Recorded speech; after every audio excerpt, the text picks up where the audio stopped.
Telangana is trailblazing the path of inclusive growth with initiatives focused on citizen empowerment. Digital Telangana is one such revolutionary new initiative by the government of Telangana. Under the leadership of Minister Mr. K.T. Ramarao, the IT&C department has launched the ambitious Digital Telangana program. The primary objective of this ambitious initiative is to ensure that digital services and infrastructure is available to the citizens of the state. Steps to ensure access for the common man, laying OFC to each household using the water grid trenches, providing 4G services in the entire state, Wi-Fi in major cities and towns, E-Panchayat scheme under which one-stop shop kiosk will be available in each panchayat. Steps to enable citizens at effective use of the digital medium, implementing the digital literacy program, one member of each household to be trained to become digitally literate. School computer literacy program to teach every child, beginning from class 6 onwards, the basics of computers. Expansion of Me Seva services to launch as many Me Seva services as possible on the mobile platform and thus making mobile governance a reality in digital Telangana. Identifying technology solutions for all government agencies to provide better services to the citizens. The government of Telangana has been working on turning the digital Telangana vision into reality by providing initiatives such as expansion Me Seva services and working towards the goal of one-stop shop or OSS kiosks at each Gram Panchayat. Government of Telangana has consciously, as part of Digital Telangana, has decided to take the ESD services more to the rural areas, to all the 8,750 Gram Panchayats spread throughout the state. The Telangana IT department is working with various other departments to launch cutting-edge e-solutions in major areas such as agriculture, developing e-markets through distribution of phablets to provide best rates to farmers, healthcare, provision of mobile and telemedicine services, disaster management, establishing communication channels to inform the public about heat wave notifications and precautions, Citizen 360, principle of SSOT or single source of truth forms the core of e-governance. Major process re-engineering from the existing workflow. Service delivery through online and mobile platforms in full scale. Transition from transaction-centric to citizen-centric.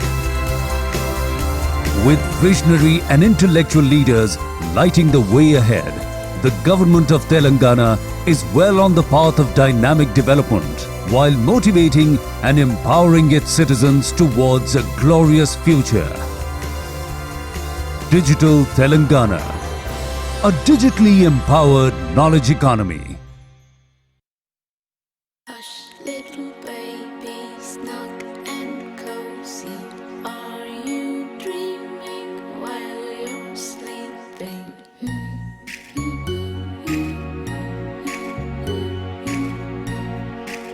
You have what keeps your baby smiling. Are you doing what keeps your baby healthy? Full vaccination in the first year gives your child the best start in life. Don't forget, always vaccinate.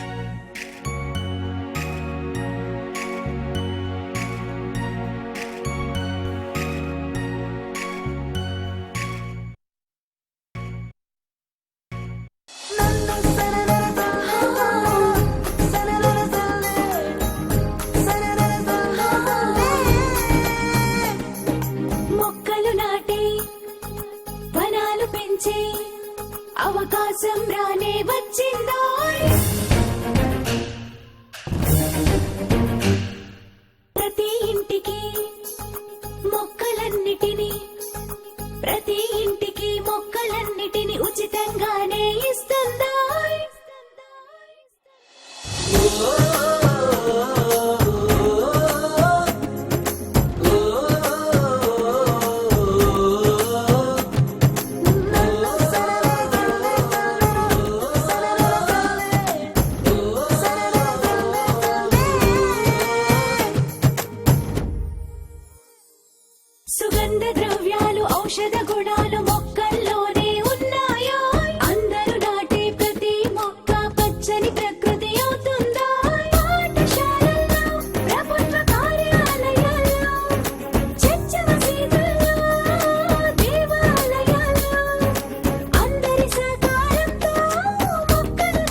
من خلقي شنقالم وهمو 8 لغم. أنا كنت أعيش بالموصل. كنت أعيش 10 سنوات. أنا كنت أعيش بسوريا. I lived in Baghdad, I lived in Mosul, I lived in Basra, I moved a lot. أنا مهجرة من العراق. بيتنا هناك بعيد. In our house, we were sharing the same room. When our parents go to their jobs, we went to their rooms and used my mother's makeup. يعني راحت ذكرياتنا، بيتنا، هدومنا، يعني كل شيء راح. أنا راح أسألك. أنا كم راح أسألك. أنت شنو تحب بالدار؟ أنا أحب البيت مالي بالدور، وأنا أريد أرجع للبيت مالي بالدور. إيه؟ أنا شنو ترجع مالي على البيت الدور؟ كنا نجتمع كلتنا ونضحك نحن وأبي وأمي بس الساعة ماكو. أنت شنو أفضل شيء كان عندك؟ أنا نشتاق أنا وأنت بالبيت وأشكل. تمام. يعني تروح الجامعة ونشتاق لك. تمام. كي البرد اللي مثلا حاسس تربو البيرادراتي هفالتنا أزو هفالي خوشي قدمون هفالي ملقامبانا وأزال فيري ما أزكالك بيا واردك. أكو صديقاتي أنا ما أنساهم لأنهم ظلوا بقلبي. ما هي ذكرياتي إنه أنا كنت زوجي وولادي كانت حياتنا حلوة. بعدين بعد ما توفى زوجي يعني حياتي تحطمت. يعني لازم أربي هالولاد.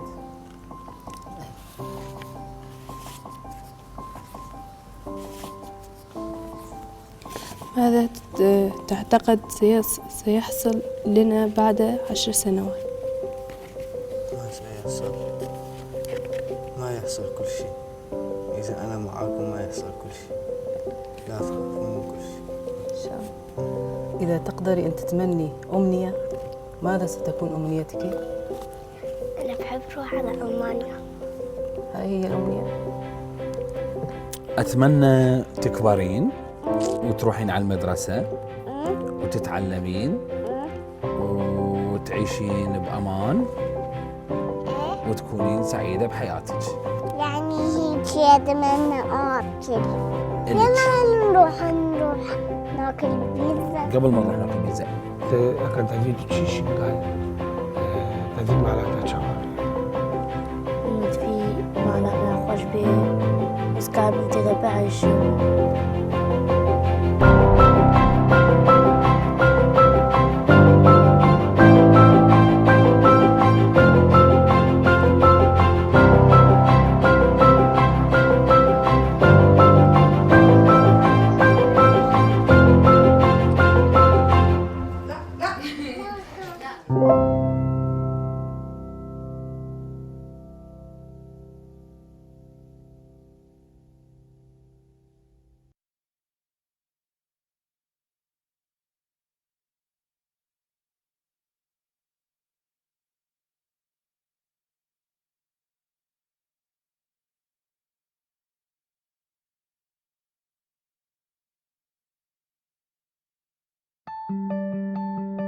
Innovation has been a major growth driver globally, intervening to provide accessible and affordable solutions to cater to dynamic consumer needs.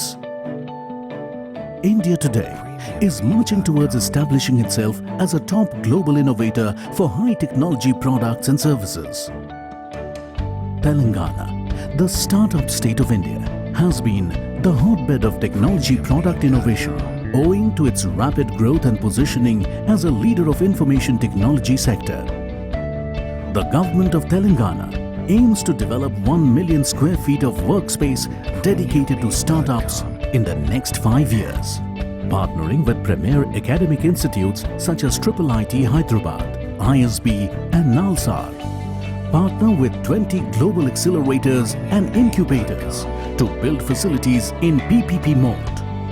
built 2 incubators in Tier 2 locations of the state. Young India today is not content in being known as the back office of the world anymore. Young Indians today want wings to their aspirations. First initiative in this direction is T-Hub Phase 1, a 70,000 square foot facility which is currently India's largest building dedicated solely to entrepreneurs. It remains as a distinct and one-stop destination to facilitate mentorship, funding and many other startup provisions by industrialists and many business leaders in the world.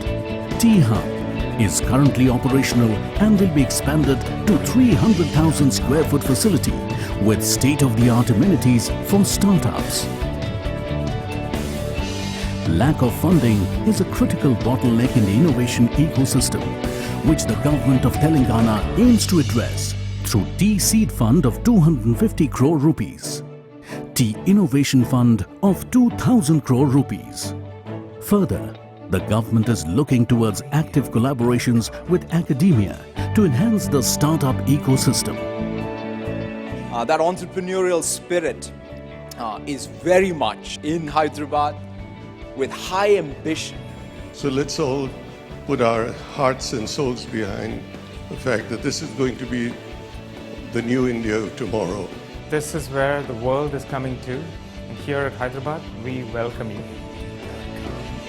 Through the innovation policy of 2016, the state government envisages to create the culture of research, innovation and entrepreneurship and develop Hyderabad and Telangana as an innovation society of global repute that would contribute to increased knowledge, wealth and employment in Telangana.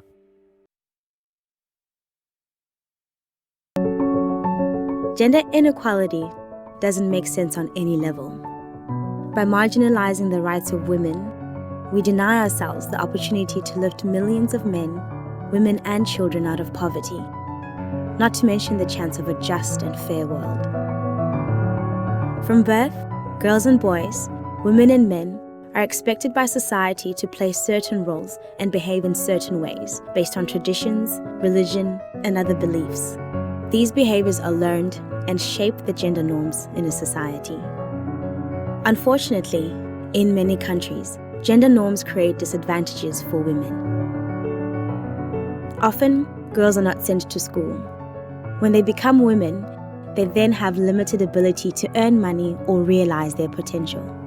Rural women play a major role in agricultural development. However, in many developing countries, women cannot formally own land. Without land, they cannot get loans to invest in their farms or businesses. This also means they have no control over the use of land or the benefits that come from it. Men generally control the household decisions, like how to use the family's assets. These disadvantages are often reinforced by practices that limit women's access to services, like training. Cultural beliefs can also restrict women's opportunities, such as in parts of Zambia where women cannot paddle their boats as it is considered bad omen. The result of these issues? Women remain poor and agricultural production cannot reach its potential, perpetuating poverty and hunger in the developing world. The social norms that limit women's opportunities need to be understood and then changed. By taking a gender transformative approach, we can influence social norms and bridge the gaps in access to resources and services between men and women in a lasting manner. Change is needed on many levels, and both men and women must be involved for it to happen. Research and development organizations need to invest in programs that promote gender equality alongside improving productivity and incomes. Policies need to be implemented that increase women's access to services and resources. Communities need to support women as farmers and as leaders. Increasing women's voice and agency is a valuable end in its own right. When development organizations, policies, and communities support the success of women, we have a chance to reduce extreme poverty and boost shared prosperity for girls and boys, women and men around the world.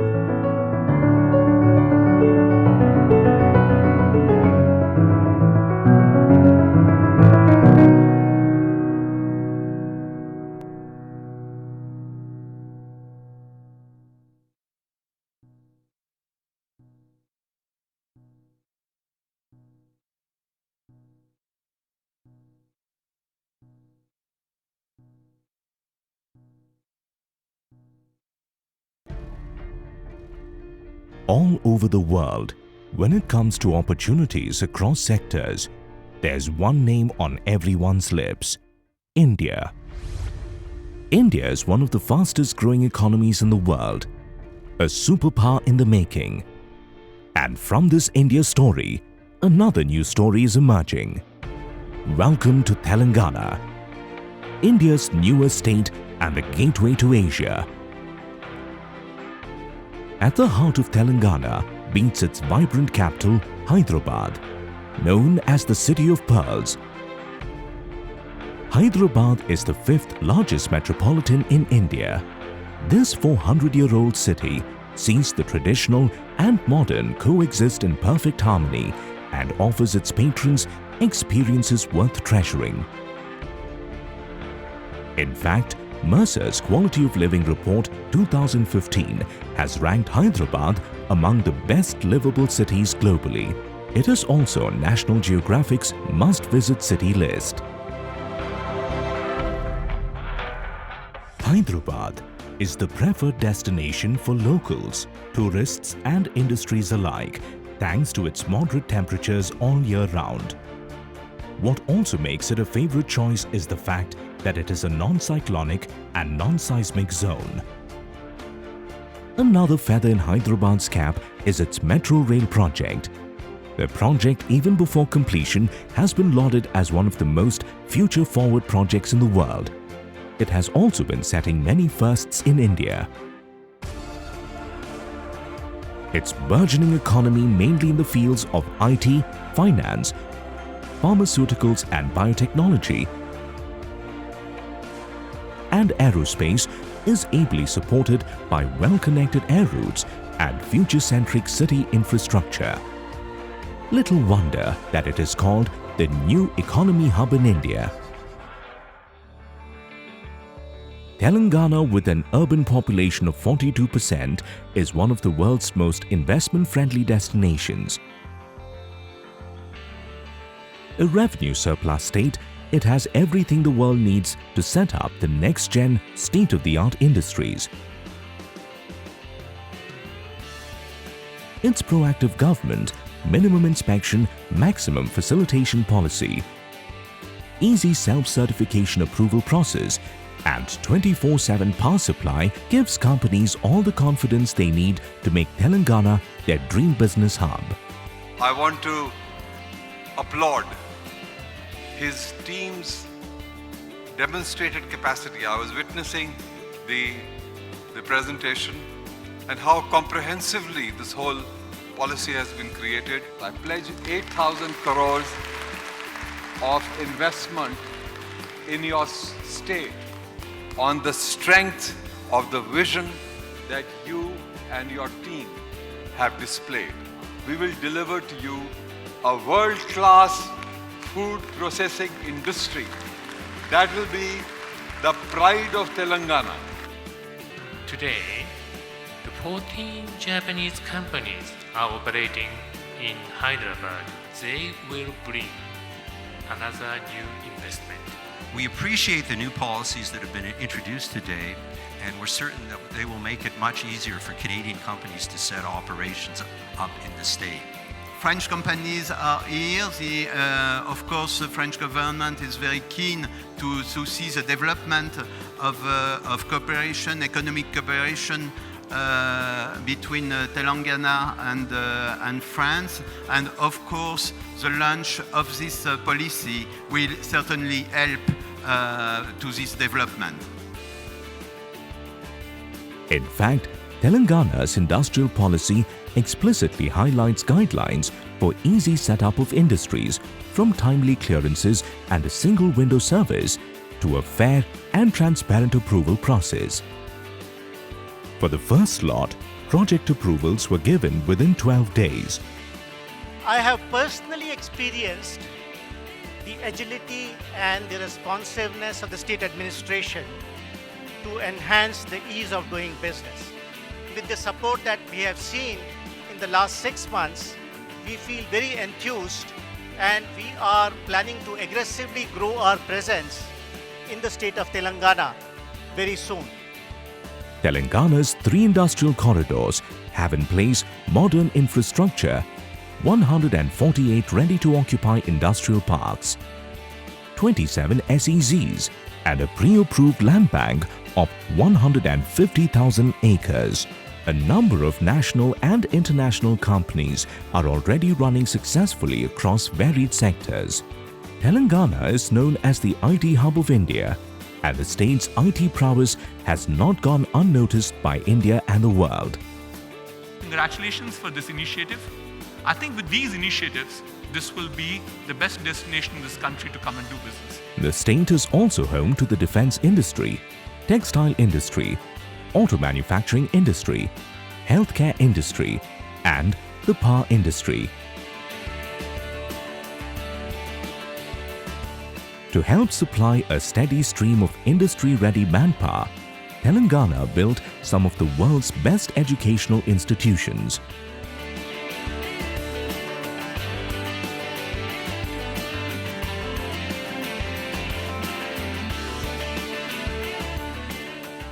Come, let your ambition take flight at Telangana.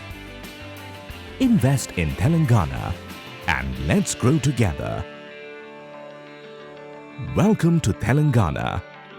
Welcome to Hyderabad.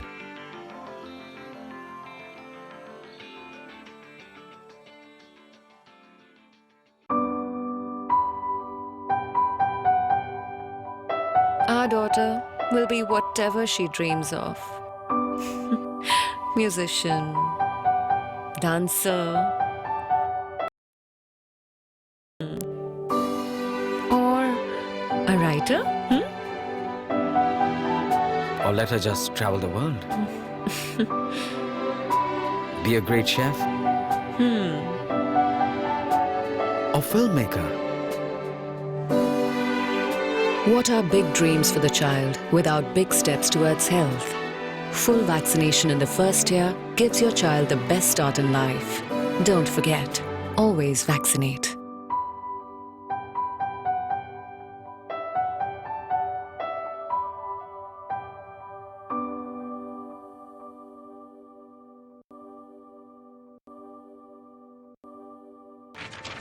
Digital locker app, नागरिकों का online locker, जहां उनसे जुड़े सारे महत्वपूर्ण कागजात एवं सरकारी रिकॉर्ड्स वे और सरकार कर सकते हैं डिजिटली स्टोर।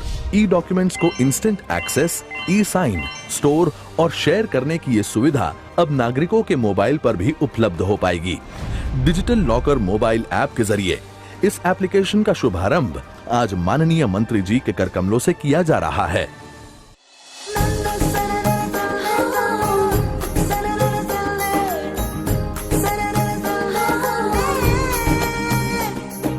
మొక్కలు నాటే వనాలు పెంచే అవకాశం రానే వచ్చిందో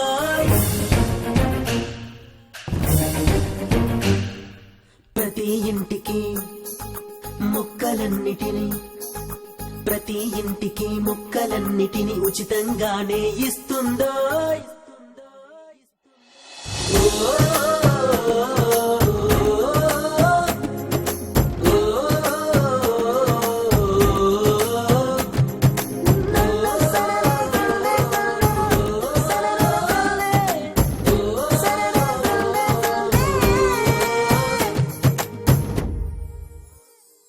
సుగంధ ద్రవ్యాలు ఔషధ గుణాలు మొక్కల్లోనే ఉన్నాయో అందరూ నాటే ప్రతి మొక్క పచ్చని ప్రకృతి అవుతుందో పాఠశాలల్లో ప్రభుత్వ కార్యాలయాల్లో చర్చు మసీదుల్లో దేవాలయాల్లో అందరి సహకారంతో మొక్కలు నాటితే కళకళలాడే విశ్వనగరం ముస్తాబవుతోందో ఇది హరిత హైదరాబాదు, ఇది స్మృతివన హైదరాబాదు, ఇది పచ్చని ప్రకృతి హారం, ఇది హరిత హారం, ఇది నవాబు హైదరాబాదు, ఇది డిజిటల్ హైదరాబాదు, ఇది తెలంగాణ మణిహారం మన హైదరాబాదు. సంకల్పంతో ముందుకు సాగే తెలంగాణ మన ప్రభుత్వం హరితహార లక్ష్యం కోసం.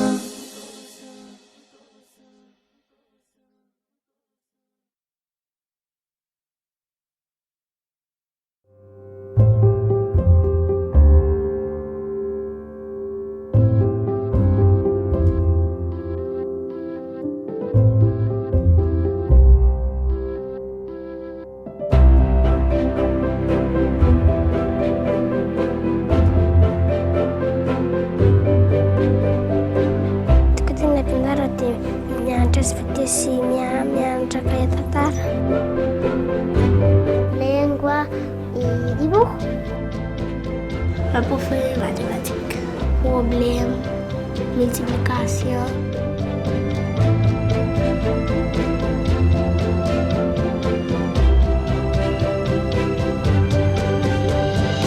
Kita tidak perlu pinagula amon. Itsukli amon. Upay pag-eskwela. When I see Ebola, I'm feel very sad. That is why I say I want to become a medical doctor. Vivir les cosas de gozo, a permettre de donner de savoir, de garder respectable.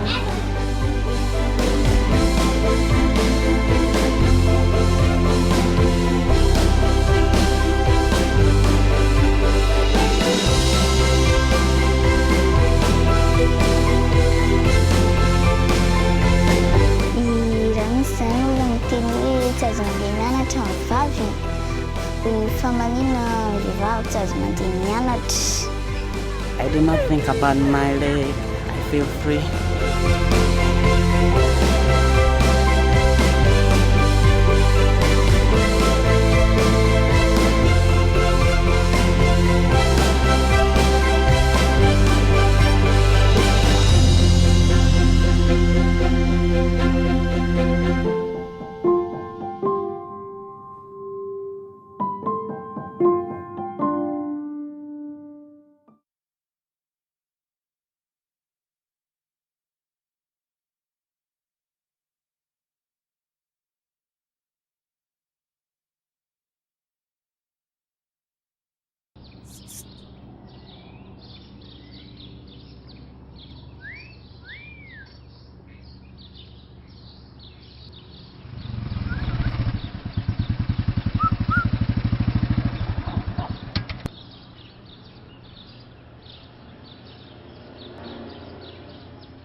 నగరంలో పెరిగిపోతున్న eve teasing కేసులు ఈ ఒక్క నెలలోనే 48 కేసులు నమోదు. సినిమాలు చూసి చెడిపోతున్నారా?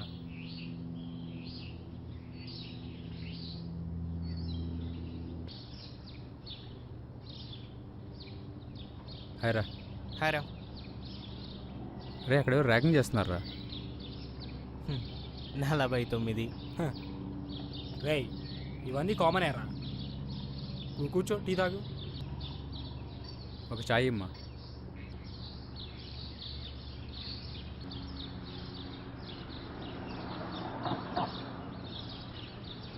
పల్లవి. రే పల్లవి రా. ఎవడ్రా అది?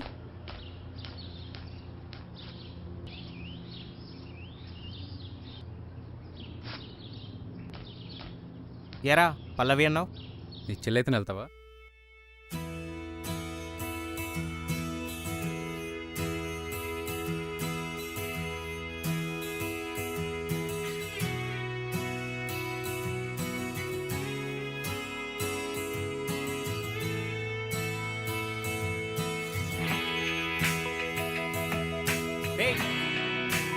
ఏంట్రా?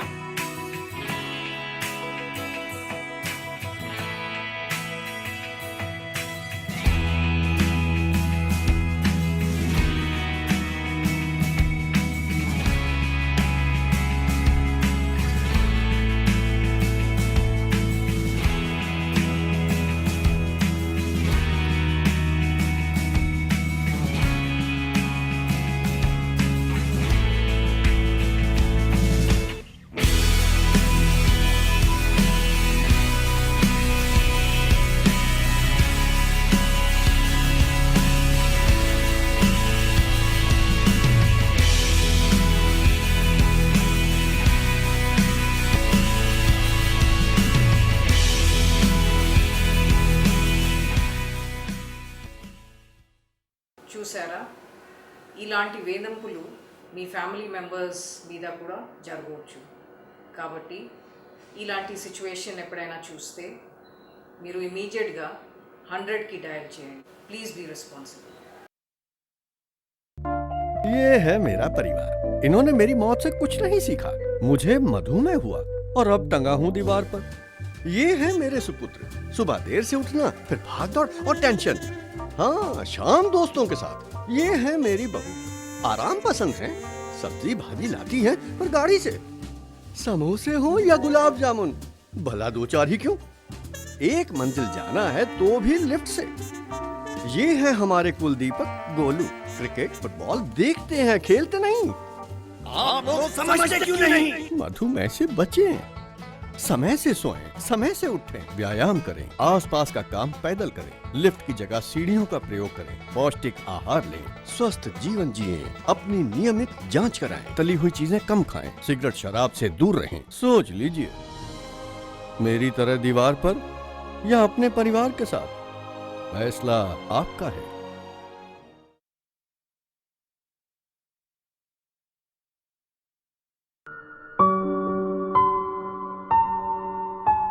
హలో హలో బంగారం, ఎవరండి మీరు? నేనేనే.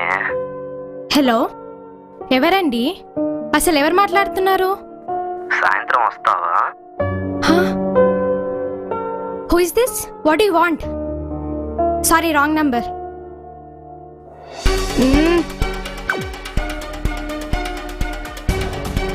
హలో ఎవరండి మీరు మాట్లాడేది? పని పట్టలేదా మీకు? ఎవరయ్యా? Who the hell are you? Hey, don't you have any sisters? Wrong number అని చెప్పా కదా, ఫోన్ పెట్టే.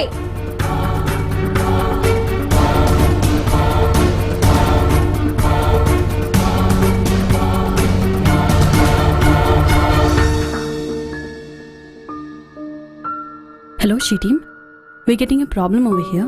We're getting prank calls from a guy, and he is disturbing us a lot. So we need your help. Hello నానా, మనోడే ఏదో చిన్న అమ్మాయి matter అంట, ఎక్కువ లాంగ్ కాకుండా క్లోజ్ చేసేయి. సరే మరి. నమస్తే అన్నా. నమస్తే, చెప్పు తమ్మి విశేషాలు. ఏం లేదన్నా, మొన్న ఒక అమ్మాయిని ఏడ్పించాడు, మస్తు ఏడ్పించాడన్నా. చూడన్నా. లేదన్నా, ఒక అమ్మాయి ఎవరికో ఫోన్ చేసింది, పోలీస్ అనుకుంటా. ఏమొద్దురా, నువ్వేం టెన్షన్ ఫీల్ కాకు, నేనున్నా, నువ్వేం టెన్షన్ ఫీల్ కాకు. అన్నా పోలీస్ అన్నా. అరే చల్, పోలీస్ బిలీస్ మనకెందుకురా, నేను నీకున్నా, నాకు మా అయ్యి ఉన్నాడు. అన్నా ఏమో అన్నా, మస్తు భయం అవుతుంది. అరే టెన్షన్ పడకరా, మనమే చేసేటోడేవాడరా.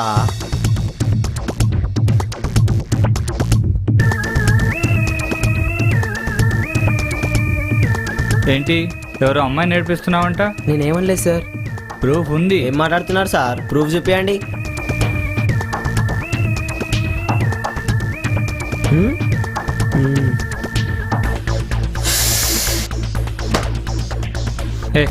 బజారా స్టేషన్కి.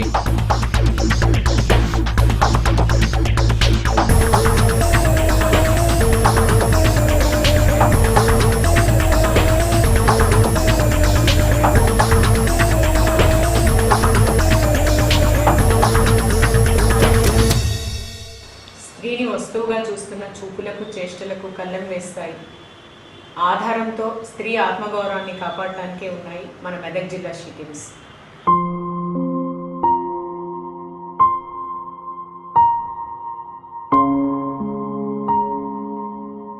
శతాబ్దాల చరిత్రకు ప్రతీక, మత సామరస్య పతాక, గోల్కొండ, లష్కర్, భాగ్యనగరమంతా సాగే బోనాల పండుగ. ఊరు ఊరంతా ఒక్కటై అమ్మవారికి పెట్టే నైవేద్యమే బోనం. బోనాల పండుగ పట్నం మురిసే పండుగ, పల్లెల్లో ఆనందం విరిసే పండుగ, ప్రజలందరిలో భక్తి విశ్వాసాలు కురిసే పండుగ, ప్రకృతికి మనకు ఉన్న బంధాన్ని పెంచే పండుగ, తెలంగాణ ప్రజల చారిత్రక వారసత్వ వైభవాన్ని తెలిపే పండుగ ఈ బోనాల పండుగ. బహుశా నెల రోజుల పాటు జరుపుకునే పండుగ ప్రపంచంలోనే మరొకటి లేదేమో. తల్లి కోసం అన్నం, అంబలి నైవేద్యంగా అందించే భోజనమే బోనం. వానాకాలపు అనారోగ్య సమస్యల్ని దూరం చేస్తూ పోషక విలువలతో కూడిన రోగ నిరోధక శక్తి పెంచే పదార్థాలే నైవేద్యంగా ఎంచుకోవటం ఓ విశేషం. ప్రకృతికి మనకు ఉన్న బంధాన్ని చెప్పేవే ఈ పదార్థాలన్నీ. డప్పుల దరువులు ఒకవైపు, ఒగ్గుడోళ్ల విన్యాసాలు మరోవైపు, రక్షణగా నేనున్నాను అంటూ ధీమానిచ్చే పోతరాజుల వీరంగాలు, శివమూగే శివసత్తులు, రంగం చెప్పే భవిష్యవాణి, రంగురంగుల ముగ్గులతో పటాలు. బోనాలంటేనే భక్తి, విశ్వాసం, సమైక్యతల కలబోత, యువకుల ఉత్సాహం, ఆడపడుచుల ఆనందాల కలనేత. పేద గొప్ప భేదం లేక అందరికీ ఆత్మీయతను పంచే పండుగ. అందరూ కలిసి అందరి కోసం అమ్మవార్ల ఆశీస్సులు కోరుతూ చేసుకునే సబ్బండ వర్ణాల పండుగ, సామాజిక బాధ్యతల పండుగ. తెలంగాణ ఆత్మలో అంతరాత్మలో ఉన్న చల్లదనం విలువయ్యే పండుగ. తెలంగాణ సాంస్కృతిక జీవ చైతన్యం మెరిసి మురిసే పండుగ బోనాల పండుగ.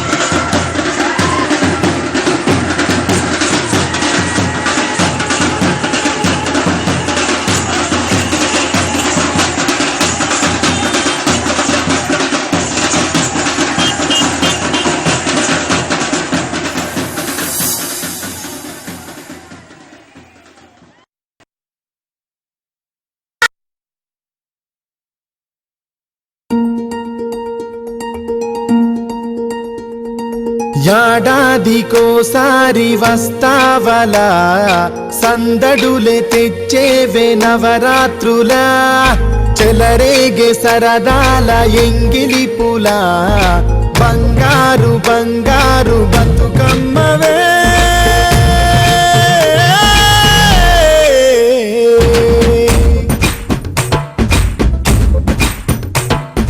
ఇసకలు పుట్టే గౌరమ్మ ఉయ్యాలో, ఇంటింటా పెరిగే బతుకమ్మ ఉయ్యాలో.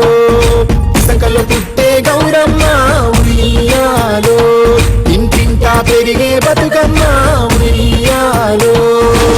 ఊరు వాడల సంతోషాల సాక్ష్యం నీవమ్మ, ఆడబిడ్డల ఆనందాల పూల బొమ్మ. పడతుల చేతులే పల్లకిలాగా ఊరేగేవమ్మా, ఊరికి చివరన చెరువు నీటిలో నిదరోతావమ్మా. ఇసకలు పుట్టే గౌరమ్మ ఉయ్యాలో, ఇంటింటా పెరిగే బతుకమ్మ ఉయ్యాలో.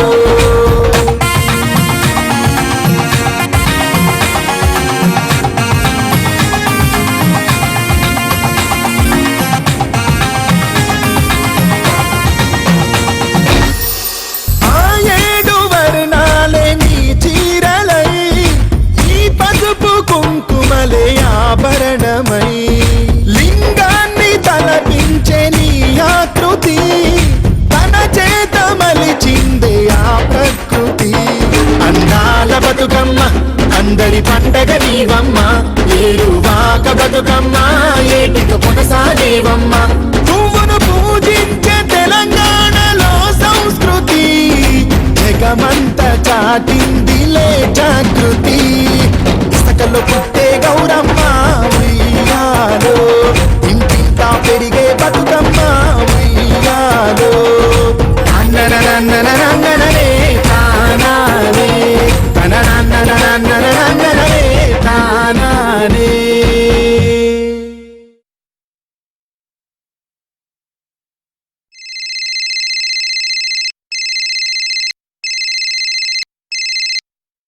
ఎన్నిసార్లు చెప్పాలి విక్రమ్, నాకు ఇలా మాటి మాటికి కాల్స్ చేసి డిస్టర్బ్ చేయొద్దని. అదంతా కాదు గాని ఎప్పుడొస్తావో చెప్పువే. నాకు ఆల్రెడీ పెళ్ళైంది విక్రమ్, నన్నెందుకు ఇలా టార్చర్ చేస్తున్నావు? ఇలా నాకు మళ్ళీ కాల్ చేయొద్దు ప్లీజ్. పెళ్ళైతే ఏంటే? నువ్వు నాకు కావాలంతే. నేను వచ్చేస్తాను. I want to meet you. పాత పరిచయాలు కొత్త సమస్యల్ని తీసుకొస్తే don't worry, report the crime, break the silence, dial 100.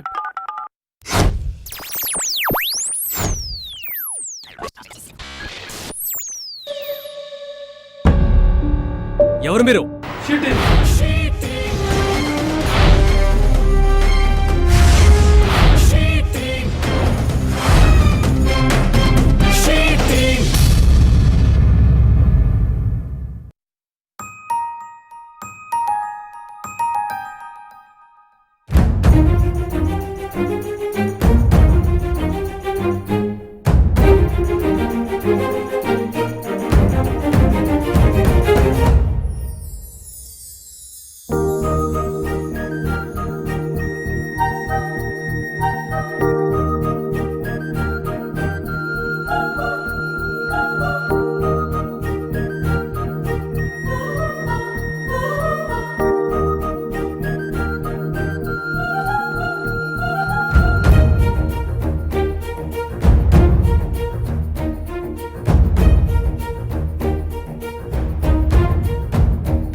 అభివృద్ధి ఎంబడి ఉరికే ఈ గ్లోబల్ యుగంలా పర్యావరణాన్ని కాపాడుకునుడు శానా అవసరం.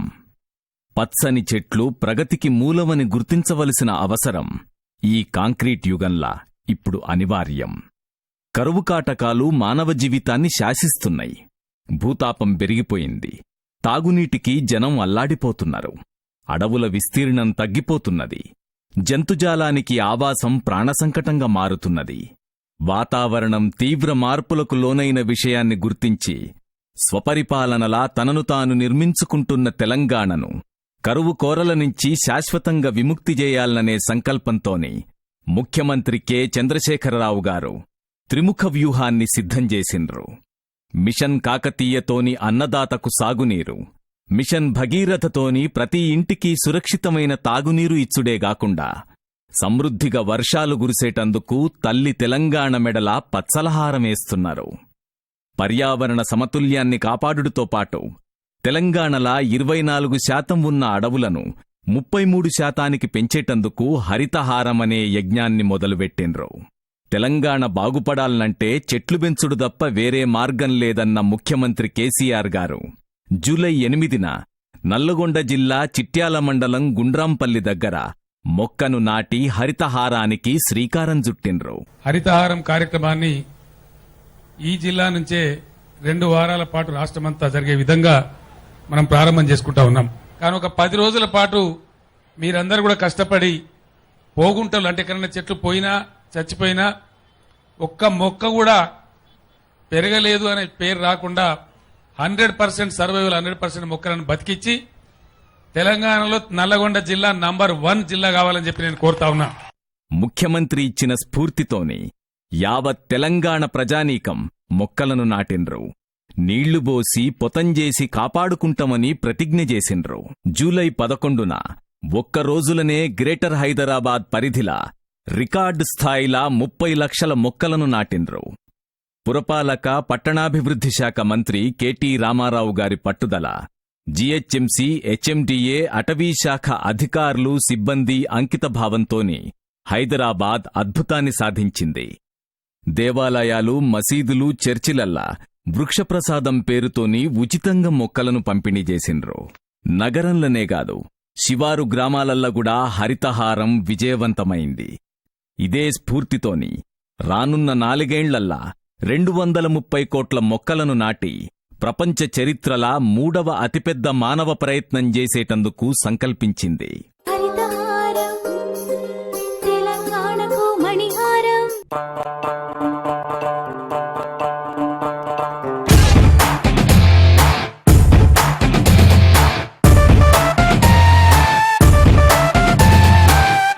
అమ్మా పోనీరమ్మా పోనీ, మస్తు ఉంది ఫిగర్, పోనీరమ్మా పోనీ.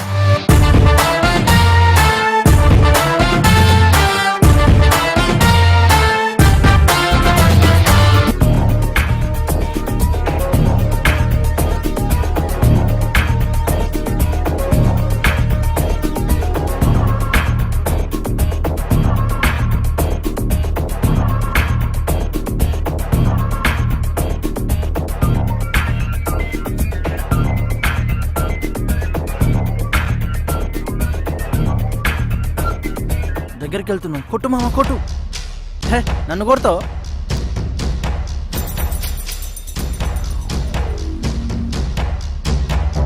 మామా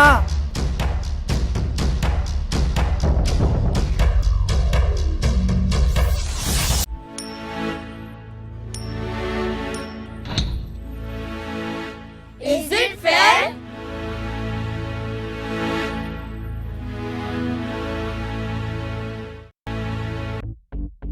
Many wrong and big things happen daily right before our eyes. But we think we are helpless because we do not know whom to approach and report. Now you can directly convey the information to the police anytime.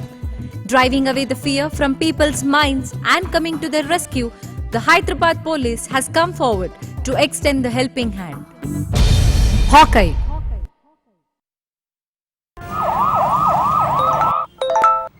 అన్నా, పంజాగుట్లో traffic jam అయిందంట, right తీసుకోనా?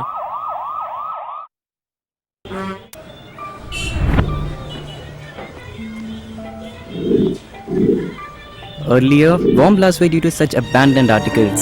This could be one such thing.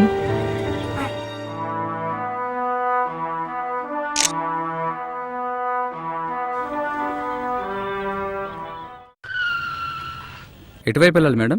Nampally. అటే వెళ్తున్నా రండి. సరే,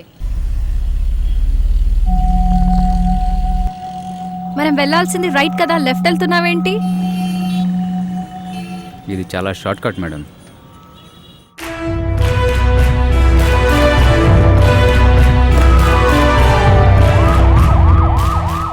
Police Hawkeye on criminals.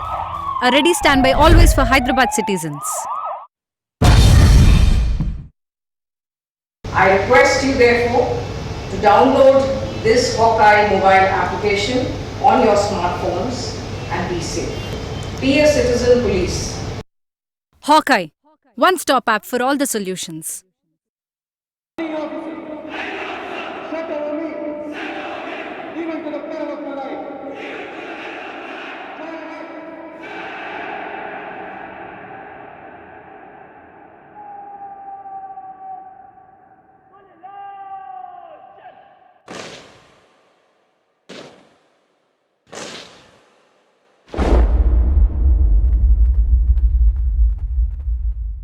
I'm an officer in the Indian Army.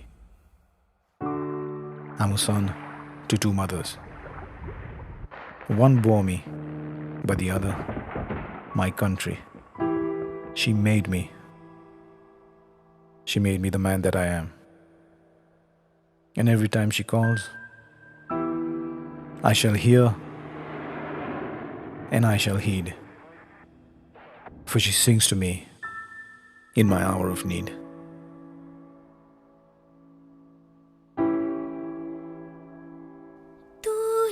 सब कुछ तू ही जान मेरी, तेरे हाथों की लकीरों में तकदीर मेरी, तू जो हारी है हार मेरी, उठे सर भी मेरा जो हो जीत तेरी।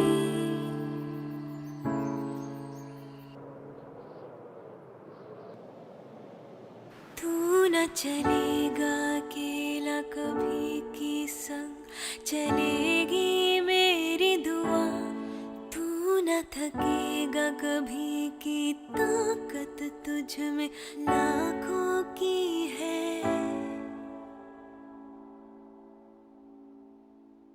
तू चलता चल, तू चलता चल, तू चलता चल, तू बढ़ता चल, तू बढ़ता चल, तू बढ़ता चल, तू लड़ता चल, तू लड़ता चल, तू लड़ता चल, तू चलता चल, तू चलता चल, तू चलता चल।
one thing remains the same. That is your task and your duty. You are required to ensure the security of this country against any aggression. What does that mean for you? It means that you shall have to fight and fight to win. I look around, I see parents, I see relations, I see friends who are looking at you with trust and pride. Make sure, gentlemen, that you don't betray their trust or their pride. May the winds of fortune blow kindly upon you, and may good luck attend all your days.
उठे sir भी मेरा जो हो, जीत तेरी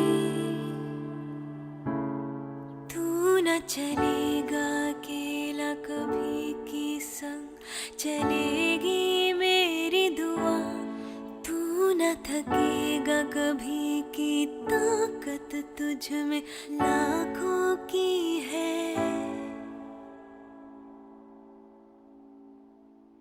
तू चलता चल, तू चलता चल, तू चलता चल, तू बढ़ता चल, तू बढ़ता चल, तू बढ़ता चल, तू लड़ता चल, तू लड़ता चल, तू लड़ता चल।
want to be a fireman. I can slide down that pole in 5 seconds. I could save everybody.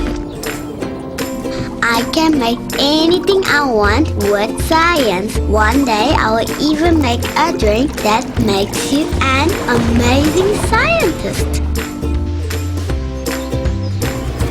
One day, when I grow up, I'm gonna be a pilot. I'll take people all around the world, even the North Pole. Emergency! Emergency! One day, I'm gonna be the best doctor in the world. So I can stop children everywhere from being sick.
ఇలాంటి సమయంలో ఒక్క క్షణం ఆగి ఆ vehicle number note చేసుకోండి.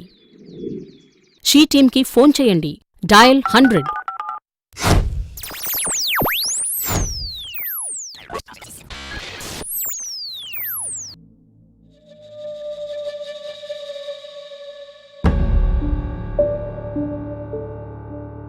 ఎవరు మీరు?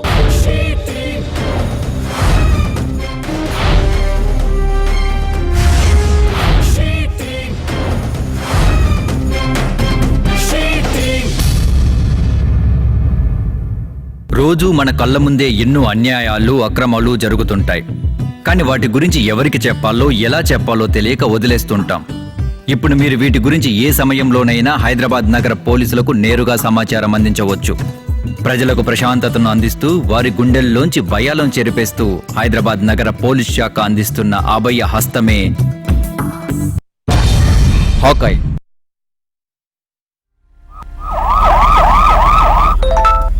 అన్నా, పంజాగుట్లో ట్రాఫిక్ జామ్ అయిందంట, రైట్ తీసుకోనా?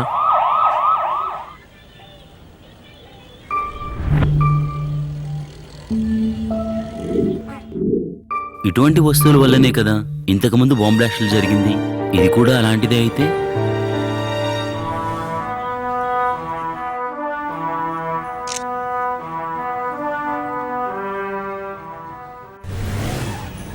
ఎటువైపు వెళ్ళాలి మేడం? నాంపల్లి. అటే వెళ్తున్నా, రండి. సరే, మనం వెళ్ళాల్సింది రైట్ కదా, లెఫ్ట్ వెళ్తున్నావేంటి? ఇది చాలా short cut madam.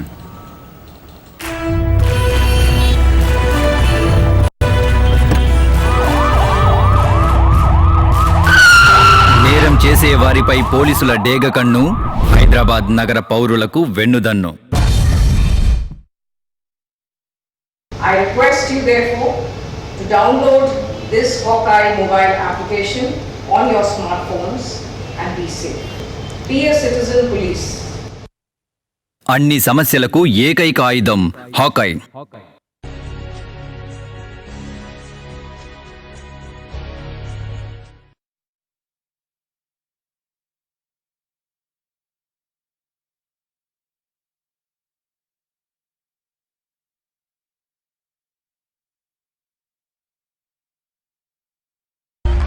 The only one that can stop you from winning is you. The enemy is not your neighbor. The enemy is not your co-worker. Your enemy is not your boss. That enemy is staring you in the face every morning you wake up. If tomorrow wasn't promised, what would you give her today? Forget everything else. Forget everything else. What would you spend today? Think about it. It's possible you can live your dream. It's necessary that you have a plan of action, that you're resilient, that you stick to, and you work with the system, that you work with people, that you give support, and that you be there for them. The people that will make it in this life, they look around for the circumstances that they want, and if they can't find them, they create them.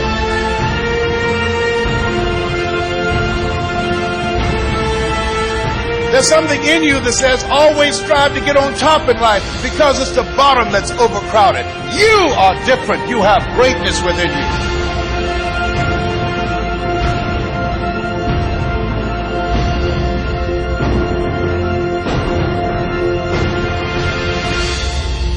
Don't judge your circumstances and the possibilities for your future based upon what you have now and because of what's going on now. No. That's not the real reality there.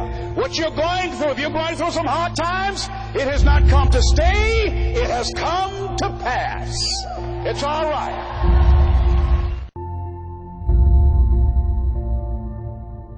You said to yourself, I'm going to do whatever it takes to build this business. I can do it. If anybody's ever done it at any point in time in history, then what's possible for one is possible for me, and I'm going to do it. That's what you said to yourself.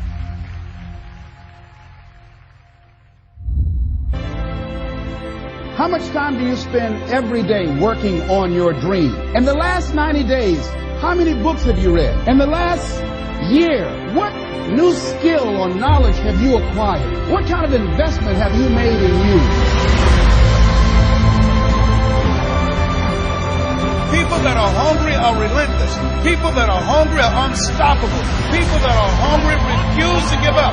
People that are hungry, no excuse is acceptable for not making their dream become a reality. How much money do you want to make a year? What do you want to drive? How do you want to live? Stop just waking up like an accident. What do you want? And then once you find out what you want, spend the rest. No more snacks, no more desserts, no, we working out now. No more alcohol, not right now. No, I can't handle it right now. You need to tell you that you owe you something. I'm going to fight. I'm going to work. I'm going to press toward. I'm going to learn. I'm going to do everything in my power every single day. I'm going to do everything in my power to become a victor and not a victim. Winners win and losers lose.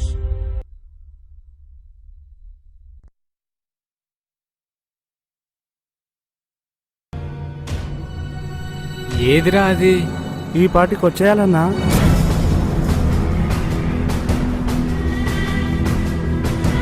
అన్నా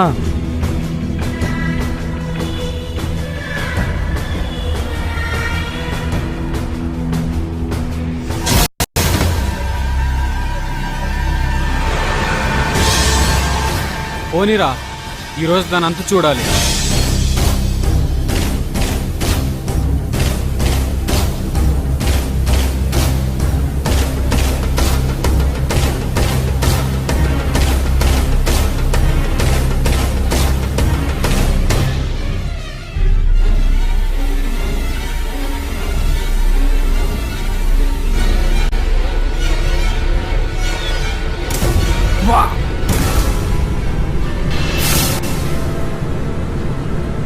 ఎవర్రా మీరు? నేనెవరో తెలుసా? మేమెవరమో తెలుసా?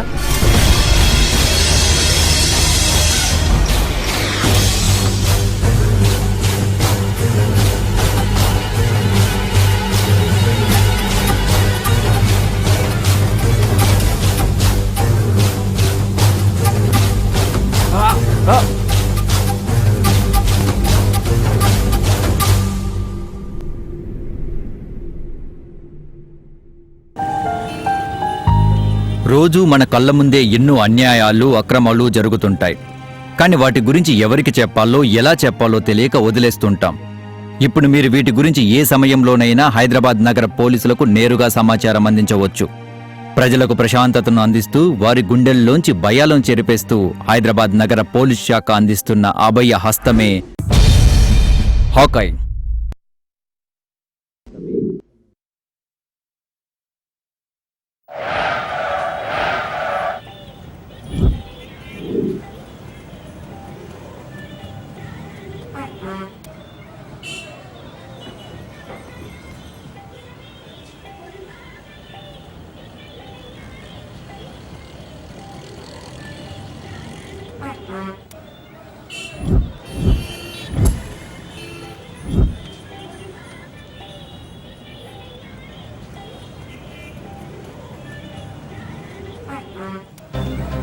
ఇదేంటి, వీళ్ళు suit case వదిలేసి వెళ్తున్నారు?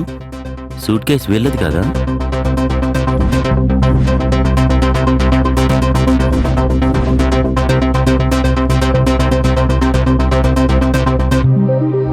మొన్న గోకుల్ చాట్ లుంబిని పార్క్, నిన్న దిల్షునగర్ బస్టాండ్లో కూడా ఇటువంటి వస్తువుల వల్లనే కదా బాంబ్ బ్లాస్టులు జరిగింది.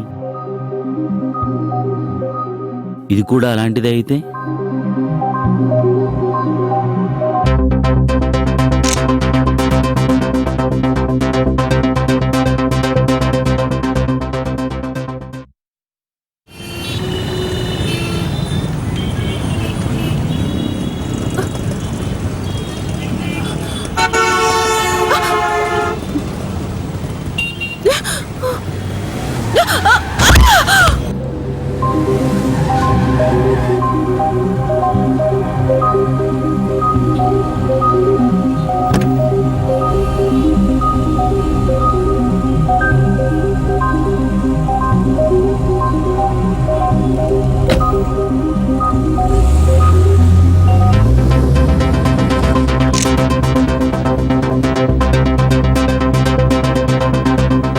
ప్రమాదంలో ఉన్నవారు ఎవరైనా మీరు మాత్రం మనిషిగా స్పందించండి. పోలీస్ శాఖ అందిస్తున్న హాక్ ఐ ఉపయోగించుకొని ప్రమాద సమాచారాన్ని అందించి ప్రమాదంలో ఉన్న వారికి సహకరించండి.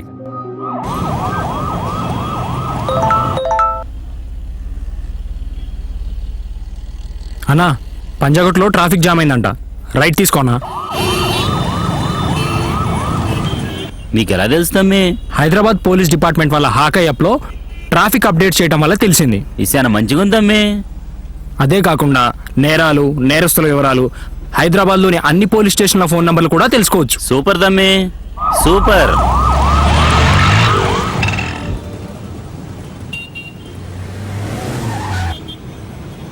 ఎటువైపు వెళ్ళాలి మేడం? నాంపల్లి. అటే వెళ్తున్నా, రండి. సరే.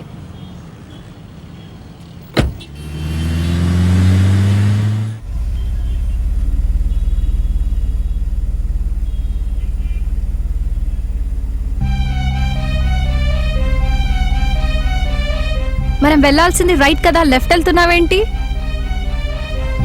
ఇది చాలా షార్ట్ కట్ మేడం.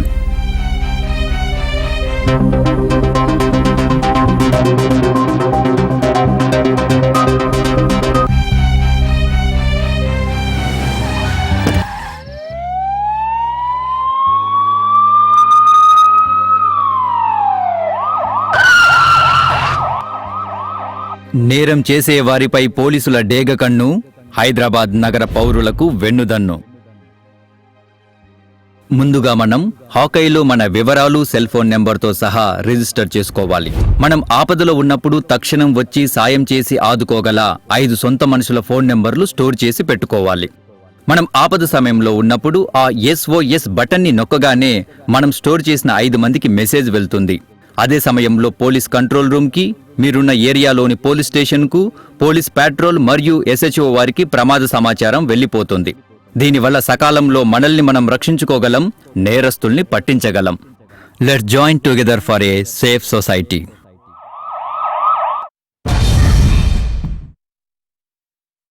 హైదరాబాద్లో పోలీస్ సేవలను వినియోగించేందుకు హాకై అప్లికేషన్ వాడండి. దీంట్లో మీరు పోలీస్కి వయలేషన్ రిపోర్ట్ చేయవచ్చు, మీ యొక్క సర్వెంట్ని రిజిస్టర్ చేయవచ్చు, అదేవిధంగా ట్రావెల్ సేఫ్గా చేయవచ్చు. Be a citizen police. I request you therefore to download this Hawkeye mobile application on your smartphones and be safe. Be a citizen police. అన్ని సమస్యలకు ఇంటికి సిద్ధమవుతున్నారా? సరైన కోచింగ్ లేదని చింతిస్తున్నారా? మీరు ఆందోళన చెందాల్సిన అవసరం లేదు. ఎంసెట్, నీట్, ఐఐటి పోటీ పరీక్షలకు, గ్రూప్ 2 మరియు గురుకుల ఉద్యోగాలకు శిక్షణనందించిన తెలంగాణ ప్రభుత్వం ఇప్పుడు పాలిసెట్ కోచింగ్ ఇవ్వడానికి సిద్ధమైంది. మన టీవీ చూడండి, మంచి ర్యాంకులు తెచ్చుకోండి. మీ ఇంట్లో మన టీవీ ప్రసారాలు రావడం కోసం మీ కేబుల్ ఆపరేటర్ని వెంటనే సంప్రదించండి. పాలిసెట్ ప్రసారాల్ని మన టీవీలో చూడలేకపోయిన వాళ్ళు యూట్యూబ్, ఫేస్బుక్, సాఫ్ట్నెట్ వెబ్సైట్ల ద్వారా కూడా చూడొచ్చు. త్వరలో పాలిసెట్ కోచింగ్ మీ సాఫ్ట్నెట్ మన టీవీలో. Target POLYCET. పాలిటెక్నిక్ కాలేజీలో చేరాలనుకుంటున్నారా? పాలిసెట్ కి సిద్ధమవుతున్నారా? సరైన కోచింగ్ లేదని చింతిస్తున్నారా? మీరు ఆందోళన చెందాల్సిన అవసరం లేదు. ఎంసెట్, నీట్, ఐఐటి పోటీ పరీక్షలకు, గ్రూప్ 2 మరియు గురుకుల ఉద్యోగాలకు శిక్షణనందించిన తెలంగాణ ప్రభుత్వం ఇప్పుడు పాలిసెట్ కోచింగ్ ఇవ్వడానికి సిద్ధమయ్యింది. మన టీవీ చూడండి, మంచి ర్యాంకులు తెచ్చుకోండి. మీ ఇంట్లో మన టీవీ ప్రసారాలు రావడం కోసం మీ కేబుల్ ఆపరేటర్ని వెంటనే సంప్రదించండి. పాలిసెట్ ప్రసారాల్ని మన టీవీలో చూడలేకపోయిన వాళ్ళు యూట్యూబ్, ఫేస్బుక్, సాఫ్ట్నెట్ వెబ్సైట్ల ద్వారా కూడా చూడొచ్చు. త్వరలో పాలిసెట్ కోచింగ్ మీ సాఫ్ట్నెట్ మన టీవీలో. Target POLYCET. పాలిటెక్నిక్ కాలేజీలో చేరాలనుకుంటున్నారా? పాలిసెట్ కి సిద్ధమవుతున్నారా? సరైన కోచింగ్ లేదని చింతిస్తున్నారా? మీరు ఆందోళన చెందాల్సిన అవసరం లేదు. ఎంసెట్, నీట్, ఐఐటి పోటీ పరీక్షలకు, గ్రూప్ 2 మరియు గురుకుల ఉద్యోగాలకు శిక్షణనందించిన తెలంగాణ ప్రభుత్వం ఇప్పుడు పాలిసెట్ కోచింగ్ ఇవ్వడానికి సిద్ధమయ్యింది. మన టీవీ చూడండి, మంచి ర్యాంకులు తెచ్చుకోండి. మీ ఇంట్లో మన టీవీ ప్రసారాలు రావడం కోసం మీ కేబుల్ ఆపరేటర్ని వెంటనే సంప్రదించండి. పాలిసెట్ ప్రసారాల్ని మన టీవీలో చూడలేకపోయిన వాళ్ళు యూట్యూబ్, ఫేస్బుక్, సాఫ్ట్నెట్ వెబ్సైట్ల ద్వారా కూడా చూడొచ్చు. త్వరలో పాలిసెట్ కోచింగ్ మీ సాఫ్ట్నెట్ మన టీవీలో. Target POLYCET. పాలిటెక్నిక్ కాలేజీలో చేరాలనుకుంటున్నారా? పాలిసెట్ కి సిద్ధమవుతున్నారా? సరైన కోచింగ్ లేదని చింతిస్తున్నారా? మీరు ఆందోళన చెందాల్సిన అవసరం లేదు. ఎంసెట్, నీట్, ఐఐటి పోటీ పరీక్షలకు, గ్రూప్ 2 మరియు గురుకుల ఉద్యోగాలకు శిక్షణనందించిన తెలంగాణ ప్రభుత్వం ఇప్పుడు పాలిసెట్ కోచింగ్ ఇవ్వడానికి సిద్ధమయ్యింది. మన టీవీ చూడండి, మంచి ర్యాంకులు తెచ్చుకోండి. మీ ఇంట్లో మన టీవీ ప్రసారాలు రావడం కోసం మీ కేబుల్ ఆపరేటర్ని వెంటనే సంప్రదించండి. పాలిసెట్ ప్రసారాల్ని మన టీవీలో చూడలేకపోయిన వాళ్ళు యూట్యూబ్, ఫేస్బుక్, సాఫ్ట్నెట్ వెబ్సైట్ల ద్వారా కూడా చూడొచ్చు. త్వరలో పాలిసెట్ కోచింగ్ మీ సాఫ్ట్నెట్ మన టీవీలో. Target POLYCET. పాలిటెక్నిక్ కాలేజీలో చేరాలనుకుంటున్నారా? పాలిసెట్ కి సిద్ధమవుతున్నారా? సరైన కోచింగ్ లేదని చింతిస్తున్నారా? మీరు ఆందోళన చెందాల్సిన అవసరం లేదు. ఎంసెట్, నీట్, ఐఐటి పోటీ పరీక్షలకు, గ్రూప్ 2 మరియు గురుకుల ఉద్యోగాలకు శిక్షణనందించిన తెలంగాణ ప్రభుత్వం ఇప్పుడు పాలిసెట్ కోచింగ్ ఇవ్వడానికి సిద్ధమైంది. మన టీవీ చూడండి, మంచి ర్యాంకులు తెచ్చుకోండి. మీ ఇంట్లో మన టీవీ ప్రసారాలు రావడం కోసం మీ కేబుల్ ఆపరేటర్ని వెంటనే సంప్రదించండి. పాలిసెట్ ప్రసారాల్ని మన టీవీలో చూడలేకపోయిన వాళ్ళు యూట్యూబ్, ఫేస్బుక్, సాఫ్ట్నెట్ వెబ్సైట్ల ద్వారా కూడా చూడొచ్చు. త్వరలో పాలిసెట్ కోచింగ్ మీ సాఫ్ట్నెట్ మన టీవీలో. Target POLYCET. పాలిటెక్నిక్ కాలేజీలో చేరాలనుకుంటున్నారా? పాలిసెట్ కి సిద్ధమవుతున్నారా? సరైన కోచింగ్ లేదని చింతిస్తున్నారా? మీరు ఆందోళన చెందాల్సిన అవసరం లేదు. ఎంసెట్, నీట్, ఐఐటి పోటీ పరీక్షలకు, గ్రూప్ 2 మరియు గురుకుల ఉద్యోగాలకు శిక్షణనందించిన తెలంగాణ ప్రభుత్వం ఇప్పుడు పాలిసెట్ కోచింగ్ ఇవ్వడానికి సిద్ధమయ్యింది. మన టీవీ చూడండి, మంచి ర్యాంకులు తెచ్చుకోండి. మీ ఇంట్లో మన టీవీ ప్రసారాలు రావడం కోసం మీ కేబుల్ ఆపరేటర్ని వెంటనే సంప్రదించండి. పాలిసెట్ ప్రసారాల్ని మన టీవీలో చూడలేకపోయిన వాళ్ళు యూట్యూబ్, ఫేస్బుక్, సాఫ్ట్నెట్ వెబ్సైట్ల ద్వారా కూడా చూడొచ్చు. త్వరలో పాలిసెట్ కోచింగ్ మీ సాఫ్ట్ నెట్ మన టీవీలో.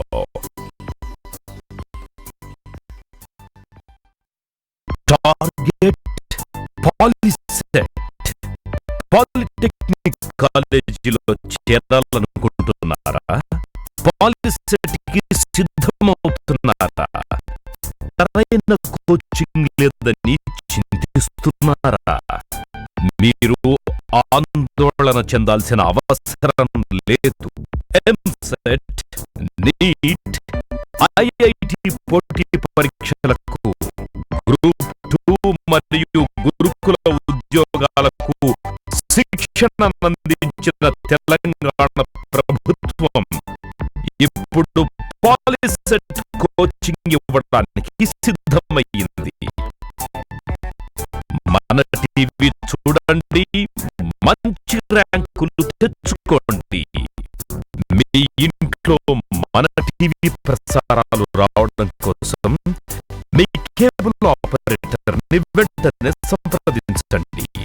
పాలిసెట్ ప్రసారాల్ని మన టీవీలో చూడలేకపోయిన వాళ్ళు యూట్యూబ్, ఫేస్బుక్, SoFTNET వెబ్సైట్ల ద్వారా కూడా చూడొచ్చు.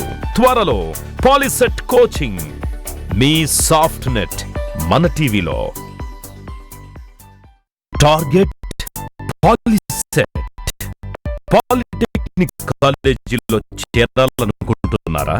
పాలిసెట్ కి సిద్ధమవుతున్నారా? సరైన కోచింగ్ లేదని చింతిస్తున్నారా? మీరు ఆందోళన చెందాల్సిన అవసరం లేదు. ఎంసెట్, నీట్, ఐఐటి పోటీ పరీక్షలకు, గ్రూప్ 2 మరియు గురుకుల ఉద్యోగాలకు శిక్షణనందించిన తెలంగాణ ప్రభుత్వం ఇప్పుడు పాలిసెట్ కోచింగ్ ఇవ్వడానికి సిద్ధమయ్యింది. మన టీవీ చూడండి, మంచి ర్యాంకులు తెచ్చుకోండి. మీ ఇంట్లో మన టీవీ ప్రసారాలు రావడం కోసం మీ కేబుల్ ఆపరేటర్ని వెంటనే సంప్రదించండి. పాలిసెట్ ప్రసారాల్ని మన టీవీలో చూడలేకపోయిన వాళ్ళు యూట్యూబ్, ఫేస్బుక్, SoFTNET వెబ్సైట్ల ద్వారా కూడా చూడొచ్చు.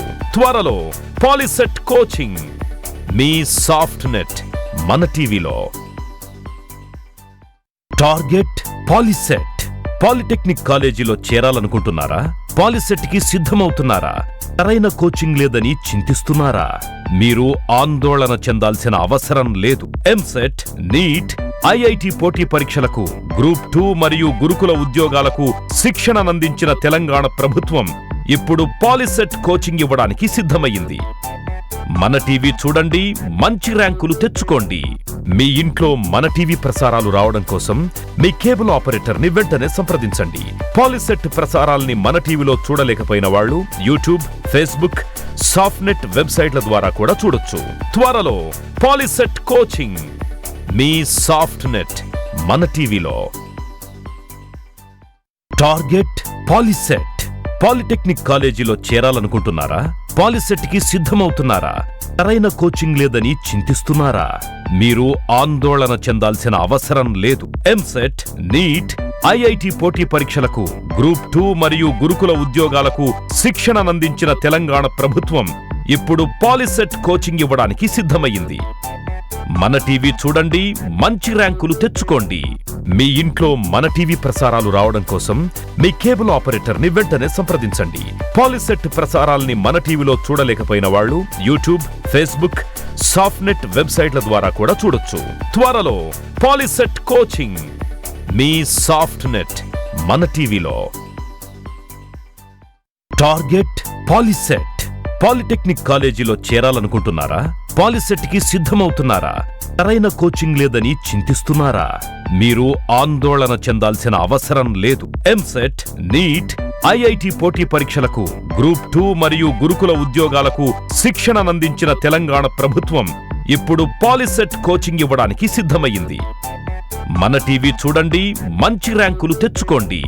మీ ఇంట్లో మన టీవీ ప్రసారాలు రావడం కోసం మీ కేబుల్ ఆపరేటర్ని వెంటనే సంప్రదించండి. పాలిసెట్ ప్రసారాల్ని మన టీవీలో చూడలేకపోయిన వాళ్ళు యూట్యూబ్, ఫేస్బుక్, SoFTNET వెబ్సైట్ల ద్వారా కూడా చూడొచ్చు. త్వరలో పాలిసెట్ కోచింగ్ మీ సాఫ్ట్నెట్ మన టీవీలో. Target POLYCET. పాలిటెక్నిక్ కాలేజీలో చేరాలనుకుంటున్నారా? పాలిసెట్ కి సిద్ధమవుతున్నారా? సరైన కోచింగ్ లేదని చింతిస్తున్నారా? మీరు ఆందోళన చెందాల్సిన అవసరం లేదు. ఎంసెట్, నీట్, ఐఐటి పోటీ పరీక్షలకు, గ్రూప్ 2 మరియు గురుకుల ఉద్యోగాలకు శిక్షణనందించిన తెలంగాణ ప్రభుత్వం ఇప్పుడు పాలిసెట్ కోచింగ్ ఇవ్వడానికి సిద్ధమయ్యింది. మన టీవీ చూడండి, మంచి ర్యాంకులు తెచ్చుకోండి. మీ ఇంట్లో మన టీవీ ప్రసారాలు రావడం కోసం మీ కేబుల్ ఆపరేటర్ని వెంటనే సంప్రదించండి. పాలిసెట్ ప్రసారాల్ని మన టీవీలో చూడలేకపోయిన వాళ్ళు యూట్యూబ్, ఫేస్బుక్, సాఫ్ట్నెట్ వెబ్సైట్ల ద్వారా కూడా చూడొచ్చు. త్వరలో పాలిసెట్ కోచింగ్ మీ సాఫ్ట్నెట్ మన టీవీలో. Target POLYCET. పాలిటెక్నిక్ కాలేజీలో చేరాలనుకుంటున్నారా? పాలిసెట్ కి సిద్ధమవుతున్నారా? సరైన కోచింగ్ లేదని చింతిస్తున్నారా? మీరు ఆందోళన చెందాల్సిన అవసరం లేదు. ఎంసెట్, నీట్, ఐఐటి పోటీ పరీక్షలకు, గ్రూప్ 2 మరియు గురుకుల ఉద్యోగాలకు శిక్షణనందించిన తెలంగాణ ప్రభుత్వం ఇప్పుడు పాలిసెట్ కోచింగ్ ఇవ్వడానికి సిద్ధమయ్యింది. మన టీవీ చూడండి, మంచి ర్యాంకులు తెచ్చుకోండి. మీ ఇంట్లో మన టీవీ ప్రసారాలు రావడం కోసం మీ కేబుల్ ఆపరేటర్ని వెంటనే సంప్రదించండి. పాలిసెట్ ప్రసారాల్ని మన టీవీలో చూడలేకపోయిన వాళ్ళు యూట్యూబ్, ఫేస్బుక్, సాఫ్ట్నెట్ వెబ్సైట్ల ద్వారా కూడా చూడొచ్చు. త్వరలో పాలిసెట్ కోచింగ్ మీ సాఫ్ట్నెట్ మన టీవీలో. Target POLYCET. పాలిటెక్నిక్ కాలేజీలో చేరాలనుకుంటున్నారా? పాలిసెట్ కి సిద్ధమవుతున్నారా? సరైన కోచింగ్ లేదని చింతిస్తున్నారా? మీరు ఆందోళన చెందాల్సిన అవసరం లేదు. ఎంసెట్, నీట్, ఐఐటి పోటీ పరీక్షలకు, గ్రూప్ 2 మరియు గురుకుల ఉద్యోగాలకు శిక్షణనందించిన తెలంగాణ ప్రభుత్వం ఇప్పుడు పాలిసెట్ కోచింగ్ ఇవ్వడానికి సిద్ధమయ్యింది. మన టీవీ చూడండి, మంచి ర్యాంకులు తెచ్చుకోండి. మీ ఇంట్లో మన టీవీ ప్రసారాలు రావడం కోసం మీ కేబుల్ ఆపరేటర్ని వెంటనే సంప్రదించండి. పాలిసెట్ ప్రసారాల్ని మన టీవీలో చూడలేకపోయిన వాళ్ళు యూట్యూబ్, ఫేస్బుక్, సాఫ్ట్నెట్ వెబ్సైట్ల ద్వారా కూడా చూడొచ్చు. త్వరలో పాలిసెట్ కోచింగ్ మీ సాఫ్ట్నెట్ మన టీవీలో. Target POLYCET. పాలిటెక్నిక్ కాలేజీలో చేరాలనుకుంటున్నారా? పాలిసెట్ కి సిద్ధమవుతున్నారా? సరైన కోచింగ్ లేదని చింతిస్తున్నారా? మీరు ఆందోళన చెందాల్సిన అవసరం లేదు. ఎంసెట్, నీట్, ఐఐటి పోటీ పరీక్షలకు, గ్రూప్ 2 మరియు గురుకుల ఉద్యోగాలకు శిక్షణనందించిన తెలంగాణ ప్రభుత్వం ఇప్పుడు పాలిసెట్ కోచింగ్ ఇవ్వడానికి సిద్ధమయ్యింది. మన టీవీ చూడండి, మంచి ర్యాంకులు తెచ్చుకోండి. మీ ఇంట్లో మన టీవీ ప్రసారాలు రావడం కోసం మీ కేబుల్ ఆపరేటర్ని వెంటనే సంప్రదించండి. పాలిసెట్ ప్రసారాల్ని మన టీవీలో చూడలేకపోయిన వాళ్ళు యూట్యూబ్, ఫేస్బుక్, సాఫ్ట్నెట్ వెబ్సైట్ల ద్వారా కూడా చూడొచ్చు. త్వరలో పాలిసెట్ కోచింగ్ మీ సాఫ్ట్నెట్ మన టీవీలో. Target POLYCET. పాలిటెక్నిక్ కాలేజీలో చేరాలనుకుంటున్నారా? పాలిసెట్ కి సిద్ధమవుతున్నారా? సరైన కోచింగ్ లేదని చింతిస్తున్నారా? మీరు ఆందోళన చెందాల్సిన అవసరం లేదు. ఎంసెట్, నీట్, ఐఐటి పోటీ పరీక్షలకు, గ్రూప్ 2 మరియు గురుకుల ఉద్యోగాలకు శిక్షణనందించిన తెలంగాణ ప్రభుత్వం ఇప్పుడు పాలిసెట్ కోచింగ్ ఇవ్వడానికి సిద్ధమయ్యింది. మన టీవీ చూడండి, మంచి ర్యాంకులు తెచ్చుకోండి. మీ ఇంట్లో మన టీవీ ప్రసారాలు రావడం కోసం మీ కేబుల్ ఆపరేటర్ని వెంటనే సంప్రదించండి. పాలిసెట్ ప్రసారాల్ని మన టీవీలో చూడలేకపోయిన వాళ్ళు యూట్యూబ్, ఫేస్బుక్, సాఫ్ట్నెట్ వెబ్సైట్ల ద్వారా కూడా చూడొచ్చు. త్వరలో పాలిసెట్ కోచింగ్ మీ సాఫ్ట్నెట్ మన టీవీలో. Many wrong and big things happen daily right before our eyes. But we think we are helpless because we do not know whom to approach and report. Now you can directly convey the information to the police anytime. Driving away the fear from people's minds and coming to their rescue, the Hyderabad police has come forward to extend the helping hand. Hawkeye.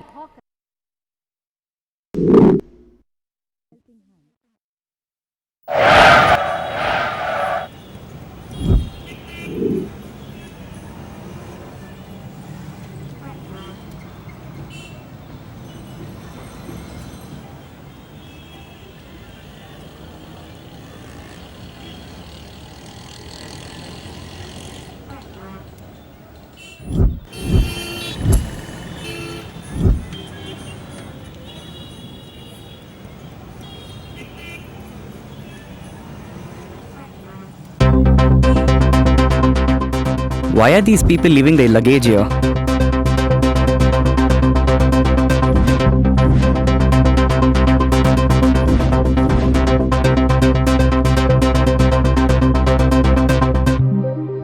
First, it was Gokul Chat and Lumbini Park. The day before, a powerful bomb was blasted in the Dilshuknagar bus stand, and that bomb was wrapped in an unclaimed article. This could be one such thing.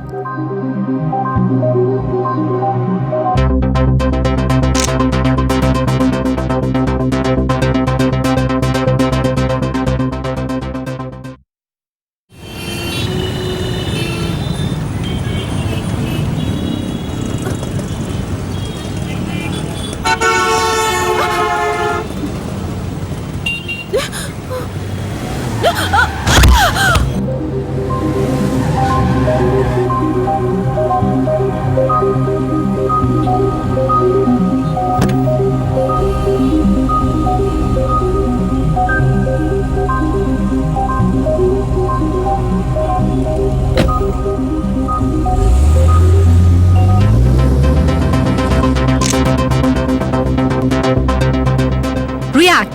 Utilize the Hawkeye set up by the police department and convey information to the concerned about any accident or danger.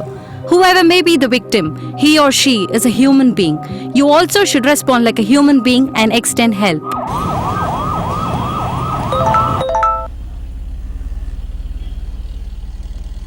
అన్నా పంజాగుట్లో traffic jam అయిందంట, right తీసుకోనా? మీకు ఎలా తెలుస్తామే? Hyderabad police department వాళ్ళ హాకై యాప్లో traffic update చేయడం వల్ల తెలిసింది. ఈశాన మంచిగా ఉందమ్మే. అదే కాకుండా నేరాలు, నేరస్తుల వివరాలు, హైదరాబాద్లోని అన్ని పోలీస్ స్టేషన్ల ఫోన్ నంబర్లు కూడా తెలుసుకోవచ్చు. సూపర్ దమ్మే, సూపర్.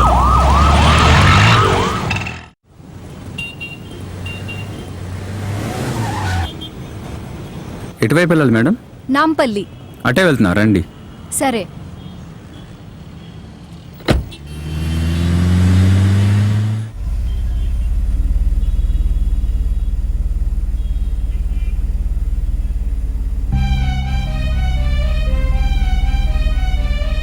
మనం వెళ్ళాల్సింది రైట్ కదా, లెఫ్ట్ వెళ్తున్నావేంటి? ఇది చాలా short cut madam.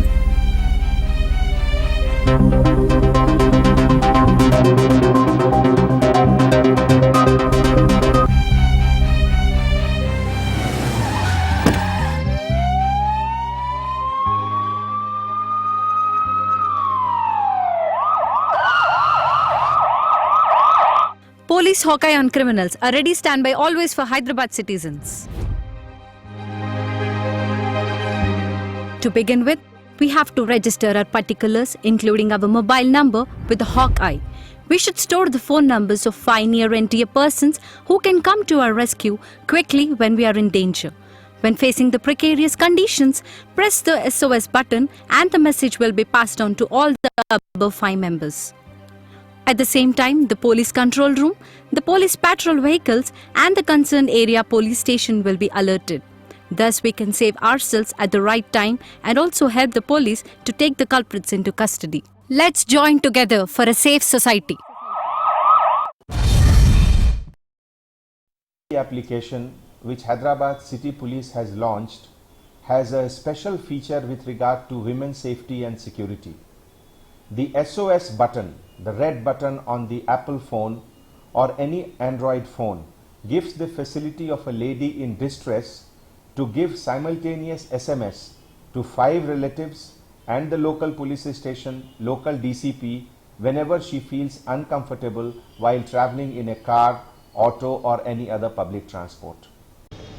In case of an emergency, when the SOS button is pressed, the pre-recorded message will go to the 5 predetermined friends.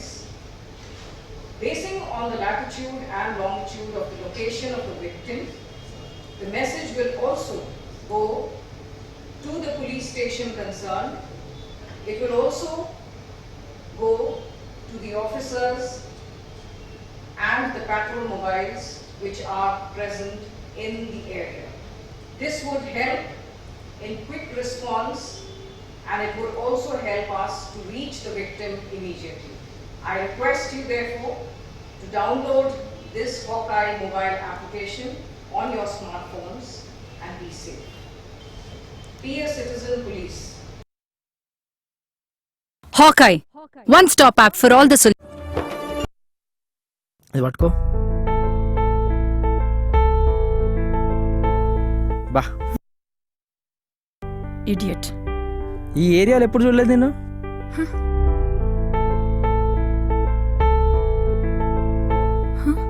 ఈ హౌలగాడి ఏడున్నాడు, వీడితో నాకెందుకు? ఏది ఇది చూసి చూడనట్టు పోతుంది. ఏ ఆగవే, ఏంది చూసి కూడా పోతున్నావు? ఎవడో నువ్వు? ఏంది ఎక్కువ చేస్తున్నావు? ఏమైందమ్మా అలా ఉన్నావు? ఏం లేదు నాన్న.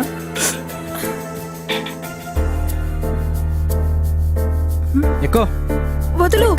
ఎవరు నువ్వు? వదులు, వదులు. ఏంది ఎక్కువ చేస్తున్నావు? అందంగా ఉన్నాను పొగరా? వద్దు, నన్నేం చేయొద్దు ప్లీజ్, నన్నేం చేయొద్దు. ఒప్పుకుంటే ఒక్కనే, లేదంటే అందరూ. వింటావా వినవా? ప్లీజ్ నన్నేం చేయొద్దు. మీరు ఒప్పుకున్నా చేస్తారు, ఒప్పుకోపోయినా చేస్తారు. మీరు చెప్పినట్టే వింటాను. అదేంటి అంత ఈజీగా ఒప్పుకున్నావు? అస్సలు ఎక్స్పెక్ట్ చేయలేదు. అన్న పోలీసులే, పోలీసులా?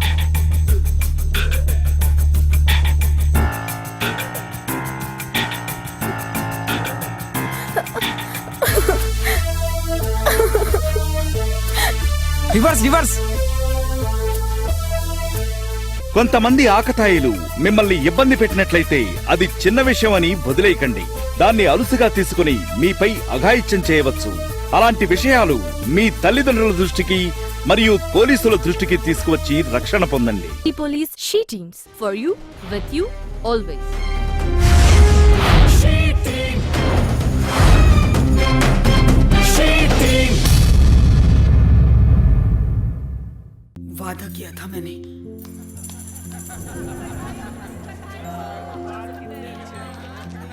मैंने वादा किया था, वादा किया था मैंने वादा किया था, वादा किया था मैंने। सुरक्षा जो मिले माँ के दूध और तन की गर्मी से पहले घंटे में, देर की तो बच्चे की जान को हो सकता है 1.5 गुना ज्यादा खतरा। तुझसे वादा रहा पहले घंटे की सुरक्षा का। गवाह कौन? ये गवाह जी, पूरा किया ना मैंने वादा।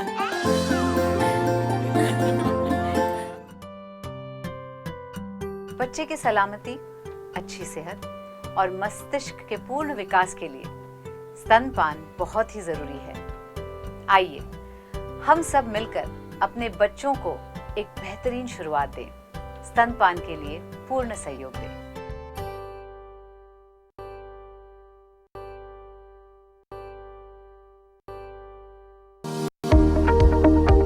The state of Telangana, since its inception, has been an advocate of using information technology for transparent, accountable, and innovative governance. The state has been striving ever since in integrating technology with governance for an efficient government to serve the citizens. Over the years, the government has been facing the problem of effective public services delivery. With the advent of ICT, the concept of e-governance has been implemented in the state to improve the services. The struggle of a citizen for his right to get his service done has been a Kafkaesque nightmare, with all those long queues to nowhere, hefty paperwork, opportunistic middlemen, and the vicious ladder of hierarchy. With a Herculean task of the sort, the citizens started losing faith in government services, leading to the necessary paradigm shift in thinking, innovation, and technology of services to adapt and implement. To overcome those aforementioned challenges, electronic service delivery has been implemented with the initiatives of pushing services online. The key process in re-engineering involved separation of decision of service from point of delivery of service through large number of franchises as points of service delivery, linking all the departments to the single portal, agreeing on the timelines for service, removing the concept of physical jurisdiction for a service to enable anywhere service, etc. Individual services have been merged into integrated services, and manual signatures were replaced with digital signatures. Required infrastructure like state data center and statewide area networks for achieving these technological ambition was implemented. ఒక ఒక సంవత్సరం నుంచి తెలంగాణ ప్రభుత్వం వచ్చిన తర్వాత complaint చేసిన with in అవర్స్లో మాకు రెక్టిఫై చేస్తూ సిటిజన్కి డైరెక్ట్గా డెలివరీ చేసే విషయంలో తెలంగాణ ప్రభుత్వం ముందుంది. తనకు తాను ఉపాధి కల్పించుకోవాలి అనుకొని చేసే వాళ్ళందరికీ ఇది ఒక మంచి అవకాశం. The core objective of MeSaver is to provide smart, citizen-centric, ethical and efficient governance facilitated by technology. Primarily, there are two critical objectives which we want to achieve. First is to provide citizen services in a transparent and accountable manner to take the governance to the doorsteps of the citizens. Today we have about 34 departments and 600 services, and we offer these through 4,000 service touch points. Typically, we are present up to mandal level within 5 kilometers of every citizen. So presence-less, paperless and cashless kind of government is being enabled through MeSeva. And this is essentially what our Chief Minister meant, that we should have the presence of government felt rather than being seen or being heard. We recorded the maximum number of transactions, the electronic transactions during 2015-16 in the entire country. So that is the kind of standards we have set in MeSeva and e-governance and the citizen services that we provide. As a result, the required transparency and services has been achieved regarding timeline and cost. Citizen friendliness is being given much more importance, and the middlemen were completely removed from the equation, ending the tyranny of ink signatures. Current bill pay చేయాలంటే current ఆఫీస్కి వెళ్ళాలి, water bill చేయాలంటే water bill pay ఆఫీస్కి వెళ్ళాలి. అదేందో short టైంలో వచ్చేసి ఈ సేవకు వచ్చేసి కరెంట్ బిల్ వాటర్ బిల్ అన్నీ ఒకటే ఒక 10 minutesలో వచ్చి పే చేసి వెళ్ళిపోతాను. స్పీడ్ అండ్ యాక్యురసీ రెండు మెయింటైన్ చేస్తున్నటువంటి ఆపరేటర్స్ మీ సేవా నేతృత్వంలో నేను చూశాను. మీలో ఏంటంటే జెన్యూనెస్ ఉంది ఇక్కడ. It's like a God gift. With all its success in ESD, Telangana government is ranked first in the number of e-transactions carried per 1,000 population out as per national e-transaction count. ESD has been recognized in the country as a pioneer and won all awards in administration for its technological breakthrough and innovation, presenting easy, smart and fast service delivery system in India. It's received the Prime Minister's Award for Excellence in Public Administration, National Award for Best E-Governance Award, and host of others, including Scoach Award in December 2015. During 2015-2016, about 12 delegates and foreign officials visited ESD to learn about e-governance platforms and implementation, claiming it as one of the best examples of efficient citizen services delivery. On the 22nd of June 2016, ESD served about 3 lakh citizens on a single day, about 2,65,000 through MeSeva and about 40,000 through eSeva, the highest in the history. These points of deliveries, PSSKs, or Palle Samagra Seva Kendram, near your neighborhood with centralized and connected ICT platform for universal and non-discriminatory delivery of all government services to citizens and businessmen of all strata. Telangana government is upgrading its hugely successful ESD service MeSeva in the form of MeSeva 2.0 by introducing the disruptive idea of M-governance. The entire service delivery and technology is being re-engineered with emphasis on anytime, anywhere, and on any mode service delivery, and improving the productivity of the stakeholders, better user experience, central CCTV monitoring of all government centers, etc. The T-Folio is an M-governance platform of Telangana government, set up to achieve anytime, anywhere, anyhow delivery of all kinds of government to citizen services through one access point, one app, one URL, one shortcode. For the dream of an efficient, fair and dynamic society, the state must thrive for a continuous progress in its technology, in not just automation, but in innovation to provide reliable and trustworthy public services built around the ideals of one of the key pillars of democratic nation, right to information.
Welcome students.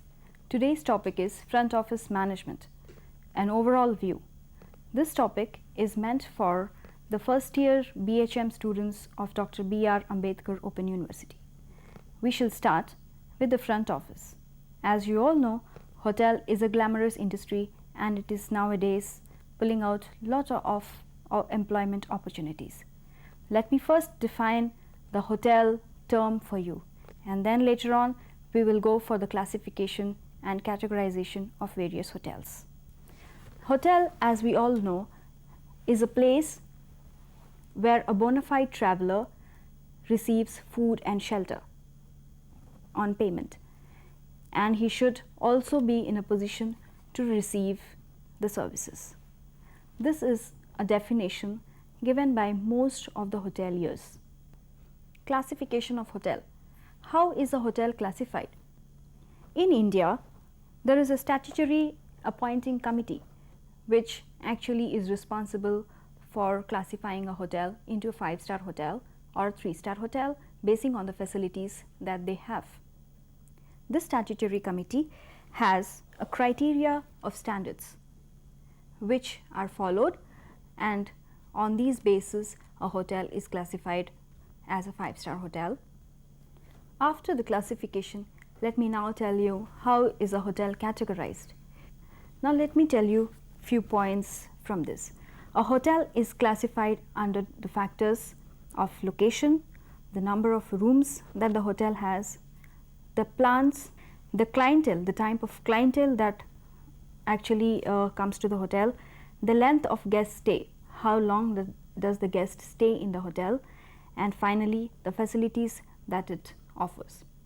Now let me first tell you under the location part. Under the location, the hotels are categorized as business class hotels or downtown hotels. It is situated generally in the heart of the city and near the public businesses and public buildings, so that it is easy for any business person to come in and carry on. Apart from his stay, he can also carry on with his business. The second part is a suburban hotel. These hotels are situated in the outskirts of the city. The third is the resort hotel. These hotels are actually situated either in the hill stations or in the beaches. The fourth hotel is airport hotel, the hotels which are located near the airports. Then we have motels. Motels are motor hotels or situated on the highways. These are the types of hotels which are under the categorization of location. Now let me tell you the categorization according to the number of rooms.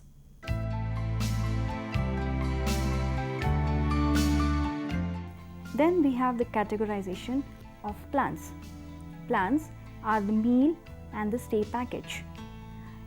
We have 4 major plans, that is the food and stay packages. The first is American plan. It is also called full pension plan. In American plan, you get food, that is both breakfast, lunch and dinner plus the room.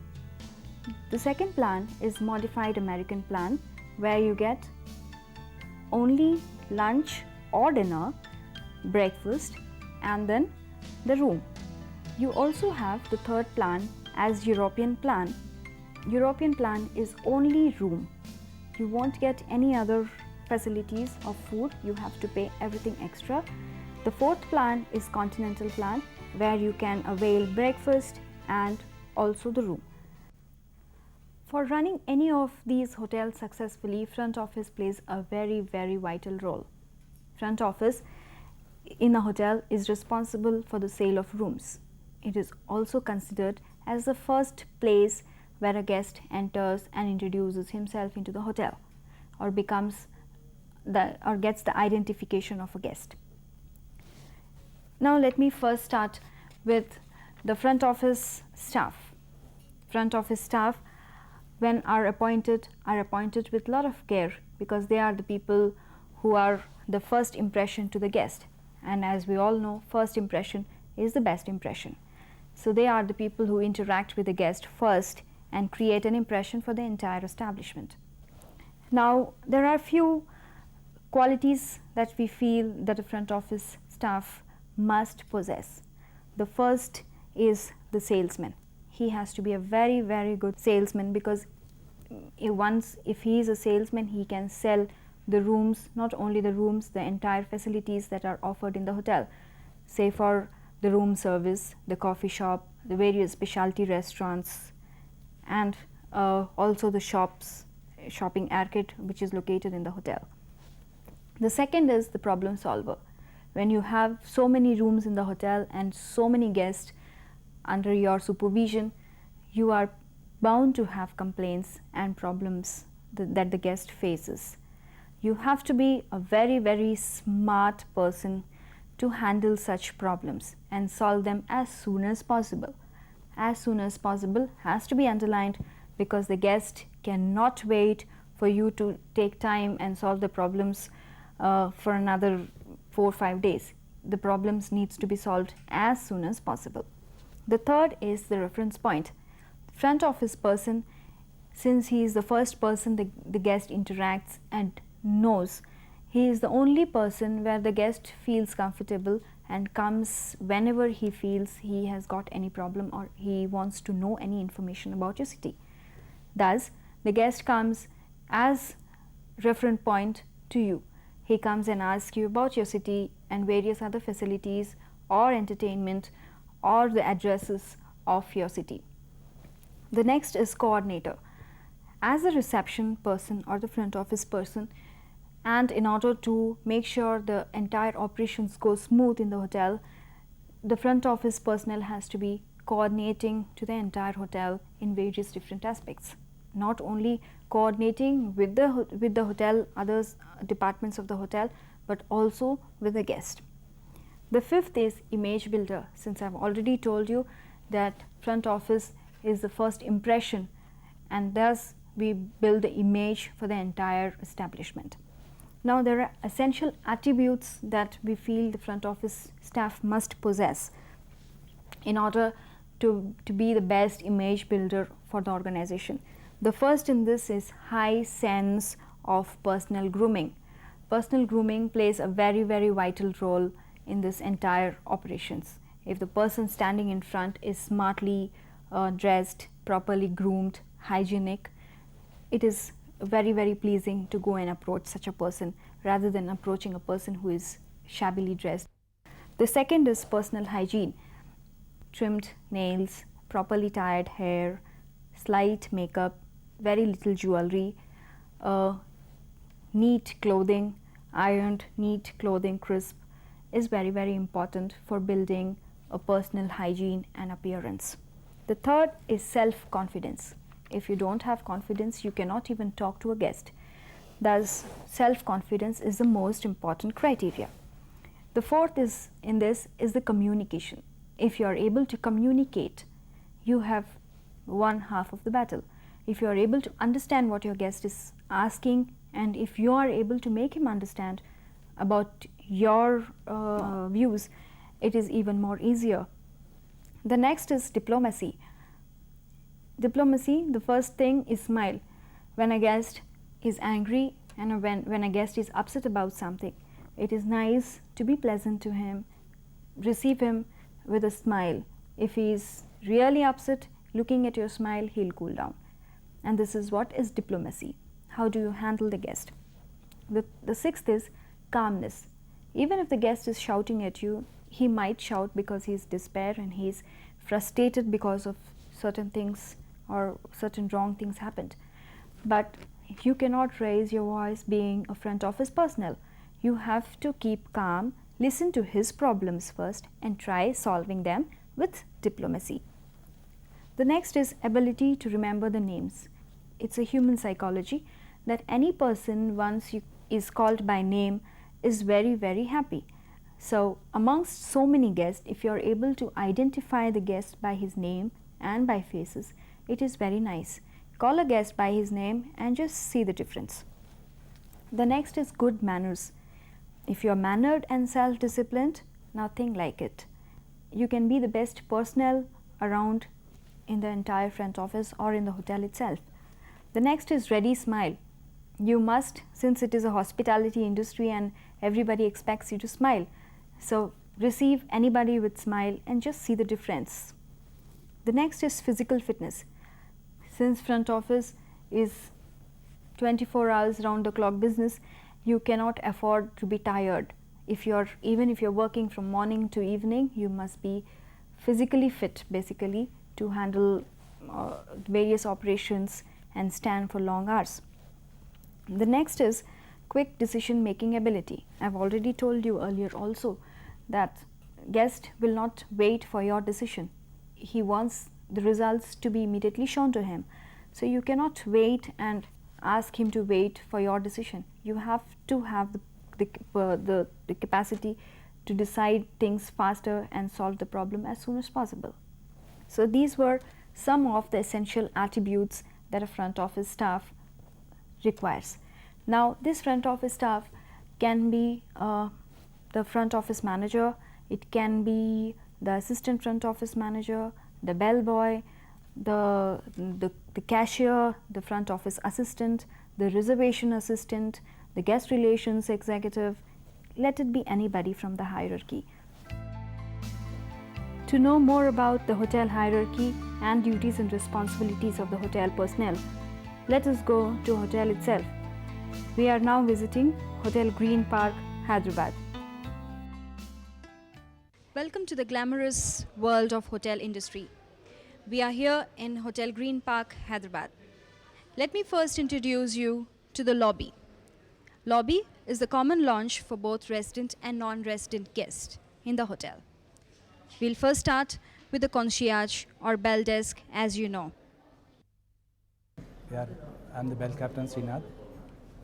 We are doing the check-ins and check-outs apart from the bell desk with the medicine request.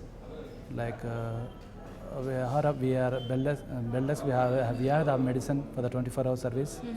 Apart from that, we have to go to the, in case middle of the night we get a request on the medicine, we go to import the from pharmacy and pharmacy. We go to the 24 hours pharmacy, we get medicine, and this for suppose if we get You also provide newspapers. Newspapers. We'll provide the newspapers, Stamps. and the stamps like a wheelchair and the adapters. We have the chargers.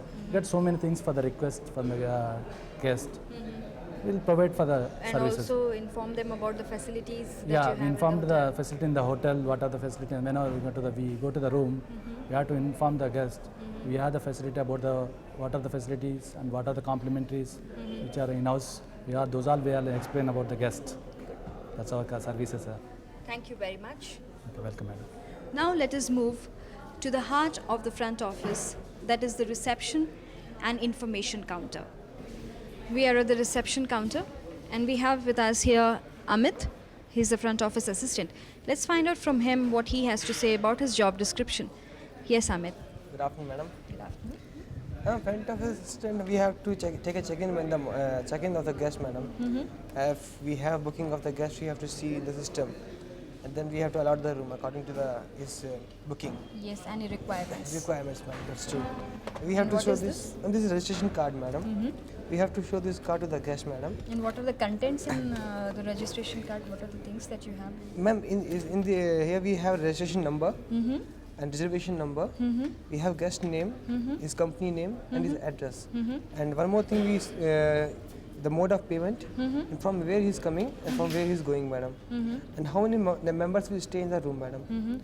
And any special instruction like that if we require anything apart from the room, madam. Okay. We have to write it over here. Okay. Cashier collects the money, charges the bill. We have with us Maruti, who is a cashier in this hotel. Let's find out from him what his duties and responsibilities are. Yes, Maruti. Salam. Here we do the cashiering.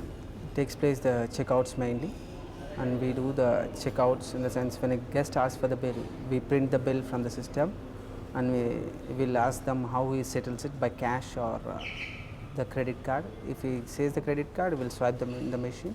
If we cash, we collect the cash and we'll raise a receipt for it. And the second thing, main thing is we do the foreign exchange here. the Thomas Cook gives us the daily rates. According to that rates, we'll do the foreign exchange. What are the petty cash and paid outs? Yeah, the paid outs are mainly of the advances refund to the guest, and the other paid outs are to the travel desk. When the guests want to post it into the bill, post it into the room bill, we'll post that and we'll give the cash to the travel desk. These are the two mainly paid outs. We are here with a GRE, Guest Relations Executive. GRE has a very important role to play in a hotel. Here with us is Liji, a Guest Relations Executive. Let's hear from her herself what her role goes in the hotel as a GRE. Hi everybody, I'm Liji. I'm a Guest Relation Executive here. The duties and the responsibilities of GRE is to look after the guest request, to deal with the guest comments, take the feedbacks. Whenever any VIPs are checking in, we have to go to the rooms, we have to check up the rooms, whether the rooms are ready on time, and we have to see all the VIP amenities are placed in the rooms. We have to, we check that whether all the arrangements, the fruit baskets, everything is placed as per the request. Front office manager, the boss of the front office and the man behind the entire front office operations. We have with us Mr. Das, who is the front office manager of the hotel, and from him directly let us know what are exactly the front office manager's duties and responsibilities. Well, as a front office manager, I need to keep a track of the day-to-day operations in the entire front office. Okay, and all the staff report to me. The moment they enter the hotel, okay, I check the expected arrivals, who are the VIPs, who are the very important guests coming in checking to the hotel. Accordingly brief the staff, lobby managers and the entire staff to take special care. What is the room blocked? Go personally and check what are the room blocked, check the room personally and see that he is received with an utmost care. We receive all the VIP guests with a bouquet, okay, escort them personally to the room, okay, and see that he is comfortable. Now let's find out how front office department coordinates within itself and with the various other departments prevailing in the hotel. Now let us take lobby. Lobby is the common lounge for both the resident and non-resident guests in the hotel. Arrival, how does it take up the arrival? Now the main important staff in the lobby are the bell boys, the bell desk and the bell captain and bell boys and his entire force. They are responsible for taking the arrivals in. When a guest enters the car park, they are brought in to the lobby along with the luggage and introduced to the reception counter. The similar way, when a guest is leaving or he is checking out, that is the guest departure, he is again brought down along with his luggage from the room and introduced to the reception for the further formalities. Then shifting of the room. If a guest is not satisfied with the room that he is staying, or due to some reasons if the hotel could not give him the room of his own request, he will be shifted his room, and bellboys are responsible for the room shifting with the coordination of the reception counter, of course. Then the scanty baggage. This is a very important terminology. Scanty baggage is a guest which a guest who enters the hotel without any baggage or just a single bag. He is supposed to be very dangerous guest. He might just check out anytime without even informing the reception. Thus it's a big loss to the hotel organization. So when a scanty baggage guest arrives into the hotel, it is the responsibility of the bell desk to inform the reception counter, so that the reception counter takes its own steps in or correct in case if they fall in trouble. The next is messages. If a guest receives a message at the telephones or at the reception counter, it has to be passed on to the guest who is staying in the room. So bell boys are the people who are responsible for passing on these messages from the reception counter or from the telephone operator to the rooms or to any other department. Paging. Paging is a term used for finding out a guest or searching a guest in the hotel. In case if a guest has his own guest for him in the lobby waiting, and this room guest is not there in the room, in that case a bellboy is sent to find out the whereabouts of the guest who is supposed to be searched. These are the various points that the lobby or the bell desk coordinates with the reception and the telephones. Interdepartmental coordination. How does front office coordinates with various other departments? Hotel work hand in hand, so it is important that all the departments coordinate with each other and move the operations ahead. So since we are discussing about the front office, let me tell you how front office coordinates with various other departments. Housekeeping. Housekeeping is the very important and vital department as far as front office is concerned, and accommodation operations is concerned. Front office is if the front office is the department which sells the rooms, then housekeeping is responsible for making the rooms. So one is preparing and the second one is selling. Now the first point in this, that the front office and housekeeping coordination as it goes, is the room report from housekeeping. Now when the housekeeping staff prepares a room, they are responsible for making a chart called discrepancy report or a room report. Now this room report generally has all the names of the guests who are staying in the hotel, or the rooms which are shown as checked out, the rooms which are shown as occupied or out of order due to any reason, any technical reason in the room. Now these rooms, this room report is made physically by the supervisors of the housekeeping and is sent to the front office. Now front office also, according to their arrivals and departure list and the movement list, has made a report that is also the front office room report, and this housekeeping room report and the front office room reports are compared and this discrepancy report is made. Now discrepancy report is very important to find out the status of the rooms and if there is any discrepancy in these two reports. The second is room clearance arrangements. Now when a guest leaves the hotel, checks out, the room has to be immediately cleaned and prepared for the next sale. Now when the room is cleaned, it is housekeeping's responsibility to inform the front office about the room being cleared and which can be given for the sale. The third is special arrangements for VIPs and groups. If a group or VIP is expected in the hotel, amenity voucher has to be passed on to the housekeeping a day before, so that necessary arrangements can be done in the room as far as flower arrangements are concerned, or bathroom amenities are concerned, or food and beverage amenities like chocolates, cakes, fruit basket, welcome drink. All these things can be arranged in the room. The second is how does front office coordinates with accounts. Accounts is one important department because the pay packets of the staff comes from the accounts department. Not only that, the second thing is foreign exchange.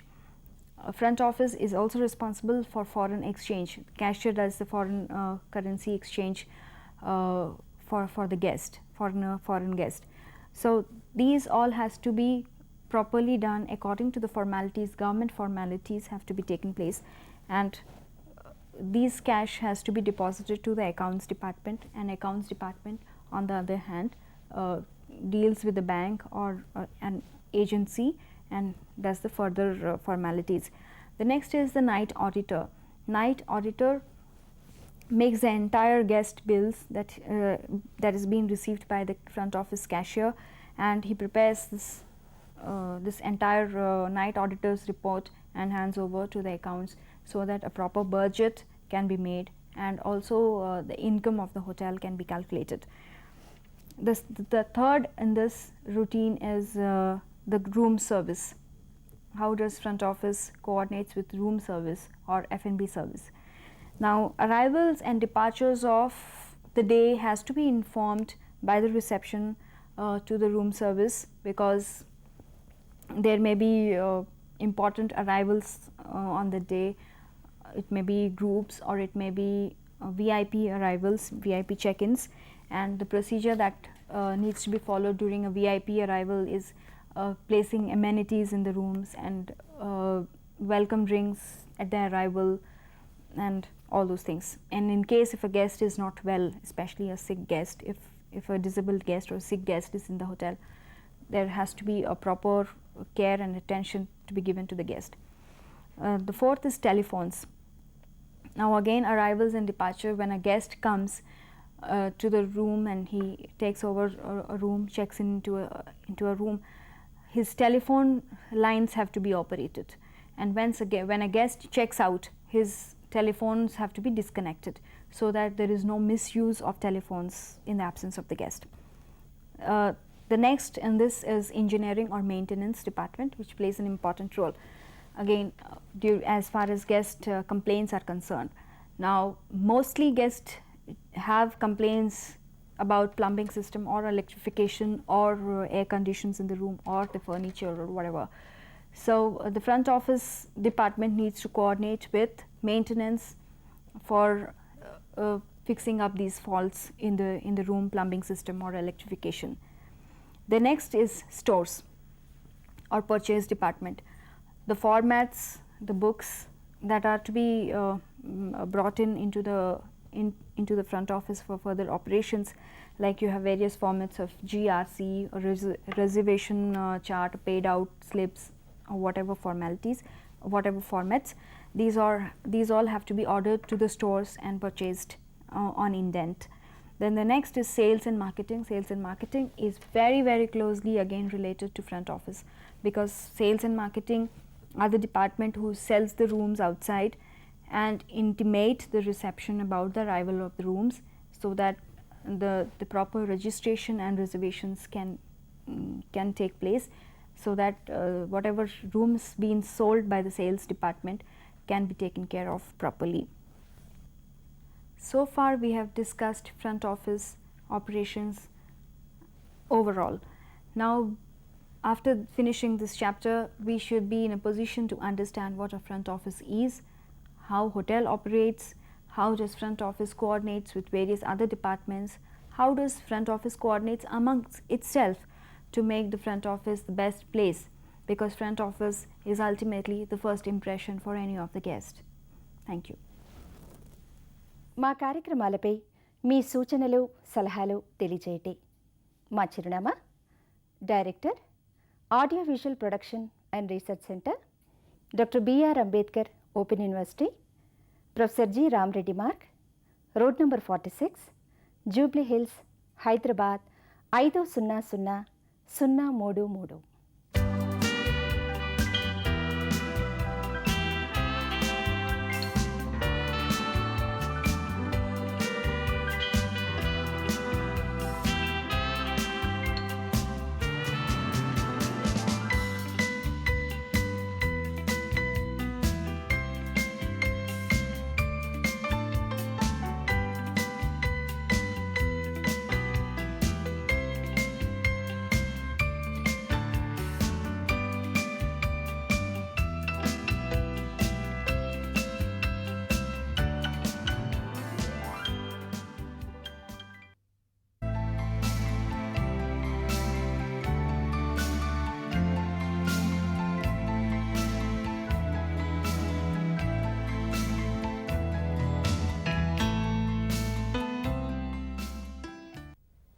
Hello friends, today we are going to learn about the growth and development of mutual funds in India, and this topic is meant for the MCOM final year students of Dr. B.R. Ambedkar Open University.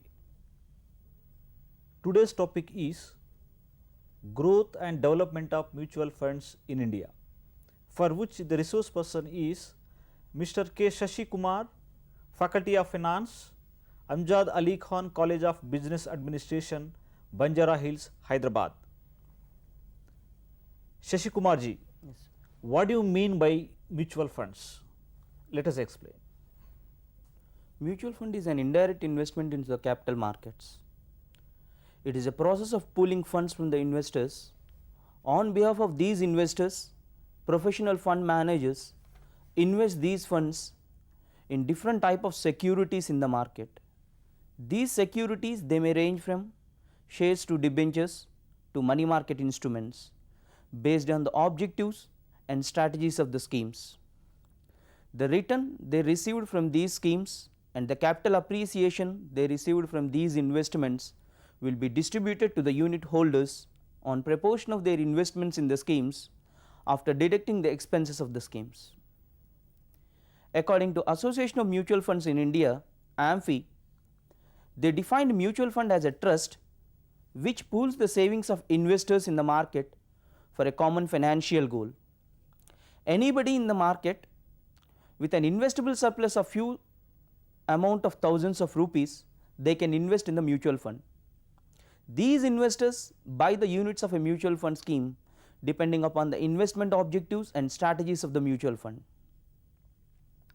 So, the mutual funds emerged as a popular investment vehicle for the common man, as it offers an opportunity to the common man to invest in a professionally diversified portfolio of securities or basket of securities at a lower rate of risk.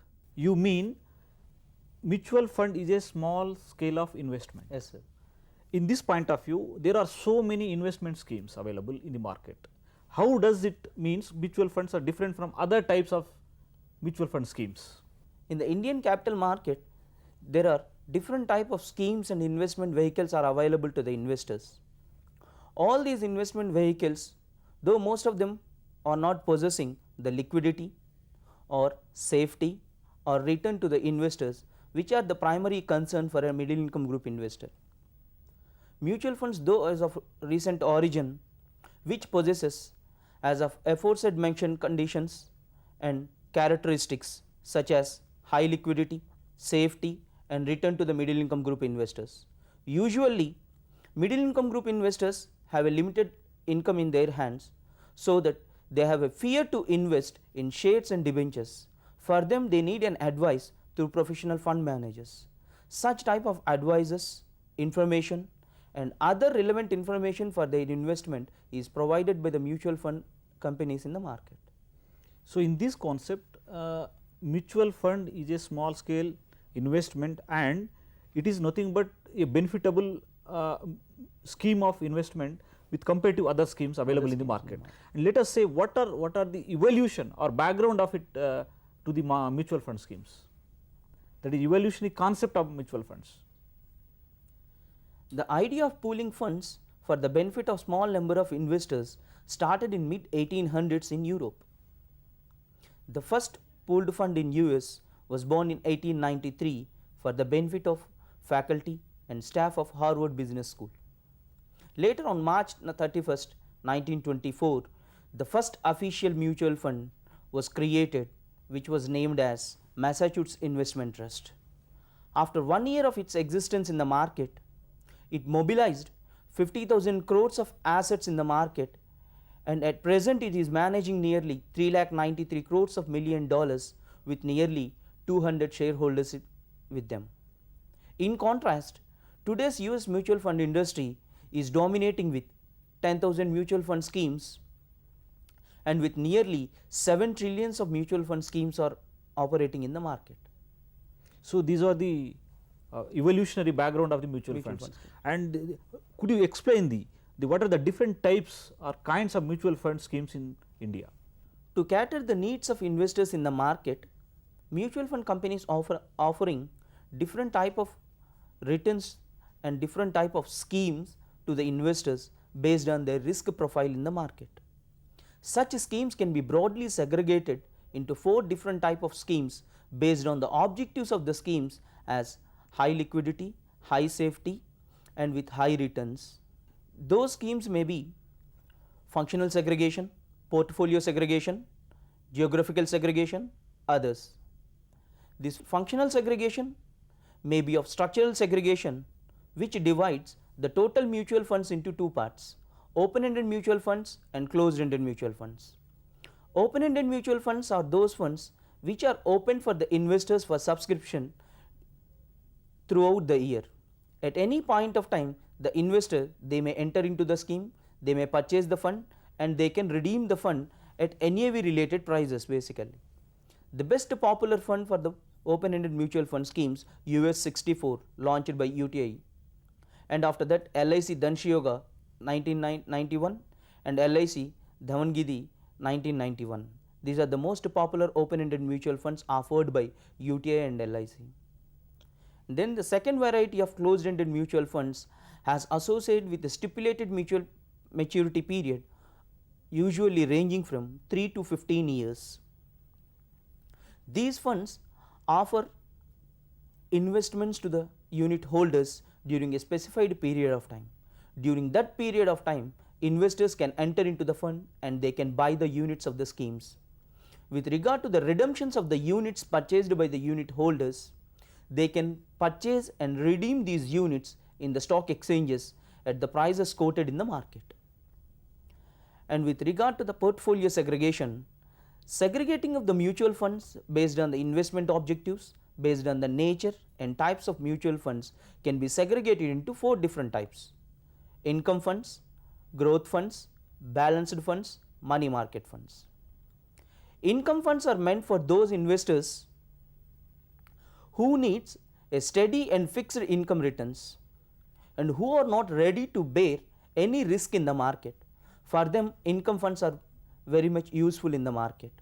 Such type of income funds are already launched by LIC, GIC, and the most popular income funds in today's market is launched by the Bank of India and Indian Bank. Growth funds, these are the funds which are suitable to those investors in the market who expect higher returns and higher risk, and most probably these funds invest their investments in equity related investments. The basic objective of the scheme is to capital appreciation. And balanced funds, these funds which possesses the characteristics of both income funds and growth funds, and it offers a wide variety of benefits to the investors in the form of return and capital appreciation. Best example for the balanced fund, GIC balanced fund and LIC balanced funds, which is launched in 1991-1992. Based on the geographical segregation of the mutual funds, we can divide the mutual funds into 2 different types: domestic mutual funds and offshore mutual funds. Domestic mutual funds are those mutual funds which takes into consideration the local region or the country. In that specified borders or the regions, they are investing the funds collected from the investors. Offshore mutual funds facilitates a flow of foreign capital into the domestic country. It is the best way of collecting the foreign exchange reserves from the other countries.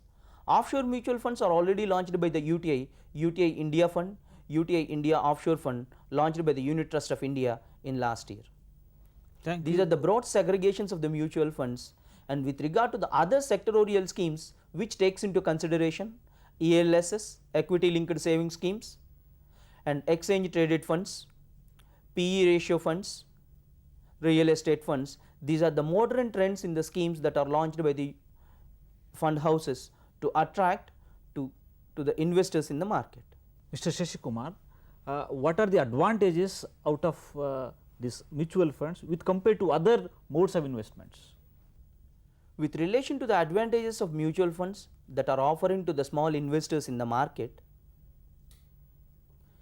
mutual funds basically offers a benefit of diversification to the investment made by the investors, and then it offers an availability of large amount of schemes is basically the backbone of the investments.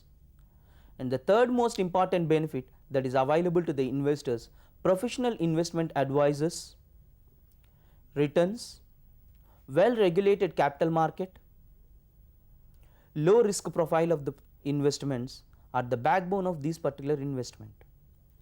With regard to the diversification, for individual investors with their limited income, they can't diversify their investments in the capital market.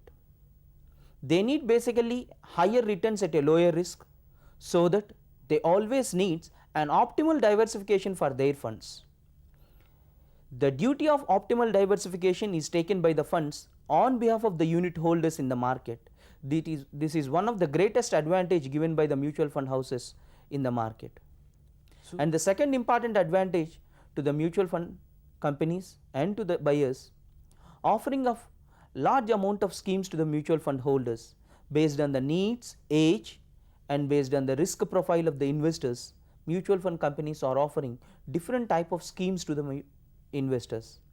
In India at present, 530 different type of schemes are offering to the individual investors.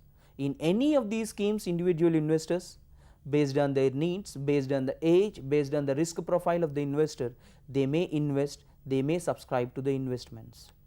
The third most important benefit to the investors, professional investment advice.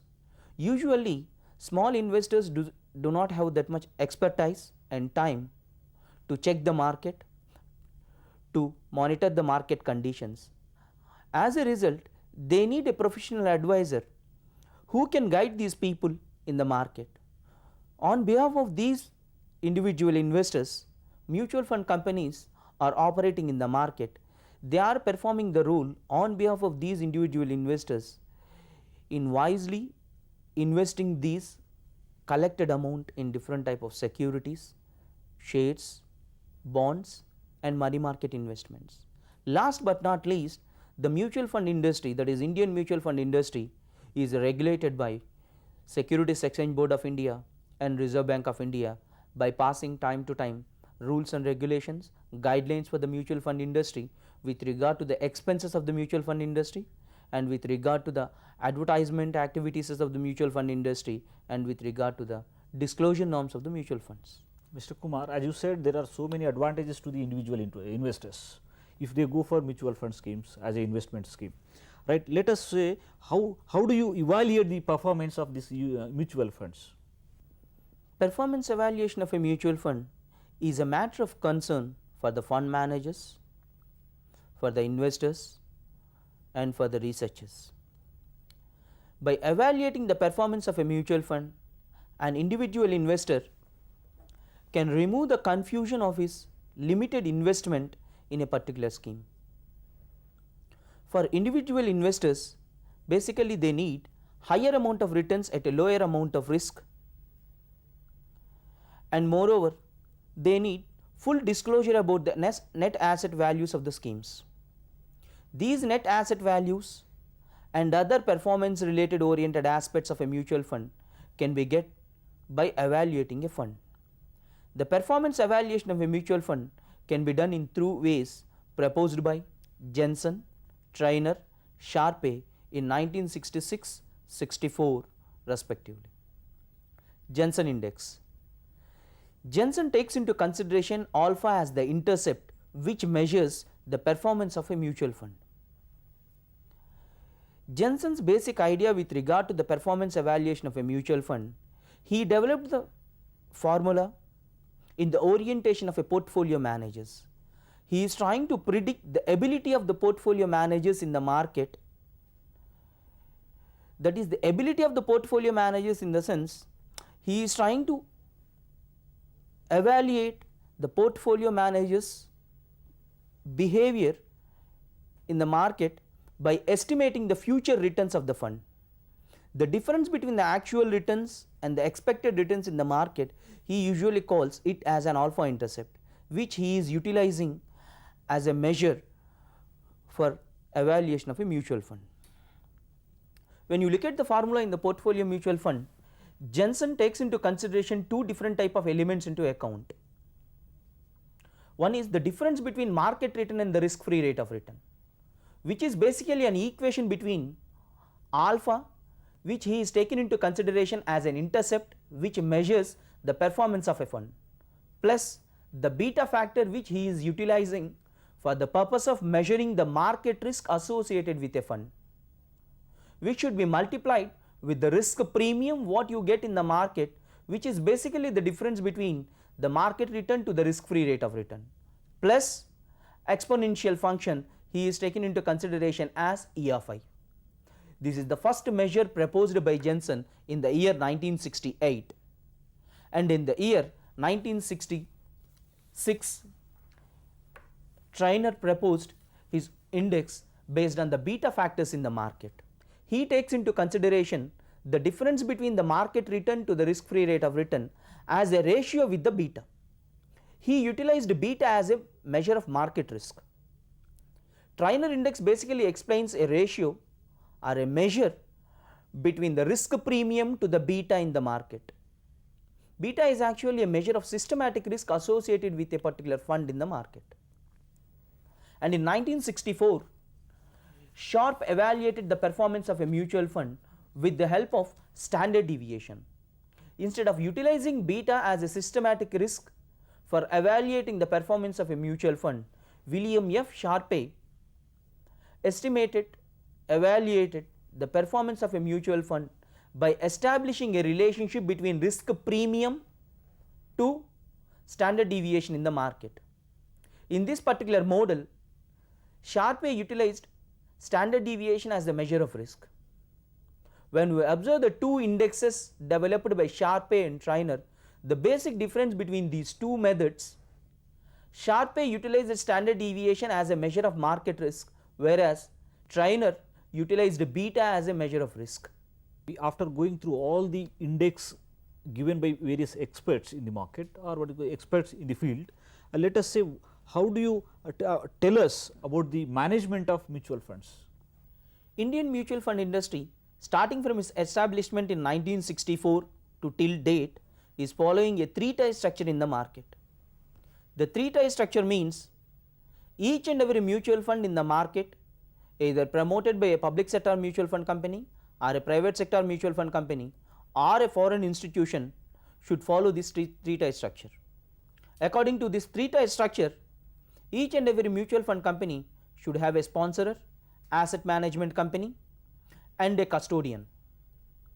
The sponsor is a person who sponsors the mutual fund, and this particular mutual fund is registered under Indian Trust Act and with Securities Exchange Board of India. These board of trustees, they will manage the fund with a prior agreement with the asset management company. Based on this agreement between the board of trustees and asset management company, they will charge a fee of 1.25% for their activities plus 1.25% for the direct expenses. Is it here asset management company is a consultant to these companies? It is actually a part and parcel of the mutual fund structure. Okay. In the structure of three-tier structure, trustees, asset management company, custodian. Okay. Trustee is a person who registered under Indian Trust Act. Okay. With a prior agreement with the asset management company, he will manage the assets. Whatever the assets that are holded by these mutual funds, assets under the custodian of mutual fund. Or how do you analyze the growth and development of mutual funds in India? Growth and development of mutual fund industry in India can be analyzed in a phase-wise manner, starting from its existence in the Indian mutual fund industry. In the period of 41 years of its existence in India, the total period of 41 years can be segregated into 4 different phases.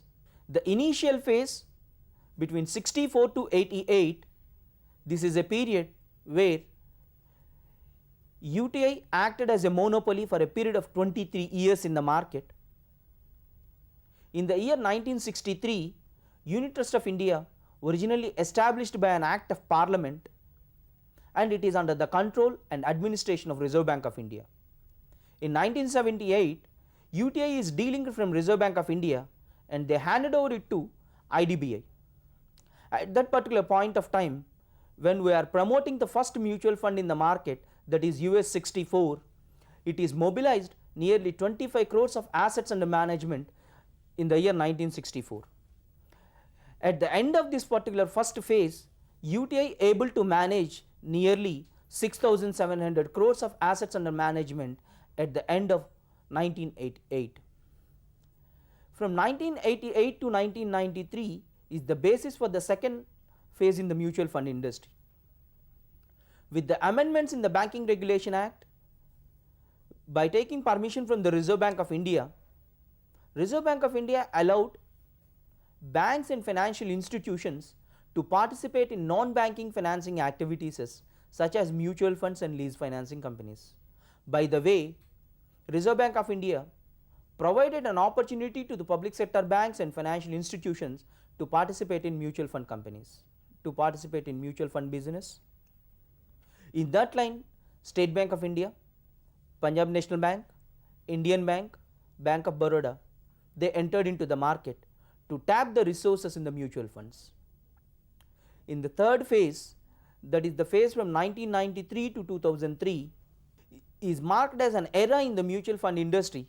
This is the period where private sector mutual funds are entered into the market. With the advent of liberalization and booming in the stock markets, we liberalized our economy and we opened our economy to the other players in the market. As a result, we opened our Indian mutual fund industry to the private sector people and foreign sector entities. At the end of 1993, the industry is managing 47 crores of assets under management. By the end of the third phase, that is in 2003, the industry is managing nearly 1,21 crores of assets under management. The fourth phase really started in the year 2003, in the mid of February 2003, when we bifurcated UTI into two separate entities after the UTI mess that is happened in the market. Government of India, with the help of Joint Parliamentary Commission JPC, they divided UTI into two phases, namely UTI 1 and UTI 2. UTI 1 as a separate entity which manages assured return schemes, whereas UTI 2 will manage NAV based schemes. As of today, the total industry is managing nearly 1,60 crores of assets under management, and it is projected by the fund managers in the market by the end of 2006-2007 we are able to mobilize more than 1,70 crores of assets under management. So these are the growth stages of UTI in India. Because not only UTI, public sector funds and private sector institutions, and their role in the market. Okay, and let us tell something about what are the problems and prospects of mutual funds industry in India. Brief, please. Even after its existence in the Indian market, mutual funds are able to show their real performance in the last couple of years as because of booming in the capital markets. The discussion of problems in the mutual fund industry can be addressed in 6 different ways. The first way of addressing the problem of mutual fund industries, one is in relation to a group of investors in the market. Many of the investors are not showing much interest to invest in the mutual funds as because of the assured returns. They are demanding a little amount of assured returns for their investments in the capital market. And the second most important problem for the Indian mutual fund industry, as our industry is following a 3-tier structure, namely trustees, asset management company, custodians, there is no clear-cut distinction is existing between trustees, custodians, asset management companies. As a result, in most of the fund houses, trustees are playing as the fund managers. The third most important problem, in real terms, even still now mutual funds has not really emerged as an investment vehicle for the common people. The fourth most important problem in the mutual fund industry, the fund houses' behavior in the market. In a study conducted by the KPMG, it is identified that most of the fund houses in the market, they are disclosing late NAVs to the investors. As a result of disclosing late NAVs to the individual investors sometimes tempted to invest their funds in the market. As a result, they are losing their limited amount of capital in the market. The fifth most important problem for the mutual fund industry is in relation to the market structure. Most of the fund houses and AMFI is demanding about the self-regulatory organizations, that one of the development has to be taken place in the market. It is still now pending with the Reserve Bank of India, Securities Exchange Board of India and AMFI.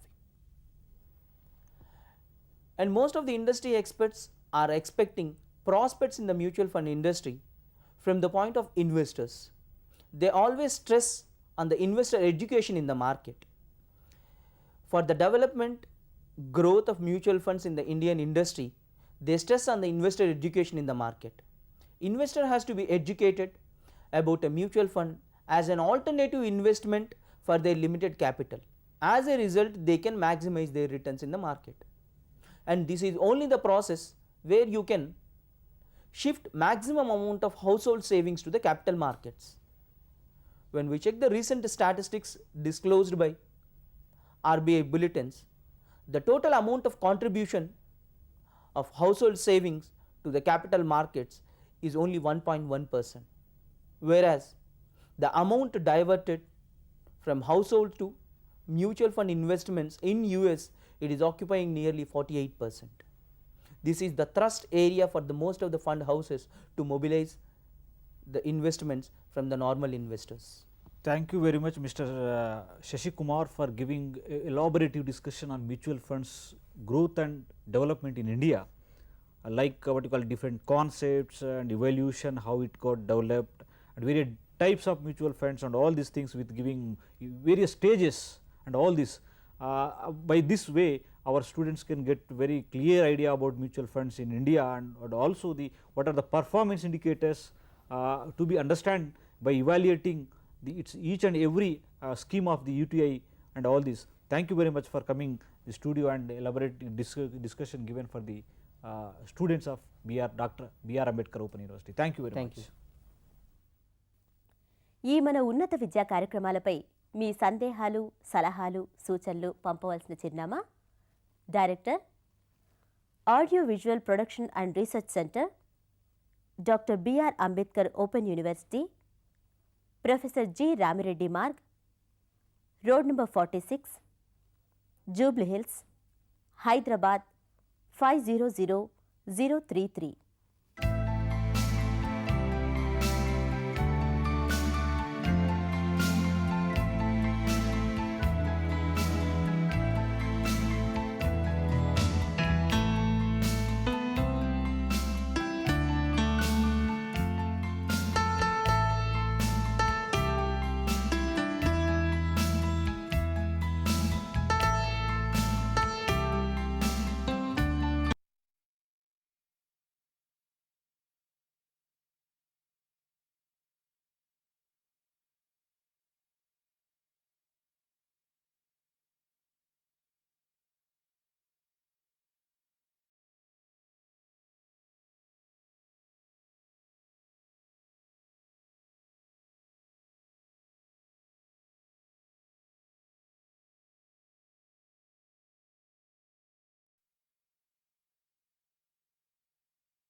Get on top in life because it's the bottom that's overcrowded.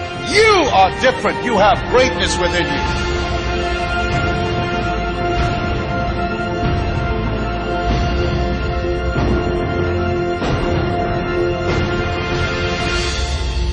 Don't judge your circumstances and the possibilities for your future based upon what you have now and because of what's going on now. No. That's not the real reality there. What you're going through, if you're going through some hard times, it has not come to stay, it has come to pass. It's all right.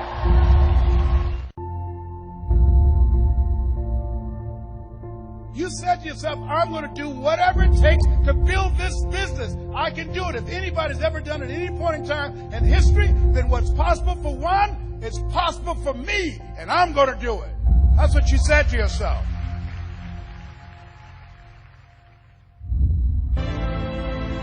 How much time do you spend every day working on your dream? In the last 90 days, how many books have you read? In the last year, what new skill or knowledge have you acquired? Do you want to make a year? What do you want to try? How do you want to live? Stop just waking up like an accident. What do you want? And then once you find out what you want, spend the rest. If you keep being a victim, if you keep letting losing happen to you, if you keep letting people do you and treat you any kind of way, it's going to become a culture.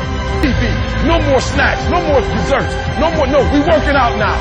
No more alcohol, not right now. No, I can't handle it right now. You need to tell you that you owe you something. I'm going to fight. I'm going to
The SOS button, the red button on the Apple phone or any Android phone, gives the facility of a lady in distress to give simultaneous SMS to 5 relatives and the local police station, local DCP, whenever she feels uncomfortable while traveling in a car, auto or any other public transport. In case of an emergency, when the SOS button is pressed, the pre-recorded message will go to the 5 predetermined friends. Basing on the latitude and longitude of the location of the victim, the message will also go to the police station concerned. It will also go to the officers and the patrol mobiles which are present in the area.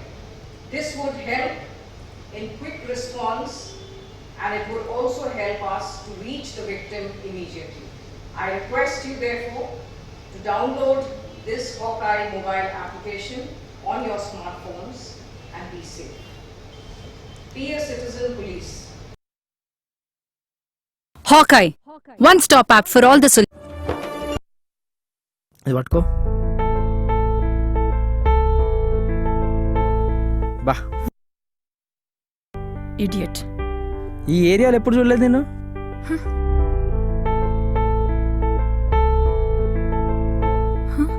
ఈ హౌలగాడి ఏడున్నాడు వీడితో నాకెందుకు ఏది ఇది చూసి చూడనట్టు పోతుంది ఏ ఆగవే ఏంది చూసి కూడా పోతున్నావు ఎవరో నువ్వు ఏంది ఎక్కువ చేస్తున్నావు ఏమైందమ్మా అలా ఉన్నావు ఏం లేదు నాన్న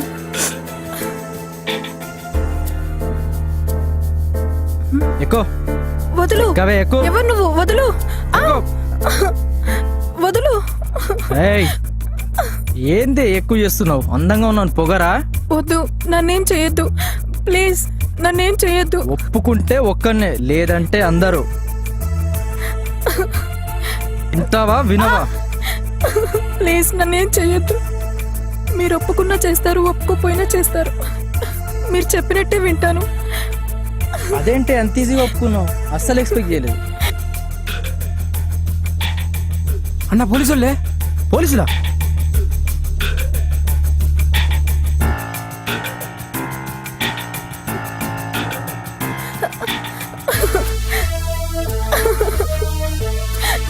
రివర్స్ రివర్స్ కొంతమంది ఆకతాయిలు మిమ్మల్ని ఇబ్బంది పెట్టినట్లయితే అది చిన్న విషయం అని వదిలేయకండి. దాన్ని అలుసుగా తీసుకుని మీపై అఘాయిత్యం చేయవచ్చు. అలాంటి విషయాలు మీ తల్లిదండ్రుల దృష్టికి మరియు పోలీసుల దృష్టికి తీసుకువచ్చి రక్షణ పొందండి. Police She Teams for you, with you, always. She Team. She Team. वादा किया था मैंने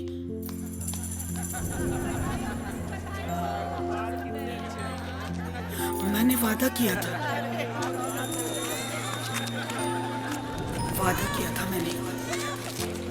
मैंने वादा किया था मैंने सुरक्षा जो मिले माँ के दूध और तन की गर्मी से पहले घंटे में, देर की तो बच्चे की जान को हो सकता है 1.5 गुना ज्यादा खतरा। तुझसे वादा रहा पहले घंटे की सुरक्षा का। गवाह कौन? ये गवाह जी, पूरा किया ना मैंने वादा।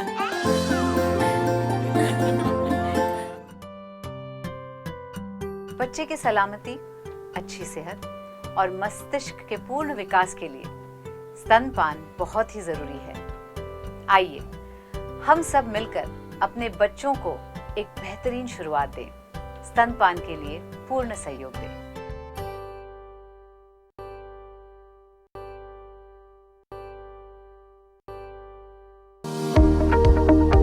The state of Telangana, since its inception, has been an advocate of using information technology for transparent, accountable, and innovative governance. The state has been striving ever since in integrating technology with governance for an efficient government to serve the citizens. Over the years, the government has been facing the problem of effective public services delivery. With the advent of ICT, the concept of e-governance has been implemented in the state to improve the services. The struggle of a citizen for his right to get his service done has been a Kafkaesque nightmare, with all those long queues to nowhere, hefty paperwork, opportunistic middlemen, and the vicious ladder of hierarchy. With the Herculean task of the sort, the citizens started losing faith in government services, leading to the necessary paradigm shift in thinking, innovation, and technology of services to adapt and implement. To overcome those aforementioned challenges, electronic service delivery has been implemented with the initiatives of pushing services online. The key process in re-engineering involved separation of decision of service from point of delivery of service through large number of franchises as points of service delivery, linking all the departments to the single portal, agreeing on the timelines for service, removing the concept of physical jurisdiction for a service to enable anywhere service, etc. Individual services have been merged into integrated services, and manual signatures were replaced with digital signatures. Required infrastructure like state data center and statewide area networks for achieving these technological ambition was implemented. ఒక సంవత్సరం నుంచి తెలంగాణ ప్రభుత్వం వచ్చిన తర్వాత complaint చేసిన within అవర్స్లో మాకు rectify చేస్తూ సిటిజన్కి డైరెక్ట్గా డెలివరీ చేసే విషయంలో తెలంగాణ ప్రభుత్వం ముందుంది. తనకు తాను ఉపాధి కల్పించుకోవాలి అనుకొని చేసే వాళ్ళందరికీ ఇది ఒక మంచి అవకాశం. The core objective of MeSeva is to provide smart, citizen-centric, ethical and efficient governance facilitated by technology. Primarily, there are two critical objectives which we want to achieve. First is to provide citizen services in a transparent and accountable manner to take the governance to the doorsteps of the citizens. Today we have about 34 departments and 600 services, and we offer these through 4,000 service touch points. Typically, we are present up to mandal level within 5 kilometers of every citizen. So presence-less, paperless and cashless kind of government is being enabled through MeSeva. And this is essentially what our Chief Minister meant, that we should have the presence of government felt rather than being seen or being heard. We recorded the maximum number of transactions, electronic transactions during 2015-16 in the entire country. So that is the kind of standards we have set in MeSeva and e-governance and the citizen services that we provide. As a result, the required transparency and services has been achieved regarding timeline and cost. Citizen friendliness is being given much more importance, and the middlemen were completely removed from the equation, ending the tyranny of ink signatures.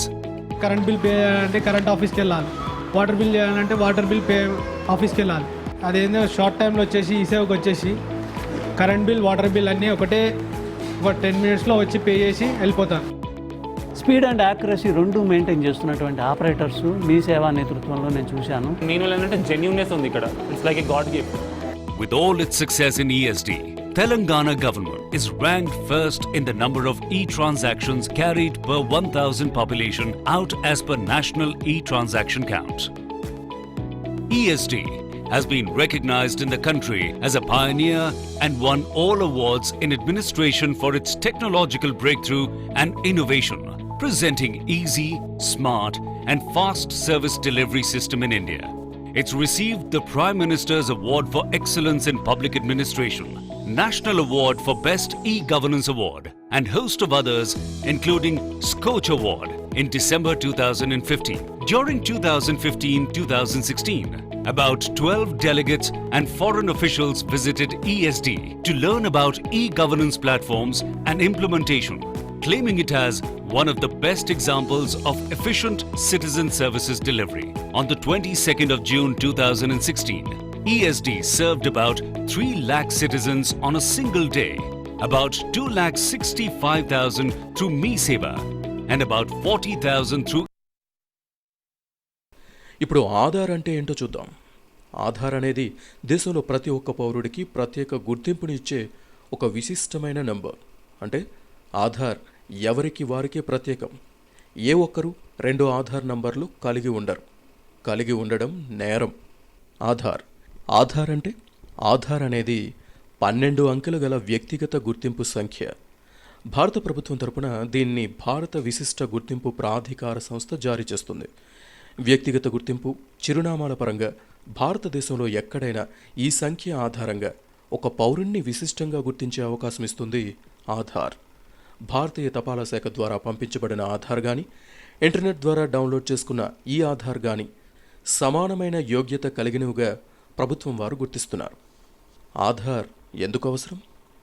కొద్ది కాలంగా ఆధార్ ఆధారంగా దేశ ప్రజల ఆర్థిక లావాదేవీల్ని తెలుసుకోవడం జరుగుతోంది.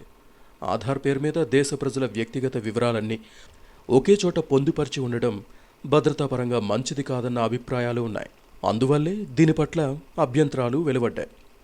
ఆధార్ తప్పనిసరి కాదని సుప్రీంకోర్టు చెప్పడం కూడా జరిగింది. అయితే సెక్యూరిటీ పరమైన ఈ అభ్యంతరాల మాట పక్కన పెడితే దేశంలో ప్రతి మనిషికి యూనిక్ ఐడి, ఏకైక విశిష్ట గుర్తింపు ఉండడం అన్నది తప్పనిసరి. ఒకే వ్యక్తి అనేక అకౌంట్లు కలిగి ఉన్నప్పుడు అన్నీ ఒకే వ్యక్తివన్న విషయం తెలియటం దేశ ఆర్థిక ప్రగతికి అత్యవసరం. అందుకే ఆధార్కి ఇంత ప్రాధాన్యం పెరిగింది. ఎలా పొందాలి? ఆధార్ నమోదు ఎన్రోల్మెంట్ ప్రక్రియకు ఆధార్ నమోదు ఎన్రోల్మెంట్ సెంటర్కు వెళ్ళి ఎన్రోల్ చేసుకోవచ్చు. ఈ సమయంలో డెమోగ్రాఫిక్ ఇంకా బయోమెట్రిక్ డేటా క్యాప్చర్ చేస్తారు. బయోమెట్రిక్ డేటా క్యాప్చర్ అంటే మనని మనం ప్రత్యేకంగా గుర్తించడానికి వీలు కల్పించేలా వేలిముద్రలు, కంటి ఐరిస్ వివరాలు తీసుకుంటారు. వీటితో పాటు ఐడెంటిటీ గుర్తింపు మరియు అడ్రస్ చిరునామా డాక్యుమెంట్లు కూడా ఇవ్వాల్సి ఉంటుంది. నమోదు ప్రక్రియ పూర్తయ్యాక సేకరించిన వివరాల్ని సూపర్వైజర్లు పరిశీలిస్తారు. ఎక్కడైనా తప్పులను సరిచేయాల్సిన అవసరం కలిగితే వాటిని సరిచేస్తారు. ఆధార్కు దరఖాస్తు చేసుకున్న తర్వాత మన దరఖాస్తు ఏ స్థితిలో ఉందో ఎప్పటికప్పుడు ఆన్లైన్ ద్వారా చెక్ చేసుకోవచ్చు. ఇందుకోసం మనకి ఓ తాత్కాలిక ఎన్రోల్మెంట్ ఐడి ఇస్తారు. ఇది ఒక 14 అంకెల సంఖ్య. దీన్ని మనం వెబ్సైట్లో https://uid.web/resident/check-other-status ఇచ్చి మన ఆధార్ స్థితిని తెలుసుకోవచ్చు. అంతేకాదు మన ఆధార్ కార్డు సిద్ధమైతే తపాలా ద్వారా అది మనకి చేరేలోపే ఇంటర్నెట్ ద్వారా ఈ ఆధార్ కార్డుని https://eaadar.uida.gov.in/వెబ్సైట్ నుంచి డౌన్లోడ్ చేసుకోవచ్చు. ధృవీకరణ పత్రాలు లేకపోతే ఒక కుటుంబంలోని ఒక వ్యక్తి ప్రమాణ గుర్తింపు ధృవీకరణ పత్రాలు కలిగి ఉండకపోయినప్పటికీ తమ కుటుంబ ధృవీకరణ పత్రంలో తన పేరున్నట్లయితే ఆధార్ కోసం నమోదు చేసుకోవచ్చు. ఇలాంటి సందర్భంలో కుటుంబ యజమాని వ్యక్తిగత గుర్తింపు మరియు చిరునామా ధృవీకరణ పత్రాలతో మొదటిగా ఆధార్ కోసం నమోదు చేసుకోవాలి. తర్వాత ఆ యజమాని తన కుటుంబంలోని ఇతరుల్ని పరిచయం చేసి వారి ప్రత్యేక ఆధార్ నంబర్లు వారు పొందేలా చేయొచ్చు. లాభాలు. ఆధార్ ఇప్పుడు అన్నిటికీ ఆధారంగా మారుతోంది. మొదట్లో కేవలం వంట గ్యాస్ సబ్సిడీ పొందేందుకు ఆధార్ కార్డు అత్యవసరం అనేవారు. కానీ ఇప్పుడు ప్రతి ఆర్థిక లావాదేవీ ఆధార్తో ముడిపడుతోంది. ప్రభుత్వ, ప్రైవేట్ రంగాలకు చెందిన ఎన్నో సంస్థలు ఆధార్ కార్డుల ద్వారానే వినియోగదారులను గుర్తించి సేవలు అందిస్తున్నాయి. జాగ్రత్తలు. ప్రజల ఆధార్ కార్డుల వివరాలు అంటే వారి వ్యక్తిగతమైన ఎన్నో వివరాలు ఇప్పుడు ఆన్లైన్ డేటాబేస్ లభ్యం. అందువల్ల అక్కడి నుంచే అనేక పనులు చేసుకోవడం సులువవుతోంది. కానీ ఆన్లైన్ డేటాబేస్లో ఉన్న మన ఆధార్ కార్డు వివరాలను, బయోమెట్రిక్ డేటాను ఎవరు పడితే వారు సులువుగా పొందడం క్షేమకరం కాదు. అలా అందరికీ మీ వివరాలు అందుబాటులో లేకుండా ఉండాలంటే మీ ఆధార్ కార్డు వివరాలను లాక్ చేసుకోవాలి. ఇందుకోసం ఇలా చేయండి. https://uida.gov.in/bata/ వెబ్సైట్లోకి వెళ్ళండి. కింద ఆధార్ సర్వీసెస్ అనే విభాగంలోకి వెళ్ళండి. లాక్/అన్లాక్ బయోమెట్రిక్స్ అనే ఆప్షన్ని క్లిక్ చేయండి. తర్వాత ఒక విండో కనిపిస్తుంది. ఇందులో మీ 12 అంకెల ఆధార్ నంబర్ను, కింద ఉండే సెక్యూరిటీ కోడ్ను ఎంటర్ చేసి జనరేట్ ఓటీపీ బటన్ను ప్రెస్ చేయండి. మీ రిజిస్టర్ మొబైల్ నంబర్కు ఓటీపీ అంటే 1 టైం పాస్వర్డ్ వస్తుంది. అక్కడే కింద ఇచ్చిన బాక్స్లో ఆ ఓటీపీని ఎంటర్ చేసి వెరిఫై చేయనియాలి. తర్వాత మరో స్క్రీన్ ఓపెన్ అవుతుంది. అందులో కూడా సెక్యూరిటీ కోడ్ని ఎంటర్ చేసి కింద ఉండే ఎనేబుల్ అనే బటన్ క్లిక్ చేయాలి. ఇలా చేస్తే మీ ఆధార్ నంబర్కు చెందిన బయోమెట్రిక్ డేటా లాక్ అవుతుంది. ఎవరు పడితే వారు మీ ఆధార్ కార్డు వివరాలను తీసుకునేందుకు వీలుండదు. చూశారు కదా ఆధార్ కార్డ్ ఎంత ముఖ్యమైన విషయాలు. అలాగే వీటి ఉపయోగాలు కూడా తెలుసుకున్నారు కదా. మరి ఇప్పుడే మీ ఆర్థిక లావాదేవీలన్నిటినీ స్పష్టంగా నిర్వహించుకునేందుకు ఆధార్ కార్డు కోసం దరఖాస్తు చేయండి. దేశ ప్రగతికి మీ చేయూతను అందించండి.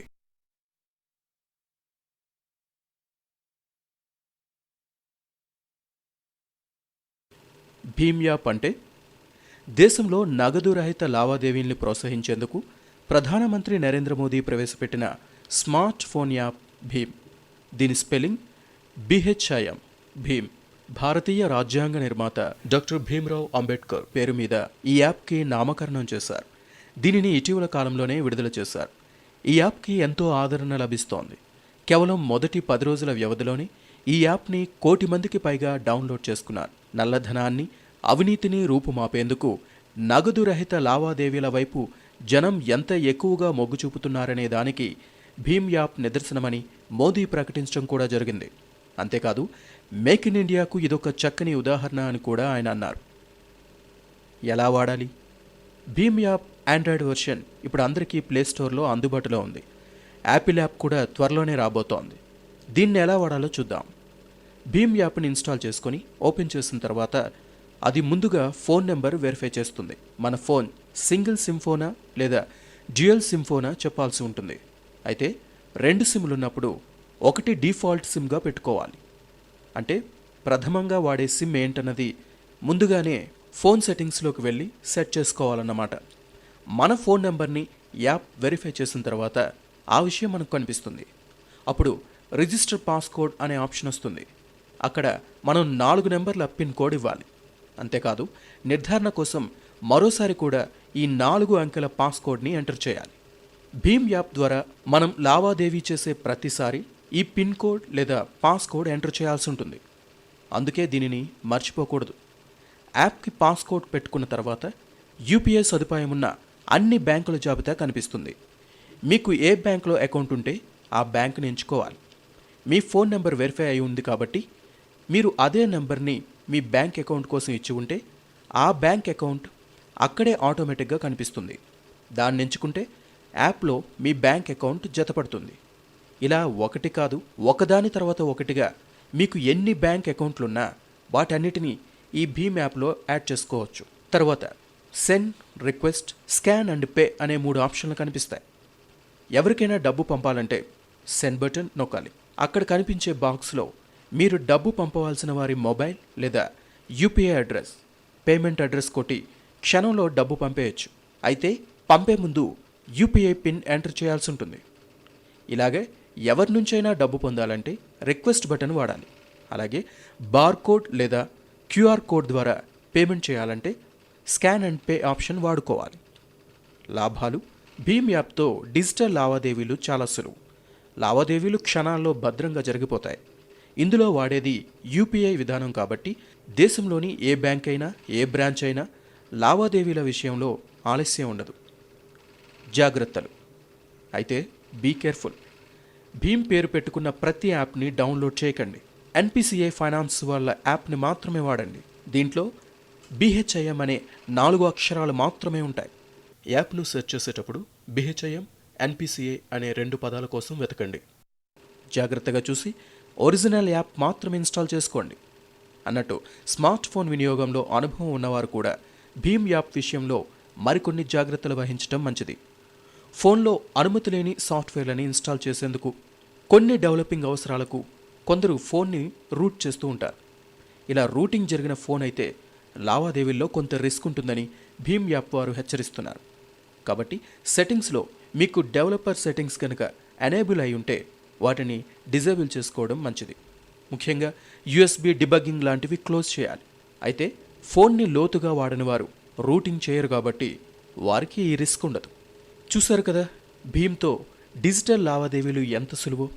అంతేకాదు, మరో శుభవార్త: త్వరలో భీమ్ యాప్ మరింత భద్రం కాబోతోంది.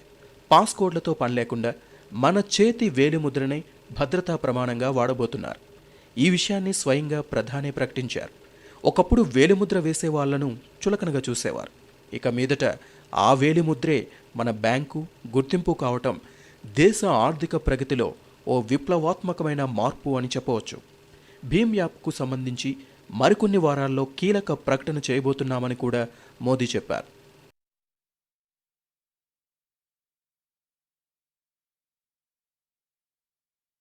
ఈ వ్యాలెట్ అంటే ఎలక్ట్రానిక్ వ్యాలెట్. దీన్నే షార్ట్కట్లో ఈ వ్యాలెట్ అంటారు. దీన్నే డిజిటల్ వ్యాలెట్ అని కూడా అనొచ్చు. కరెన్సీ నాణ్యాలు, నోట్లతో పని లేకుండానే ఎలక్ట్రానిక్ మార్గంలో వస్తువులు కొనడానికి, నగదు చెల్లింపులు చేయడానికి ఈ వ్యాలెట్ని ఉపయోగిస్తారు. ప్రస్తుతం జనం ఎక్కువగా వాడుతున్న పేటీఎం మాత్రమే కాదు, మరెన్నో సంస్థలు ఇలాంటి ఈ వ్యాలెట్ సౌకర్యాన్ని అందిస్తున్నాయి. నోట్ల రద్దు సంక్షోభం కారణంగా నగదు రహిత లావాదేవీల్ని ప్రోత్సహించే దిశగా ఇప్పుడు కృషి సాగుతోంది.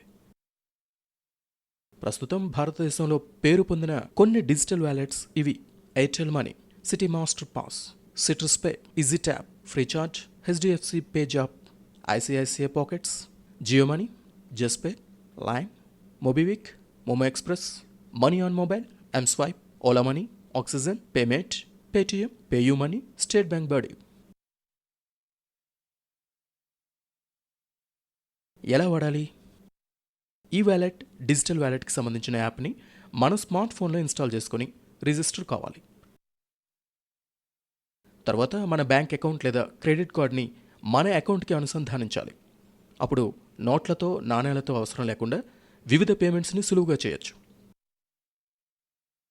లాభాలు: ఈ వ్యాలెట్తో కరెన్సీ సమస్యలు, చిల్లర సమస్యలు ఉండవు. నేరుగా ఎంత కావాలో అంత పే చేయొచ్చు. అలాగే షాపులు నడిపే వాళ్ళు కూడా కరెన్సీ నోట్ల సమస్యతో ఇబ్బంది పడకుండా కస్టమర్ల నుంచి నగదును పొందొచ్చు. జాగ్రత్తలు: ఈ వ్యాలెట్ అన్నాం కదా అని ప్రతి యాప్ని నమ్మి ఇన్స్టాల్ చేయకూడదు. మన బ్యాంక్ అకౌంట్, క్రెడిట్ కార్డ్ లాంటివి లింక్ చేస్తాం కాబట్టి ఇది కొంత రిస్క్తో కూడుకున్నది. అందుకే ఆధారపడదగిన ఈ వ్యాలెట్లు ఏవి, ఎందుకు అన్న విషయాల్ని పరిశీలించి విశ్వసనీయత కలిగిన తరువాతే వాటిని వాడాలి.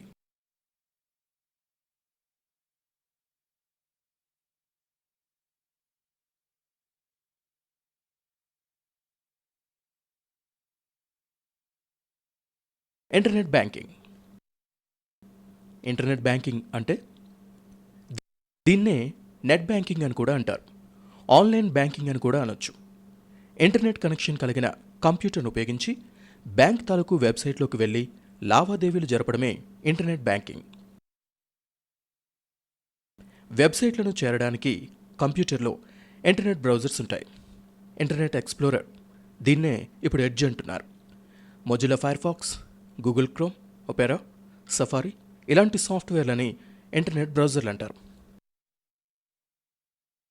వీటి ద్వారా వివిధ బ్యాంకులకు సంబంధించిన వెబ్సైట్స్లోకి వెళ్ళి బ్యాంకు వారు అందించిన మన అకౌంట్లోకి లాగిన్ అయ్యి ఆర్థిక లావాదేవీలు జరపడమే ఇంటర్నెట్ బ్యాంకింగ్. ఎలా వాడాలి? ఇంటర్నెట్ బ్యాంకింగ్ అన్నది ఇలా వాడాలని అన్ని బ్యాంకులకి కరాఖండిగా ఒకే పద్ధతి సూచించలేం. ఎందుకంటే ఒక్కో బ్యాంక్ వెబ్సైట్ ఒక్కో రూపాన్ని కలిగి ఉంటుంది. అయినప్పటికీ ఇంటర్నెట్ బ్యాంకింగ్ మూలాలు అన్ని బ్యాంకుల విషయంలోనూ ఒకే విధంగా ఉంటాయి. మనకి ఒక బ్యాంకులో అకౌంట్ తీసుకున్నప్పుడే ఇంటర్నెట్ బ్యాంకింగ్ సౌకర్యం కూడా కావాలని ఆ ఆప్షన్ను కూడా ఎంచుకోవాలి. ఒకవేళ అకౌంట్ తీసుకున్నప్పుడు అది ఎంచుకోకపోతే తర్వాతైనా దాన్ని యాక్టివేట్ చేయమని బ్యాంకును కోరచ్చు. కొన్ని బ్యాంకులు మనం అడగకపోయినా అకౌంట్ ఇచ్చినప్పుడే ఇంటర్నెట్ బ్యాంకింగ్ సౌకర్యాన్ని కూడా ఇచ్చేస్తాయి. పద్ధతి ఏదైనప్పటికీ బ్యాంకుకు సంబంధించిన వెబ్సైట్లోకి లాగిన్ కావడానికి మనకి ఒక యూజర్ నేమ్, ఒక పాస్వర్డ్ అవసరమవుతాయి. భద్రత కోసం మన బ్యాంక్ అకౌంట్కి అనుసంధానించిన మన మొబైల్ నంబర్, దీన్ని ఆర్ఎంఎన్, రిజిస్టర్ మొబైల్ నంబర్ అంటారు. దీనికి ఒక ఓటీపీ, వన్ టైం పాస్వర్డ్ కూడా వస్తుంది. అది ఎంటర్ చేయగానే మన అకౌంట్లోకి లాగిన్ అయి లావాదేవీలు చేసుకోవచ్చు. లాభాలు: ఇంటర్నెట్ బ్యాంకింగ్లో మన అకౌంట్ నుంచి మరో అకౌంట్కి డబ్బు ట్రాన్స్ఫర్ చేయటం, ఫోన్ బిల్, కరెంట్ బిల్ లాంటివి చెల్లించడం, phone, DTH, data card recharge చేసుకోవడం ఇలాంటివన్నీ చాలా సులువుగా చేసుకోవచ్చు. జాగ్రత్తలు: మన బ్యాంకింగ్ పాస్వర్డ్, యూజర్ నేమ్ ఎవరికీ వెల్లడి చేయకూడదు. అలాగే మనం మొబైల్లో అందుకునే ఓటీపీ, వన్ టైం పాస్వర్డ్ కూడా ఎవరికీ వెల్లడి చేయకూడదు. ఆఖరికి బ్యాంకు నుంచి కాల్ చేస్తున్నామని చెప్పినా వీటిని చెప్పకూడదు. ఎందుకంటే కొందరు మోసగాళ్లు బ్యాంకు పేరు చెప్పి మన అకౌంట్ వివరాలు తెలుసుకునే ప్రయత్నం చేస్తుంటారు. నిజానికి ఏ బ్యాంకు వారైనా ఎప్పుడూ అకౌంట్ పాస్వర్డ్ చెప్పమని, ఓటీపీ చెప్పమని కస్టమర్లని కోరరు. అది నేరం కూడా. ఈ విషయం గుర్తుపెట్టుకుని మన పాస్వర్డ్స్ని వెల్లడి చేయకుండా భద్రంగా ఉంచుకోవాలి. పాస్వర్డ్ మర్చిపోతే? బ్యాంక్ అకౌంట్ పాస్వర్డ్ మర్చిపోకూడదు. మర్చిపోయి తప్పుగా పాస్వర్డ్ కొడితే భద్రత కోసం మన ఆన్లైన్ అకౌంట్ని బ్యాంక్ వాళ్ళే బ్లాక్ చేస్తారు. తర్వాత బ్యాంకును సంప్రదించి మన వివరాలు అందించాలి. అభ్యర్థించింది సరైన వ్యక్తే అని నిర్ధారణ చేసుకున్నాక బ్యాంకు వాళ్ళు మళ్ళీ మన ఆన్లైన్ అకౌంట్ని పునరుద్ధరిస్తారు. భద్రత కోసం కొన్ని నెలల తర్వాత పాస్వర్డ్ మార్చుకోమని కొన్ని బ్యాంకులు కోరతాయి. అలాంటప్పుడు పాత పాస్వర్డ్ స్థానంలో కొత్తది ఏర్పాటు చేసుకోవాల్సి ఉంటుంది. అయితే యూజర్ నేమ్ని తరచుగా మార్చుకోవాల్సిన అవసరం లేదు.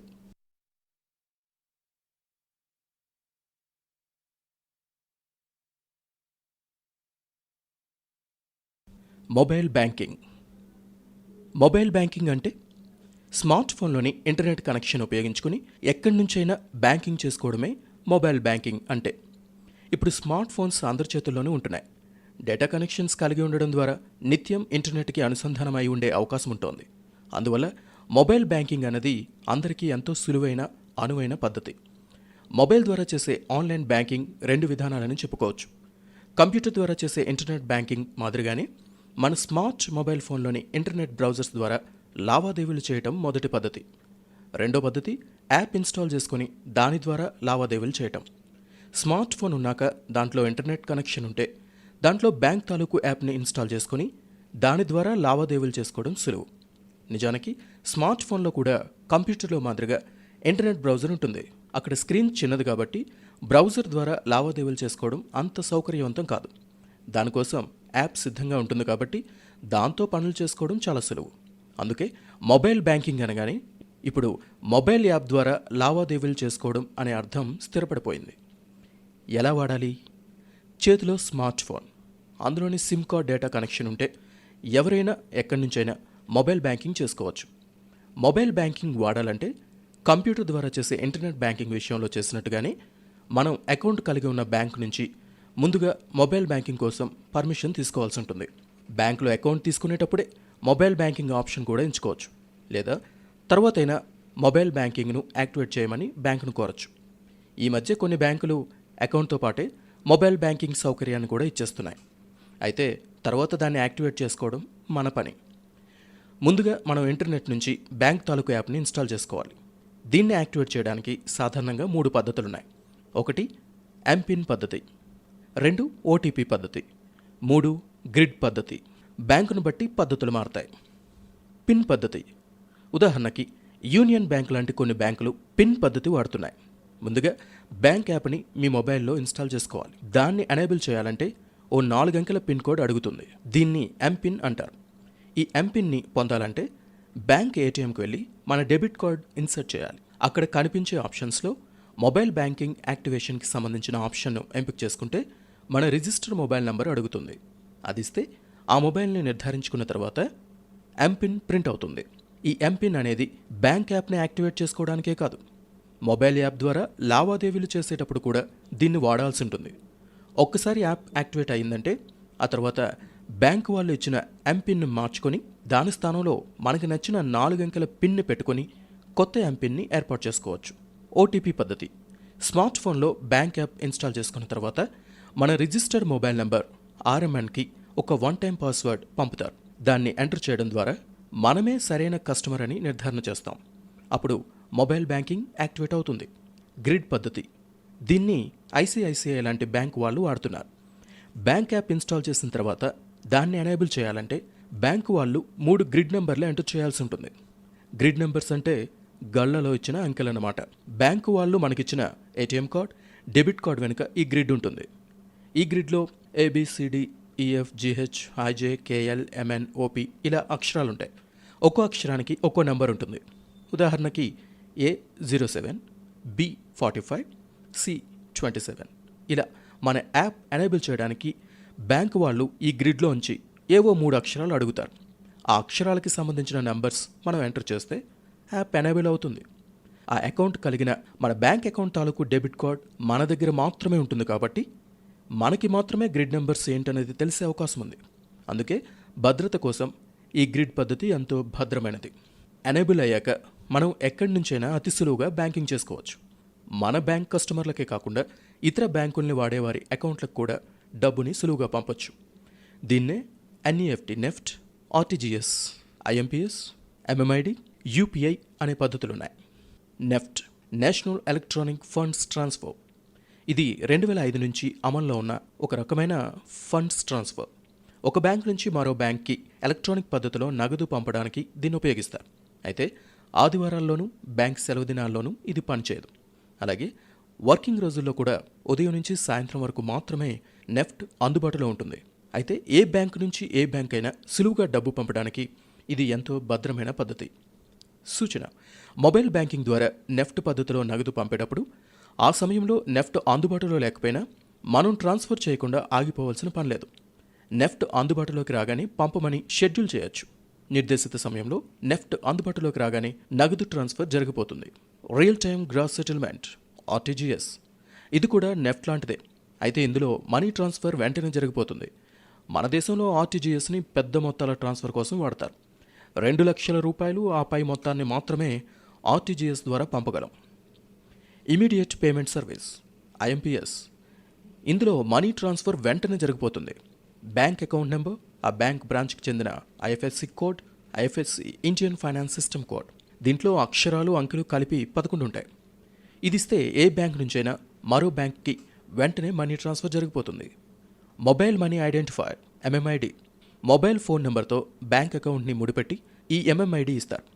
ఎంఎంఐడిలో 7 అంకెలుంటాయి. మొబైల్ నెంబర్ని ఈ 7 అంకెల ఎంఎంఐడిని ఇస్తే చాలు ఏ బ్యాంకు నుంచైనా మరో బ్యాంక్కి నగదు బదిలీ వెంటనే జరిగిపోతుంది. యూనిఫైడ్ పేమెంట్ ఇంటర్ఫేస్ యూపీఐ ఇది అత్యంత ఆధునిక విధానం. నోట్ల రద్దు తర్వాత ఆర్బీఐ ఈ యూపీఐ విధానానికి ఎంతో ప్రోత్సాహమిస్తోంది. నంబర్లతో, కోడ్స్తో పని లేకుండా కేవలం చిన్న అడ్రస్ లాంటి పేరు సాయంతో మనీ ట్రాన్స్ఫర్ చేసుకోవడం దీంట్లో సాధ్యం. ఈ పద్ధతి కూడా ఇన్స్టెంట్ పద్ధతి, అంటే నగదు బదిలీ క్షణాల్లో జరిగిపోతుంది. యూపీఐ గురించి మరింత వివరంగా యూపీఐ సెక్షన్లో ఇవ్వడం జరిగింది. లాభాలు: మొబైల్ బ్యాంకింగ్ ద్వారా సులువుగా ఇతరులకి డబ్బు పంపొచ్చు, ఇతరుల నుంచి డబ్బు పొందొచ్చు, ఇంకా ఎన్నో పనులు చేయొచ్చు. అకౌంట్లోని సొమ్ముని చెక్ చేసుకోవచ్చు, బ్యాంక్ స్టేట్మెంట్ చూసుకోవచ్చు, చెక్ బుక్ ఆర్డర్ చేయొచ్చు. అంతేకాదు బిల్లులు, ట్యాక్సులు అక్కడి నుంచే పే చేయొచ్చు. అలాగే mobile phone, DTH, data card లాంటివి అక్కడి నుంచే రీఛార్జ్ చేసుకోవచ్చు. జాగ్రత్తలు: మొబైల్ బ్యాంకింగ్ చేయాలంటే స్మార్ట్ ఫోన్కి ఇంటర్నెట్ సౌకర్యం తప్పనిసరి. స్మార్ట్ ఫోన్లో ఇంటర్నెట్ని రకరకాలుగా పొందొచ్చు. వైర్లెస్ ఫిడిలిటీ ఇంటర్నెట్ కనెక్షన్, దీన్నే వైఫై అంటారు. ఫోన్ కాల్స్ మరియు డేటా కోసం వాడే సిమ్ కార్డ్ ఆధారిత డేటా కనెక్షన్, కేవలం డేటా కోసమే ప్రత్యేకించిన డేటా కార్డ్ కనెక్షన్. అయితే బ్యాంక్ అకౌంట్తో లింక్ అయిన రిజిస్టర్ మొబైల్ నెంబర్ ఆర్ఎంఎన్ తాలూకు సిమ్ కార్డ్ మన ఫోన్లో ఉన్నప్పుడు మాత్రమే మొబైల్ బ్యాంకింగ్ ఎనేబుల్ అవుతుంది. తర్వాత ఆ ఫోన్ నెంబర్కి సంబంధించిన డేటాతో కానీ దాంతో సంబంధం లేకుండా వేరే వైఫై కనెక్షన్తో యాప్ని యూజ్ చేసుకోవచ్చు. అయితే యాప్ ఎనేబుల్ చేసే వరకు మాత్రం మన ఫోన్లో రిజిస్టర్ మొబైల్ నెంబర్ ఆర్ఎంఎన్ తాలూకు సిమ్ కార్డ్ ఉండడం తప్పనిసరి. అంతేకాదు మనకి వైఫై కనెక్షన్ లేనప్పుడు సిమ్ కార్డ్ డేటాతో యాప్ని యూజ్ చేసేటప్పుడు రిజిస్టర్ మొబైల్ నెంబర్ తాలూకు సిమ్ కార్డ్నే యూజ్ చేయడం అవసరం. బ్యాంకుల వాళ్ళు మనం ఆర్థిక లావాదేవీలు జరిపే సమయంలో భద్రత కోసం ఎంపిన్ లేదా డెబిట్ కార్డు వెనుక ఉన్న గ్రిడ్ నెంబర్స్ అడుగుతారు. ఇవి ఇతరులకి తెలియకుండా మనం జాగ్రత్త పడాలి.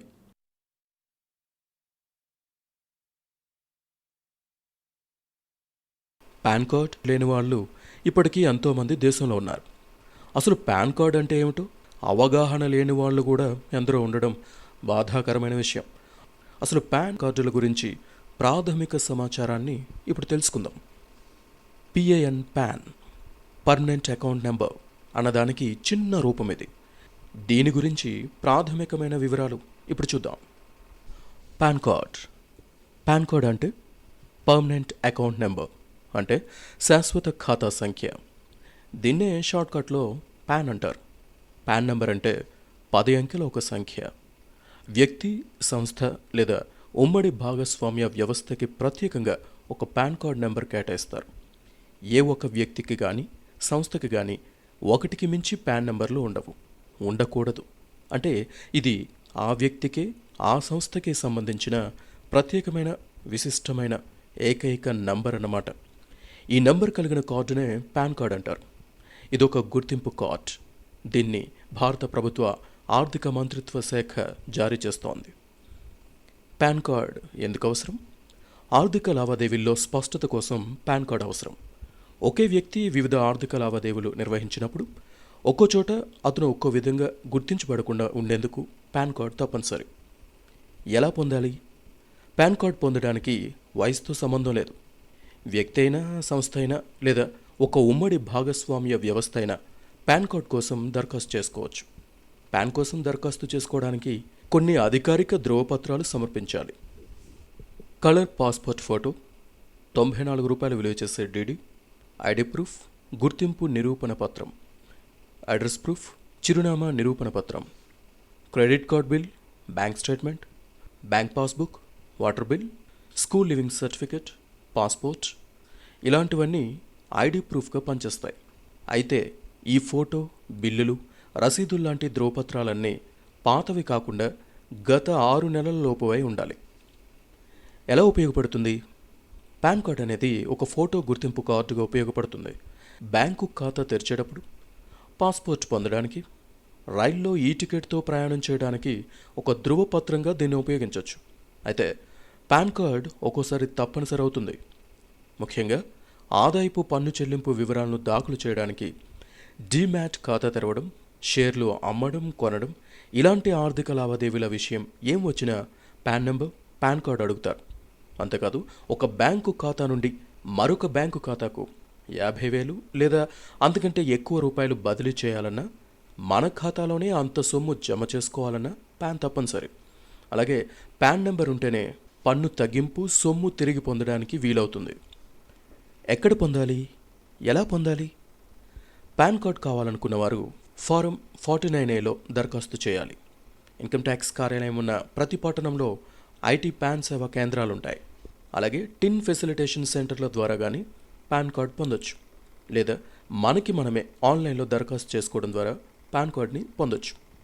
ఇన్కమ్ ట్యాక్స్ డిపార్ట్మెంట్కు చెందిన వెబ్సైట్ నుంచి, లేదా UTIISL లేదా NSDL వెబ్సైట్ www.incometaxindia.gov.in లేదా www.utiisl.co.in లేదా tin.nsdl.com నుంచి డౌన్లోడ్ చేసుకున్న, లేదా స్థానికంగా ముద్రించిన, లేదా A4 సైజ్ 70 GS మందం కలిగిన పేపర్పై జిరాక్స్ చేసిన, లేదా ఇతర ఏ విధంగానైనా పొందిన దరఖాస్తు పత్రంలో మాత్రమే దరఖాస్తు చేయాలి.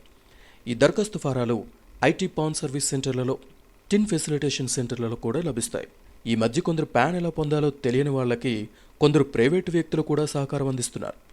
ప్రైవేటు ఏజెంట్లకి కొంత సొమ్ము చెల్లిస్తే వారే అన్ని బాధ్యతలు తీసుకుని పాన్ కార్డ్ మనకి అందజేస్తారు.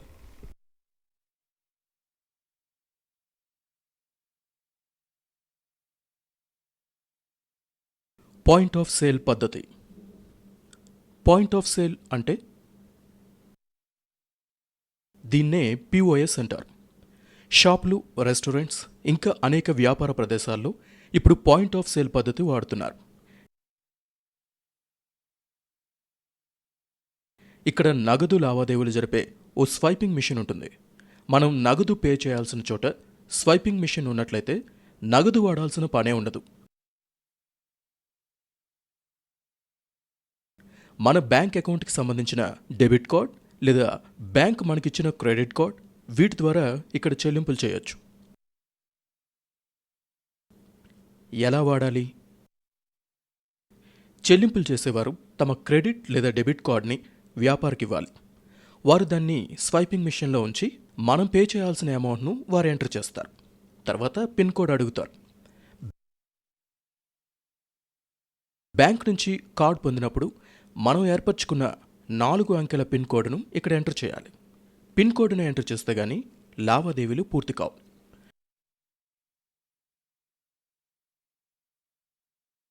మనం కొనుగోలుదారుగా పే చేయడం కాకుండా వ్యాపారిగా మారి ఇతరుల నుంచి పేమెంట్ స్వీకరించాలనుకున్నప్పుడు సొంతంగా ఒక పాయింట్ ఆఫ్ సేల్ను ఏర్పరచుకోవాలి. బ్యాంకు నిబంధనలకు లోబడి నిర్దేశిత డాక్యుమెంట్స్ సమర్పించడం ద్వారా దీన్ని సులువుగా పొందొచ్చు. కస్టమర్ల నుంచి పేమెంట్స్ స్వీకరించవచ్చు.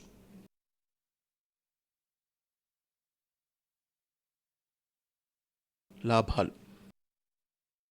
మనకు మాత్రమే తెలిసిన పిన్ కోడ్ వాడితే తప్ప లావాదేవీలు పూర్తి కావు. కాబట్టి స్వైపింగ్ ద్వారా లావాదేవీలు క్షేమకరమైనది.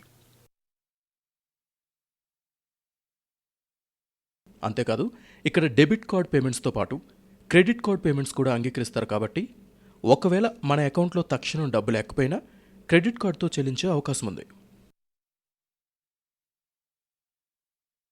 జాగ్రత్తలు. రెస్టారెంట్స్ లాంటి ప్రదేశాల్లో క్రెడిట్ లేదా డెబిట్ కార్డు ఉపయోగించి చెల్లింపులు జరిపేటప్పుడు కొన్ని జాగ్రత్తలు పాటించాలి. పాతకాలం కార్డులు కాకుండా ఇటీవల కాలంలో వచ్చిన చిప్ కార్డుల్ని వాడడం శ్రేయస్కరం. ఈ కొత్త రకం కార్డుల విషయంలో మాత్రమే అదనంగా 4 అంకెల పిన్ కోడ్ భద్రత ఉంటుంది. అంతేకాదు, కార్డు వెనుక ఉండే 3 అంకెల కోడ్ సివివి కోడ్ అంటారు. అది కనబడకుండా కొట్టివేయాలి.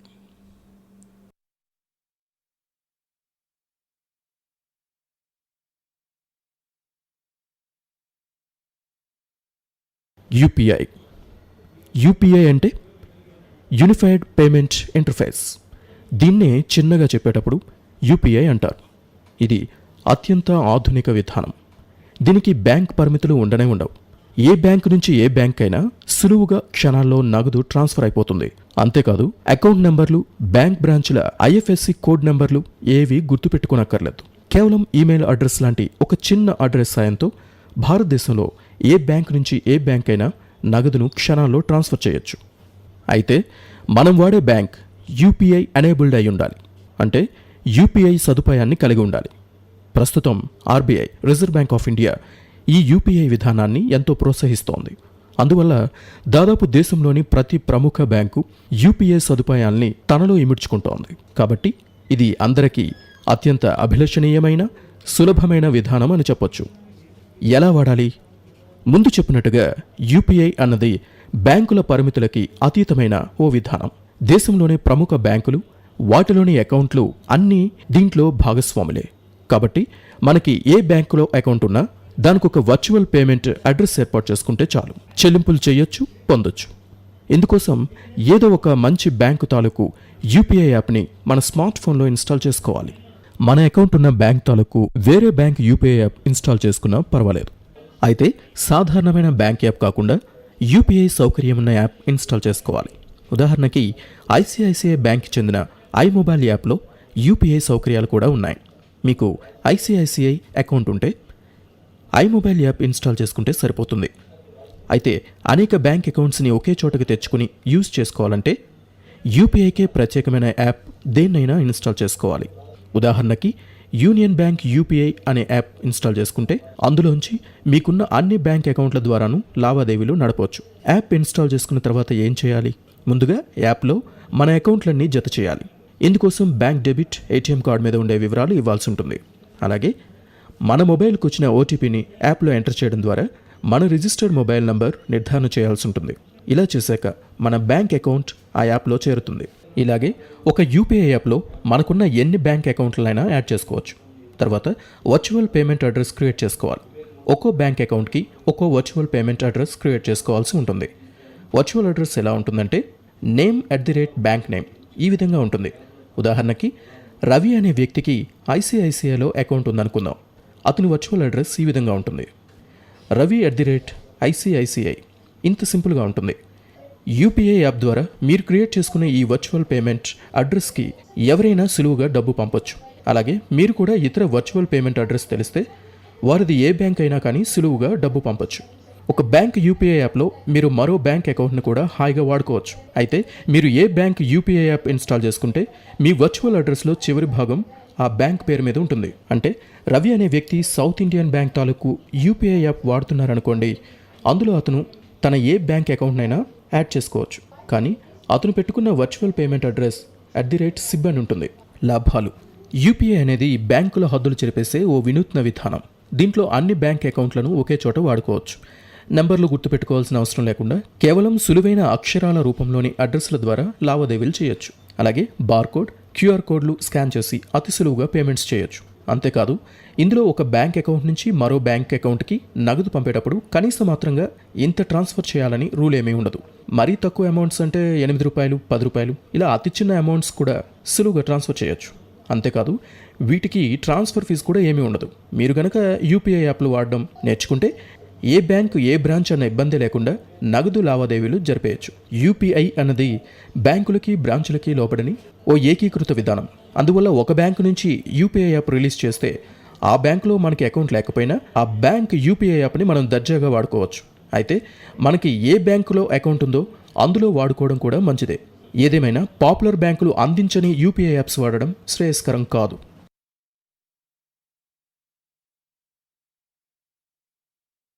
ఇప్పుడు ఆధార్ కార్డ్ అంటే ఏంటో చూద్దాం. ఆధార్ అనేది దేశంలోని ప్రతి ఒక్క పౌరుడికి ప్రత్యేకమైన గుర్తింపును ఇచ్చే ఒక విశిష్టమైన నెంబర్. ఇప్పుడు ఆధార్ అంటే ఏంటో చూద్దాం. ఆధార్ అనేది దేశంలో ప్రతి ఒక్క పౌరుడికి ప్రత్యేక గుర్తింపుని ఇచ్చే ఒక విశిష్టమైన నెంబర్. అంటే ఆధార్ ఎవరికి వారికే ప్రత్యేకం.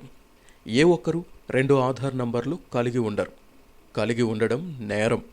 ఆధార్ అంటే ఆధార్ అనేది 12 అంకెలు గల వ్యక్తిగత గుర్తింపు సంఖ్య. భారత ప్రభుత్వం తరపున దీన్ని భారత విశిష్ట గుర్తింపు ప్రాధికార సంస్థ జారీ చేస్తుంది. వ్యక్తిగత గుర్తింపు చిరునామాల పరంగా భారతదేశంలో ఎక్కడైనా ఈ సంఖ్య ఆధారంగా ఒక పౌరుణ్ణి విశిష్టంగా గుర్తించే అవకాశం ఇస్తుంది ఆధార్. భారతీయ తపాలా శాఖ ద్వారా పంపించబడిన ఆధార్ కానీ, ఇంటర్నెట్ ద్వారా డౌన్లోడ్ చేసుకున్న ఈ ఆధార్ కానీ సమానమైన యోగ్యత కలిగినవిగా ప్రభుత్వం వారు గుర్తిస్తున్నారు. ఆధార్ ఎందుకు అవసరం? కొద్ది కాలంగా ఆధార్ ఆధారంగా దేశ ప్రజల ఆర్థిక లావాదేవీల్ని తెలుసుకోవడం జరుగుతోంది. ఆధార్ పేరు మీద దేశ ప్రజల వ్యక్తిగత వివరాలన్నీ ఒకే చోట పొందుపరిచి ఉండడం భద్రతాపరంగా మంచిది కాదన్న అభిప్రాయాలు ఉన్నాయి. అందువల్లే దీని పట్ల అభ్యంతరాలు వెలువడ్డాయి. ఆధార్ తప్పనిసరి కాదని సుప్రీంకోర్టు చెప్పడం కూడా జరిగింది. అయితే సెక్యూరిటీ పరమైన ఈ అభ్యంతరాల మాట పక్కన పెడితే దేశంలో ప్రతి మనిషికి యూనిక్ ఐడి, ఏకైక విశిష్ట గుర్తింపు ఉండడం అన్నది తప్పనిసరి. ఒకే వ్యక్తి అనేక అకౌంట్లు కలిగి ఉన్నప్పుడు అన్నీ ఒకే వ్యక్తి అన్న విషయం తెలియటం దేశ ఆర్థిక ప్రగతికి అత్యవసరం. అందుకే ఆధార్కి ఇంత ప్రాధాన్యం పెరిగింది. ఎలా పొందాలి?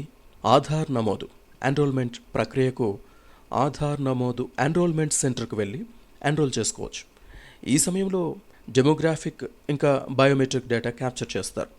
బయోమెట్రిక్ డేటా క్యాప్చర్ అంటే మనని మనం ప్రత్యేకంగా గుర్తించడానికి వీలు కల్పించేలా వేలిముద్రలు, కంటి ఐరిస్ వివరాలు తీసుకుంటారు.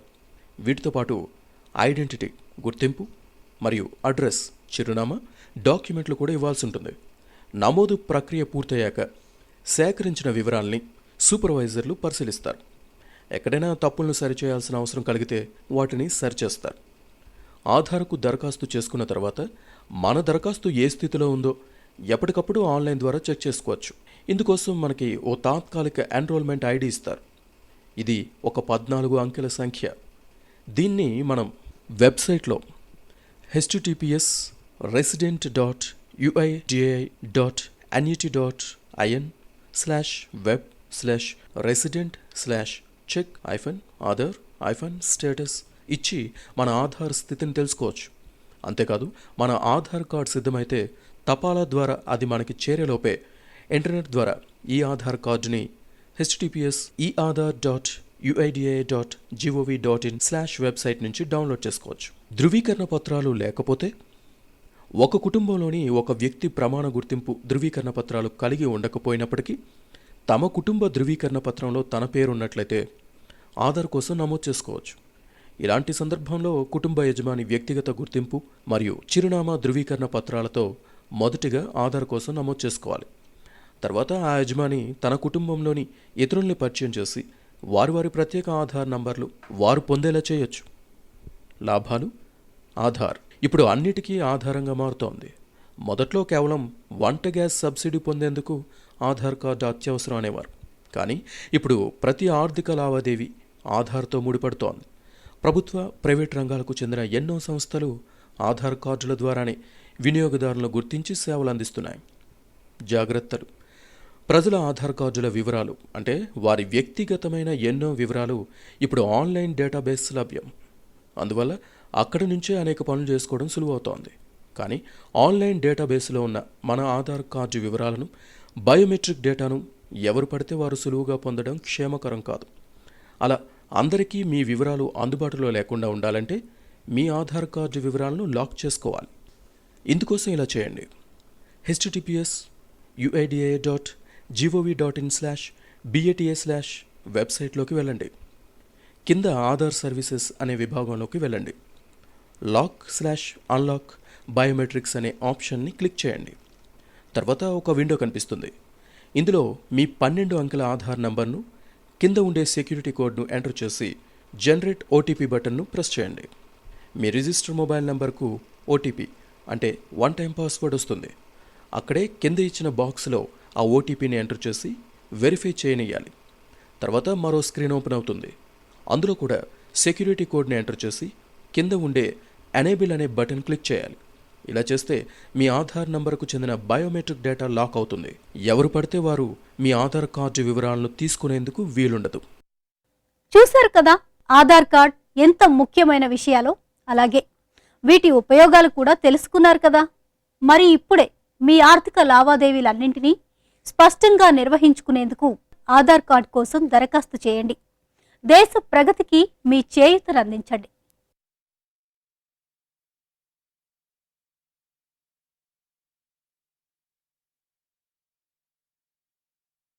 దేశంలో నగదు రహిత లావాదేవీల్ని ప్రోత్సహించేందుకు ప్రధానమంత్రి నరేంద్ర మోదీ ప్రవేశపెట్టిన స్మార్ట్ ఫోన్ యాప్ భీమ్ BHIM. భారతీయ రాజ్యాంగ నిర్మాత భీమ్రావ్ అంబేద్కర్ పేరు మీద ఈ యాప్కి నామకరణం చేశారు. దీన్ని ఇటీవల కాలంలోనే విడుదల చేశారు. ఈ యాప్కి ఎంతో ఆదరణ లభిస్తోంది. కేవలం మొదటి 10 రోజుల వ్యవధిలోనే ఈ యాప్ని 1 కోటి మందికి పైగా డౌన్లోడ్ చేసుకున్నారు. భీమ్ యాప్ అంటే దేశంలో నగదు రహిత లావాదేవీల్ని ప్రోత్సహించేందుకు ప్రధానమంత్రి నరేంద్ర మోదీ ప్రవేశపెట్టిన స్మార్ట్ ఫోన్ యాప్ భీమ్.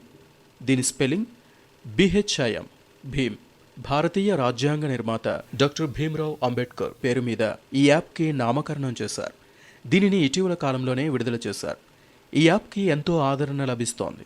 కేవలం మొదటి 10 రోజుల వ్యవధిలోనే ఈ యాప్ని 1 కోటి మందికి పైగా డౌన్లోడ్ చేసుకున్నారు. నల్లధనాన్ని, అవినీతిని రూపుమాపేందుకు నగదు రహిత లావాదేవీల వైపు జనం ఎంత ఎక్కువగా మొగ్గు చూపుతున్నారనే దానికి భీమ్ యాప్ నిదర్శనమని మోదీ ప్రకటించడం కూడా జరిగింది. అంతేకాదు మేక్ ఇన్ ఇండియాకు ఇదొక చక్కని ఉదాహరణ అని కూడా ఆయన అన్నారు. ఎలా వాడాలి? భీమ్ యాప్ ఆండ్రాయిడ్ వెర్షన్ ఇప్పుడు అందరికీ ప్లేస్టోర్లో అందుబాటులో ఉంది. యాపిల్ యాప్ కూడా త్వరలోనే రాబోతోంది. దీన్ని ఎలా వాడాలో చూద్దాం. భీమ్ యాప్ని ఇన్స్టాల్ చేసుకొని ఓపెన్ చేసిన తర్వాత అది ముందుగా ఫోన్ నెంబర్ వెరిఫై చేస్తుంది. మన ఫోన్ సింగిల్ సిమ్ ఫోనా లేదా డ్యూయల్ సిమ్ ఫోనా చెప్పాల్సి ఉంటుంది. అయితే 2 సిమ్లు ఉన్నప్పుడు ఒకటి డిఫాల్ట్ సిమ్గా పెట్టుకోవాలి. అంటే ప్రథమంగా వాడే సిమ్ ఏంటన్నది ముందుగానే ఫోన్ సెట్టింగ్స్లోకి వెళ్ళి సెట్ చేసుకోవాలన్నమాట. మన ఫోన్ నెంబర్ని యాప్ వెరిఫై చేసిన తర్వాత ఆ విషయం మనకు కనిపిస్తుంది. అప్పుడు రిజిస్టర్ పాస్కోడ్ అనే ఆప్షన్ వస్తుంది. అక్కడ మనం 4 నెంబర్ల పిన్ కోడ్ ఇవ్వాలి. అంతేకాదు నిర్ధారణ కోసం మరోసారి కూడా ఈ 4 అంకెల పాస్కోడ్ని ఎంటర్ చేయాలి. భీమ్ యాప్ ద్వారా మనం లావాదేవీ చేసే ప్రతిసారి ఈ పిన్ కోడ్ లేదా పాస్కోడ్ ఎంటర్ చేయాల్సి ఉంటుంది. అందుకే దీనిని మర్చిపోకూడదు. యాప్కి పాస్కోడ్ పెట్టుకున్న తర్వాత UPI సదుపాయం ఉన్న అన్ని బ్యాంకుల జాబితా కనిపిస్తుంది. మీకు ఏ బ్యాంకులో అకౌంట్ ఉంటే ఆ బ్యాంకుని ఎంచుకోవాలి. మీ ఫోన్ నెంబర్ వెరిఫై అయి ఉంది కాబట్టి మీరు అదే నెంబర్ని మీ బ్యాంక్ అకౌంట్ కోసం ఇచ్చి ఉంటే ఆ బ్యాంక్ అకౌంట్ అక్కడే ఆటోమేటిక్గా కనిపిస్తుంది. దాన్ని ఎంచుకుంటే యాప్లో మీ బ్యాంక్ అకౌంట్ జతపడుతుంది. ఇలా ఒకటి కాదు, ఒకదాని తర్వాత ఒకటిగా మీకు ఎన్ని బ్యాంక్ అకౌంట్లున్నా వాటన్నిటినీ ఈ భీమ్ యాప్లో యాడ్ చేసుకోవచ్చు. తర్వాత send, request, scan and pay అనే 3 ఆప్షన్లు కనిపిస్తాయి. ఎవరికైనా డబ్బు పంపాలంటే సెండ్ బటన్ నొక్కాలి. అక్కడ కనిపించే బాక్స్లో మీరు డబ్బు పంపవలసిన వారి మొబైల్ లేదా UPI అడ్రస్, పేమెంట్ అడ్రస్ కొట్టి క్షణంలో డబ్బు పంపేయచ్చు. అయితే పంపే ముందు UPI పిన్ ఎంటర్ చేయాల్సి ఉంటుంది. ఇలాగే ఎవరి నుంచైనా డబ్బు పొందాలంటే రిక్వెస్ట్ బటన్ వాడాలి. అలాగే బార్కోడ్ లేదా QR కోడ్ ద్వారా పేమెంట్ చేయాలంటే స్కాన్ అండ్ పే ఆప్షన్ వాడుకోవాలి. లాభాలు: భీమ్ యాప్తో డిజిటల్ లావాదేవీలు చాలా సులువు. లావాదేవీలు క్షణాల్లో భద్రంగా జరిగిపోతాయి. ఇందులో వాడేది UPI విధానం కాబట్టి దేశంలోని ఏ బ్యాంక్ అయినా ఏ బ్రాంచ్ అయినా లావాదేవీల విషయంలో ఆలస్యం ఉండదు. జాగ్రత్తలు: అయితే బీ కేర్ఫుల్. భీమ్ పేరు పెట్టుకున్న ప్రతి యాప్ని డౌన్లోడ్ చేయకండి. NPCI ఫైనాన్స్ వాళ్ళ యాప్ని మాత్రమే వాడండి. దీంట్లో BHIM అనే 4 అక్షరాలు మాత్రమే ఉంటాయి. యాప్ను సెర్చ్ చేసేటప్పుడు BHIM, NPCI అనే 2 పదాల కోసం వెతకండి. జాగ్రత్తగా చూసి ఒరిజినల్ యాప్ మాత్రం ఇన్స్టాల్ చేసుకోండి. అన్నట్టు స్మార్ట్ ఫోన్ వినియోగంలో అనుభవం ఉన్నవారు కూడా భీమ్ యాప్ విషయంలో మరికొన్ని జాగ్రత్తలు వహించడం మంచిది. ఫోన్లో అనుమతి లేని సాఫ్ట్వేర్లని ఇన్స్టాల్ చేసేందుకు, కొన్ని డెవలపింగ్ అవసరాలకు కొందరు ఫోన్ని రూట్ చేస్తూ ఉంటారు. ఇలా రూటింగ్ జరిగిన ఫోన్ అయితే లావాదేవీల్లో కొంత రిస్క్ ఉంటుందని భీమ్ యాప్ వారు హెచ్చరిస్తున్నారు. కాబట్టి సెట్టింగ్స్లో మీకు డెవలపర్ సెట్టింగ్స్ కనుక ఎనేబుల్ అయి ఉంటే వాటిని డిజేబుల్ చేసుకోవడం మంచిది. ముఖ్యంగా యూఎస్బీ డిబగ్గింగ్ లాంటివి క్లోజ్ చేయాలి. అయితే ఫోన్ని లోతుగా వాడని వారు రూటింగ్ చేయరు కాబట్టి వారికి ఈ రిస్క్ ఉండదు. చూశారు కదా, భీమ్తో డిజిటల్ లావాదేవీలు ఎంత సులువో. అంతేకాదు, మరో శుభవార్త, త్వరలో భీమ్ యాప్ మరింత భద్రం కాబోతోంది. పాస్కోడ్లతో పని లేకుండా మన చేతి వేలిముద్రనే భద్రతా ప్రమాణంగా వాడబోతున్నారు. ఈ విషయాన్ని స్వయంగా ప్రధాని ప్రకటించారు. ఒకప్పుడు వేలిముద్ర వేసే వాళ్లను చులకనగా చూసేవారు. ఇక మీదట ఆ వేలిముద్రే మన బ్యాంకు గుర్తింపు కావటం దేశ ఆర్థిక ప్రగతిలో ఓ విప్లవాత్మకమైన మార్పు అని చెప్పవచ్చు. భీమ్ యాప్కు సంబంధించి మరికొన్ని వారాల్లో కీలక ప్రకటన చేయబోతున్నామని కూడా మోదీ చెప్పారు. చూశారు కదా, నగదు రహిత లావాదేవీల్లో ఎన్ని మార్గాలున్నాయో. మీకు అనువైన మార్గాన్ని ఎంచుకొని నగదు రహిత లావాదేవీల వైపు మొగ్గు చూపండి.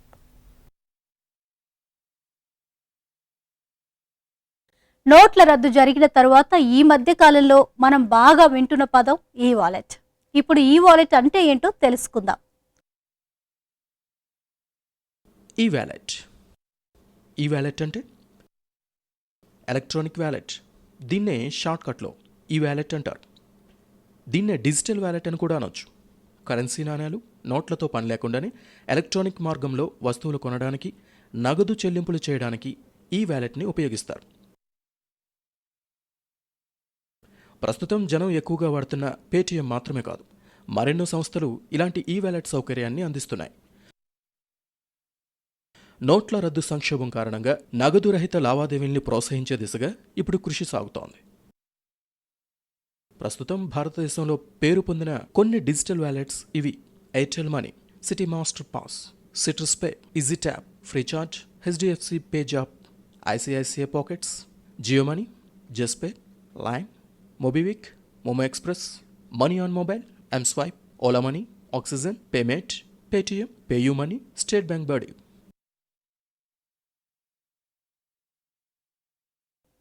ఎలా వాడాలి? ఈ వ్యాలెట్ డిజిటల్ వ్యాలెట్కి సంబంధించిన యాప్ని మన స్మార్ట్ ఫోన్లో ఇన్స్టాల్ చేసుకుని రిజిస్టర్ కావాలి. తర్వాత మన బ్యాంక్ అకౌంట్ లేదా క్రెడిట్ కార్డ్ని మన అకౌంట్కి అనుసంధానించాలి. అప్పుడు నోట్లతో, నాణేలతో అవసరం లేకుండా వివిధ పేమెంట్స్ని సులువుగా చేయొచ్చు. లాభాలు: ఈ వ్యాలెట్తో కరెన్సీ సమస్యలు, చిల్లర సమస్యలు ఉండవు. నేరుగా ఎంత కావాలో అంత పే చేయొచ్చు. అలాగే షాపులు నడిపే వాళ్ళు కూడా కరెన్సీ నోట్ల సమస్యతో ఇబ్బంది పడకుండా కస్టమర్ల నుంచి నగదును పొందొచ్చు. జాగ్రత్తలు: ఈ వ్యాలెట్ అన్నాం కదా అని ప్రతి యాప్ని నమ్మి ఇన్స్టాల్ చేయకూడదు. మన బ్యాంక్ అకౌంట్, క్రెడిట్ కార్డ్ లాంటివి లింక్ చేస్తాం కాబట్టి ఇది కొంత రిస్క్తో కూడుకున్నది. అందుకే ఆధారపడదగిన ఈ వ్యాలెట్లు ఏవి, ఎందుకు అన్న విషయాల్ని పరిశీలించి విశ్వసనీయత కలిగిన తరువాతే వాటిని వాడాలి.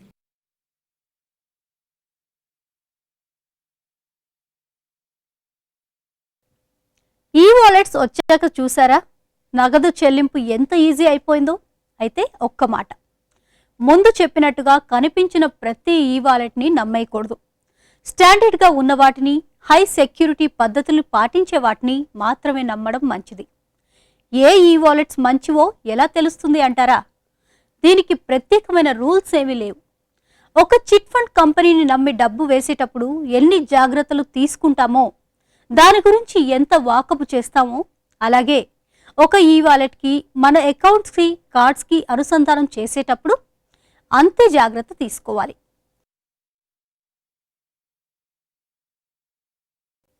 ఇంటర్నెట్ బ్యాంకింగ్ అంటే దీన్నే నెట్ బ్యాంకింగ్ అని కూడా అంటారు. ఆన్లైన్ బ్యాంకింగ్ అని కూడా అనొచ్చు. ఇంటర్నెట్ కనెక్షన్ కలిగిన కంప్యూటర్ను ఉపయోగించి బ్యాంకు తాలూకు వెబ్సైట్లోకి వెళ్ళి లావాదేవీలు జరపడాన్నే ఇంటర్నెట్ బ్యాంకింగ్ అంటారు. ఇంటర్నెట్ బ్యాంకింగ్ అంటే దీన్నే నెట్ బ్యాంకింగ్ అని కూడా అంటారు. ఆన్లైన్ బ్యాంకింగ్ అని కూడా అనొచ్చు. ఇంటర్నెట్ కనెక్షన్ కలిగిన కంప్యూటర్ను ఉపయోగించి బ్యాంక్ తాలూకు వెబ్సైట్లోకి వెళ్ళి లావాదేవీలు జరపడమే ఇంటర్నెట్ బ్యాంకింగ్. వెబ్సైట్లను చేరడానికి కంప్యూటర్లో ఇంటర్నెట్ బ్రౌజర్స్ ఉంటాయి. ఇంటర్నెట్ ఎక్స్ప్లోరర్, దీన్నే ఇప్పుడు ఎడ్జ్ అంటున్నారు. Mozilla Firefox, Google chrome, opera, safari ఇలాంటి సాఫ్ట్వేర్లని ఇంటర్నెట్ బ్రౌజర్లు అంటారు. వీటి ద్వారా వివిధ బ్యాంకులకు సంబంధించిన వెబ్సైట్స్లోకి వెళ్ళి బ్యాంకు వారు అందించిన మన అకౌంట్లోకి లాగిన్ అయ్యి ఆర్థిక లావాదేవీలు జరపడమే ఇంటర్నెట్ బ్యాంకింగ్. ఎలా వాడాలి? ఇంటర్నెట్ బ్యాంకింగ్ అన్నది ఇలా వాడాలి అని అన్ని బ్యాంకులకి కరాఖండిగా ఒకే పద్ధతి సూచించలేం. ఎందుకంటే ఒక్కో బ్యాంకు వెబ్సైట్ ఒక్కో రూపాన్ని కలిగి ఉంటుంది. అయినప్పటికీ ఇంటర్నెట్ బ్యాంకింగ్ మూలాలు అన్నీ బ్యాంకుల విషయంలోనూ ఒకే విధంగా ఉంటాయి.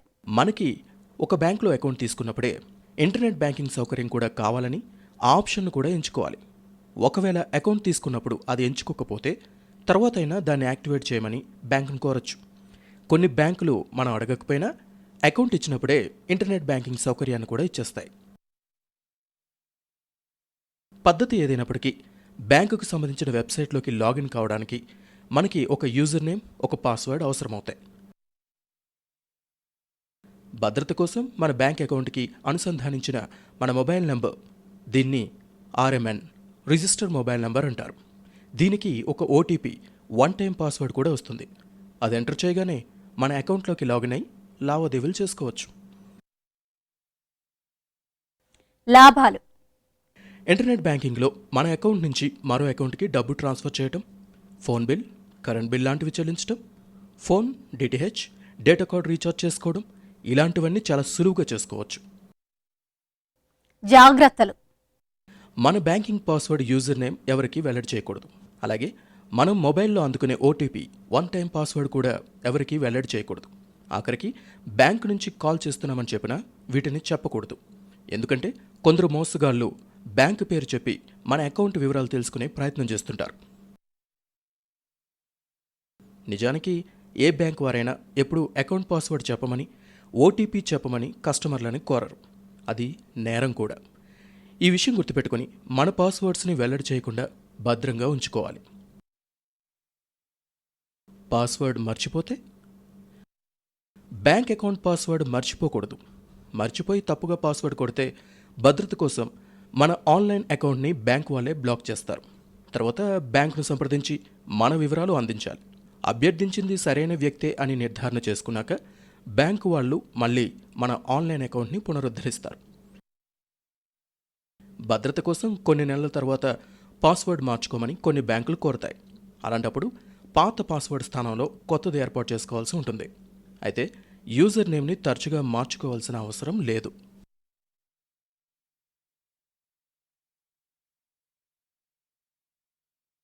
ఇప్పుడు మొబైల్ బ్యాంకింగ్ గురించి తెలుసుకుందాం. మొబైల్ బ్యాంకింగ్ అంటే స్మార్ట్ ఫోన్లోని ఇంటర్నెట్ కనెక్షన్ని ఉపయోగించుకొని ఎక్కడి నుండైనా బ్యాంకింగ్ చేసుకోవడాన్నే మొబైల్ బ్యాంకింగ్ అంటారు.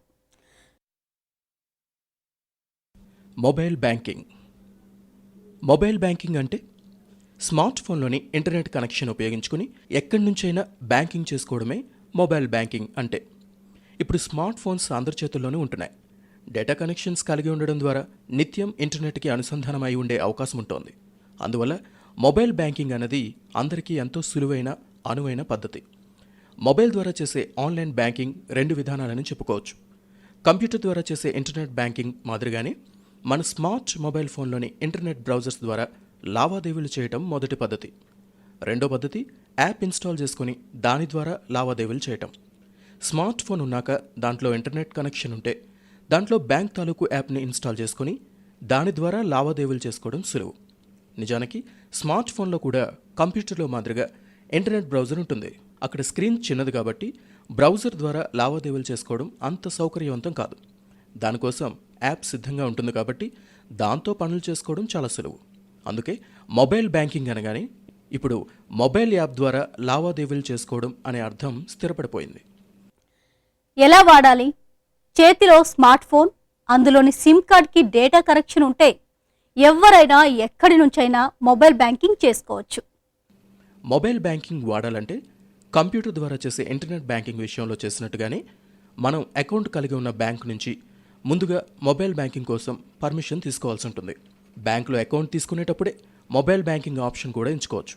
లేదా తర్వాతైనా మొబైల్ బ్యాంకింగ్ను యాక్టివేట్ చేయమని బ్యాంకును కోరచ్చు. ఈ మధ్య కొన్ని బ్యాంకులు అకౌంట్తో పాటే మొబైల్ బ్యాంకింగ్ సౌకర్యాన్ని కూడా ఇచ్చేస్తున్నాయి. అయితే తర్వాత దాన్ని యాక్టివేట్ చేసుకోవడం మన పని. ముందుగా మనం ఇంటర్నెట్ నుంచి బ్యాంక్ తాలూకు యాప్ని ఇన్స్టాల్ చేసుకోవాలి. దీన్ని యాక్టివేట్ చేయడానికి సాధారణంగా 3 పద్ధతులున్నాయి. 1 ఎంపిన్ పద్ధతి, 2 ఓటీపీ పద్ధతి, 3 గ్రిడ్ పద్ధతి. బ్యాంకును బట్టి పద్ధతులు మారతాయి. పిన్ పద్ధతి, ఉదాహరణకి యూనియన్ బ్యాంక్ లాంటి కొన్ని బ్యాంకులు పిన్ పద్ధతి వాడుతున్నాయి. ముందుగా బ్యాంక్ యాప్ని మీ మొబైల్లో ఇన్స్టాల్ చేసుకోవాలి. దాన్ని ఎనేబుల్ చేయాలంటే ఓ 4 అంకెల పిన్ కోడ్ అడుగుతుంది. దీన్ని ఎంపిన్ అంటారు. ఈ ఎంపిన్ని పొందాలంటే బ్యాంక్ ఏటీఎంకి వెళ్ళి మన డెబిట్ కార్డ్ ఇన్సర్ట్ చేయాలి. అక్కడ కనిపించే ఆప్షన్స్లో మొబైల్ బ్యాంకింగ్ యాక్టివేషన్కి సంబంధించిన ఆప్షన్ను ఎంపిక చేసుకుంటే మన రిజిస్టర్ మొబైల్ నంబర్ అడుగుతుంది.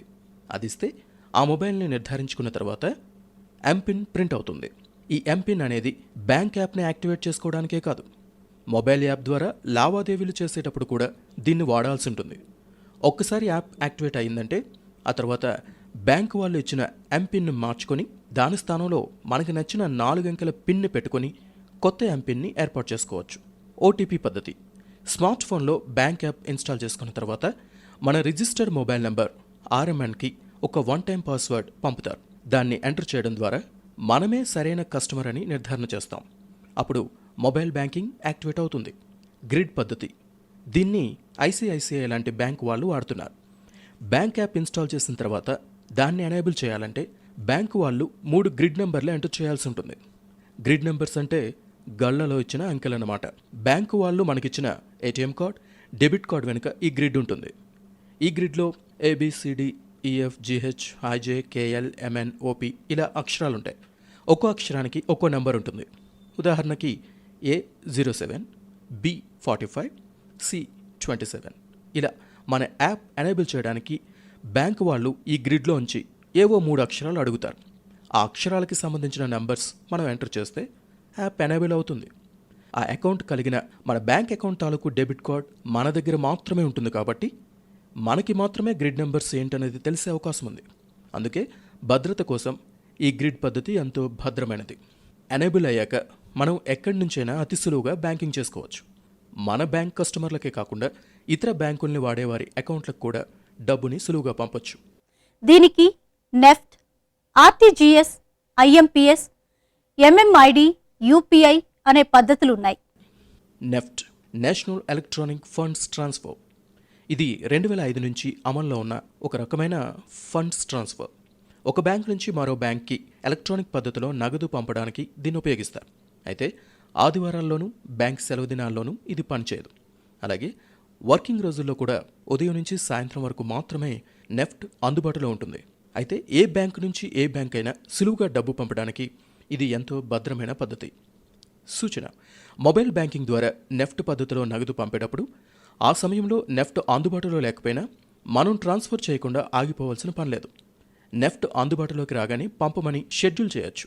నిర్దేశిత సమయంలో నెఫ్ట్ అందుబాటులోకి రాగానే నగదు ట్రాన్స్ఫర్ జరిగిపోతుంది. Real time gross settlement, RTGS. ఇది కూడా నెఫ్ట్ లాంటిదే. అయితే ఇందులో మనీ ట్రాన్స్ఫర్ వెంటనే జరిగిపోతుంది.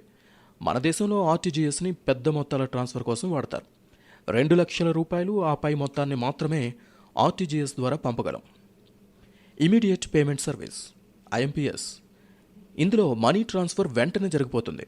బ్యాంక్ అకౌంట్ నెంబర్, ఆ బ్యాంక్ బ్రాంచ్కి చెందిన IFSC code, IFSC Indian finance system code. దీంట్లో అక్షరాలు అంకెలు కలిపి 11 ఉంటాయి. ఇది ఇస్తే ఏ బ్యాంక్ నుంచైనా మరో బ్యాంక్కి వెంటనే మనీ ట్రాన్స్ఫర్ జరిగిపోతుంది. Mobile money identifier, MMID. Mobile phone నెంబర్తో బ్యాంక్ అకౌంట్ని ముడిపెట్టి ఈ ఎంఎంఐడి ఇస్తారు.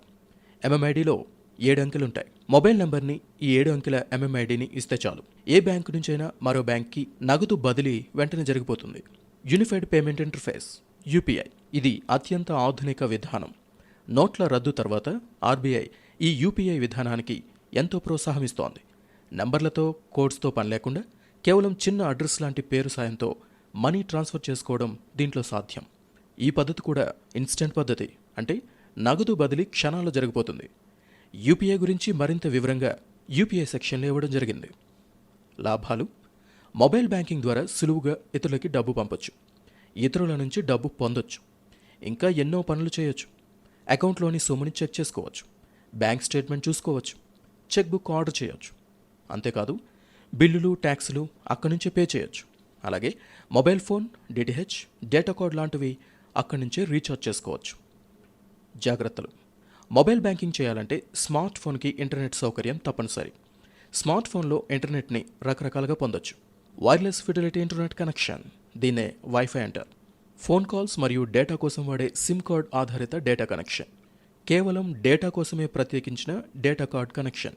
అయితే బ్యాంక్ అకౌంట్తో లింక్ అయిన రిజిస్టర్ మొబైల్ నంబర్ ఆర్ఎంఎన్ తాలూకు సిమ్ కార్డ్ మన ఫోన్లో ఉన్నప్పుడు మాత్రమే మొబైల్ బ్యాంకింగ్ ఎనేబుల్ అవుతుంది. తర్వాత ఆ ఫోన్ నెంబర్కి సంబంధించిన డేటాతో కానీ, దాంతో సంబంధం లేకుండా వేరే వైఫై కనెక్షన్తో యాప్ని యూజ్ చేసుకోవచ్చు.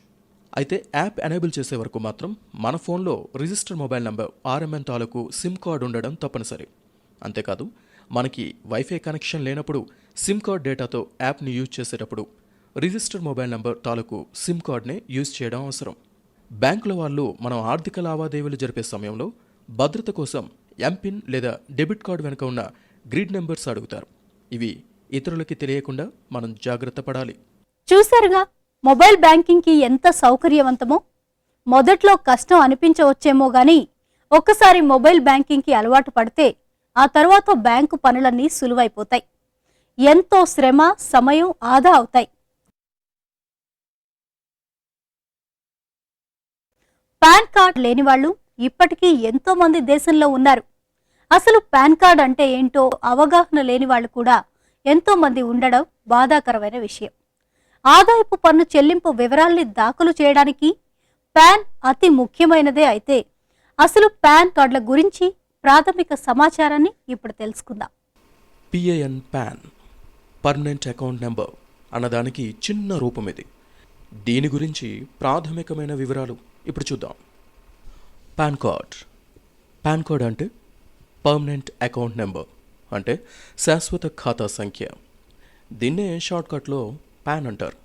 పాన్ నెంబర్ అంటే 10 అంకెల ఒక సంఖ్య. వ్యక్తి, సంస్థ లేదా ఉమ్మడి భాగస్వామ్య వ్యవస్థకి ప్రత్యేకంగా ఒక పాన్ కార్డ్ నెంబర్ కేటాయిస్తారు.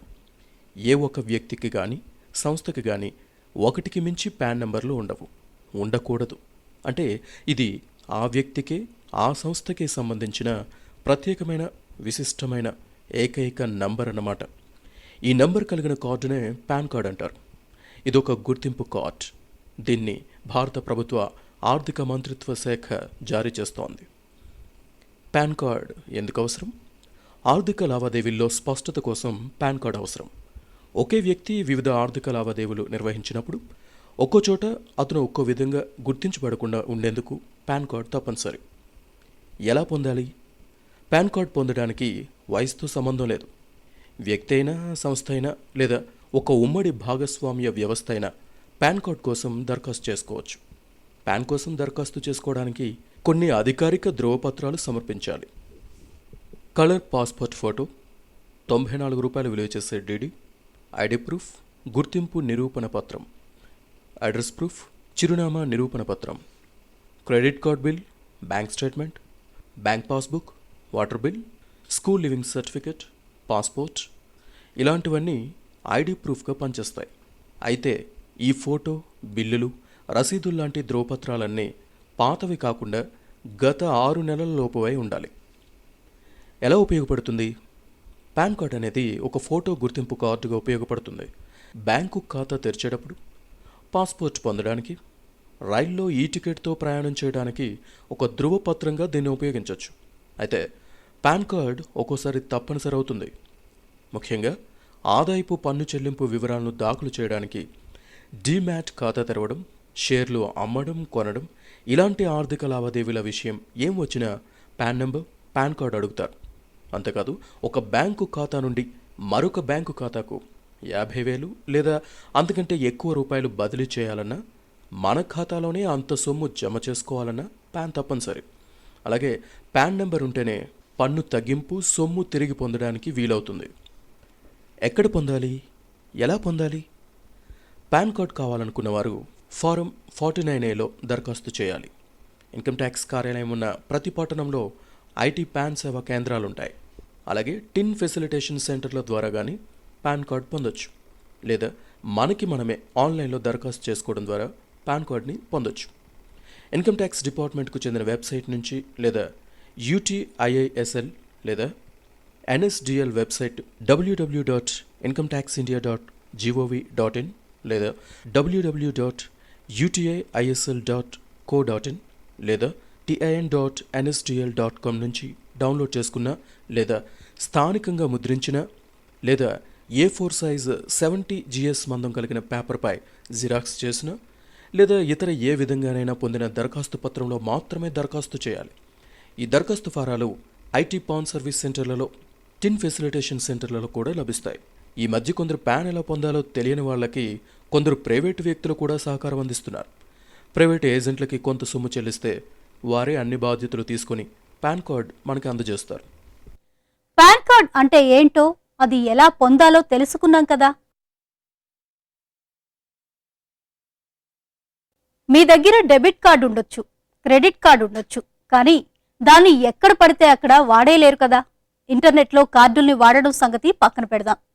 ఇంటర్నెట్లో చేసే లావాదేవీల్ని ఆన్లైన్ ట్రాన్సాక్షన్స్ అంటారు. బయట చేసే లావాదేవీల్ని ఆఫ్లైన్ ట్రాన్సాక్షన్స్ అంటారు. మీ డెబిట్ లేదా క్రెడిట్ కార్డులను ఉపయోగించి బయట ఎక్కడైనా లావాదేవీలు చేయాలంటే, అంటే ఆఫ్లైన్ ట్రాన్సాక్షన్స్ చేయాలంటే ఒక పాయింట్ ఆఫ్ సేల్ ఉండాలి. పాయింట్ ఆఫ్ సేల్ దగ్గర స్వైపింగ్ మిషన్తో లావాదేవీలు సాధ్యం అవుతాయి. పాయింట్ ఆఫ్ సేల్ గురించి ఇప్పుడు వివరంగా తెలుసుకుందాం. పాయింట్ ఆఫ్ సేల్ పద్ధతి. పాయింట్ ఆఫ్ సేల్ అంటే దీన్నే POS అంటారు. షాపులు, రెస్టారెంట్స్ ఇంకా అనేక వ్యాపార ప్రదేశాల్లో ఇప్పుడు పాయింట్ ఆఫ్ సేల్ పద్ధతి వాడుతున్నారు. ఇక్కడ నగదు లావాదేవీలు జరిపే ఓ స్వైపింగ్ మిషన్ ఉంటుంది. మనం నగదు పే చేయాల్సిన చోట స్వైపింగ్ మిషన్ ఉన్నట్లయితే నగదు వాడాల్సిన పనే ఉండదు. మన బ్యాంక్ అకౌంట్కి సంబంధించిన డెబిట్ కార్డ్ లేదా బ్యాంక్ మనకిచ్చిన క్రెడిట్ కార్డ్, వీటి ద్వారా ఇక్కడ చెల్లింపులు చేయొచ్చు. ఎలా వాడాలి? చెల్లింపులు చేసేవారు తమ క్రెడిట్ లేదా డెబిట్ కార్డ్ని వ్యాపారికి ఇవ్వాలి. వారు దాన్ని స్వైపింగ్ మిషన్లో ఉంచి మనం పే చేయాల్సిన అమౌంట్ను వారు ఎంటర్ చేస్తారు. తర్వాత పిన్ కోడ్ అడుగుతారు. బ్యాంక్ నుంచి కార్డ్ పొందినప్పుడు మనం ఏర్పరచుకున్న 4 అంకెల పిన్ కోడ్ను ఇక్కడ ఎంటర్ చేయాలి. పిన్ కోడ్ను ఎంటర్ చేస్తే గానీ లావాదేవీలు పూర్తి కావు.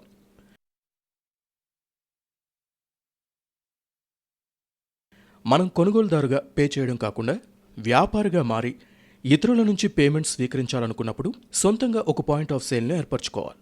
బ్యాంకు నిబంధనలకు లోబడి నిర్దేశిత డాక్యుమెంట్స్ సమర్పించడం ద్వారా దీన్ని సులువుగా పొందొచ్చు. కస్టమర్ల నుంచి పేమెంట్స్ స్వీకరించవచ్చు. లాభాలు.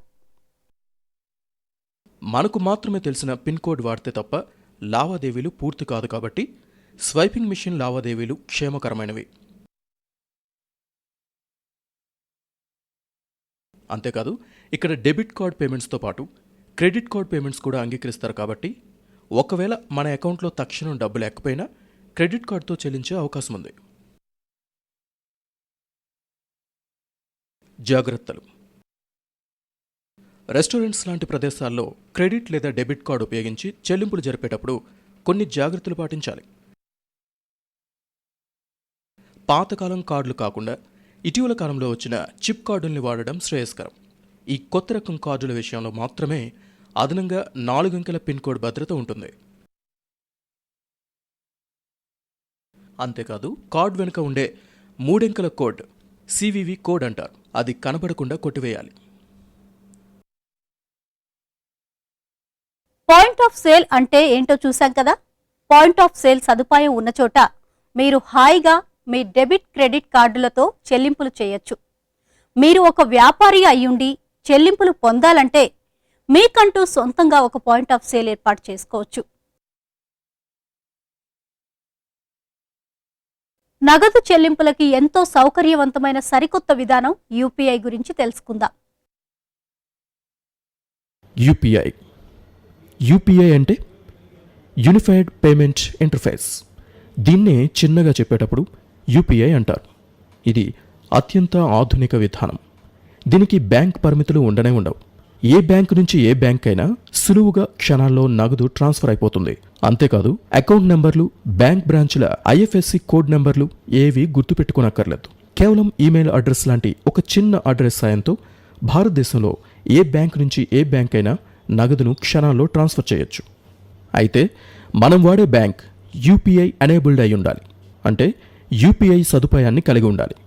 ప్రస్తుతం RBI reserve bank of India ఈ UPI విధానాన్ని ఎంతో ప్రోత్సహిస్తోంది. అందువల్ల దాదాపు దేశంలోని ప్రతి ప్రముఖ బ్యాంకు UPI సదుపాయాల్ని తనలో ఇముడ్చుకుంటోంది. కాబట్టి ఇది అందరికీ అత్యంత అభిలషణీయమైన, సులభమైన విధానం అని చెప్పొచ్చు. ఎలా వాడాలి? ముందు చెప్పినట్టుగా UPI అన్నది బ్యాంకుల పరిమితులకి అతీతమైన ఒక విధానం.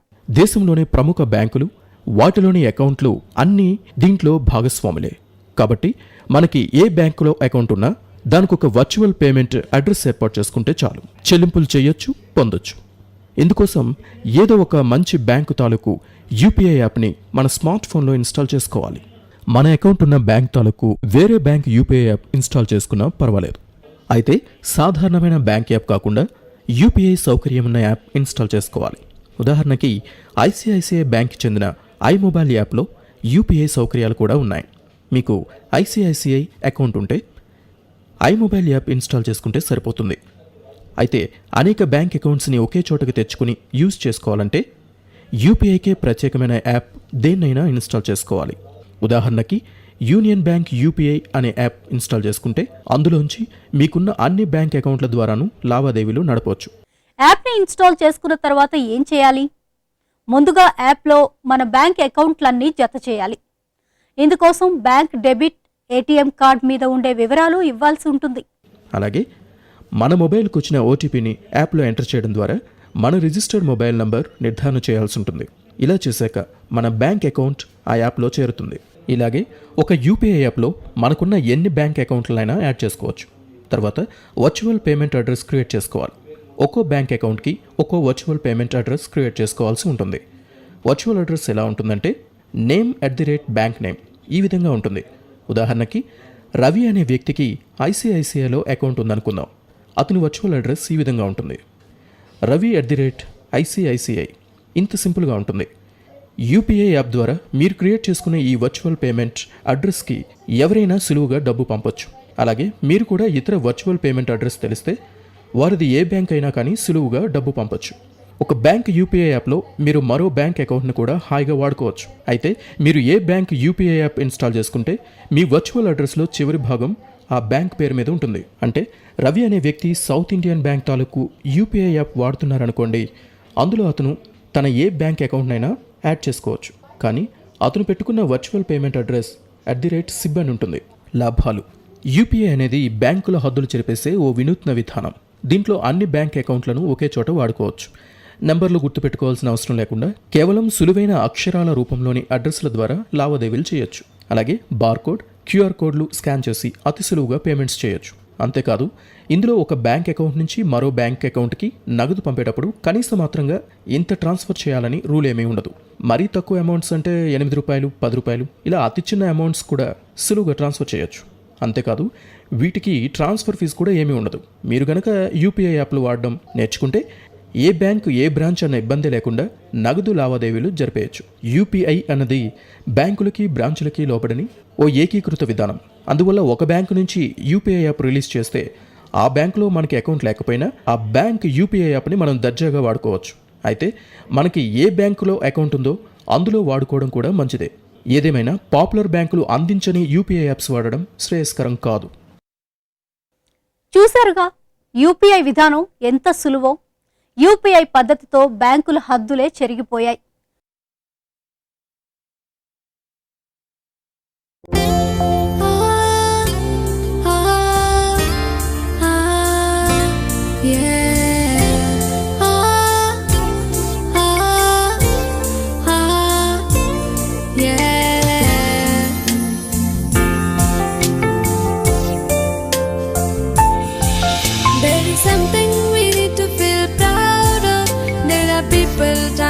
Get it all done, working day and night to make it a success. Now practical. What's a rocket launch? Go for it, India. Go ahead, India. Let's cheer them up, India.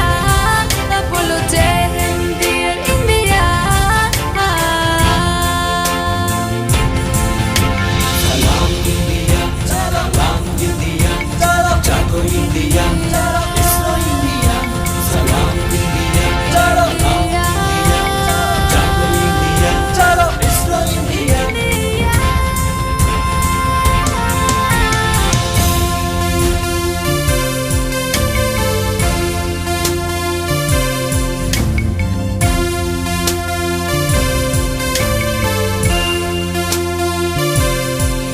It's something like a fiesta, oh oh oh, or something that is so much more than that. It's time to put our golden hands so high, high, high, symbolizing a special news thereby. Scientists, go ahead to make it reach a godly place, breaking records that you have already made. Fans, get loud and show them that you're so proud of them. Hope this rocket puts our name on top of fame. Go for it, India. Go ahead, India. Let's cheer them up, India. Apollo Jai Hind, dear India.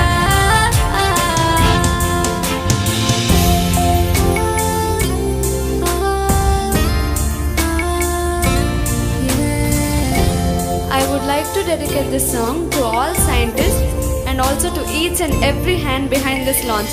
Jai Hind. Jai Hind.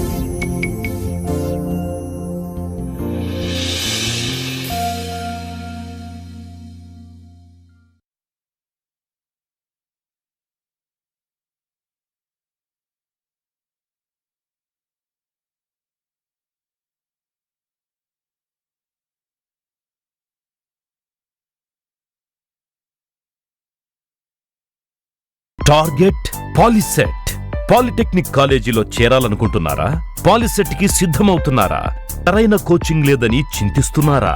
మీరు ఆందోళన చెందాల్సిన అవసరం లేదు. EAMCET, neat, IIT పోటీ పరీక్షలకు, group 2 మరియు గురుకుల ఉద్యోగాలకు శిక్షణనందించిన తెలంగాణ ప్రభుత్వం ఇప్పుడు పాలిసెట్ కోచింగ్ ఇవ్వడానికి సిద్ధమయ్యింది. మన టీవీ చూడండి, మంచి ర్యాంకులు తెచ్చుకోండి.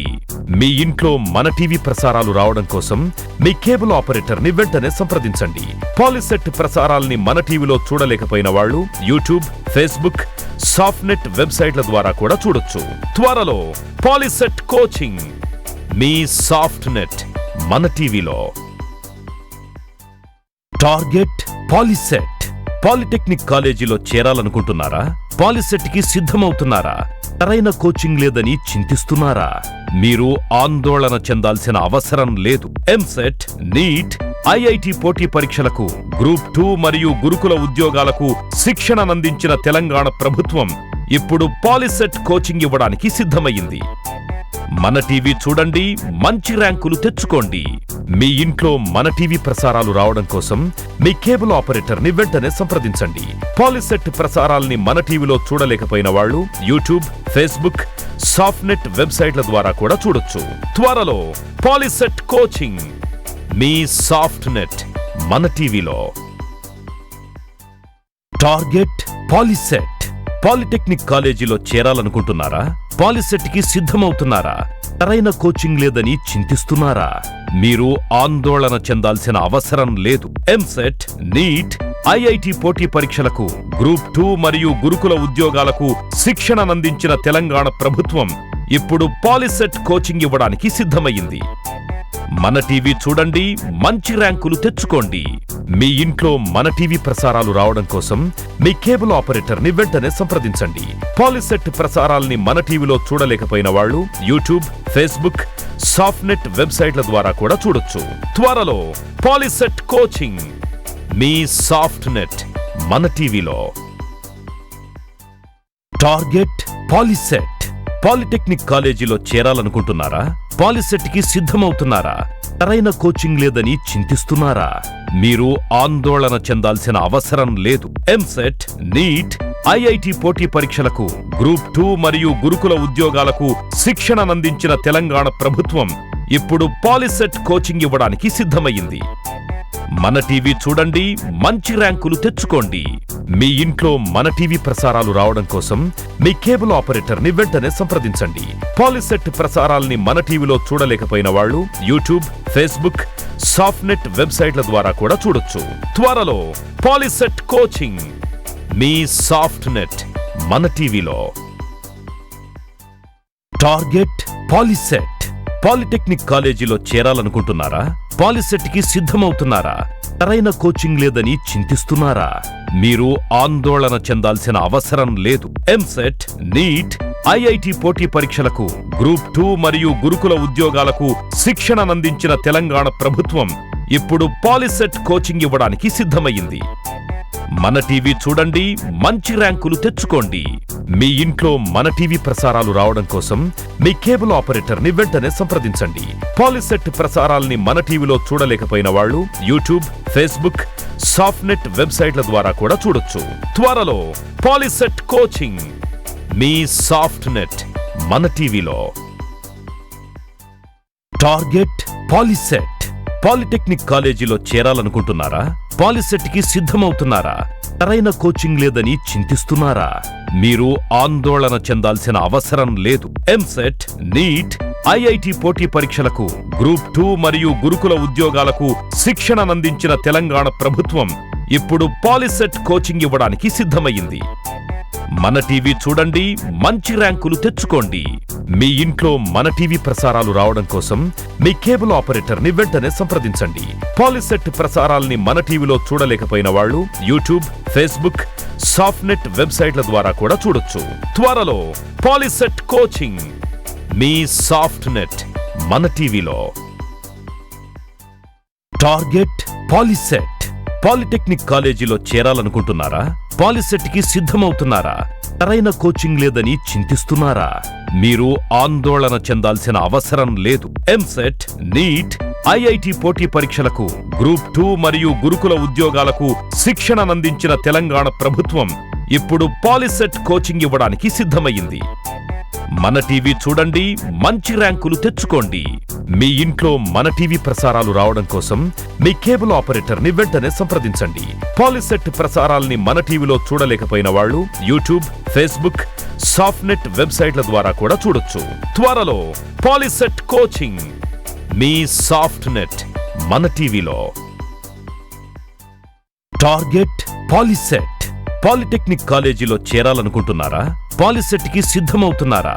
సరైన కోచింగ్ లేదని చింతిస్తున్నారా? మీరు ఆందోళన చెందాల్సిన అవసరం లేదు. ఎంసెట్, నీట్, ఐఐటి పోటీ పరీక్షలకు, గ్రూప్ 2 మరియు గురుకుల ఉద్యోగాలకు శిక్షణనందించిన తెలంగాణ ప్రభుత్వం ఇప్పుడు పాలిసెట్ కోచింగ్ ఇవ్వడానికి సిద్ధమయ్యింది. మన టీవీ చూడండి, మంచి ర్యాంకులు తెచ్చుకోండి. మీ ఇంట్లో మన టీవీ ప్రసారాలు రావడం కోసం మీ కేబుల్ ఆపరేటర్ని వెంటనే సంప్రదించండి. పాలిసెట్ ప్రసారాల్ని మన టీవీలో చూడలేకపోయిన వాళ్ళు యూట్యూబ్, ఫేస్బుక్, సాఫ్ట్నెట్ వెబ్సైట్ల ద్వారా కూడా చూడొచ్చు. త్వరలో పాలిసెట్ కోచింగ్ మీ సాఫ్ట్నెట్ మన టీవీలో. Target POLYCET. పాలిటెక్నిక్ కాలేజీలో చేరాలనుకుంటున్నారా? పాలిసెట్ కి సిద్ధమవుతున్నారా? సరైన కోచింగ్ లేదని చింతిస్తున్నారా? మీరు ఆందోళన చెందాల్సిన అవసరం లేదు. ఎంసెట్, నీట్, ఐఐటి పోటీ పరీక్షలకు, గ్రూప్ 2 మరియు గురుకుల ఉద్యోగాలకు శిక్షణనందించిన తెలంగాణ ప్రభుత్వం ఇప్పుడు పాలిసెట్ కోచింగ్ ఇవ్వడానికి సిద్ధమయ్యింది. మన టీవీ చూడండి, మంచి ర్యాంకులు తెచ్చుకోండి. మీ ఇంట్లో మన టీవీ ప్రసారాలు రావడం కోసం మీ కేబుల్ ఆపరేటర్ని వెంటనే సంప్రదించండి. పాలిసెట్ ప్రసారాల్ని మన టీవీలో చూడలేకపోయిన వాళ్ళు యూట్యూబ్, ఫేస్బుక్, సాఫ్ట్నెట్ వెబ్సైట్ల ద్వారా కూడా చూడొచ్చు. త్వరలో పాలిసెట్ కోచింగ్ మీ సాఫ్ట్నెట్ మన టీవీలో. Target POLYCET. పాలిటెక్నిక్ కాలేజీలో చేరాలనుకుంటున్నారా? పాలిసెట్ కి సిద్ధమవుతున్నారా? సరైన కోచింగ్ లేదని చింతిస్తున్నారా? మీరు ఆందోళన చెందాల్సిన అవసరం లేదు. ఎంసెట్, నీట్, ఐఐటి పోటీ పరీక్షలకు, గ్రూప్ 2 మరియు గురుకుల ఉద్యోగాలకు శిక్షణనందించిన తెలంగాణ ప్రభుత్వం ఇప్పుడు పాలిసెట్ కోచింగ్ ఇవ్వడానికి సిద్ధమయ్యింది. మన టీవీ చూడండి, మంచి ర్యాంకులు తెచ్చుకోండి. మీ ఇంట్లో మన టీవీ ప్రసారాలు రావడం కోసం మీ కేబుల్ ఆపరేటర్ని వెంటనే సంప్రదించండి. పాలిసెట్ ప్రసారాల్ని మన టీవీలో చూడలేకపోయిన వాళ్ళు యూట్యూబ్, ఫేస్బుక్, సాఫ్ట్నెట్ వెబ్సైట్ల ద్వారా కూడా చూడొచ్చు. త్వరలో పాలిసెట్ కోచింగ్ మీ సాఫ్ట్నెట్ మన టీవీలో.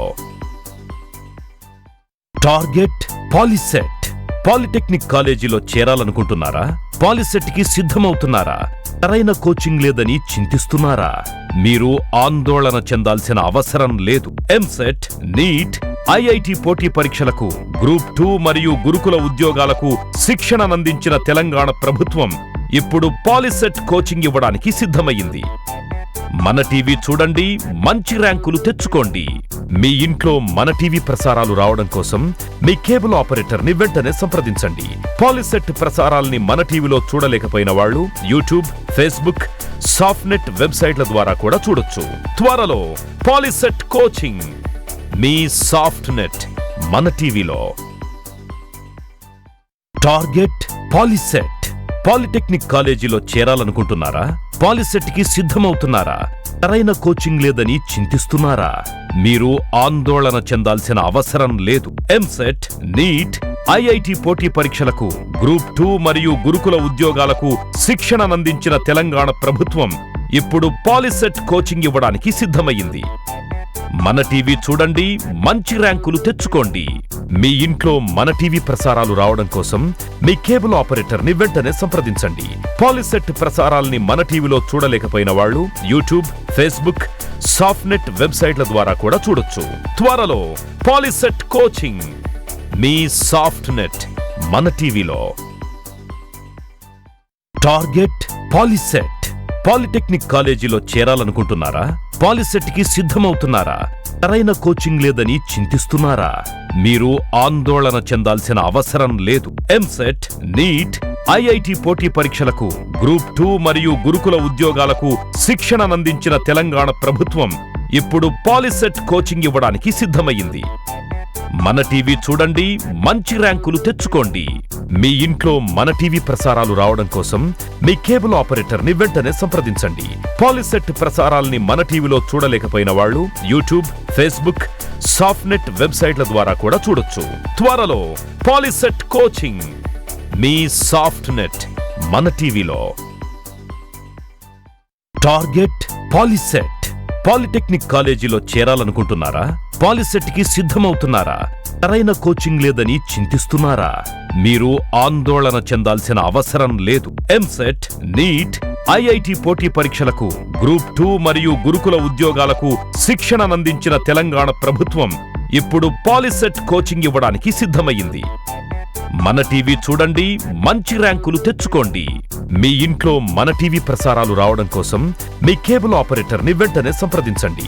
పాలిసెట్ ప్రసారాల్ని మన టీవీలో చూడలేకపోయిన వాళ్ళు యూట్యూబ్, ఫేస్బుక్, సాఫ్ట్నెట్ వెబ్సైట్ల ద్వారా కూడా చూడొచ్చు. త్వరలో పాలిసెట్ కోచింగ్ మీ సాఫ్ట్నెట్ మన టీవీలో. Target POLYCET. Target POLYCET. Polytechnic కాలేజీలో చేరాలనుకుంటున్నారా? పాలిసెట్ కి సిద్ధమవుతున్నారా? సరైన కోచింగ్ లేదని చింతిస్తున్నారా? మీరు ఆందోళన చెందాల్సిన అవసరం లేదు. ఎంసెట్, నీట్, ఐఐటి పోటీ పరీక్షలకు, గ్రూప్ 2 మరియు గురుకుల ఉద్యోగాలకు శిక్షణనందించిన తెలంగాణ ప్రభుత్వం ఇప్పుడు పాలిసెట్ కోచింగ్ ఇవ్వడానికి సిద్ధమయ్యింది. మన టీవీ చూడండి, మంచి ర్యాంకులు తెచ్చుకోండి. మీ ఇంట్లో మన టీవీ ప్రసారాలు రావడం కోసం మీ కేబుల్ ఆపరేటర్ని వెంటనే సంప్రదించండి. పాలిసెట్ ప్రసారాల్ని మన టీవీలో చూడలేకపోయిన వాళ్ళు యూట్యూబ్, ఫేస్బుక్, సాఫ్ట్నెట్ వెబ్సైట్ల ద్వారా కూడా చూడొచ్చు. త్వరలో పాలిసెట్ కోచింగ్ మీ సాఫ్ట్నెట్ మన టీవీలో. Target POLYCET. పాలిటెక్నిక్ కాలేజీలో చేరాలనుకుంటున్నారా? పాలిసెట్ కి సిద్ధమవుతున్నారా? సరైన కోచింగ్ లేదని చింతిస్తున్నారా? మీరు ఆందోళన చెందాల్సిన అవసరం లేదు. ఎంసెట్, నీట్, ఐఐటి పోటీ పరీక్షలకు, గ్రూప్ 2 మరియు గురుకుల ఉద్యోగాలకు శిక్షణనందించిన తెలంగాణ ప్రభుత్వం ఇప్పుడు పాలిసెట్ కోచింగ్ ఇవ్వడానికి సిద్ధమయ్యింది. మన టీవీ చూడండి, మంచి ర్యాంకులు తెచ్చుకోండి. మీ ఇంట్లో మన టీవీ ప్రసారాలు రావడం కోసం మీ కేబుల్ ఆపరేటర్ని వెంటనే సంప్రదించండి. పాలిసెట్ ప్రసారాల్ని మన టీవీలో చూడలేకపోయిన వాళ్ళు యూట్యూబ్, ఫేస్బుక్, సాఫ్ట్నెట్ వెబ్సైట్ల ద్వారా కూడా చూడొచ్చు. త్వరలో పాలిసెట్ కోచింగ్ మీ సాఫ్ట్నెట్ మన టీవీలో. Target POLYCET. పాలిటెక్నిక్ కాలేజీలో చేరాలనుకుంటున్నారా? పాలిసెట్ కి సిద్ధమవుతున్నారా? సరైన కోచింగ్ లేదని చింతిస్తున్నారా? మీరు ఆందోళన చెందాల్సిన అవసరం లేదు. ఎంసెట్, నీట్, ఐఐటి పోటీ పరీక్షలకు, గ్రూప్ 2 మరియు గురుకుల ఉద్యోగాలకు శిక్షణనందించిన తెలంగాణ ప్రభుత్వం ఇప్పుడు పాలిసెట్ కోచింగ్ ఇవ్వడానికి సిద్ధమయ్యింది. మన టీవీ చూడండి, మంచి ర్యాంకులు తెచ్చుకోండి. మీ ఇంట్లో మన టీవీ ప్రసారాలు రావడం కోసం మీ కేబుల్ ఆపరేటర్ని వెంటనే సంప్రదించండి. పాలిసెట్ ప్రసారాల్ని మన టీవీలో చూడలేకపోయిన వాళ్ళు యూట్యూబ్, ఫేస్బుక్, సాఫ్ట్నెట్ వెబ్సైట్ల ద్వారా కూడా చూడొచ్చు. త్వరలో పాలిసెట్ కోచింగ్ మీ సాఫ్ట్నెట్ మన టీవీలో. Target POLYCET. పాలిటెక్నిక్ కాలేజీలో చేరాలనుకుంటున్నారా? పాలిసెట్ కి సిద్ధమవుతున్నారా? సరైన కోచింగ్ లేదని చింతిస్తున్నారా? మీరు ఆందోళన చెందాల్సిన అవసరం లేదు. ఎంసెట్, నీట్, ఐఐటి పోటీ పరీక్షలకు, గ్రూప్ 2 మరియు గురుకుల ఉద్యోగాలకు శిక్షణనందించిన తెలంగాణ ప్రభుత్వం ఇప్పుడు పాలిసెట్ కోచింగ్ ఇవ్వడానికి సిద్ధమయ్యింది. మన టీవీ చూడండి, మంచి ర్యాంకులు తెచ్చుకోండి. మీ ఇంట్లో మన టీవీ ప్రసారాలు రావడం కోసం మీ కేబుల్ ఆపరేటర్ని వెంటనే సంప్రదించండి. పాలిసెట్ ప్రసారాల్ని మన టీవీలో చూడలేకపోయిన వాళ్ళు యూట్యూబ్, ఫేస్బుక్, సాఫ్ట్నెట్ వెబ్సైట్ల ద్వారా కూడా చూడొచ్చు. త్వరలో పాలిసెట్ కోచింగ్ మీ సాఫ్ట్నెట్ మన టీవీలో. Target POLYCET. పాలిటెక్నిక్ కాలేజీలో చేరాలనుకుంటున్నారా? పాలిసెట్ కి సిద్ధమవుతున్నారా? సరైన కోచింగ్ లేదని చింతిస్తున్నారా? మీరు ఆందోళన చెందాల్సిన అవసరం లేదు. ఎంసెట్, నీట్, ఐఐటి పోటీ పరీక్షలకు, గ్రూప్ 2 మరియు గురుకుల ఉద్యోగాలకు శిక్షణనందించిన తెలంగాణ ప్రభుత్వం ఇప్పుడు పాలిసెట్ కోచింగ్ ఇవ్వడానికి సిద్ధమయ్యింది. మన టీవీ చూడండి, మంచి ర్యాంకులు తెచ్చుకోండి. మీ ఇంట్లో మన టీవీ ప్రసారాలు రావడం కోసం మీ కేబుల్ ఆపరేటర్ని వెంటనే సంప్రదించండి. పాలిసెట్ ప్రసారాల్ని మన టీవీలో చూడలేకపోయిన వాళ్ళు యూట్యూబ్, ఫేస్బుక్, సాఫ్ట్నెట్ వెబ్సైట్ల ద్వారా కూడా చూడొచ్చు. త్వరలో పాలిసెట్ కోచింగ్ మీ సాఫ్ట్నెట్ మన టీవీలో. Target POLYCET. పాలిటెక్నిక్ కాలేజీలో చేరాలనుకుంటున్నారా? పాలిసెట్ కి సిద్ధమవుతున్నారా? సరైన కోచింగ్ లేదని చింతిస్తున్నారా? మీరు ఆందోళన చెందాల్సిన అవసరం లేదు. ఎంసెట్, నీట్, ఐఐటి పోటీ పరీక్షలకు, గ్రూప్ 2 మరియు గురుకుల ఉద్యోగాలకు శిక్షణనందించిన తెలంగాణ ప్రభుత్వం ఇప్పుడు పాలిసెట్ కోచింగ్ ఇవ్వడానికి సిద్ధమయ్యింది. మన టీవీ చూడండి, మంచి ర్యాంకులు తెచ్చుకోండి. మీ ఇంట్లో మన టీవీ ప్రసారాలు రావడం కోసం మీ కేబుల్ ఆపరేటర్ని వెంటనే సంప్రదించండి. పాలిసెట్ ప్రసారాల్ని మన టీవీలో చూడలేకపోయిన వాళ్ళు యూట్యూబ్, ఫేస్బుక్, సాఫ్ట్నెట్ వెబ్సైట్ల ద్వారా కూడా చూడొచ్చు. త్వరలో పాలిసెట్ కోచింగ్ మీ సాఫ్ట్నెట్ మన టీవీలో. Target POLYCET. పాలిటెక్నిక్ కాలేజీలో చేరాలనుకుంటున్నారా? పాలిసెట్ కి సిద్ధమవుతున్నారా? సరైన కోచింగ్ లేదని చింతిస్తున్నారా? మీరు ఆందోళన చెందాల్సిన అవసరం లేదు. ఎంసెట్, నీట్, ఐఐటి పోటీ పరీక్షలకు, గ్రూప్ 2 మరియు గురుకుల ఉద్యోగాలకు శిక్షణనందించిన తెలంగాణ ప్రభుత్వం ఇప్పుడు పాలిసెట్ కోచింగ్ ఇవ్వడానికి సిద్ధమయ్యింది. మన టీవీ చూడండి, మంచి ర్యాంకులు తెచ్చుకోండి. మీ ఇంట్లో మన టీవీ ప్రసారాలు రావడం కోసం మీ కేబుల్ ఆపరేటర్ని వెంటనే సంప్రదించండి. పాలిసెట్ ప్రసారాల్ని మన టీవీలో చూడలేకపోయిన వాళ్ళు యూట్యూబ్, ఫేస్బుక్, సాఫ్ట్నెట్ వెబ్సైట్ల ద్వారా కూడా చూడొచ్చు. త్వరలో పాలిసెట్ కోచింగ్ మీ సాఫ్ట్నెట్ మన టీవీలో. Target POLYCET. Target POLYCET. Polytechnic కాలేజీలో చేరాలనుకుంటున్నారా? పాలిసెట్ కి సిద్ధమవుతున్నారా? సరైన కోచింగ్ లేదని చింతిస్తున్నారా? మీరు ఆందోళన చెందాల్సిన అవసరం లేదు. ఎంసెట్, నీట్, ఐఐటి పోటీ పరీక్షలకు, గ్రూప్ 2 మరియు గురుకుల ఉద్యోగాలకు శిక్షణనందించిన తెలంగాణ ప్రభుత్వం ఇప్పుడు పాలిసెట్ కోచింగ్ ఇవ్వడానికి సిద్ధమయ్యింది. మన టీవీ చూడండి, మంచి ర్యాంకులు తెచ్చుకోండి. మీ ఇంట్లో మన టీవీ ప్రసారాలు రావడం కోసం మీ కేబుల్ ఆపరేటర్ని వెంటనే సంప్రదించండి. పాలిసెట్ ప్రసారాల్ని మన టీవీలో చూడలేకపోయిన వాళ్ళు యూట్యూబ్, ఫేస్బుక్, సాఫ్ట్నెట్ వెబ్సైట్ల ద్వారా కూడా చూడొచ్చు. త్వరలో పాలిసెట్ కోచింగ్ మీ సాఫ్ట్నెట్ మన టీవీలో. Target POLYCET. పాలిటెక్నిక్ కాలేజీలో చేరాలనుకుంటున్నారా? పాలిసెట్ కి సిద్ధమవుతున్నారా? సరైన కోచింగ్ లేదని చింతిస్తున్నారా? మీరు ఆందోళన చెందాల్సిన అవసరం లేదు. ఎంసెట్, నీట్, ఐఐటి పోటీ పరీక్షలకు, గ్రూప్ 2 మరియు గురుకుల ఉద్యోగాలకు శిక్షణనందించిన తెలంగాణ ప్రభుత్వం ఇప్పుడు పాలిసెట్ కోచింగ్ ఇవ్వడానికి సిద్ధమయ్యింది. మన టీవీ చూడండి, మంచి ర్యాంకులు తెచ్చుకోండి. మీ ఇంట్లో మన టీవీ ప్రసారాలు రావడం కోసం మీ కేబుల్ ఆపరేటర్ని వెంటనే సంప్రదించండి. పాలిసెట్ ప్రసారాల్ని మన టీవీలో చూడలేకపోయిన వాళ్ళు యూట్యూబ్, ఫేస్బుక్, సాఫ్ట్నెట్ వెబ్సైట్ల ద్వారా కూడా చూడొచ్చు. త్వరలో పాలిసెట్ కోచింగ్ మీ సాఫ్ట్నెట్ మన టీవీలో. Target POLYCET. పాలిటెక్నిక్ కాలేజీలో చేరాలనుకుంటున్నారా? పాలిసెట్ కి సిద్ధమవుతున్నారా? సరైన కోచింగ్ లేదని చింతిస్తున్నారా? మీరు ఆందోళన చెందాల్సిన అవసరం లేదు. ఎంసెట్, నీట్, ఐఐటి పోటీ పరీక్షలకు, గ్రూప్ 2 మరియు గురుకుల ఉద్యోగాలకు శిక్షణనందించిన తెలంగాణ ప్రభుత్వం ఇప్పుడు పాలిసెట్ కోచింగ్ ఇవ్వడానికి సిద్ధమయ్యింది. మన టీవీ చూడండి, మంచి ర్యాంకులు తెచ్చుకోండి. మీ ఇంట్లో మన టీవీ ప్రసారాలు రావడం కోసం మీ కేబుల్ ఆపరేటర్ని వెంటనే సంప్రదించండి. పాలిసెట్ ప్రసారాల్ని మన టీవీలో చూడలేకపోయిన వాళ్ళు యూట్యూబ్, ఫేస్బుక్, సాఫ్ట్నెట్ వెబ్సైట్ల ద్వారా కూడా చూడొచ్చు. త్వరలో పాలిసెట్ కోచింగ్ మీ సాఫ్ట్నెట్ మన టీవీలో. Target POLYCET. పాలిటెక్నిక్ కాలేజీలో చేరాలనుకుంటున్నారా? పాలిసెట్ కి సిద్ధమవుతున్నారా? సరైన కోచింగ్ లేదని చింతిస్తున్నారా? మీరు ఆందోళన చెందాల్సిన అవసరం లేదు.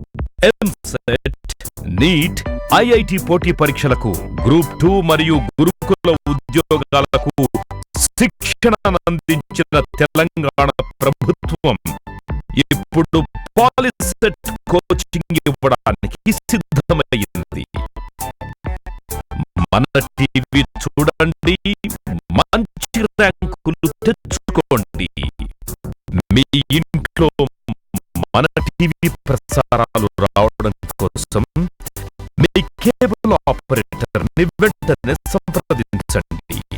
పాలిసెట్ ప్రసారాల్ని మన టీవీలో చూడలేకపోయిన వాళ్ళు యూట్యూబ్, ఫేస్బుక్, సాఫ్ట్నెట్ వెబ్సైట్ల ద్వారా కూడా చూడొచ్చు. త్వరలో పాలిసెట్ కోచింగ్ మీ సాఫ్ట్నెట్ మన టీవీలో. Target POLYCET. పాలిటెక్నిక్ కాలేజీలో చేరాలనుకుంటున్నారా? పాలిసెట్ కి సిద్ధమవుతున్నారా? సరైన కోచింగ్ లేదని చింతిస్తున్నారా? మీరు ఆందోళన చెందాల్సిన అవసరం లేదు. ఎంసెట్, నీట్, ఐఐటి పోటీ పరీక్షలకు, గ్రూప్ 2 మరియు గురుకుల ఉద్యోగాలకు శిక్షణనందించిన తెలంగాణ ప్రభుత్వం ఇప్పుడు పాలిసెట్ కోచింగ్ ఇవ్వడానికి సిద్ధమయ్యింది. మన టీవీ చూడండి, మంచి ర్యాంకులు తెచ్చుకోండి. మీ ఇంట్లో మన టీవీ ప్రసారాలు రావడం కోసం మీ కేబుల్ ఆపరేటర్ని వెంటనే సంప్రదించండి. పాలిసెట్ ప్రసారాల్ని మన టీవీలో చూడలేకపోయిన వాళ్ళు యూట్యూబ్, ఫేస్బుక్, సాఫ్ట్నెట్ వెబ్సైట్ల ద్వారా కూడా చూడొచ్చు. త్వరలో పాలిసెట్ కోచింగ్ మీ సాఫ్ట్నెట్ మన టీవీలో. Target POLYCET. పాలిటెక్నిక్ కాలేజీలో చేరాలనుకుంటున్నారా? పాలిసెట్ కి సిద్ధమవుతున్నారా? సరైన కోచింగ్ లేదని చింతిస్తున్నారా? మీరు ఆందోళన చెందాల్సిన అవసరం లేదు. ఎంసెట్, నీట్, ఐఐటి పోటీ పరీక్షలకు, గ్రూప్ 2 మరియు గురుకుల ఉద్యోగాలకు శిక్షణనందించిన తెలంగాణ ప్రభుత్వం ఇప్పుడు పాలిసెట్ కోచింగ్ ఇవ్వడానికి సిద్ధమయ్యింది. మన టీవీ చూడండి, మంచి ర్యాంకులు తెచ్చుకోండి. మీ ఇంట్లో మన టీవీ ప్రసారాలు రావడం కోసం మీ కేబుల్ ఆపరేటర్ని వెంటనే సంప్రదించండి. పాలిసెట్ ప్రసారాల్ని మన టీవీలో చూడలేకపోయిన వాళ్ళు యూట్యూబ్, ఫేస్బుక్, సాఫ్ట్నెట్ వెబ్సైట్ల ద్వారా కూడా చూడొచ్చు. త్వరలో పాలిసెట్ కోచింగ్ మీ సాఫ్ట్నెట్ మన టీవీలో. Target POLYCET. పాలిటెక్నిక్ కాలేజీలో చేరాలనుకుంటున్నారా? పాలిసెట్ కి సిద్ధమవుతున్నారా? సరైన కోచింగ్ లేదని చింతిస్తున్నారా? మీరు ఆందోళన చెందాల్సిన అవసరం లేదు. ఎంసెట్, నీట్, ఐఐటి పోటీ పరీక్షలకు, గ్రూప్ 2 మరియు గురుకుల ఉద్యోగాలకు శిక్షణనందించిన తెలంగాణ ప్రభుత్వం ఇప్పుడు పాలిసెట్ కోచింగ్ ఇవ్వడానికి సిద్ధమయ్యింది. మన టీవీ చూడండి, మంచి ర్యాంకులు తెచ్చుకోండి. మీ ఇంట్లో మన టీవీ ప్రసారాలు రావడం కోసం మీ కేబుల్ ఆపరేటర్ ని వెంటనే సంప్రదించండి. పాలిసెట్ ప్రసారాల్ని మన టీవీలో చూడలేకపోయిన వాళ్ళు యూట్యూబ్, ఫేస్బుక్, సాఫ్ట్నెట్ వెబ్సైట్ల ద్వారా కూడా చూడొచ్చు. త్వరలో పాలిసెట్ కోచింగ్ మీ సాఫ్ట్నెట్ మన టీవీలో. Target POLYCET. పాలిటెక్నిక్ కాలేజీలో చేరాలనుకుంటున్నారా? పాలిసెట్ కి సిద్ధమవుతున్నారా? సరైన కోచింగ్ లేదని చింతిస్తున్నారా? మీరు ఆందోళన చెందాల్సిన అవసరం లేదు. ఎంసెట్, నీట్, ఐఐటి పోటీ పరీక్షలకు, గ్రూప్ 2 మరియు గురుకుల ఉద్యోగాలకు శిక్షణనందించిన తెలంగాణ ప్రభుత్వం ఇప్పుడు పాలిసెట్ కోచింగ్ ఇవ్వడానికి సిద్ధమయ్యింది. మన టీవీ చూడండి, మంచి ర్యాంకులు తెచ్చుకోండి. మీ ఇంట్లో మన టీవీ ప్రసారాలు రావడం కోసం మీ కేబుల్ ఆపరేటర్ ని వెంటనే సంప్రదించండి. పాలిసెట్ ప్రసారాల్ని మన టీవీలో చూడలేకపోయిన వాళ్ళు యూట్యూబ్, ఫేస్బుక్, సాఫ్ట్నెట్ వెబ్సైట్ల ద్వారా కూడా చూడొచ్చు. త్వరలో పాలిసెట్ కోచింగ్ మీ సాఫ్ట్నెట్ మన టీవీలో. Target POLYCET. పాలిటెక్నిక్ కాలేజీలో చేరాలనుకుంటున్నారా? పాలిసెట్ కి సిద్ధమవుతున్నారా? సరైన కోచింగ్ లేదని చింతిస్తున్నారా? మీరు ఆందోళన చెందాల్సిన అవసరం లేదు. ఎంసెట్, నీట్, ఐఐటి పోటీ పరీక్షలకు, గ్రూప్ 2 మరియు గురుకుల ఉద్యోగాలకు శిక్షణనందించిన తెలంగాణ ప్రభుత్వం ఇప్పుడు పాలిసెట్ కోచింగ్ ఇవ్వడానికి సిద్ధమయ్యింది. మన టీవీ చూడండి, మంచి ర్యాంకులు తెచ్చుకోండి. మీ ఇంట్లో మన టీవీ ప్రసారాలు రావడం కోసం మీ కేబుల్ ఆపరేటర్ ని వెంటనే సంప్రదించండి. పాలిసెట్ ప్రసారాల్ని మన టీవీలో చూడలేకపోయిన వాళ్ళు యూట్యూబ్, ఫేస్బుక్, సాఫ్ట్నెట్ వెబ్సైట్ల ద్వారా కూడా చూడొచ్చు. త్వరలో పాలిసెట్ కోచింగ్ మీ సాఫ్ట్నెట్ మన టీవీలో. Target POLYCET. పాలిటెక్నిక్ కాలేజీలో చేరాలనుకుంటున్నారా? పాలిసెట్ కి సిద్ధమవుతున్నారా? సరైన కోచింగ్ లేదని చింతిస్తున్నారా? మీరు ఆందోళన చెందాల్సిన అవసరం లేదు. ఎంసెట్, నీట్, ఐఐటి పోటీ పరీక్షలకు, గ్రూప్ 2 మరియు గురుకుల ఉద్యోగాలకు శిక్షణనందించిన తెలంగాణ ప్రభుత్వం ఇప్పుడు పాలిసెట్ కోచింగ్ ఇవ్వడానికి సిద్ధమయ్యింది.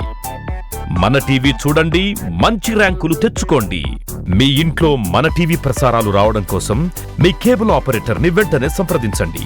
పాలిసెట్ ప్రసారాల్ని మన టీవీలో చూడలేకపోయిన వాళ్ళు యూట్యూబ్, ఫేస్బుక్, సాఫ్ట్నెట్ వెబ్సైట్ల ద్వారా కూడా చూడొచ్చు. త్వరలో పాలిసెట్ కోచింగ్ మీ సాఫ్ట్నెట్ మన టీవీలో. Target POLYCET. పాలిటెక్నిక్ కాలేజీలో చేరాలనుకుంటున్నారా? పాలిసెట్ కి సిద్ధమవుతున్నారా? సరైన కోచింగ్ లేదని చింతిస్తున్నారా? మీరు ఆందోళన చెందాల్సిన అవసరం లేదు. ఎంసెట్, నీట్, ఐఐటి పోటీ పరీక్షలకు, గ్రూప్ 2 మరియు గురుకుల ఉద్యోగాలకు శిక్షణనందించిన తెలంగాణ ప్రభుత్వం ఇప్పుడు పాలిసెట్ కోచింగ్ ఇవ్వడానికి సిద్ధమయ్యింది. మన టీవీ చూడండి, మంచి ర్యాంకులు తెచ్చుకోండి. మీ ఇంట్లో మన టీవీ ప్రసారాలు రావడం కోసం మీ కేబుల్ ఆపరేటర్ ని వెంటనే సంప్రదించండి. పాలిసెట్ ప్రసారాల్ని మన టీవీలో చూడలేకపోయిన వాళ్ళు యూట్యూబ్, ఫేస్బుక్, సాఫ్ట్నెట్ వెబ్సైట్ల ద్వారా కూడా చూడొచ్చు. త్వరలో పాలిసెట్ కోచింగ్ మీ సాఫ్ట్నెట్ మన టీవీలో. Target POLYCET. పాలిటెక్నిక్ కాలేజీలో చేరాలనుకుంటున్నారా? పాలిసెట్ కి సిద్ధమవుతున్నారా? సరైన కోచింగ్ లేదని చింతిస్తున్నారా? మీరు ఆందోళన చెందాల్సిన అవసరం లేదు. ఎంసెట్, నీట్, ఐఐటి పోటీ పరీక్షలకు, గ్రూప్ 2 మరియు గురుకుల ఉద్యోగాలకు శిక్షణనందించిన తెలంగాణ ప్రభుత్వం ఇప్పుడు పాలిసెట్ కోచింగ్ ఇవ్వడానికి సిద్ధమయ్యింది. మన టీవీ చూడండి, మంచి ర్యాంకులు తెచ్చుకోండి. మీ ఇంట్లో మన టీవీ ప్రసారాలు రావడం కోసం మీ కేబుల్ ఆపరేటర్ ని వెంటనే సంప్రదించండి. పాలిసెట్ ప్రసారాల్ని మన టీవీలో చూడలేకపోయిన వాళ్ళు యూట్యూబ్, ఫేస్బుక్, సాఫ్ట్నెట్ వెబ్సైట్ల ద్వారా కూడా చూడొచ్చు. త్వరలో పాలిసెట్ కోచింగ్ మీ సాఫ్ట్నెట్ మన టీవీలో. Target POLYCET. పాలిటెక్నిక్ కాలేజీలో చేరాలనుకుంటున్నారా? పాలిసెట్ కి సిద్ధమవుతున్నారా? సరైన కోచింగ్ లేదని చింతిస్తున్నారా? మీరు ఆందోళన చెందాల్సిన అవసరం లేదు. ఎంసెట్, నీట్, ఐఐటి పోటీ పరీక్షలకు, గ్రూప్ 2 మరియు గురుకుల ఉద్యోగాలకు శిక్షణనందించిన తెలంగాణ ప్రభుత్వం ఇప్పుడు పాలిసెట్ కోచింగ్ ఇవ్వడానికి సిద్ధమయ్యింది. మన టీవీ చూడండి, మంచి ర్యాంకులు తెచ్చుకోండి. మీ ఇంట్లో మన టీవీ ప్రసారాలు రావడం కోసం మీ కేబుల్ ఆపరేటర్ ని వెంటనే సంప్రదించండి. పాలిసెట్ ప్రసారాల్ని మన టీవీలో చూడలేకపోయిన వాళ్ళు యూట్యూబ్, ఫేస్బుక్, సాఫ్ట్నెట్ వెబ్సైట్ల ద్వారా కూడా చూడొచ్చు. త్వరలో POLYCET coaching me Many wrong and big things happen daily, right before our eyes. But we think we are helpless because we do not know whom to approach and report. Now, you can directly convey the information to the police anytime. Driving away the fear from people's minds and coming to their rescue, the Hyderabad police has come forward to extend the helping hand. Hawkeye.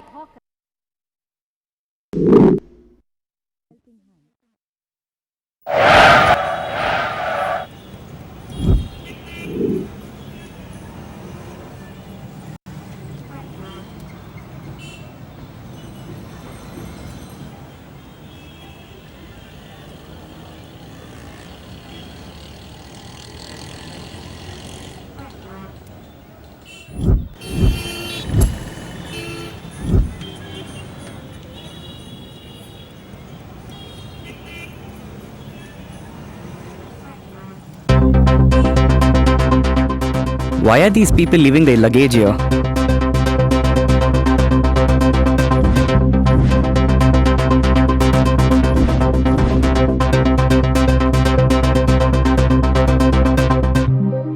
First, it was Gokul Chaat and Lumbini Park. The day before, a powerful bomb was blasted in the Dilshuk Nagar bus stand, and that bomb was wrapped in an unclaimed article. This could be one such thing.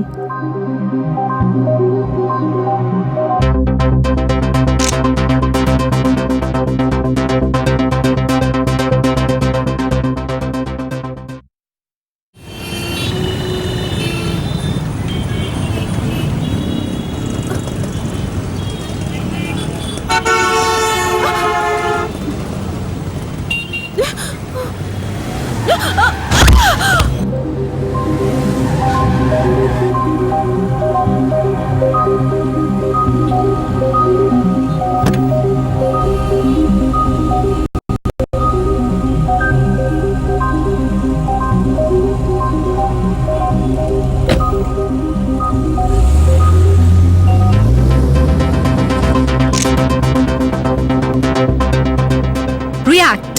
Utilize the Hawkeye set up by the police department and convey information to the concerned about any accident or danger. Whoever may be the victim, he or she is a human being. You also should respond like a human. Target, IIT, EAMCET, NEET, top rank వస్తేనే top కాలేజీల్లో seat. మరి గ్రామీణ, పట్టణ పేద విద్యార్థులు top ర్యాంకులు రావాలంటే ఏం చెయ్యాలి? ఖరీదైన కోచింగ్ తీసుకోవాల్సిందేనా? వేలాది రూపాయలు ఖర్చు పెట్టాల్సిందేనా? ఇక ఆ అవసరం లేదు. దేశంలోనే తొలిసారిగా తెలంగాణ ప్రభుత్వం చూపిస్తున్న సరికొత్త మార్గం సాఫ్ట్నెట్. మన టీవీ ద్వారా అత్యుత్తమ అధ్యాపకులతో ఐఐటి, ఎంసెట్, నీట్ కోచింగ్, అది మీ ఇంట్లోనే. గ్రూప్ 2 అభ్యర్థులకు దిక్సూచిలా దారి చూపించింది సాఫ్ట్నెట్ మన టీవీ. యూట్యూబ్ లోను 30 లక్షల views, 20,000 subscriptions.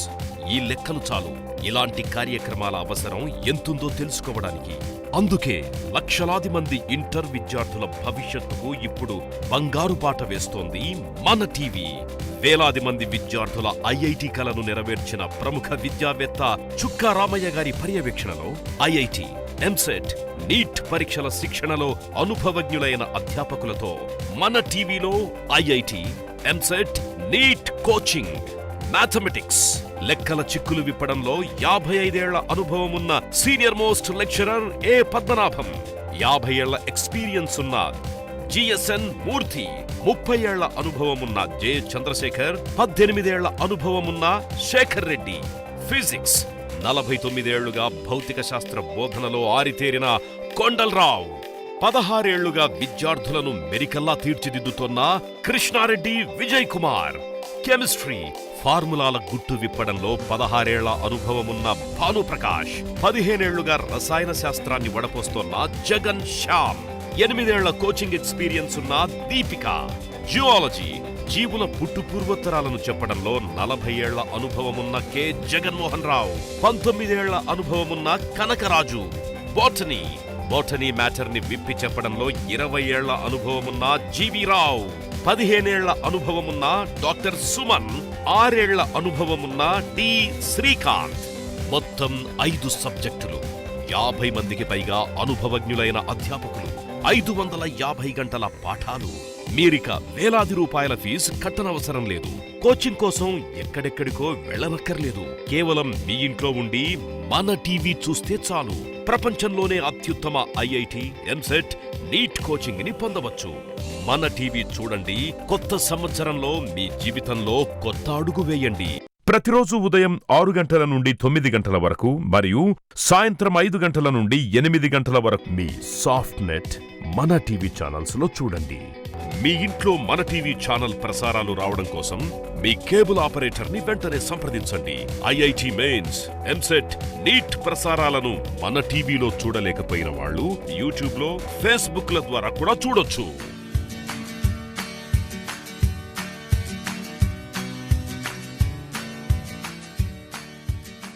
Target POLYCET. Polytechnic కాలేజీలో చేరాలనుకుంటున్నారా? పాలిసెట్ కి సిద్ధమవుతున్నారా? సరైన కోచింగ్ లేదని చింతిస్తున్నారా? మీరు ఆందోళన చెందాల్సిన అవసరం లేదు. ఎంసెట్, నీట్, ఐఐటి పోటీ పరీక్షలకు, గ్రూప్ 2 మరియు గురుకుల ఉద్యోగాలకు శిక్షణనందించిన తెలంగాణ ప్రభుత్వం ఇప్పుడు పాలిసెట్ కోచింగ్ ఇవ్వడానికి సిద్ధమయ్యింది. మన టీవీ చూడండి, మంచి ర్యాంకులు తెచ్చుకోండి. మీ ఇంట్లో మన టీవీ ప్రసారాలు రావడం కోసం మీ కేబుల్ ఆపరేటర్ ని వెంటనే సంప్రదించండి. పాలిసెట్ ప్రసారాల్ని మన టీవీలో చూడలేకపోయిన వాళ్ళు యూట్యూబ్, ఫేస్బుక్, సాఫ్ట్నెట్ వెబ్సైట్ల ద్వారా కూడా చూడొచ్చు. పాలిసెట్ కోచింగ్ అతి త్వరలో మీ సాఫ్ట్నెట్ మన టీవీలో. ఇప్పుడు ఆధార్ అంటే ఏంటో చూద్దాం. ఆధార్ అనేది దేశంలో ప్రతి ఒక్క పౌరుడికి ప్రత్యేక గుర్తింపుని ఇచ్చే ఒక విశిష్టమైన నంబర్. అంటే ఆధార్ ఎవరికి వారికే ప్రత్యేకం. ఏ ఒక్కరూ 2 ఆధార్ నంబర్లు కలిగి ఉండరు. కలిగి ఉండడం నేరం. ఆధార్ అంటే ఆధార్ అనేది 12 అంకెలు గల వ్యక్తిగత గుర్తింపు సంఖ్య. భారత ప్రభుత్వం తరపున దీన్ని భారత విశిష్ట గుర్తింపు ప్రాధికార సంస్థ జారీ చేస్తుంది. వ్యక్తిగత గుర్తింపు చిరునామాల పరంగా భారతదేశంలో ఎక్కడైనా ఈ సంఖ్య ఆధారంగా ఒక పౌరుణ్ణి విశిష్టంగా గుర్తించే అవకాశం ఇస్తుంది ఆధార్. భారతీయ తపాలా శాఖ ద్వారా పంపించబడిన ఆధార్ కానీ, ఇంటర్నెట్ ద్వారా డౌన్లోడ్ చేసుకున్న ఈ ఆధార్ కానీ సమానమైన యోగ్యత కలిగినవిగా ప్రభుత్వం వారు గుర్తిస్తున్నారు. ఆధార్ ఎందుకు అవసరం? కొద్ది కాలంగా ఆధార్ ఆధారంగా దేశ ప్రజల ఆర్థిక లావాదేవీల్ని తెలుసుకోవడం జరుగుతోంది. ఆధార్ పేరు మీద దేశ ప్రజల వ్యక్తిగత వివరాలన్నీ ఒకే చోట పొందుపరిచి ఉండడం భద్రతాపరంగా మంచిది కాదన్న అభిప్రాయాలు ఉన్నాయి. అందువల్లే దీని పట్ల అభ్యంతరాలు వెలువడ్డాయి. ఆధార్ తప్పనిసరి కాదని సుప్రీంకోర్టు చెప్పడం కూడా జరిగింది. అయితే సెక్యూరిటీ పరమైన ఈ అభ్యంతరాల మాట పక్కన పెడితే దేశంలో ప్రతి మనిషికి యూనిక్ ఐడి, ఏకైక విశిష్ట గుర్తింపు ఉండడం అన్నది తప్పనిసరి. ఒకే వ్యక్తి అనేక అకౌంట్లు కలిగి ఉన్నప్పుడు అన్నీ ఒకే వ్యక్తి అన్న విషయం తెలియటం దేశ ఆర్థిక ప్రగతికి అత్యవసరం. అందుకే ఆధార్కి ఇంత ప్రాధాన్యం పెరిగింది. ఎలా పొందాలి? ఆధార్ నమోదు ఎన్రోల్మెంట్ ప్రక్రియకు ఆధార్ నమోదు ఎన్రోల్మెంట్ సెంటర్కు వెళ్ళి ఎన్రోల్ చేసుకోవచ్చు. ఈ సమయంలో డెమోగ్రాఫిక్ ఇంకా బయోమెట్రిక్ డేటా క్యాప్చర్ చేస్తారు. బయోమెట్రిక్ డేటా క్యాప్చర్ అంటే మనని మనం ప్రత్యేకంగా గుర్తించడానికి వీలు కల్పించేలా వేలిముద్రలు, కంటి ఐరిస్ వివరాలు తీసుకుంటారు. వీటితో పాటు ఐడెంటిటీ గుర్తింపు మరియు అడ్రస్ చిరునామా డాక్యుమెంట్లు కూడా ఇవ్వాల్సి ఉంటుంది. నమోదు ప్రక్రియ పూర్తయ్యాక సేకరించిన వివరాల్ని సూపర్వైజర్లు పరిశీలిస్తారు. ఎక్కడైనా తప్పులను సరిచేయాల్సిన అవసరం కలిగితే వాటిని సరిచేస్తారు. ఆధార్కు దరఖాస్తు చేసుకున్న తర్వాత మన దరఖాస్తు ఏ స్థితిలో ఉందో ఎప్పటికప్పుడు ఆన్లైన్ ద్వారా చెక్ చేసుకోవచ్చు.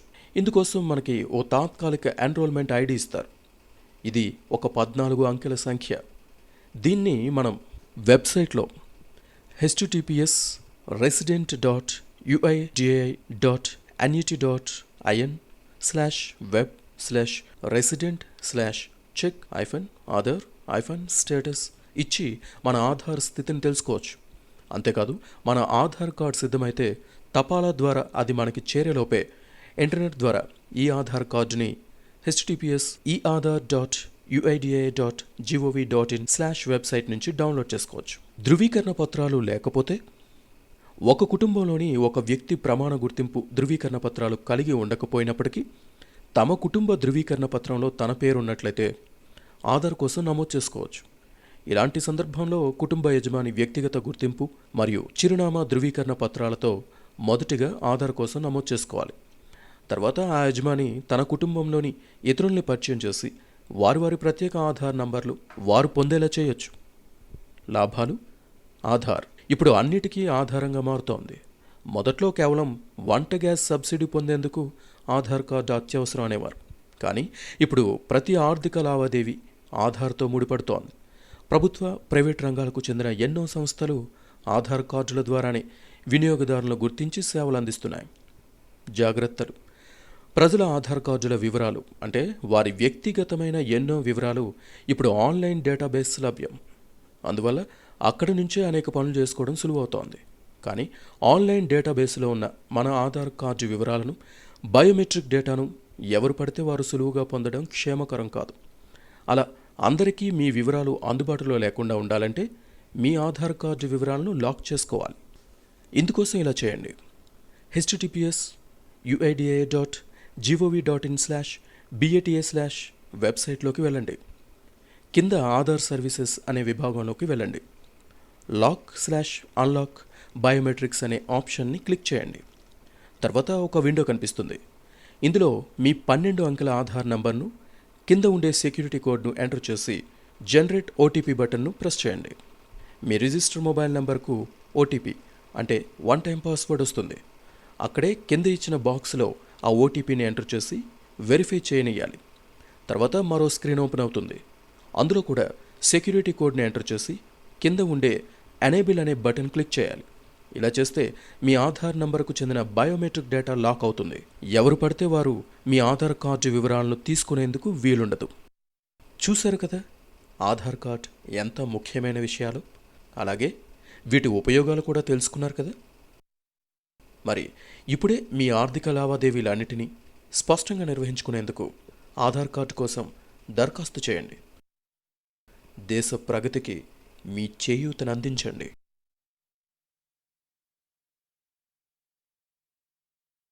Target POLYCET. పాలిటెక్నిక్ కాలేజీలో చేరాలనుకుంటున్నారా? పాలిసెట్కి సిద్ధమవుతున్నారా? సరైన కోచింగ్ లేదని చింతిస్తున్నారా? మీరు ఆందోళన చెందాల్సిన అవసరం లేదు. ఎంసెట్, నీట్, ఐఐటి పోటీ పరీక్షలకు, గ్రూప్ 2 మరియు గురుకుల ఉద్యోగాలకు శిక్షణనందించిన తెలంగాణ ప్రభుత్వం ఇప్పుడు పాలిసెట్ కోచింగ్ ఇవ్వడానికి సిద్ధమయ్యింది. మన టీవీ చూడండి, మంచి ర్యాంకులు తెచ్చుకోండి. మీ ఇంట్లో మన టీవీ ప్రసారాలు రావడం కోసం మీ కేబుల్ ఆపరేటర్ని వెంటనే సంప్రదించండి. పాలిసెట్ ప్రసారాల్ని మన టీవీలో చూడలేకపోయిన వాళ్ళు యూట్యూబ్, ఫేస్బుక్, సాఫ్ట్నెట్ వెబ్సైట్ల ద్వారా కూడా చూడొచ్చు. పాలిసెట్ కోచింగ్ అతి త్వరలో మీ సాఫ్ట్నెట్ మన టీవీలో. Target, IIT, EAMCET, NEET. Top rank వస్తేనే టాప్ కాలేజీల్లో సీట్. మరి గ్రామీణ, పట్టణ పేద విద్యార్థులు టాప్ ర్యాంకులు రావాలంటే ఏం చెయ్యాలి? ఖరీదైన కోచింగ్ తీసుకోవాల్సిందేనా? వేలాది రూపాయలు ఖర్చు పెట్టాల్సిందేనా? ఇక ఆ అవసరం లేదు.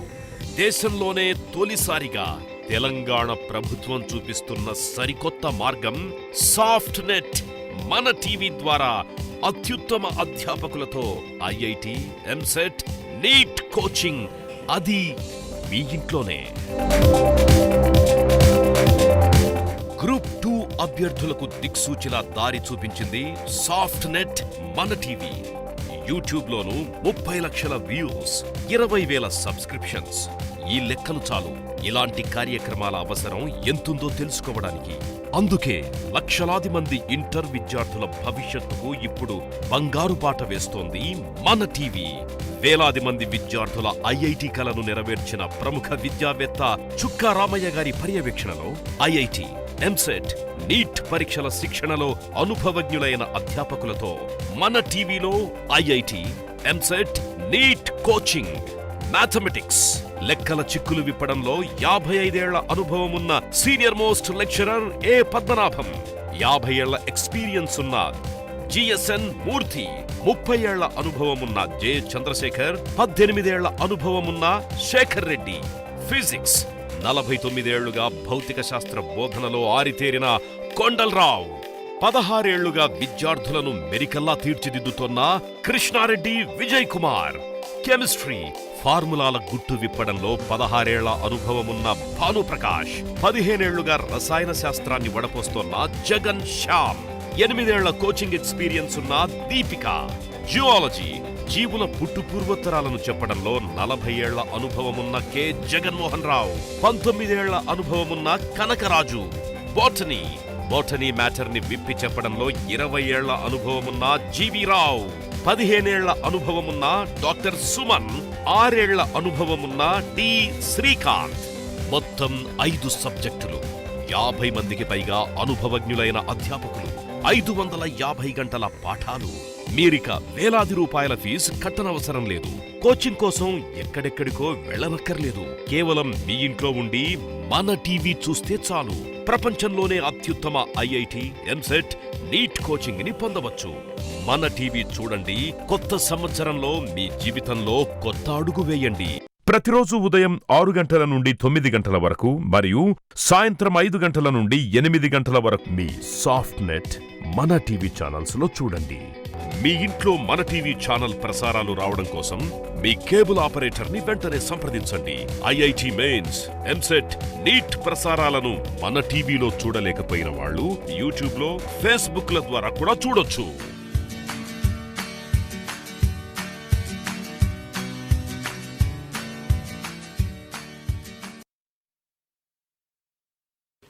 భీమ్ యాప్ అంటే దేశంలో నగదు రహిత లావాదేవీల్ని ప్రోత్సహించేందుకు ప్రధానమంత్రి నరేంద్ర మోదీ ప్రవేశపెట్టిన స్మార్ట్ ఫోన్ యాప్ భీమ్. దీని స్పెల్లింగ్ BHIM, భీమ్. భారతీయ రాజ్యాంగ నిర్మాత డాక్టర్ భీమ్రావ్ అంబేద్కర్ పేరు మీద ఈ యాప్కి నామకరణం చేశారు. దీనిని ఇటీవల కాలంలోనే విడుదల చేశారు. ఈ యాప్కి ఎంతో ఆదరణ లభిస్తోంది.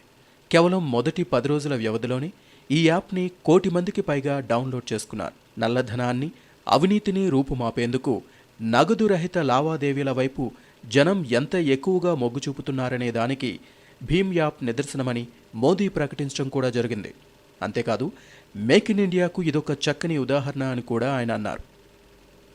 ఎలా వాడాలి? భీమ్ యాప్ ఆండ్రాయిడ్ వెర్షన్ ఇప్పుడు అందరికీ ప్లేస్టోర్లో అందుబాటులో ఉంది. యాపిల్ యాప్ కూడా త్వరలోనే రాబోతోంది. దీన్ని ఎలా వాడాలో చూద్దాం.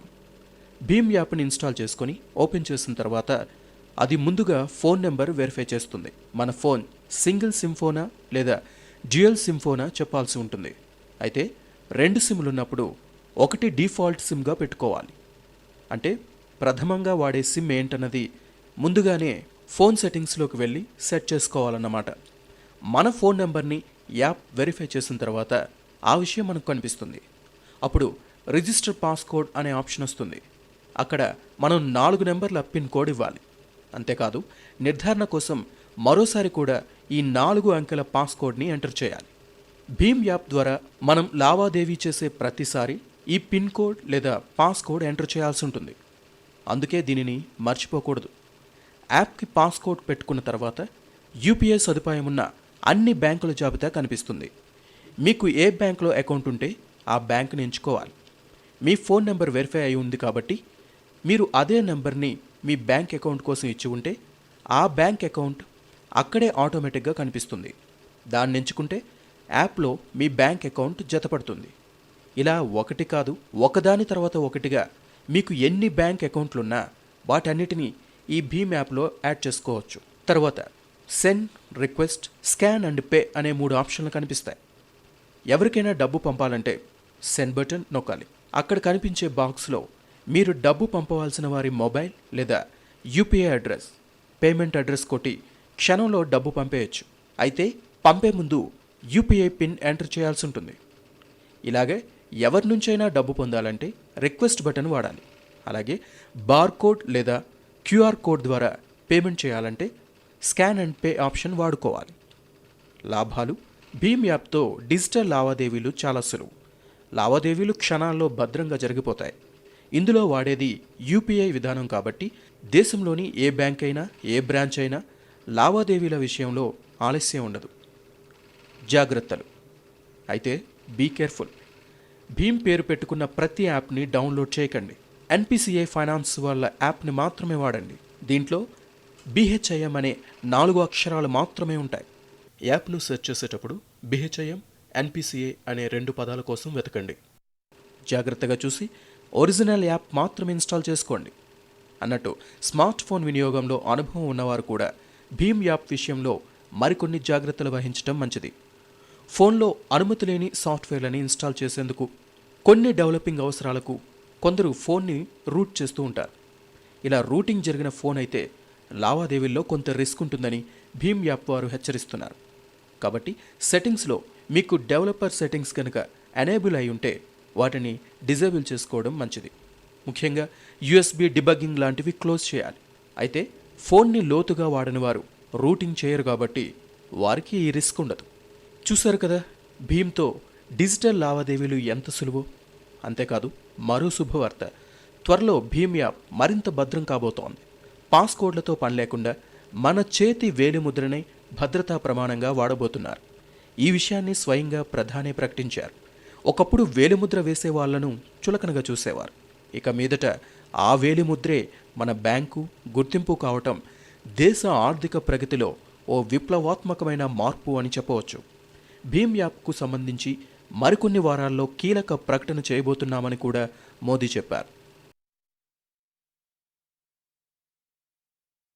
Target, IIT, EAMCET, NEET top rank వస్తేనే టాప్ కాలేజీల్లో సీట్. మరి గ్రామీణ పట్టణ పేద విద్యార్థులు టాప్ ర్యాంకులు రావాలంటే ఏం చెయ్యాలి? ఖరీదైన కోచింగ్ తీసుకోవాల్సిందేనా? వేలాది రూపాయలు ఖర్చు పెట్టాల్సిందేనా? ఇక ఆ అవసరం లేదు. దేశంలోనే తొలిసారిగా తెలంగాణ ప్రభుత్వం చూపిస్తున్న సరికొత్త మార్గం సాఫ్ట్నెట్. మన టీవీ ద్వారా అత్యుత్తమ అధ్యాపకులతో ఐఐటి, ఎంసెట్, నీట్ కోచింగ్, అది మీ ఇంట్లోనే. గ్రూప్ 2 అభ్యర్థులకు దిక్సూచిలా దారి చూపించింది సాఫ్ట్నెట్ మన టీవీ. యూట్యూబ్లోనూ 30 లక్షల వ్యూస్, 20,000 సబ్స్క్రిప్షన్స్. ఈ లెక్కలు చాలు ఇలాంటి కార్యక్రమాల అవసరం ఎంతుందో తెలుసుకోవడానికి. అందుకే లక్షలాది మంది ఇంటర్ విద్యార్థుల భవిష్యత్తుకు ఇప్పుడు బంగారు బాట వేస్తోంది మన టీవీ. వేలాది మంది విద్యార్థుల ఐఐటి కలను నెరవేర్చిన ప్రముఖ విద్యావేత్త చుక్కా రామయ్య గారి పర్యవేక్షణలో ఐఐటి, ఎంసెట్, నీట్ పరీక్షల శిక్షణలో అనుభవజ్ఞులైన అధ్యాపకులతో మన టీవీలో IIT, EAMCET, NEET coaching. Mathematics, లెక్కల చిక్కులు విప్పడంలో 55 ఏళ్ల అనుభవం ఉన్న సీనియర్ మోస్ట్ లెక్చరర్ ఏ పద్మనాభం, 50 ఏళ్ల ఎక్స్పీరియన్స్ ఉన్న జిఎస్ఎన్ మూర్తి, 30 ఏళ్ల అనుభవమున్న జె చంద్రశేఖర్, 18 ఏళ్ల అనుభవమున్న శేఖర్ రెడ్డి. ఫిజిక్స్, 49 ఏళ్లుగా భౌతిక శాస్త్ర బోధనలో ఆరితేరిన కొండల్రావు, 16 ఏళ్లుగా విద్యార్థులను మెరికల్లా తీర్చిదిద్దుతోన్న కృష్ణారెడ్డి విజయ్ కుమార్. కెమిస్ట్రీ, ఫార్ములాల గుట్టు విప్పడంలో 16 ఏళ్ల అనుభవమున్న భానుప్రకాష్, 15 ఏళ్లుగా రసాయన శాస్త్రాన్ని వడపోస్తోన్న జగన్ శ్యామ్, 8 ఏళ్ల కోచింగ్ ఎక్స్పీరియన్స్ ఉన్న దీపిక. జియాలజీ, జీవుల పుట్టు పూర్వోత్తరాలను చెప్పడంలో 40 ఏళ్ల అనుభవమున్న కె జగన్మోహన్ రావు, 19 ఏళ్ల అనుభవమున్న కనకరాజు. బోటనీ మ్యాటర్ ని విప్పి చెప్పడంలో 20 ఏళ్ల అనుభవమున్న జీవి రావు, 15 ఏళ్ల అనుభవమున్న డాక్టర్ సుమన్, 6 ఏళ్ల అనుభవమున్న D Srikanth.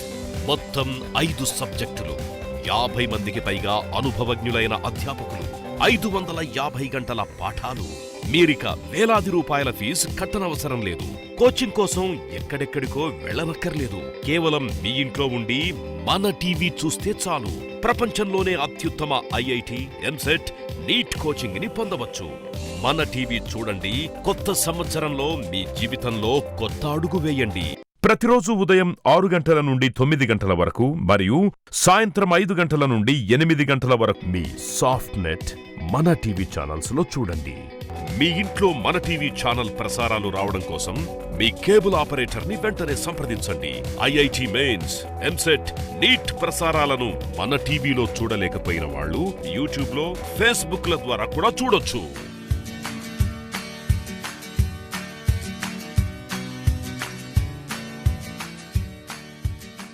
Target POLYCET. Polytechnic కాలేజీలో చేరాలనుకుంటున్నారా? పాలిసెట్ కి సిద్ధమవుతున్నారా? సరైన కోచింగ్ లేదని చింతిస్తున్నారా? మీరు ఆందోళన చెందాల్సిన అవసరం లేదు. ఎంసెట్, నీట్, ఐఐటి పోటీ పరీక్షలకు, గ్రూప్ 2 మరియు గురుకుల ఉద్యోగాలకు శిక్షణనందించిన తెలంగాణ ప్రభుత్వం ఇప్పుడు పాలిసెట్ కోచింగ్ ఇవ్వడానికి సిద్ధమయ్యింది. మన టీవీ చూడండి, మంచి ర్యాంకులు తెచ్చుకోండి. మీ ఇంట్లో మన టీవీ ప్రసారాలు రావడం కోసం మీ కేబుల్ ఆపరేటర్ ని వెంటనే సంప్రదించండి. పాలిసెట్ ప్రసారాల్ని మన టీవీలో చూడలేకపోయిన వాళ్ళు యూట్యూబ్, ఫేస్బుక్, సాఫ్ట్నెట్ వెబ్సైట్ల ద్వారా కూడా చూడొచ్చు. పాలిసెట్ కోచింగ్ అతి త్వరలో మీ సాఫ్ట్నెట్ మన టీవీలో. ఈ వ్యాలెట్ అంటే ఎలక్ట్రానిక్ వ్యాలెట్. దీన్నే షార్ట్కట్లో ఈ వ్యాలెట్ అంటారు. దీన్నే డిజిటల్ వ్యాలెట్ అని కూడా అనొచ్చు. కరెన్సీ నాణ్యాలు, నోట్లతో పని లేకుండానే ఎలక్ట్రానిక్ మార్గంలో వస్తువులు కొనడానికి, నగదు చెల్లింపులు చేయడానికి ఈ వ్యాలెట్ని ఉపయోగిస్తారు. ప్రస్తుతం జనం ఎక్కువగా వాడుతున్న పేటీఎం మాత్రమే కాదు, మరెన్నో సంస్థలు ఇలాంటి ఈ వ్యాలెట్ సౌకర్యాన్ని అందిస్తున్నాయి. నోట్ల రద్దు సంక్షోభం కారణంగా నగదు రహిత లావాదేవీల్ని ప్రోత్సహించే దిశగా ఇప్పుడు కృషి సాగుతోంది. ప్రస్తుతం భారతదేశంలో పేరు పొందిన కొన్ని డిజిటల్ వ్యాలెట్స్ ఇవి: Airtel Money, Citi Master Pass, Citrus Pay, Easy Tap, Freecharge, HDFC PayZapp, ICICI Pockets, Jio Money, Juspay, Lime, MobiKwik, Momoe Express, Money on Mobile, mSwipe, Ola Money, Oxigen, payment, Paytm, PayU Money, State Bank Buddy. ఎలా వాడాలి? ఈ wallet digital వ్యాలెట్కి సంబంధించిన యాప్ని మన smart ఫోన్లో install చేసుకొని register కావాలి. తర్వాత మన బ్యాంక్ అకౌంట్ లేదా క్రెడిట్ కార్డ్ని మన అకౌంట్కి అనుసంధానించాలి. అప్పుడు నోట్లతో, నాణేలతో అవసరం లేకుండా వివిధ పేమెంట్స్ని సులువుగా చేయొచ్చు. లాభాలు: ఈ వ్యాలెట్తో కరెన్సీ సమస్యలు, చిల్లర సమస్యలు ఉండవు. నేరుగా ఎంత కావాలో అంత పే చేయొచ్చు. అలాగే షాపులు నడిపే వాళ్ళు కూడా కరెన్సీ నోట్ల సమస్యతో ఇబ్బంది పడకుండా కస్టమర్ల నుంచి నగదును పొందొచ్చు. జాగ్రత్తలు: ఈ వ్యాలెట్ అన్నాం కదా అని ప్రతి యాప్ని నమ్మి ఇన్స్టాల్ చేయకూడదు. మన బ్యాంక్ అకౌంట్, క్రెడిట్ కార్డ్ లాంటివి లింక్ చేస్తాం కాబట్టి ఇది కొంత రిస్క్తో కూడుకున్నది. అందుకే ఆధారపడదగిన ఈ వ్యాలెట్లు ఏవి, ఎందుకు అన్న విషయాల్ని పరిశీలించి విశ్వసనీయత కలిగిన తరువాతే వాటిని వాడాలి.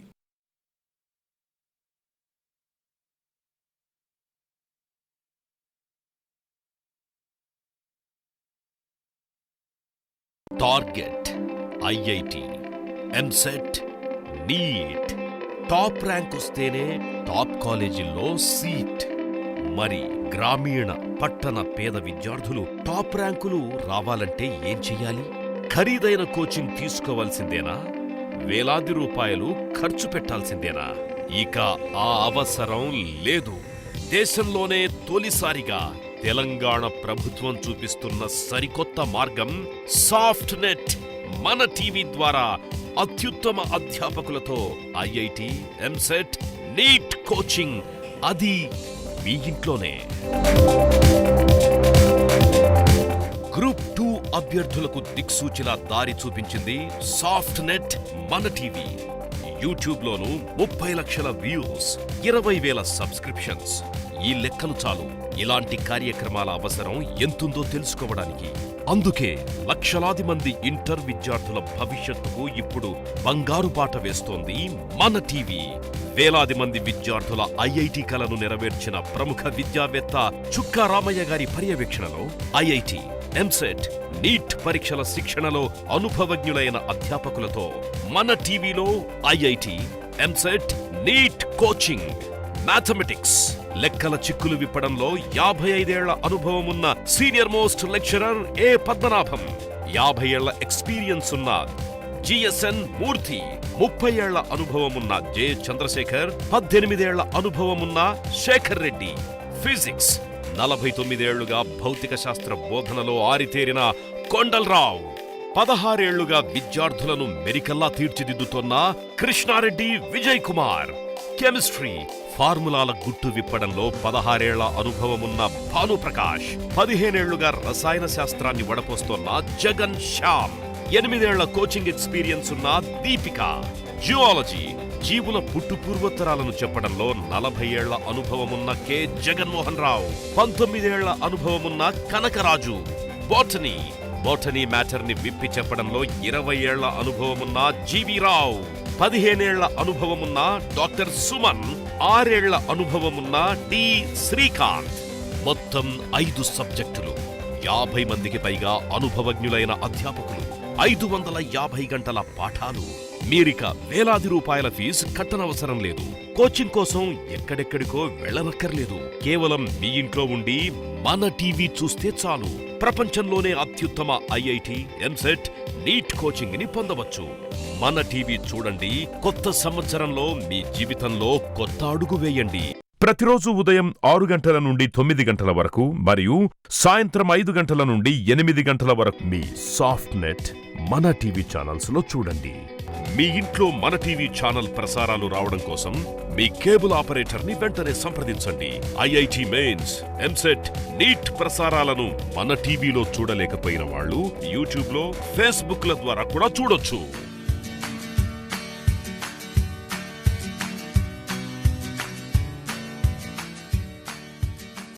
Target POLYCET. పాలిటెక్నిక్ కాలేజీలో చేరాలనుకుంటున్నారా?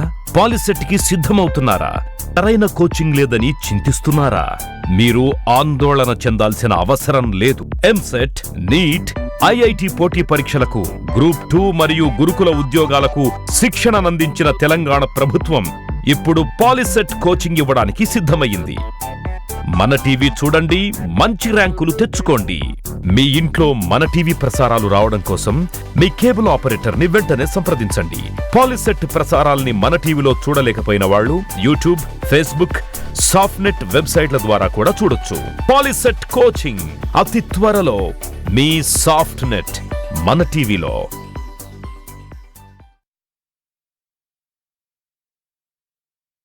పాయింట్ ఆఫ్ సేల్ పద్ధతి. పాయింట్ ఆఫ్ సేల్ అంటే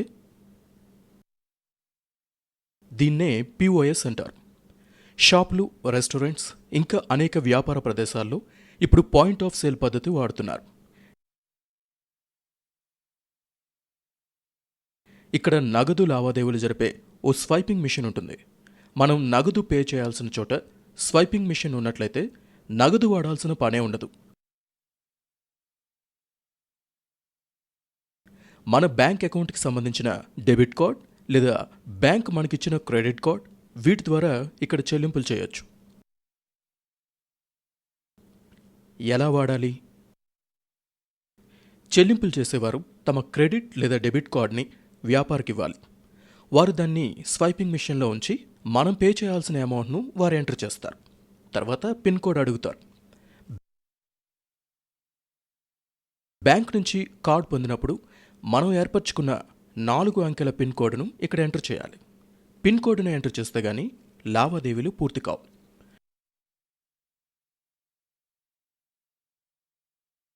మనం కొనుగోలుదారుగా పే చేయడం కాకుండా వ్యాపారిగా మారి ఇతరుల నుంచి పేమెంట్ స్వీకరించాలనుకున్నప్పుడు సొంతంగా ఒక పాయింట్ ఆఫ్ సేల్ను ఏర్పరచుకోవాలి. బ్యాంకు నిబంధనలకు లోబడి నిర్దేశిత డాక్యుమెంట్స్ సమర్పించడం ద్వారా దీన్ని సులువుగా పొందొచ్చు. కస్టమర్ల నుంచి payments స్వీకరించవచ్చు.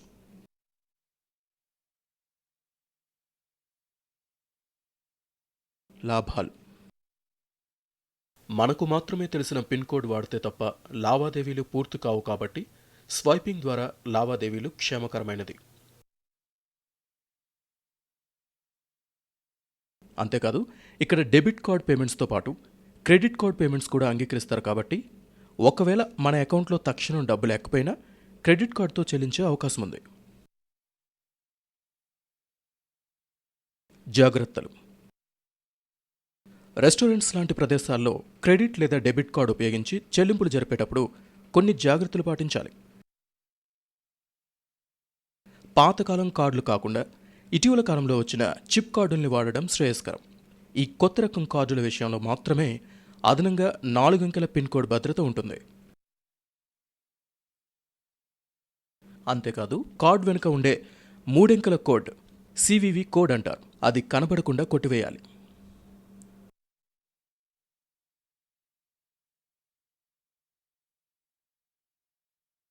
Target, IIT, EAMCET, NEET top rank వస్తేనే టాప్ కాలేజీల్లో సీట్. మరి గ్రామీణ పట్టణ పేద విద్యార్థులు టాప్ ర్యాంకులు రావాలంటే ఏం చెయ్యాలి? ఖరీదైన కోచింగ్ తీసుకోవాల్సిందేనా? వేలాది రూపాయలు ఖర్చు పెట్టాల్సిందేనా? ఇక ఆ అవసరం లేదు. దేశంలోనే తొలిసారిగా తెలంగాణ ప్రభుత్వం చూపిస్తున్న సరికొత్త మార్గం సాఫ్ట్నెట్ మన టీవీ ద్వారా అత్యుత్తమ అధ్యాపకులతో ఐఐటి, ఎంసెట్, నీట్ కోచింగ్, అది మీ ఇంట్లోనే. గ్రూప్ 2 అభ్యర్థులకు దిక్సూచిలా దారి చూపించింది సాఫ్ట్నెట్ మన టీవీ. యూట్యూబ్లోనూ 30 లక్షల వ్యూస్, 20,000 సబ్స్క్రిప్షన్స్. ఈ లెక్కలు చాలు ఇలాంటి కార్యక్రమాల అవసరం ఎంతుందో తెలుసుకోవడానికి. అందుకే లక్షలాది మంది ఇంటర్ విద్యార్థుల భవిష్యత్తుకు ఇప్పుడు బంగారు బాట వేస్తోంది మన టీవీ. వేలాది మంది విద్యార్థుల ఐఐటి కలను నెరవేర్చిన ప్రముఖ విద్యావేత్త చుక్కా రామయ్య గారి పర్యవేక్షణలో ఐఐటి, ఎంసెట్, నీట్ పరీక్షల శిక్షణలో అనుభవజ్ఞులైన అధ్యాపకులతో మన టీవీలో IIT, EAMCET, NEET coaching. Mathematics, లెక్కల చిక్కులు విప్పడంలో 55 ఏళ్ల అనుభవం ఉన్న సీనియర్ మోస్ట్ లెక్చరర్ ఏ పద్మనాభం, 50 ఏళ్ల ఎక్స్పీరియన్స్ ఉన్న జిఎస్ఎన్ మూర్తి, 30 ఏళ్ల అనుభవమున్న జె చంద్రశేఖర్, 18 ఏళ్ల అనుభవమున్న శేఖర్ రెడ్డి. ఫిజిక్స్, 49 ఏళ్లుగా భౌతిక శాస్త్ర బోధనలో ఆరితేరిన కొండల్రావు, 16 ఏళ్లుగా విద్యార్థులను మెరికల్లా తీర్చిదిద్దుతోన్న కృష్ణారెడ్డి విజయ్ కుమార్. కెమిస్ట్రీ, ఫార్ములాల గుట్టు విప్పడంలో 16 ఏళ్ల అనుభవమున్న భానుప్రకాష్, 15 ఏళ్లుగా రసాయన శాస్త్రాన్ని వడపోస్తోన్న జగన్ శ్యామ్, 8 ఏళ్ల కోచింగ్ ఎక్స్పీరియన్స్ ఉన్న దీపిక. జియాలజీ, జీవుల పుట్టు పూర్వోత్తరాలను చెప్పడంలో 40 ఏళ్ల అనుభవమున్న కె జగన్మోహన్ రావు, 19 ఏళ్ల అనుభవమున్న కనకరాజు. బోటనీ మ్యాటర్ ని విప్పి చెప్పడంలో 20 ఏళ్ల అనుభవమున్న జీవి రావు, 15 ఏళ్ల అనుభవమున్న డాక్టర్ సుమన్, 6 ఏళ్ల అనుభవమున్న డి శ్రీకాంత్. మొత్తం 5 సబ్జెక్టులు, 50 మందికి పైగా అనుభవజ్ఞులైన అధ్యాపకులు, 550 గంటల పాఠాలు. మీరిక వేలాది రూపాయల ఫీజు కట్టనవసరం లేదు. కోచింగ్ కోసం ఎక్కడెక్కడికో వెళ్ళనక్కర్లేదు. కేవలం మీ ఇంట్లో ఉండి మన టీవీ చూస్తే చాలు. ప్రపంచంలోనే అత్యుత్తమ IIT, EAMCET, NEET coaching.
Namaste. Welcome to MANATV Telangana. Today we are going to discuss on Indian history in view of Gurukula Udyoga aspirants. Here is history expert Seni Venkatesham with us. Sir మనము నమస్తే. ఈరోజు మనం ముఖ్యంగా ఈ యొక్క భారతదేశ చరిత్ర పైన ప్రత్యేకంగా చర్చించడం జరుగుతుంది. దీనికి సంబంధించినటువంటి అంశాల్లో ముఖ్యంగా అంటే దీనిపైన ఎవరికైనా ఇండియన్ హిస్టరీ పైన సందేహాలు ఏమైనా ఉంటే మీరు కింద స్క్రోల్ అవుతున్న నెంబర్కి కాల్ చేసి మీ యొక్క సందేహాలు తీర్చుకోవచ్చు. అయితే ఇప్పుడు మనం ముఖ్యంగా మీ యొక్క మన ఎక్స్పర్ట్ ఎవరైతే వెంకటేశ్వర గారు ఉన్నారో వారిని మీ యొక్క క్వశ్చన్లు స్పష్టంగా అడిగి సమాధానాలు తెలుసుకోండి. సరే, ఇప్పుడు ప్రధానంగా మనం ఇలా ఇండియన్ హిస్టరీలో చూసినట్టయితే మనకు 3 రకాలుగా ఉన్నాయి. ఒకటి యాన్సెంట్ ఇండియన్ హిస్టరీ అని, మీడియవల్ ఇండియన్ హిస్టరీ అని, మనకు మోడర్న్ ఇండియన్ హిస్టరీ అని 3 రకాలు ఉన్నాయి. అయితే ఈ ప్రధానంగా మనకు ఈ గురుకుల ఉద్యోగాలకు సంబంధించిన విషయంలో మనకు ఎటువంటి ప్రశ్నలు అడిగే అవకాశం ఉంది? సో ఎస్పెషల్లీ రిగార్డింగ్ గురుకుల, first of all we have to concentrate on the syllabus. In the syllabus, they are asking about the culture, civilization, heritage, literature and arts. That's why especially on these questions, on these topics, they will ask the elementary questions. Elementary questions means primary knowledge question, because of they are asking they are giving us only 8 to 10 marks. They are allotting 8 to 10 marks, but the syllabus is very vast. That's why we should concentrate on the elementary questions. Elementary questions means here the basic questions. That's the most important, basic questions. అయితే మనకు ముఖ్యంగా ఈ సింధు నాగరికత సంబంధించి అంటే మనకు ఈ society అసలు టాపిక్లోనే మనకు ప్రధానంగా ఈ కల్చర్, హెరిటేజ్, సివిలైజేషన్ ఇవన్నీ దీని మీద ఉన్నాయి కదా. దీంట్లో మనకు సివిలైజేషన్ సింధు నాగరికత కానీ వేద నాగరికత కానీ దాంట్లో ఈ యొక్క మన సంస్కృతి ఎలా ఉంది అనే దాని మీద ఎటువంటి క్వశ్చన్ అడిగే అవకాశం? యా సార్, ఇప్పుడు regarding Indus Valley civilization, Vedic civilization, they can ask the features of the civilizations. For example, what is the feature of Indus Valley civilization? In that question, they can ask the question, what is the profession of the Indus Valley people, and what are the food habits, and what are the metals not known by Indus Valley people.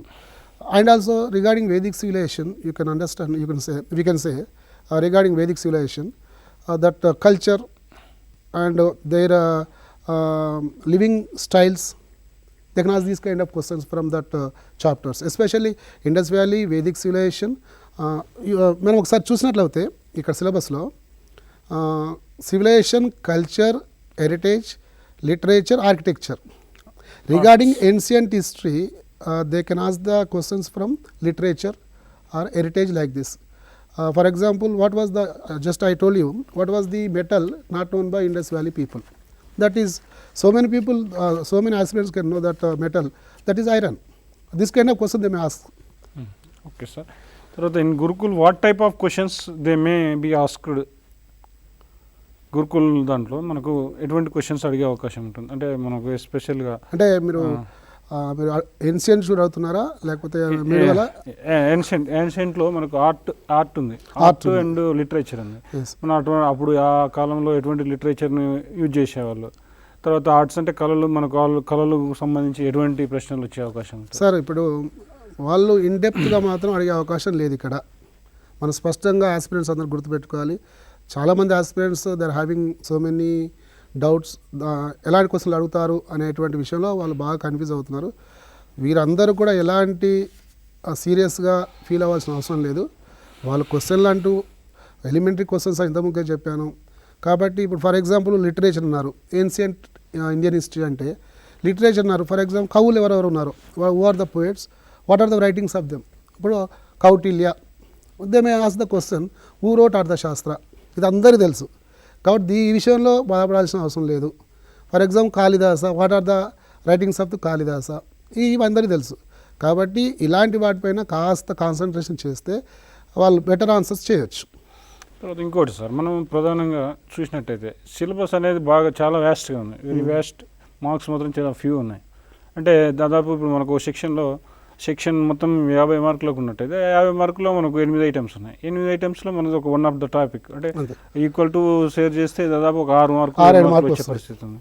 ఈ పరిస్థితుల్లో మనం ఇంత పెద్ద syllabus ఉన్నప్పుడు దాన్ని ఏ విధంగా పిల్లలు చదువుకోవాలంటారు?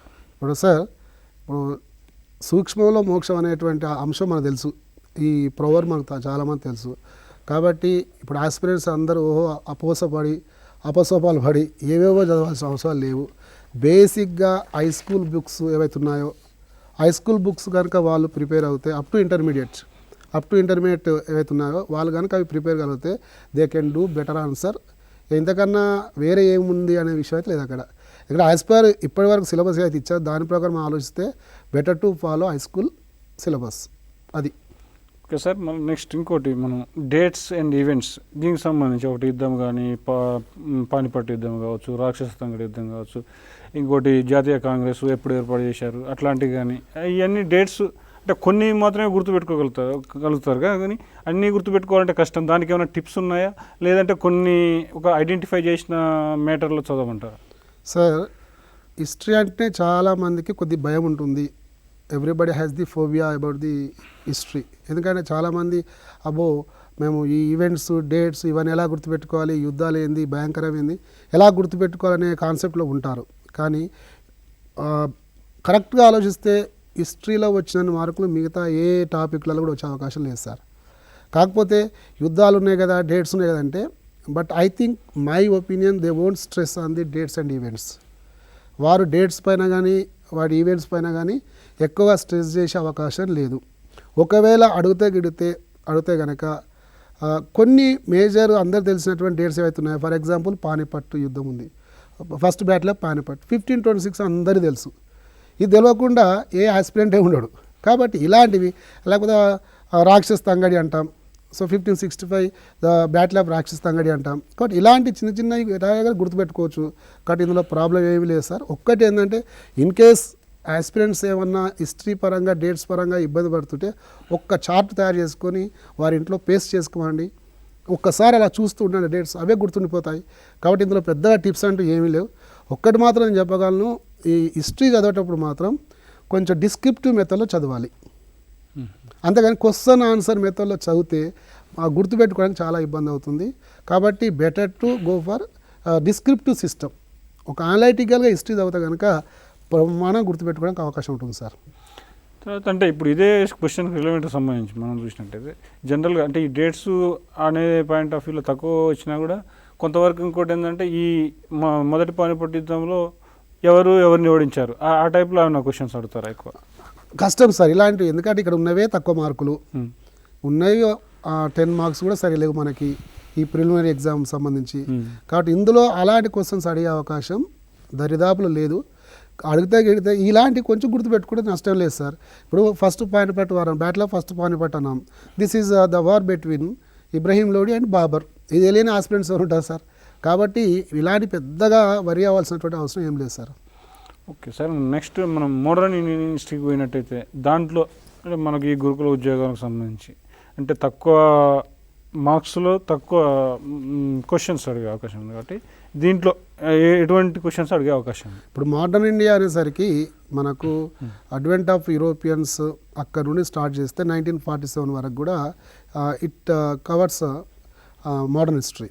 కాబట్టి మనం అడ్వెంట్ ఆఫ్ యూరోపియన్స్ అన్నప్పుడు ఎవరెవరు యూరోపియన్స్ ఇండియాకి వచ్చారు, సో 1498లో మనకు పోర్చుగీస్ వాళ్ళు ఎంటర్ అయిన తర్వాత వాళ్ళ వెనకాల ఎవరెవరు మనకు వచ్చారు అక్కడ నుండి పెట్టుకుంటే 1947 వరకు కూడా మనకు ఈ మోడర్న్ ఇండియన్ హిస్టరీ అవుతుంది. బట్ మనం ఎక్కువ కాన్సన్ట్రేషన్ చేయాల్సింది దేని మీద అంటే ఇండియన్ నేషనల్ మూవ్మెంట్ మీద ఎక్కువ కాన్సన్ట్రేషన్ చేయాలి సార్. ఎందుకంటే మనకు అడిగితే కనుక క్వశ్చన్స్ ఈ మోడర్న్ హిస్టరీ నుండి, so they will cover from the Indian national movements. అది బాగా స్ట్రెచ్ చేసుకోవాల్సిన అవసరం ఉంది. ఇంతకుముందు మీరు అడిగారు ఇండియన్ నేషనల్ కాంగ్రెస్ అని క్వశ్చన్ మీరు అడిగారు. అలాంటివి ఏమైనా అడిగే అవకాశం ఉందంటే ఎస్, ఇండియన్ నేషనల్ కాంగ్రెస్ అది part of Indian national movement కాబట్టి దాన్ని కూడా మనం కవర్ చేసుకొని చదువుతాం. అంటే డేట్స్ బదులుగా ఎక్కువ శాతం ఆ ఇండియన్ నేషనల్ కాంగ్రెస్కి అప్పుడు అధ్యక్షత వహించింది ఎవరు? 18 అంటే మొదటి ఇండియన్ నేషనల్ కాంగ్రెస్కి దానికి అధ్యక్షత వహించింది ఎవరు? ఎగ్జాంపుల్ డబ్ల్యూసీ బెనర్జీ అంటాము. ఇప్పుడు డబ్ల్యూసీ బెనర్జీ దానికి అధ్యక్షత వహించారు. కానీ అంత డెప్త్ లేదు సార్. ఇప్పుడు ఎందుకంటే అంత డెప్త్గా అడిగే క్వశ్చన్లు ఏమి కావు. ఇంతకుముందు చెప్పాను కొంచెం ఎలిమెంటరీ అన్నాం కాబట్టి కాబట్టి ఆ ఎలిమెంటరీ ఆ ఫండమెంటల్స్ అవుతున్నాయి హిస్టరీలో, ఆ ఫండమెంటల్స్ గుర్తుపెట్టుకుంటే ఇట్ ఈస్ ఎనఫ్ సార్. ఎందుకన్నా మనం ఎక్కువగా ఆలోచించాల్సిన అవసరం లేదు. That's it. తర్వాత మనకు అదే దీంట్లో మనం యాన్షియంట్ ఇండియన్లో మరి ఇంకొకటి చూసినట్టయితే ఇప్పుడు మనకు ప్రధానంగా బౌద్ధిజం అండ్ జైనిజం ఈ రెండు ఉన్నాయి. ఈ బౌద్ధిజం జైనిజం సంబంధించి ప్రధానంగా మనకు గౌతమ బుద్ధునికి సంబంధించి ఎక్కువ అడిగే అవకాశం ఉంటుందా? ఈ జైనుల్లో కూడా కొంత ఇది మన మహావీరుడు అయి ఉన్న 23వ తీర్థంకుడు అలాంటివి అడిగే అవకాశం ఉంటుంది సార్. ఇప్పుడు ఏంటంటే ఫస్ట్ ఆఫ్ ఆల్ నేను ఆస్పిరెంట్స్ అందరికీ చెప్తున్నా, హిస్టరీ అన్నప్పుడు first we should have the concentration on the syllabus. First మన syllabus from Indus valley civilisation to 1947. ఇందులో టాపిక్స్ ఏంటో ఫస్ట్ గుర్తుపెట్టుకోవాలి. ఇది simple logic, simple point. So ఇలా చదువుతున్నప్పుడు మనకు ఇప్పుడు మీరు అయిన క్వశ్చన్ ఏంటంటే, సో జైనిజం కానీ బుద్ధిజం కానీ దీనికి సంబంధించిన క్వశ్చన్లు వచ్చే అవకాశం ఉందా అన్నప్పుడు మోస్ట్ ప్రాబబ్లీ మనకు జైన మతంలో 1 అనే క్వశ్చన్ ఏదైనా వస్తే రావచ్చు అక్కడ. ఎందుకంటే ఫస్ట్ తీర్థంకర ఎవరు మనం అందరు తెలుసు, వృషభనాథుడు అనేటువంటి పాయింట్ అందరు తెలుసు. అదేవిధంగా 23rd పార్శ్వనాథ్ అనే విషయం తెలుసు, 24th మహావీర్ అని మనకు తెలుసు. కాబట్టి ఇలాంటి క్వశ్చన్స్ ఎక్కువగా స్ట్రెస్ చేసే అవకాశం లేదు. స్ట్రెస్ చేసినా పెద్ద ఇవి సీరియస్ క్వశ్చన్లు ఇవి కావు. అంటే వాళ్ళలో కూడా జైనములకు సంబంధించి మనకు ఇంకో క్వశ్చన్, ఒక మన గోమటేశ్వర టెంపుల్ అనేది ఫేమస్, దాని మీద కూడా ఎక్కువ క్వశ్చన్స్ వచ్చే అవకాశం. సార్ ఈ గోమటేశ్వర అనేది ఎక్కడుంది అని అడగొచ్చేమో కానీ సో దాని మీద పెద్దగా మనకు స్ట్రెస్ చేసే అవకాశం ఏమీ లేదు సార్. కాకపోతే ఇంకా కొంచెం డెప్త్ చదివితే మాత్రం గోమటేశ్వర స్టాచ్యూ ఎక్కడుంది, ఎవరు దాన్ని నిర్మించారు, దాన్ని ఎవరు నిర్మించారు, ఏ సంవత్సరం నిర్మించారు అని మనకు ఆల్రెడీ హిస్టరీ చదువుతున్న ఆస్పిరెంట్స్కి అలా గుర్తుపెట్టుకుంటారు. కానీ పెద్దగా దాని మీద స్ట్రెస్ చేసే అవకాశం అయితే లేదు సార్. పోతే బుద్ధిజం మీద బుద్ధిజం మీద అంటే బుద్ధునికి సంబంధించినటువంటి ఒక నోబుల్ ప్రిన్సిపుల్ కానీ లేకపోతే ఆయన యొక్క అష్టాంగ మార్గాలు కానీ 8 పాత్స్ అష్టాంగ మార్గాలు కానీ, కాకపోతే ఆయన ధర్మచక్ర పరివర్తనం అనేది ఎక్కడ జరిగింది, ఆయన ఎక్కడ ఫస్ట్ ప్రీచెస్ జరిగింది, ఇవన్నీ కొంచెం అడిగే అవకాశం ఉంటాయి. కాబట్టి బుద్ధిజం సంబంధించి కొంచెం మౌలికంగా గుర్తుపెట్టుకుంటే, జైనిజానికి సంబంధించి కొన్ని మౌలికపరమైన అంశాలు గుర్తుపెట్టుకుంటే, అంటే దట్స్ నేను అలా చెప్తున్నాను ఫండమెంటల్స్. బుద్ధిజం అనగానే అయ్యో నాకు బుద్ధిజం తెలియదు నాకు వద్దు అనుకోవాల్సిన అవసరం లేదు. ఫండమెంటల్స్ ఒక 10 పాయింట్లు గుర్తుపెట్టుకుంటే, జైనిజంలో ఒక 6-5 పాయింట్లు గుర్తుపెట్టుకుంటే కనుక ఇట్స్ ఎనఫ్. కానీ ఇప్పుడు బుద్ధిజం అన్నప్పుడు ఆయన పుట్టిన దగ్గర నుంచి చనిపోయేంత వరకు ఆయన ప్రిన్సిపల్ అన్నీ గుర్తుపెట్టుకోవాల్సిన అవసరం లేదు. ఒక్క 5-6 క్వశ్చన్ల మీద కాన్సన్ట్రేషన్ చేసుకుంటే సరిపోతుంది. Okay sir. తర్వాత ఇంకోటి మనకు గ్రేటర్ మహాజనపదాలు 16 మహాజనపదాలు దానికి సంబంధించి క్వశ్చన్ ఏం అడగారు సార్. ఎందుకంటే 16 గ్రేట్ జనపదాస్కి క్వశ్చన్స్ అంటే పెద్దగా ఏమీ లేవు. కాబట్టి అక్కడ పెద్ద మన స్కోప్ ఏం లేదు సార్, అడిగేంత అవకాశం లేదు. కాబట్టి ఇప్పుడు ఏన్షియంట్ హిస్టరీ అన్నప్పుడు ఒక 3-4 క్వశ్చన్ల కన్నా ఎక్కువ అడిగే అవకాశం లేదు సార్. ఆ 3-4 క్వశ్చన్లు అంటే మోస్ట్ ప్రాబబ్లీ ఒకటి ఇండస్ వ్యాలీకి వస్తుండొచ్చు, ఒకటి vedic civilisation and Buddhism Jainism సంబంధించి ఒక 2, ఒకటి మౌర్య డైనాస్టిక్ ఒకటి, గుప్తా ఒకటి, ఇంతే. ఇంతకన్నా వాళ్ళు ఎక్కువ అడిగే అవకాశాలు అయితే స్కోప్ తక్కువగా ఉంది. ఒక 3-4 క్వశ్చన్ల కన్నా ఎక్కువ అడిగే అవకాశం లేదు ఏన్షియంట్ హిస్టరీలో. తర్వాత మగధ ఎంపైర్కి సంబంధించి ఎటువంటి క్వశ్చన్ అడిగి ఉంది, దీంట్లో ఇంపార్టెన్స్ ఏంది, ప్రాధాన్యత? ఇప్పుడు మగధ ఎంపైర్ అన్నప్పుడు సార్ అక్కడ మనకు ఒక 3 డైనాసిటీలు ఉన్నాయి. Haryanka dynasty, Shishunaga dynasty, Nanda dynasty. ఇందులో క్వశ్చన్లు పెద్దగా పడే అవకాశం ఏం లేదు. కాకపోతే ఏంటంటే మనము ఈ 3 డైనాసిటీస్లలో ఎవరో కింగ్స్ వచ్చారు. ముఖ్యంగా మనకి ఇక్కడ అజాతశత్రు అనేవాడు ఉన్నాడు. కాబట్టి అజాతశత్రు మనకు అర్యాంక డైనాసిటీలో వస్తాడు. కాబట్టి బుద్ధిజాన్ని తీసుకున్న రాజులలో మనకు అజాతశత్రువు కనిపిస్తాడు ఫస్ట్ ఆఫ్ ఆల్. కాబట్టి కొంచెం ఈ పాయింట్ మీద కొద్దిగా గుర్తుపెట్టుకుంటే కనుక. ఇంకోటి అజాతశత్రు పీరియడ్లో మనకు ఫస్ట్ బుద్ధిస్ట్ కౌన్సిల్ జరిగింది. కాబట్టి ఆ ఫస్ట్ బుద్ధిస్ట్ కౌన్సిల్ ఎవరి పీరియడ్ జరిగిందనే అవకాశం కూడా ఉండవచ్చు. రెండవది అదేవిధంగా మన కాలాశోక పీరియడ్లో ఇది ఈ మగధను పరిపాలించినటువంటి 2nd డైనాసిటీ శిశునాగ డైనాసిటీలో మన కాలాశోకుడు ఉన్నాడు. ఆయన 2nd summit Buddhist council conduct చేసిన పాయింట్ అక్కడ మనకు ఉంది. కాబట్టి ఇవి ప్రైమరీ గుర్తుపెట్టుకు సరిపోతుంది సార్, పెద్దగా దీని మీద వరి అవ్వాల్సిన అవసరం లేదు. అంటే ఈ మనకు అజాతశత్రువుకు సంబంధించి మరొక క్వశ్చన్ ఒకటి నువ్వు ఇక్కడ విన్నట్టు ఏంటంటే అతను వాళ్ళ తండ్రిని చంపి ఇప్పుడు పితృహంతకులు అనేటువంటి సిస్టమ్ అయితే ఉందో భారతదేశ చరిత్రలో తండ్రిని చంపి కొడుకు అధికారంలోకి రావడం అనేటువంటి విధానము మనకి ఇక్కడనే స్టార్ట్ అవుతుంది. సో వారి ఫాదర్ బింబిసారుని చంపి అజాశత్రువు రాజ్యానికి రావడం అనేది, తర్వాత అజాశత్రువుని వారి కొడుకు ఉదయనుడు అనేవాడు చంపడం జరుగుతుంది. ఇది ఒక భారతదేశ చరిత్రలో ఒక వారసత్వంగా కూడా ఆస్తులు ఏ విధంగా తీస్తున్నారు, ఇది కూడా వారసత్వంగా వస్తున్నట్టు మనం గుర్తుపట్టుకోవచ్చు. Okay sir. తర్వాత మనకు ఈ చర్చ కొనసాగించే మనకు ఒక ఫోన్ కాలర్ అందుబాటులో ఉన్నారు sir. Hello sir, good morning sir. Good morning. మీ పేరు చెప్పండి సార్. నా పేరు శ్రీనివాస్ సార్. శ్రీనివాస్ గారు చెప్పండి, మీ ప్రశ్న ఏంటో స్పష్టంగా అడగండి. ఇక్కడ శేని వెంకటేశం గారు ఉన్నారు, మనకు హిస్టరీ ఎక్స్పర్ట్. సార్ ఇప్పుడు మనకు సార్ చెప్పండి. సార్ నాకు ఇప్పుడు వచ్చేసి గురుకుల దాంట్లో 150 మార్క్స్ ఉన్నాయి కదా sir total. Preliminary sir preliminaries లో మనకు వచ్చేసి ఇప్పుడు వచ్చేసి జనరల్ స్టడీస్ దాంట్లో 50 మార్క్స్, తర్వాత ఇంగ్లీష్ కు 50 మార్క్స్, మళ్ళీ తర్వాత general ability 50 marks, ethics and women's కు 50 మార్క్స్ సార్. డివైడ్ చేస్తారా లేకపోతే ఏదైనా డివైడ్? ఇప్పుడు ఇక్కడ శ్రీనివాస్ గారు ఏంటంటే మనకు 3 పార్ట్లు చేశారు. ఒకటి సెక్షన్ ఏలోనేమో జనరల్ స్టడీస్ 8 ఐటమ్స్ ఉంటాయి. ఒకటి హిస్టరీ కానీ, సోషియాలజీ కానీ, ఎకనామిక్స్ అండ్ మన ఏపీ అదే తెలంగాణ ఫార్మేషన్ దానిపైన ఒకటి, తర్వాత కరెంట్ అఫైర్స్ పైన, డిజార్మమెంటు, మన జనరల్ సైన్స్ పైన అడుగుతుంటారు. మొత్తం 8 ఐటమ్స్లో ఒక 50 మార్క్స్ ఉంటుంది. తర్వాత మరొక 50 మార్క్స్కి mental ability and moral values in ethics in education అని ఒకటి ఉంటుంది. తర్వాత టీచింగ్ యాప్టిట్యూడ్, ఇందులో 3 పార్ట్లు ఉంటాయి. తర్వాత నెక్స్ట్ థర్డ్ పార్ట్ వచ్చేసి జనరల్ ఇంగ్లీష్ ఇన్ ప్రొఫెషన్స్ అని ఒకటి ఉంటుంది, దానికి 50 మార్కులు ఉంటాయి. ఇట్లా వాళ్ళు ఇప్పటివరకు ఈ 150 మార్కులకు అలా డివిజన్ చేసి చెప్పడం మనం నోటిఫికేషన్లో మీకు సిలబస్లో చూసినా కూడా కనిపిస్తుంది. అది ఇంకా మీకు సబ్జెక్ట్ సంబంధించిన ఏమన్నా క్వశ్చన్స్ ఉన్నాయా? శ్రీనివాస్ గారు హలో చెప్పండి. శ్రీనివాస్ గారు ఏమని అడుగుతున్నారంటే 150 మార్క్స్ అవుతున్నాయో కలగలిపి మొత్తం 150కి ఇస్తారా, లేకపోతే టాపిక్ వైజ్ ఇక్కడ పేపర్ వైజ్గా డివైడ్ చేస్తారా అడుగుతున్నారు, సెక్షన్ వైజ్ డివైడ్ చేసి ఇస్తారా అని అంటారు. అదే కదా మీ క్వశ్చన్? హలో, మీ క్వశ్చన్ అదే కదా బాబు. ఇప్పుడు 150 మార్క్స్ ఎలా ఇస్తారు సార్, మరి సెక్షన్ వైజ్ ఇస్తారా ఎలా అని అడుగుతున్నారు కదా మీరు?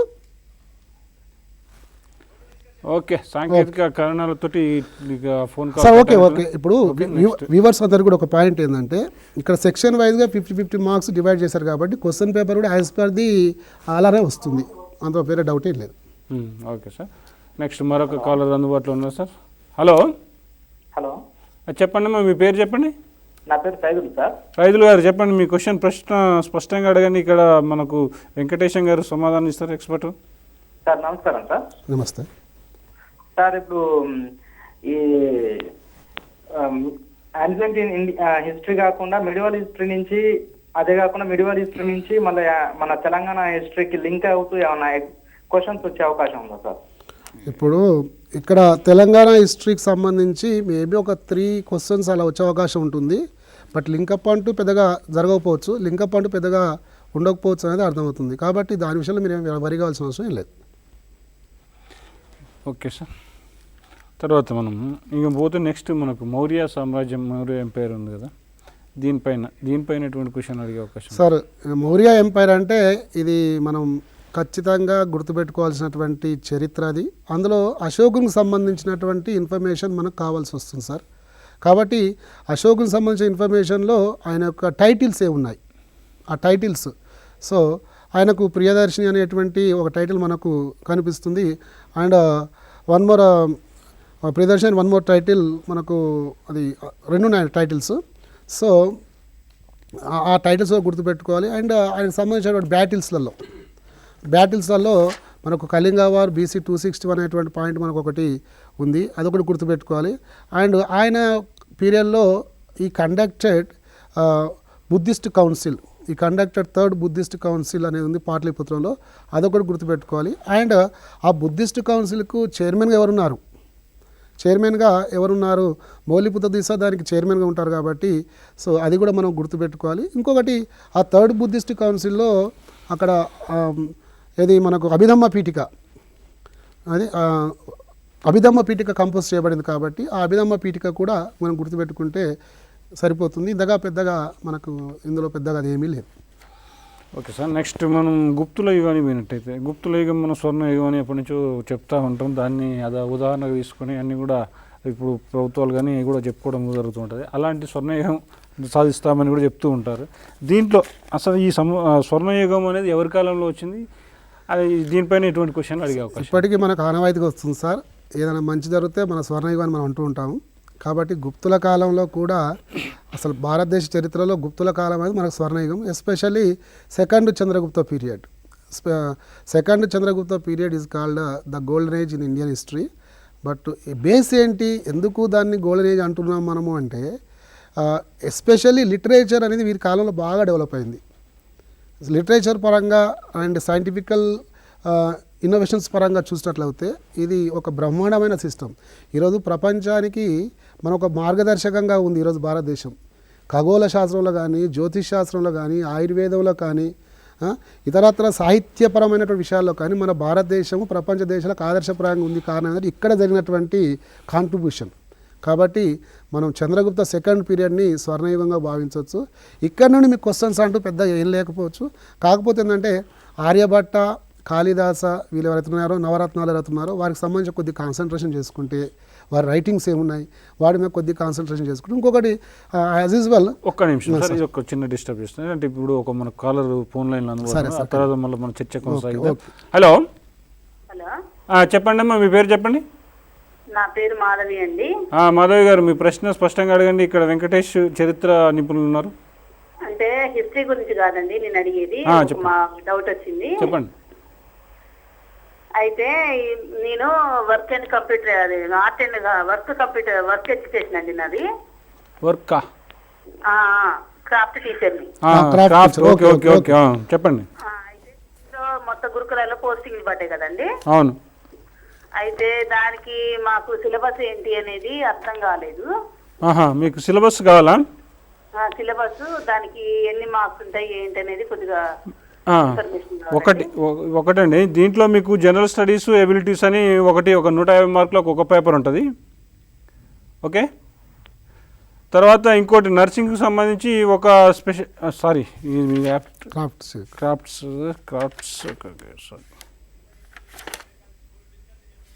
సరే నెక్స్ట్ డిస్కషన్. ఓకే, నెక్స్ట్ మనం మళ్ళీ దీన్ని మీకు టీఎస్పీఎస్సీ వాళ్ళ మనకు వెబ్సైట్లో స్పష్టంగా ఉంది. మీకు దీనికి సంబంధించినటువంటి డౌన్లోడ్ చేసుకుంటే మీకు స్పష్టంగా కనిపిస్తుంది. కాబట్టి మీరు దాంట్లో చూసుకొని మీరు ఒక ఎన్ని మార్క్స్ ఉన్నాయి దాదాపు, అంటే మీరు అన్నట్టుగా ఇక్కడ 200 మార్క్స్ ఉన్నాయి. దానికి సంబంధించి మీరు దాంట్లో టీఎస్పీఎస్సీ వెబ్సైట్లో చూస్తే మీకు స్పష్టంగా దానికి సంబంధించిన సిలబస్ ఏంటో కూడా స్పష్టంగా ఉంటుంది. కాబట్టి మీరు దాన్ని డౌన్లోడ్ చేసుకోవాలని కోరుతున్నాం. తర్వాత సార్ మనం ఇంతకుముందు అదే కంటిన్యూ చేస్తున్నట్టుగా గుప్తుల స్వర్ణయుగం గురించి మాట్లాడుతున్నాం. చెప్పండి సార్. గుప్తుల స్వర్ణ, ఇప్పుడు అక్కడి నుండి మనకు క్వశ్చన్స్ పడడం అనేది ఒకటి, సముద్రగుప్తుడి పైన ఒక క్వశ్చన్ ఖచ్చితంగా వచ్చే అవకాశం ఉంటుంది సార్. సో ఇండియన్ నెపోలియన్, ఈ పాయింట్ గుర్తుపెట్టుకోవాల్సిందే. అది సముద్రగుప్తునికి ఉన్నటువంటి టైటిల్.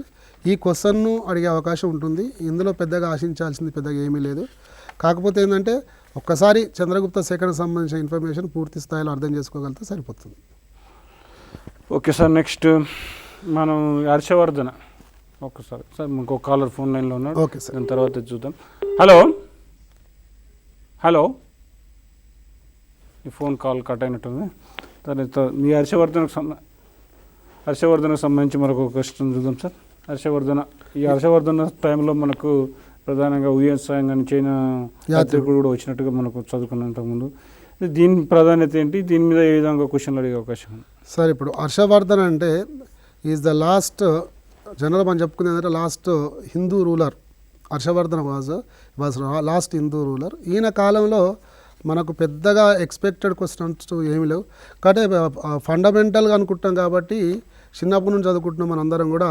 హర్షవర్ధన్ యొక్క రచనలు ఏంటి అని పాయింట్లో ఏదైనా ఒక బుక్ ఆడితే అడగవచ్చు. ఎందుకంటే ఇది related to primary education and schooling education కాబట్టి మన హర్షవర్ధన్ యొక్క రచనలు నాగానందము, రత్నావళి, ప్రియదర్శన్ అనేటువంటి మనకు ఆ 3 గ్రంథాలే. వాటిని కొంచెం గుర్తుపెట్టుకుని సరిపోతుంది. అందులో పెద్దగా ఎక్స్పెక్ట్ చేయాల్సిన అవసరం లేదు సార్.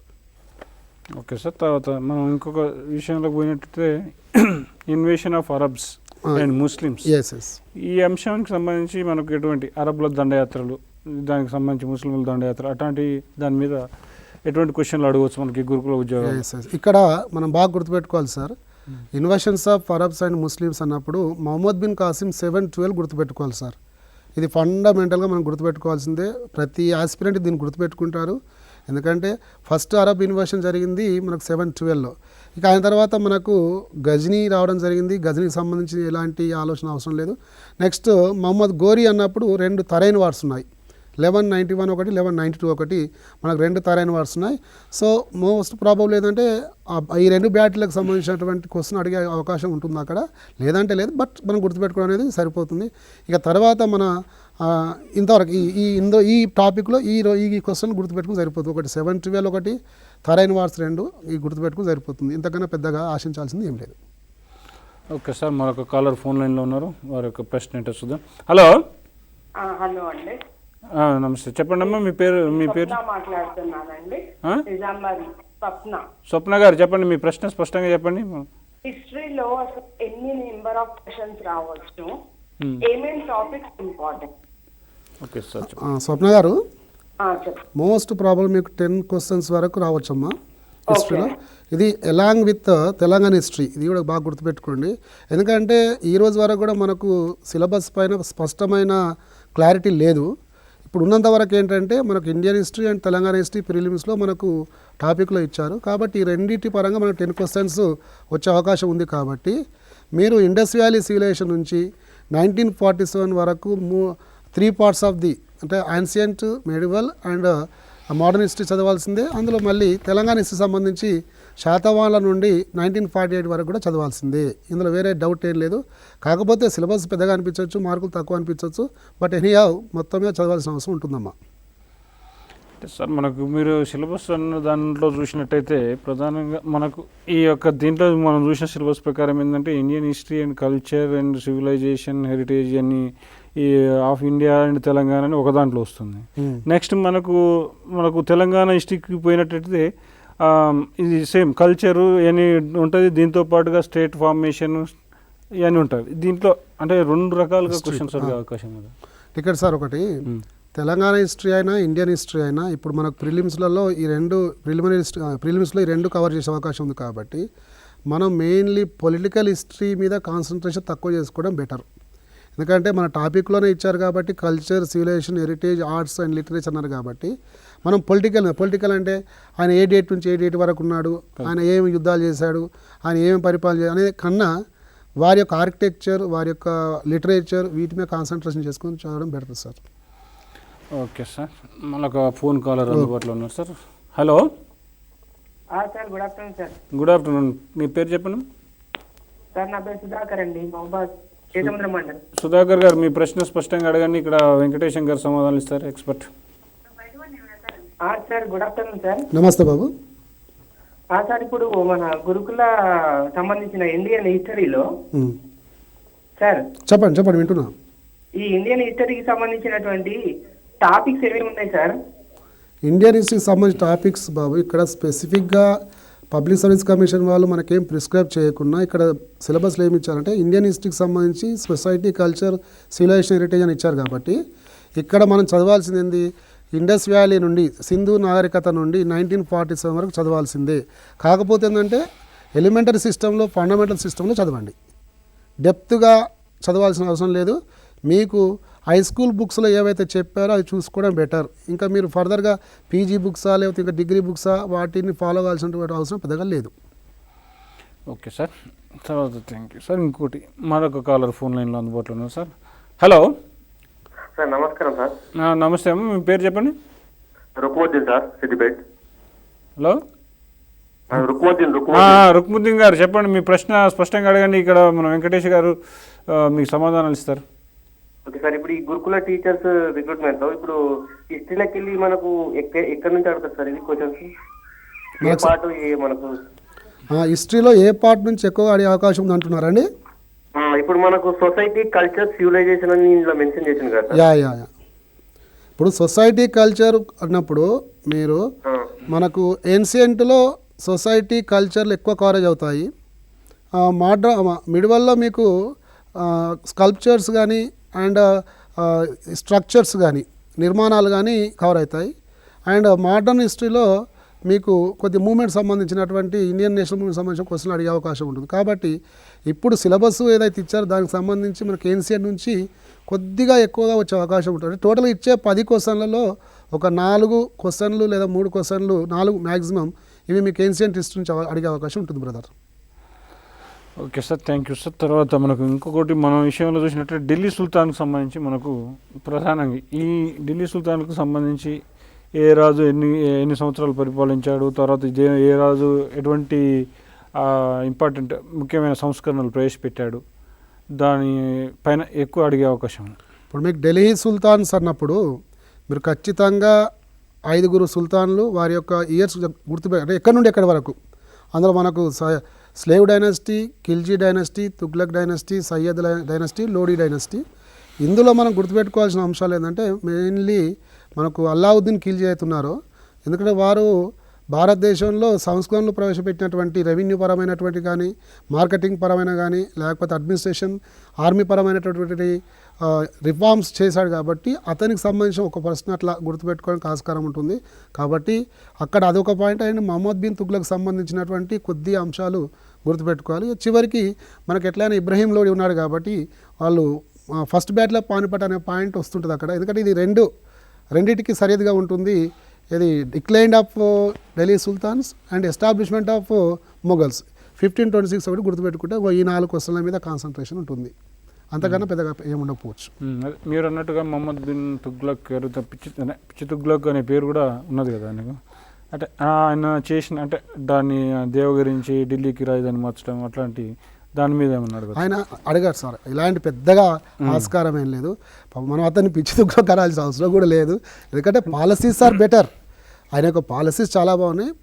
వాటి రిజల్ట్స్ కొంచెం నెగిటివ్ వచ్చాయి కాబట్టి జనాల ఒక నాలుగులో ఆయన పేరు నాంతుంది ఇప్పటి వరకు. కానీ యాక్చువల్లీ ఆయన యొక్క ఇంటెన్షన్ మాత్రం బెటర్.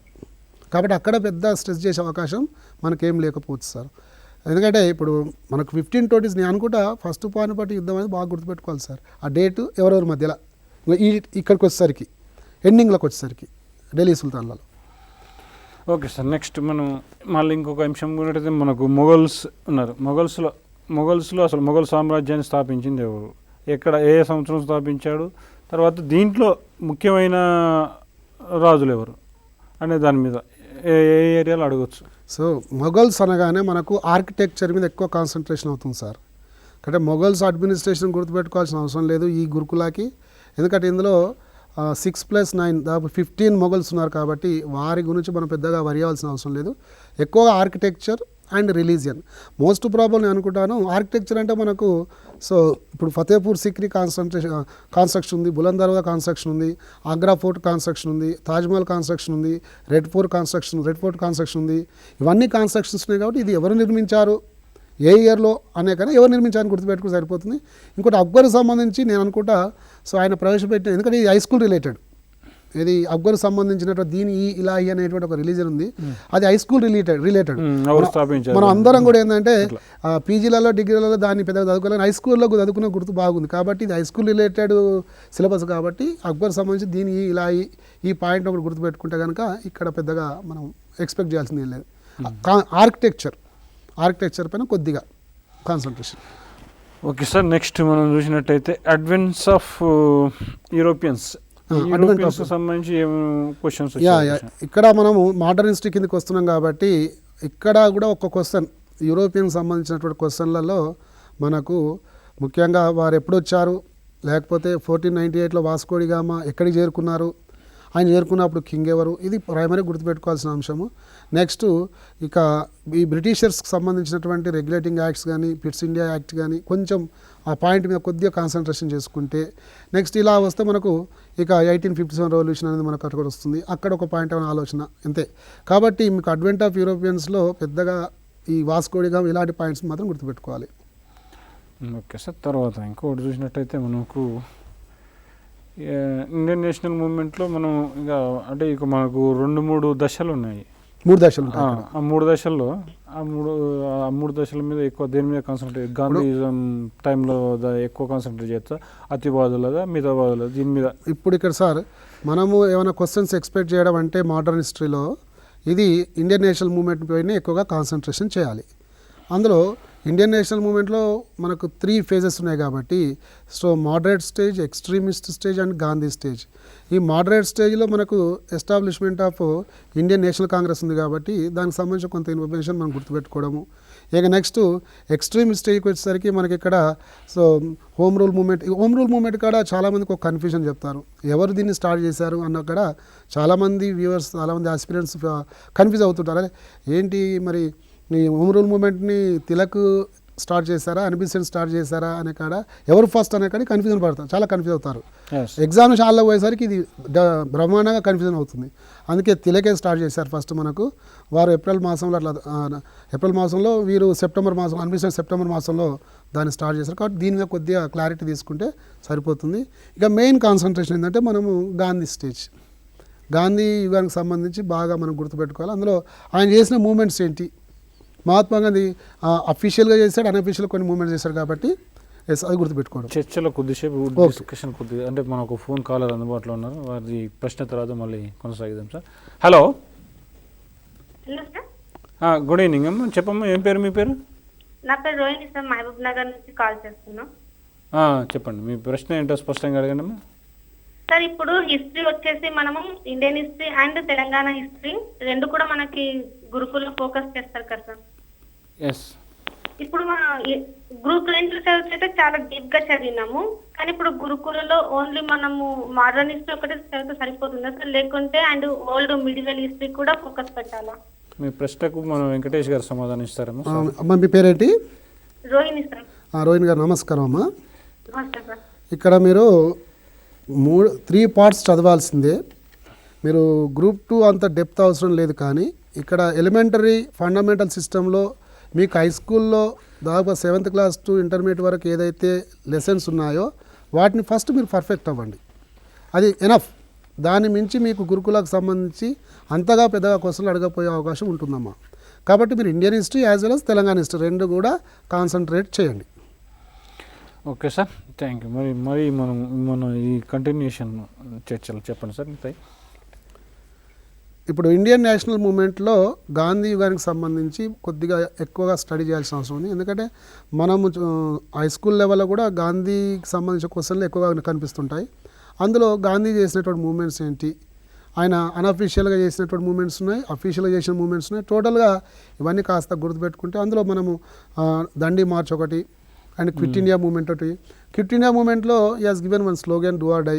అలాంటి పదాలు గుర్తుపెట్టుకుంటే మనకు అది ఈజీగా ఉంటుంది, no problem. Quit India movements సంబంధించిన ఒక అధికారిక అంటే ఒక అకాడమీ దాంట్లో తప్పున్నది చూశాను, అది అదే వారికి కూడా వివరించాను. 9th ఆగస్ట్ అయితే కొంత 8th ఆగస్ట్ అని దాంట్లో అంటే పిల్లలకు కొంతమంది ఎక్కువ అది చదువుతారు కాబట్టి మీరు కరెక్ట్ చెప్పండి దీని మీద. ఇక్కడ తెలుగు అకాడమీలో ఏదైతే మనకు మ్యాక్సిమం ఏదైతే ప్రిస్క్రైబ్ చేస్తున్నారో, ఏదైతే మెన్షన్ చేస్తున్నారో వాటిని చదువుకోవడం మంచిది సార్. ఎందుకంటే ఇప్పుడు కొన్ని ప్రైవేట్ బుక్స్లలో రాంగ్ ఉండొచ్చు, రైట్ ఉండొచ్చు, కానీ మనకు రేపు దీనికి కొలమానం ఏదంటే తెలుగు అకాడమీ బుక్సే కాబట్టి better to follow Telugu academy books. అంటే నేను దాంట్లోనే చూశాను ఒక బుక్లో, అంటే ఈ intermediate book I think civics బుక్స్లో ఒకటి చిన్న తప్పు ఉంది, అంటే మిస్టేక్ 8th ఆగస్ట్ అని ఉంది. అంటే జనరల్గా గుర్తుపెట్టుకోవాల్సింది 9th ఆగస్ట్ 1942 అని క్విట్ ఇండియా మూమెంట్ అనే సందేశం. అంటే ఆ బుక్లో తప్పు ఉన్నప్పటికీ అంటే కరెక్షన్ చేస్తామని వారి డైరెక్టర్ని కూడా ఒకసారి కలిసాడడం చెప్పడం జరిగింది. Okay sir. నెక్స్ట్ దీని తర్వాత మనకు దండి సత్యాగ్రహం పైన కూడా ఎక్కువ అడిగే అవకాశం ఉంది. దండి మార్చ్ ఎప్పుడు స్టార్ట్ అయింది? 1930 మార్చ్ 12th. ఈ డేట్ గుర్తుపెట్టుకుని సరిపోతుంది సార్. ఇప్పుడు ఇందులో పాల్గొన్న వాళ్ళు ఎవరు, ఎంతమంది పార్టిసిపేట్ అయ్యారు, ఎన్ని రోజులు నడిచింది ఉద్యమము, ఇవన్నీ మనకు అవసరం లేదు. ఇది ఏ డేట్ నాడు వచ్చింది, ఇది సివిల్ డిజోబీడియన్స్లో భాగంగా జరిగినటువంటి మూమెంట్ కాబట్టి దీని మీద ఒక డేట్ గుర్తుపెట్టుకుని సరిపోతుంది సార్, ఇందులో పెద్దగా అవసరం లేదు. Okay sir. నెక్స్ట్ మనం పోయినట్టయితే ఇండియన్ హిస్టరీలో శాతవాహనులు అనేది ఇండియన్ హిస్టరీలో ఉంటుంది, ఏపీ హిస్టరీలో అది తెలంగాణ హిస్టరీలో ఉంటుంది. దీనిపైన అంటే ఇది రెండు విధాలుగా ఉంది కదా, దీని మీద ఎటువంటి క్వశ్చన్లు అడిగే అవకాశం? ఇప్పుడు తెలంగాణ హిస్టరీకి సంబంధించి మనకు శాతవాహనుల నుండి 1948 సెప్టెంబర్ 18th వరకు మనం కాన్సన్ట్రేట్గా చదవాల్సిందే. ఇందులో శాతవాహనులు అన్నప్పుడు మనకు ఆ పొలిటికల్ హిస్టరీ అవసరం లేదు సార్, ఆ పొలిటికల్ హిస్టరీ మనకు అవసరం లేదు. అందులో ఇంపార్టెంట్ కింగ్స్ ఎవరు, ఎస్పెషల్లీ మనకు సో శ్రీగుప్తుడు ఎస్టాబ్లిషర్ పేరు ఎట్లా గుర్తుపెట్టుకుంటాము. తర్వాత first Satakarni, second Satakarni, Hala Satakarni, Kuntala Satakarni and Gautamiputra Satakarni, Yajnashri Satakarni. వీళ్ళ పేర్లు గుర్తుపెట్టుకొని వారి కాలంలో చిన్న చిన్న ఇంపార్టెంట్ పాయింట్స్ ఏమైనా వారికి గుర్తుపెట్టుకుంటే సరిపోతుంది. ఇప్పుడు అందులో శాతవాహనులకు సంబంధించి మనకు ముఖ్యంగా 2 శాసనాలు రెగ్యులర్గా అడుగుతూ ఉంటారు. సో నాసిక్ శాసనము, నానాఘాట్ శాసనం అని. కాబట్టి వాటిని కాస్త గుర్తుపెట్టుకుంటే కనుక మనకు శాతవాహనులకు సంబంధించినటువంటి ఇన్ఫర్మేషన్ కంప్లీట్ అవుతుంది ఆడ. తర్వాత మనకు నార్త్ ఇండియాలోకి వెళ్ళినట్టయితే మనకు సరే ఇచ్చే ప్రశ్న కంటే ముందు మనం ఇంకొక కాలర్ ఫోన్ లైన్లో అందుబాటులో ఉన్నారు. వారి ప్రశ్న చూద్దాం సార్. హలో సార్, నమస్కారం సార్. నమస్కారం, మీ పేరు చెప్పండి. లక్ష్మణ్ సార్, నాది కామారెడ్డి నుండి మాట్లాడుతున్నాను. లక్ష్మణ్ గారు, మీ ప్రశ్న స్పష్టంగా అడగండి. ఇక్కడ వెంకటేష్ గారు నిపుణులు, చరిత్ర నిపుణులు చెప్తారు మీ సమాధానం. Okay sir. సార్ నమస్కారం సార్. నమస్తే బాబు, అడగండి. ప్రాచీన నాగరికతల్లో శిలాయుగాలు ఉన్నాయి కదా సార్, శిలాయుగాలు చదవాల్సి ఉంటుందా సార్? ఇప్పుడు శిలాయుగాలు అంత డెప్త్ అవసరం లేదు బాబు. ఇప్పుడు సింధు నాగరికత నుంచి మీరు స్టార్ట్ చేసుకుంటే మంచిది. ఇప్పుడు మనకు before Indus valley civilisation we have lithic stages, 3 lithic stages. అందులో మనకు ప్రాచీన, మధ్య, నవీన శిలాయుగాలు, లోహ యుగాలు ఉన్నాయి మనకు. కాబట్టి వాటిని పెద్దగా కాన్సన్ట్రేట్ చేసి అరిబరి అవ్వాల్సిన అవసరం లేదు. మీరు ఇండస్ వ్యాలీ నుండి కులమానంగా పెట్టుకోండి. Okay sir. మరొక ఫోన్ కాలర్ అందుబాటులో ఉన్నారు sir. Hello. Good evening sir. చెప్పండి, మీ పేరు చెప్పండి. సార్ నా పేరు విజయ్ కుమార్, మామనాథ్ జిల్లా సార్. ఉదయ్ కుమార్ గారు, మీ ప్రశ్న స్పష్టంగా అడగండి. ఇక్కడ మనకు వెంకటేశం గారు మీకు సమాధానాలు ఇస్తారు. సార్ మనకు హిస్టరీ నుంచి అవుట్ ఆఫ్ 150లో ఎన్ని ప్రశ్నలు వచ్చే అవకాశం ఉంది సార్? అదే విధంగా మనకు డేట్స్, హిస్టరీలో డేట్స్ గురించి ఇంపార్టెన్స్ ఉందా సార్? బాబు, మీ పేరేమన్నారు? సార్ మా పేరు విజయ్ కుమార్ సార్. విజయ్ కుమార్ గారు, సార్ హిస్టరీకి సంబంధించి మీకు ప్రిలిమినరీ 10 క్వశ్చన్ల కన్నా ఎక్కువ వచ్చే అవకాశం లేదు బాబు. ఓకే, ఇక మీరు డేట్స్ అంటున్నారు కాబట్టి వాటిని అరిబరిగా అయ్యో ఎట్లా అని ఫీల్ అవ్వాల్సిన అవసరం లేదు. వాటి మీద కాన్సన్ట్రేషన్ ఉండదు. కాకపోతే మీరు ఏం చేయండి అంటే మేజర్ డేట్స్ ఉన్నాయి కదా, బ్యాటిల్ ఆఫ్ ఫస్ట్ పానిపట్, మొదటి పానిపట్ యుద్ధం అని, రాక్షస తంగడి యుద్ధం అని, ఈ చిన్న చిన్న అయితే ఎట్లయినా మీకు గుర్తుంటాయి కాబట్టి వాటిని గుర్తుపెట్టుకొని మిగతా వాటి గురించి మీకు వరి అవసరం లేదు. Okay sir. మరొక ఫోన్ కాలర్ అందుబాటులో ఉన్నారు. మరి ప్రశ్న ఏంటో చూద్దాం. హలో. హలో, చెప్పండి, మీ పేరు చెప్పండి. Sir Ramesh sir, Hyderabad. రఘు. రమేష్ చెప్పండి సార్. ఈ తెలంగాణ హిస్టరీలో ఎన్ని మార్క్స్ రావచ్చు సార్? బాబు, ప్రిలిమినరీకి సంబంధించి తెలంగాణ హిస్టరీలో మీకు మ్యాక్సిమం 3-4, అంతకన్నా ఎక్కువ స్కోప్ లేదు మరి అక్కడ. Sir okay next. ఓకే అండి, నెక్స్ట్ మరొక అంశానికి పోదాం సార్. తర్వాత ఈ ఈక్ష్వాకులకు సంబంధించి వారి క్యాపిటల్ సిటీ ఒకటి గుర్తుపెట్టుకోవాలి. ఒకటి ఇక్ష్వాకులు అనగానే నిజానికి చెప్పాలంటే ప్యూర్ తెలుగు డైనస్టీ. ఎందుకంటే శాతవాహనులో కొంచెం రిలేటెడ్గా మరాఠీ, కన్నడ రిలేటెడ్గా ఉంటారు, కానీ ఇక్ష్వాకులు ప్యూర్ తెలుగు డైనస్టీ. ఇక్కడనే దాదాపు 100 years వాళ్ళు రూల్ చేశారు మన ఏరియాలో. కాబట్టి ఇందులో మీకు ఇక్ష్వాకులకు సంబంధించి వాళ్ళ క్యాపిటల్ ఏమైనా అడిగే అవకాశం ఉంటుంది తప్ప అంతకన్నా పెద్దగా ఎక్స్పెక్ట్ చేయాల్సింది ఏమీ లేదు. ఈ సంగమ యుగాలు ఇవన్నీ కూడా అంత డెప్త్ అవసరం లేదు సార్ దీనికి సంబంధించి. తర్వాత మనకు ప్రధానంగా నార్త్ ఇండియాకి సంబంధించి రాజపుత్ర యుగం అనేది బాగా ఫేమస్గా ఉంది కదా, దీని మీద ఎటువంటి క్వశ్చన్ అడగవచ్చు, ఇందులో ఎవరెవరి గురించి అడిగే అవకాశం? సార్, ఇక్కడ మనకు రాజపుత్ర యుగం ఉన్నప్పుడు ఇన్ బిట్వీన్ మనకు ముఖ్యంగా హర్షవర్ధన ఎండ్ అయిపోయిన తర్వాత ఢిల్లీ సుల్తాన్స్ ఎస్టాబ్లిష్ అయ్యేంత మధ్యకాలంలో ఉన్న పీరియడ్ అంతా కూడా మనం రాజపుత్రుల యుగంగా తీసుకోవడం జరుగుతుంది. ఇక్కడ మన రాజపుత్రులు అంటే అంత కాన్సన్ట్రేషన్ ఏం లేదు. మనకి ఇక్కడ మొదటి తర అండ్ సెకండ్ తర, ఇంతకుముందు నేను చెప్పినట్లుగా ఆ 2 పాయింట్ ఇక్కడ గుర్తుపెట్టుకుని సరిపోతుంది. మొదటి తర యుద్ధం ఎవరెవరికి మధ్యలో జరిగింది, రెండవ తర యుద్ధం ఎవరెవరికి మధ్యలో జరిగింది. మొదటి తర యుద్ధంలో పృథ్వీరాజు గోరిని ఓడగొడితే, రెండవ తర యుద్ధంలో గోరి పృథ్వీరాజును ఓడగొట్టాడు. ఈ 2 యుద్ధాలు గుర్తుపెట్టుకుంటే ఇంతకన్నా పెద్దగా అవసరం లేనటువంటి పాయింట్స్ సార్. తర్వాత మరొక ఫోన్ కాలర్ అందుబాటులో ఉన్నారు సార్. రేపు వారి ప్రశ్న చూద్దాం. హలో. చెప్పండి అమ్మా, మీ పేరు చెప్పండి. Hello sir. హలో, మీ యొక్క టీవీ వాల్యూమ్ తగ్గించండి అమ్మా. TV volume.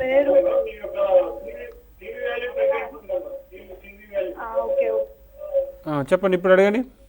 తెలంగాణ హిస్టరీ అన్నారు కదా సార్, ఏమేమి టాపిక్స్ చదవాలి అందులో?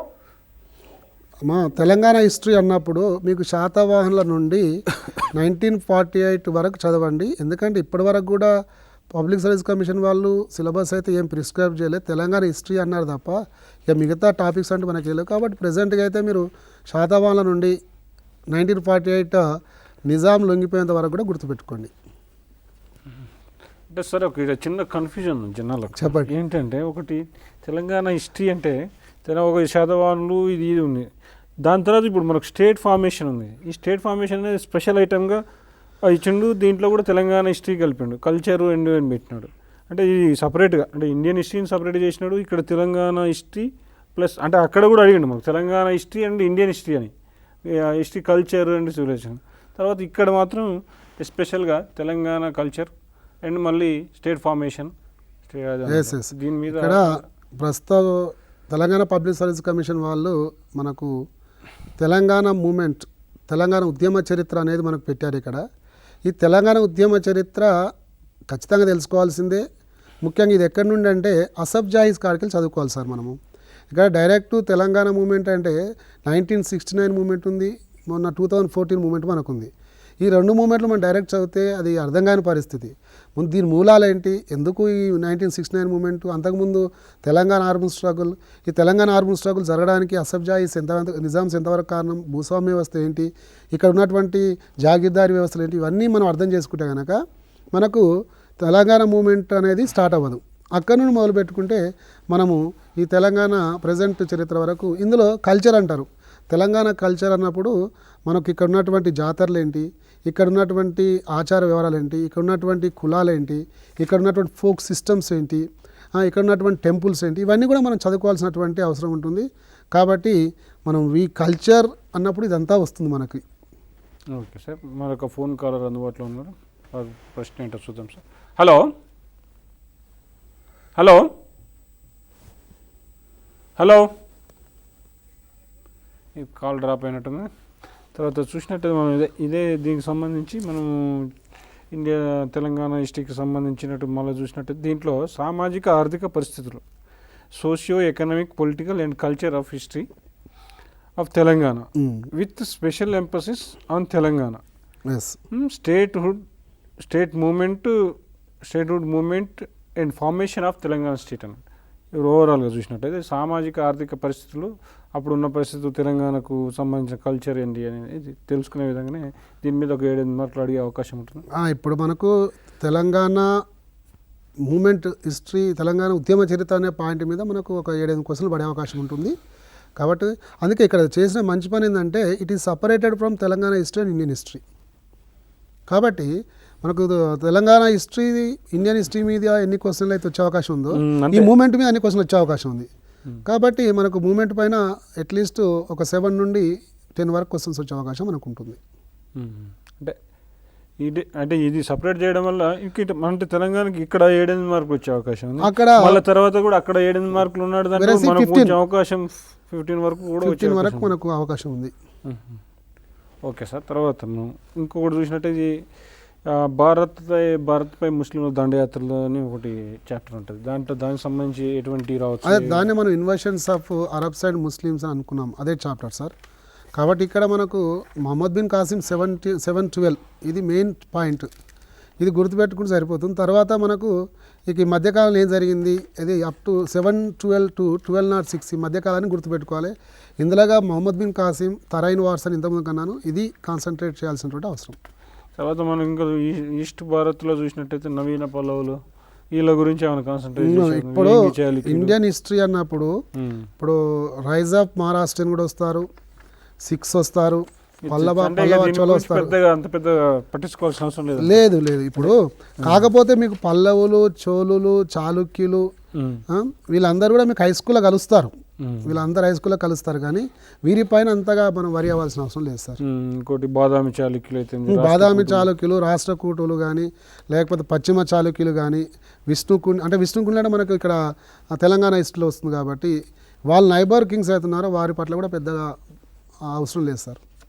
ఓకే సార్, తర్వాత ఇంకోటి అంటే చివరిగా మా స్టూడెంట్స్కి అంటే ఇక్కడ మాకు చూసేవాళ్ళు కానీ మన వ్యూవర్స్ కానీ అంటే ఇప్పుడు ఓన్లీ గురుకుల ఉద్యోగాలకు ఉన్న వాళ్ళే దీన్ని చూడట్లేదు, మిగతా నిరుద్యోగులు కూడా చాలామంది చూస్తున్నట్టుగా మనకు ఇదివరకు వ్యూస్ని బట్టి కూడా తెలుస్తుంది. కాబట్టి మీరు మా వ్యూవర్స్కి ఎటువంటి సూచనలు చేయబోతున్నారు చదవడానికి, అంటే ఇప్పుడు ఇన్ ఫ్యూచర్లో కానీ దీనికి కానీ ఎట్లా చదవాలంటున్నారు టిప్స్? ఒక్కటే సార్, హిస్టరీ అనేది ఒక డిస్క్రిప్టివ్ మెథడ్లో చదవాలి. క్వశ్చన్ ఆన్సరింగ్ అనేటువంటి సిస్టంలో హిస్టరీని చదవాల్సినటువంటి అవసరం లేదు. అనలిటికల్ స్టడీ చదివితే హిస్టరీ అర్థమైపోతుంది.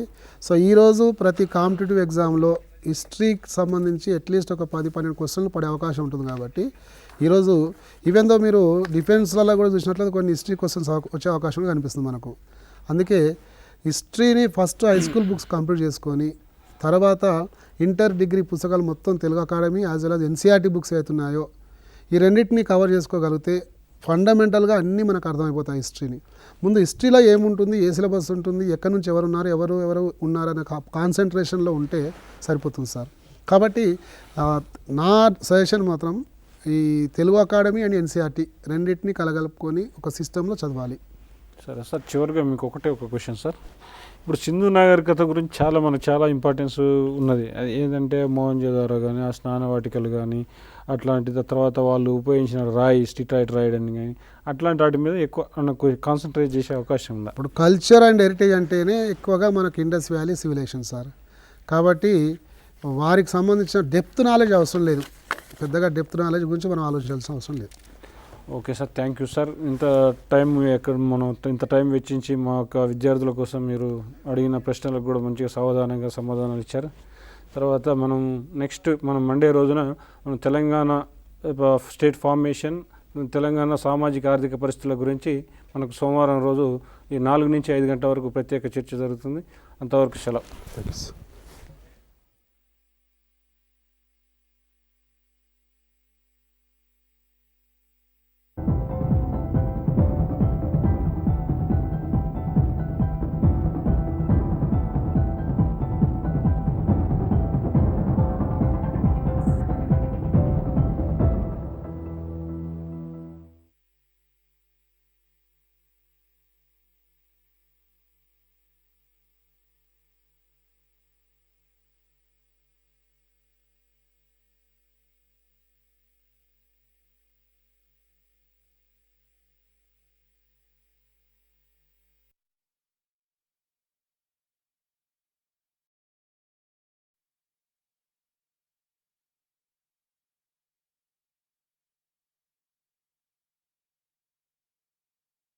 IIT, EAMCET, NEET top rank వస్తేనే టాప్ కాలేజీల్లో సీట్. మరి గ్రామీణ పట్టణ పేద విద్యార్థులు టాప్ ర్యాంకులు రావాలంటే ఏం చెయ్యాలి? ఖరీదైన కోచింగ్ తీసుకోవాల్సిందేనా? వేలాది రూపాయలు ఖర్చు పెట్టాల్సిందేనా? ఇక ఆ అవసరం లేదు. దేశంలోనే తొలిసారిగా తెలంగాణ ప్రభుత్వం చూపిస్తున్న సరికొత్త మార్గం సాఫ్ట్నెట్ మన టీవీ ద్వారా అత్యుత్తమ అధ్యాపకులతో ఐఐటి, ఎంసెట్, నీట్ కోచింగ్, అది మీ ఇంట్లోనే. గ్రూప్ 2 అభ్యర్థులకు దిక్సూచిలా దారి చూపించింది సాఫ్ట్నెట్ మన టీవీ. యూట్యూబ్లోనూ 30 లక్షల వ్యూస్, 20,000 సబ్స్క్రిప్షన్స్. ఈ లెక్కలు చాలు ఇలాంటి కార్యక్రమాల అవసరం ఎంతుందో తెలుసుకోవడానికి. అందుకే లక్షలాది మంది ఇంటర్ విద్యార్థుల భవిష్యత్తుకు ఇప్పుడు బంగారు బాట వేస్తోంది మన టీవీ. వేలాది మంది విద్యార్థుల ఐఐటి కలను నెరవేర్చిన ప్రముఖ విద్యావేత్త చుక్కా రామయ్య గారి పర్యవేక్షణలో ఐఐటి, ఎంసెట్, నీట్ పరీక్షల శిక్షణలో అనుభవజ్ఞులైన అధ్యాపకులతో మన టీవీలో IIT, EAMCET, NEET coaching. Mathematics, లెక్కల చిక్కులు విప్పడంలో 55 ఏళ్ల అనుభవం ఉన్న సీనియర్ మోస్ట్ లెక్చరర్ ఏ పద్మనాభం, 50 ఏళ్ల ఎక్స్పీరియన్స్ ఉన్న జిఎస్ఎన్ మూర్తి, 30 ఏళ్ల అనుభవం ఉన్న జె చంద్రశేఖర్, 18 ఏళ్ల అనుభవం ఉన్న శేఖర్ రెడ్డి. ఫిజిక్స్, 49 ఏళ్లుగా భౌతిక శాస్త్ర బోధనలో ఆరితేరిన కొండల్రావు, 16 ఏళ్లుగా విద్యార్థులను మెరికల్లా తీర్చిదిద్దుతోన్న కృష్ణారెడ్డి విజయ్ కుమార్. కెమిస్ట్రీ, ఫార్ములాల గుట్టు విప్పడంలో 16 ఏళ్ల అనుభవమున్న భానుప్రకాష్, 15 ఏళ్లుగా రసాయన శాస్త్రాన్ని వడపోస్తోన్న జగన్ శ్యామ్, 8 ఏళ్ల కోచింగ్ ఎక్స్పీరియన్స్ ఉన్న దీపిక. జియాలజీ, జీవుల పుట్టు పూర్వోత్తరాలను చెప్పడంలో 40 ఏళ్ల అనుభవమున్న కె జగన్మోహన్ రావు, 19 ఏళ్ల అనుభవమున్న కనకరాజు. బోటనీ మ్యాటర్ ని విప్పి చెప్పడంలో 20 ఏళ్ల అనుభవమున్న జీవి రావు, 15 ఏళ్ల అనుభవమున్న డాక్టర్ సుమన్, 6 ఏళ్ల అనుభవమున్న డి శ్రీకాంత్. మొత్తం 5 సబ్జెక్టులు, 50 మందికి పైగా అనుభవజ్ఞులైన అధ్యాపకులు, 550 గంటల పాఠాలు. మీరిక వేలాది రూపాయల ఫీజు కట్టనవసరం లేదు. కోచింగ్ కోసం ఎక్కడెక్కడికో వెళ్ళనక్కర్లేదు. కేవలం మీ ఇంట్లో ఉండి మన టీవీ చూస్తే చాలు. ప్రపంచంలోనే అత్యుత్తమ ఎంసెట్, నీట్ కోచింగ్ ని పొందవచ్చు. మన టీవీ చూడండి. కొత్త సంవత్సరంలో మీ జీవితంలో కొత్త అడుగు వేయండి. ప్రతిరోజు ఉదయం 6 గంటల నుండి 9 గంటల వరకు మరియు సాయంత్రం 5 గంటల నుండి 8 గంటల వరకు మీ సాఫ్ట్నెట్ మన టీవీ ఛానల్స్ లో చూడండి. మీ ఇంట్లో మన టీవీ ఛానల్ ప్రసారాలు రావడం కోసం మీ కేబుల్ ఆపరేటర్ ని వెంటనే సంప్రదించండి. ఐఐటి మెయిన్స్, ఎంసెట్, నీట్ ప్రసారాలను మన టీవీలో చూడలేకపోయిన వాళ్ళు యూట్యూబ్ లో, ఫేస్బుక్ ల ద్వారా కూడా చూడొచ్చు.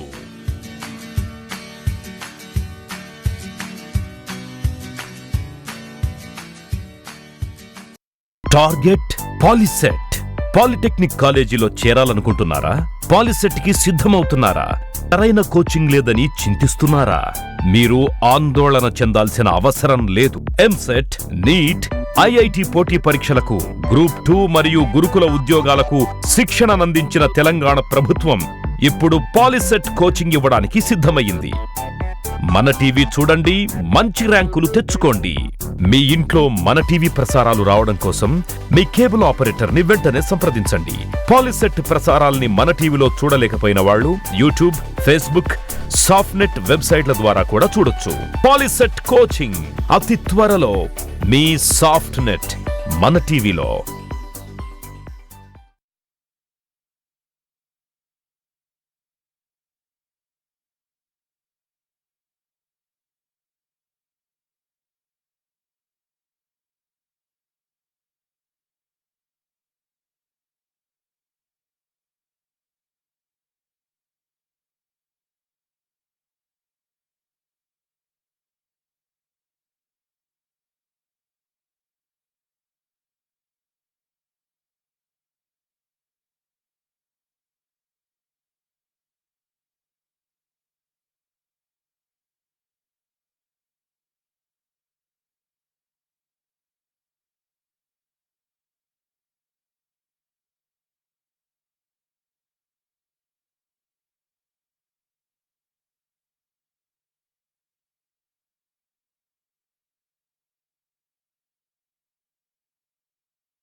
Computer is an electronical and a mechanical device which is used to extract the data, process the information and send the output.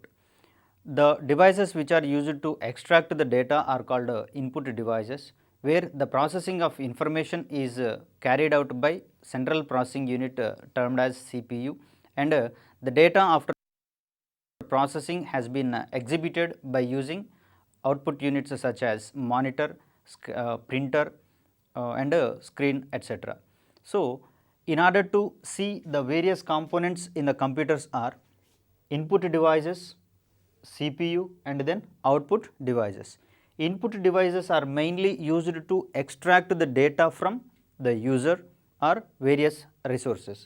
In this, data is considered as raw material in the form of characters and pictures is known as data, whereas processed data is known as information. Data is the raw material of characters as well as pictures, whereas processed data is known as information. This processing of information has been carried out in the CPU or central processing unit. The then processed information is available to the users from the output devices such as visual display units, visual display units, monitor. Of course, in monitors we have various kinds, LCD monitors, LED monitors and plasma monitors. That may not be very important here. Various output units are VDU, monitor and printers are also considered as output units. Of course, what are the various input units that are used in computers are mainly the major input unit is keyboard, mouse and scanner and optical mark reader, next optical character reader. These are all used as input devices which are used to extract the data by the user or from the user to process for further needs. So, in CPU we have three different categories are there under central processing unit. With these kind of mechanisms and operations, CPU is considered as the heart of the computer. Without CPU we can't perform any kind of operations, hence this is considered as the heart of the computer. Under CPU we have three categories like memory unit which is used to store the information and retrieve the information by the computer whenever it is needed. And another component is arithmetic and logical unit, simply ALU, which is used to carry out the arithmetic operations or basic fundamental arithmetic operations as well as decision making or logical operations. Those are carried out by arithmetic and logical unit. Of course, we have control unit which is used to control the various peripherals that are associated with the computer in order to perform various operations as per the needs of user. So, this is the main architecture of computer. Under this we have memory unit. In if we see in detail about a memory unit, this memory unit is categorized into two sections. One is primary memory unit and another one is secondary memory unit. Primary memory unit is also considered as the internal memory of the computer, whereas secondary memory unit is considered as the external memory unit of the computer. Under primary memory unit, we have a RAM and we have ROM. This is all very familiar to us because we are widely using our smartphones in place of computers with high specifications of RAM and ROM in nowadays. So, what is RAM means? RAM in the sense random access memory, which is a volatile memory. That means the information which is stored in RAM is not permanent, but ROM is a non-volatile memory unit. That means the information inside this ROM or read-only memory unit is permanent memory unit, hence it is called non-volatile memory unit. RAM is considered as volatile memory unit. This means random access memory.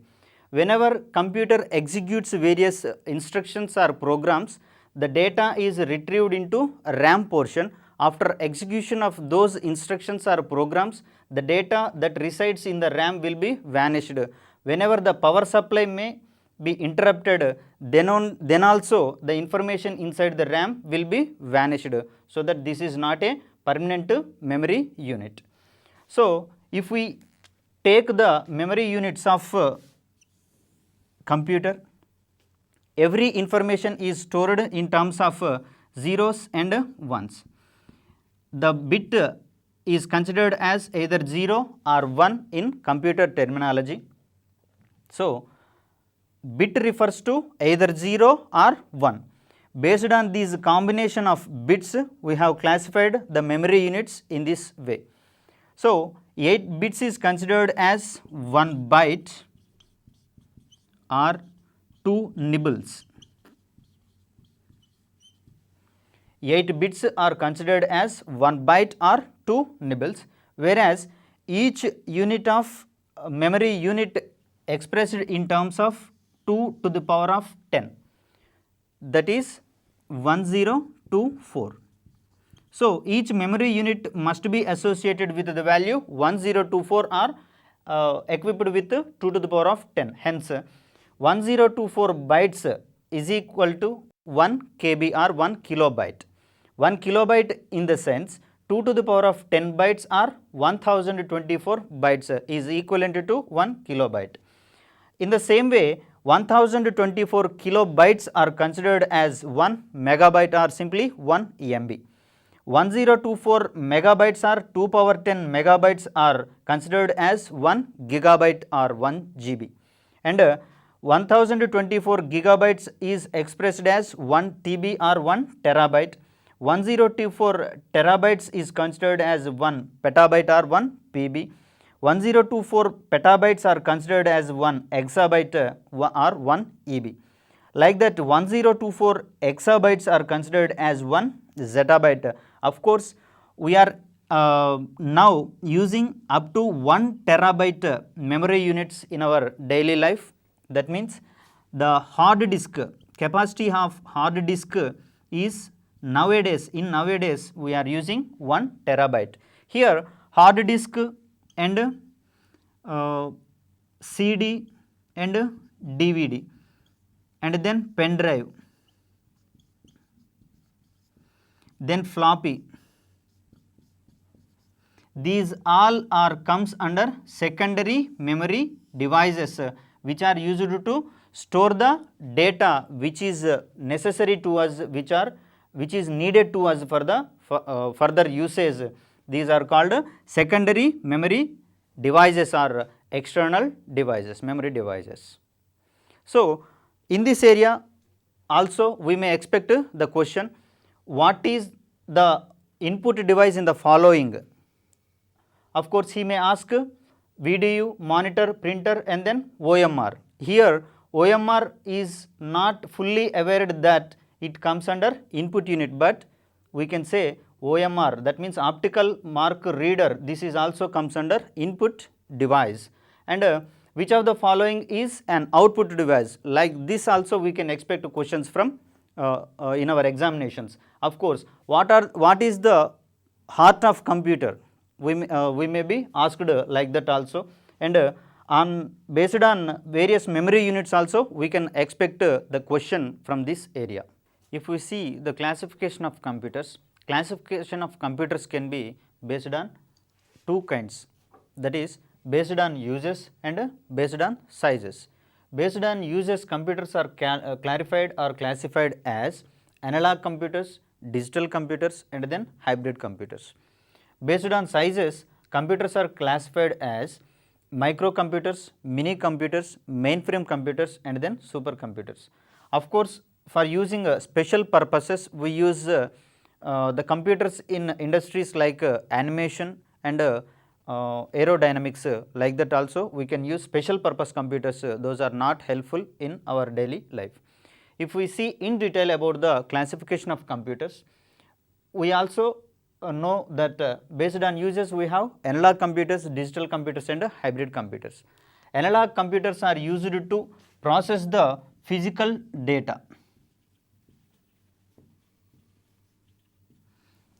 In order to process the physical data such as temperature, pressure and density, like that this kind of data is processed by analog computers.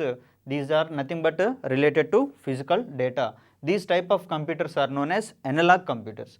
Whereas digital computers, in the sense we are always using this one in terms of speedometer, digital thermometer, like that these are very helpful in our daily life. If we see the hybrid computers, these are having the characteristics of analog as well as digital computers. The computers which are having the characteristics of analog computers as well as digital computers are termed as hybrid computers. These are widely used in hospitals in the process of dialysis. So another kind of classification comes under based on their sizes. These comes under microcomputers, mini computers, mainframe computers and supercomputers.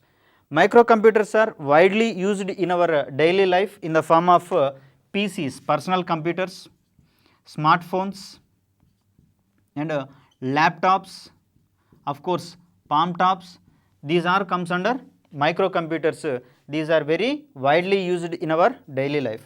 Whereas mini computers are used for specific tasks such as computer aided design. Computer aided design.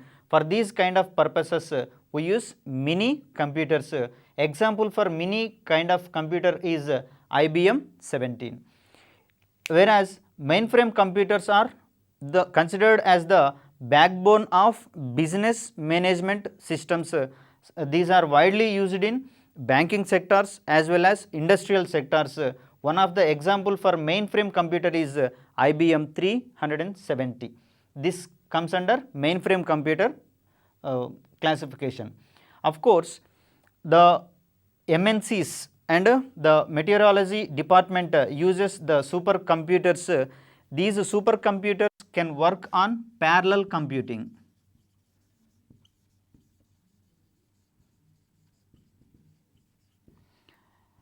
Many computers connected simultaneously, parallelly, in order to perform huge tasks such as weather broadcasting and weather analysis, weather forecast, like this.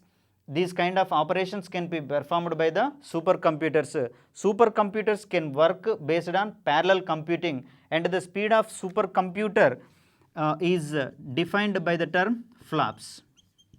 Flops in the sense floating point operations per second.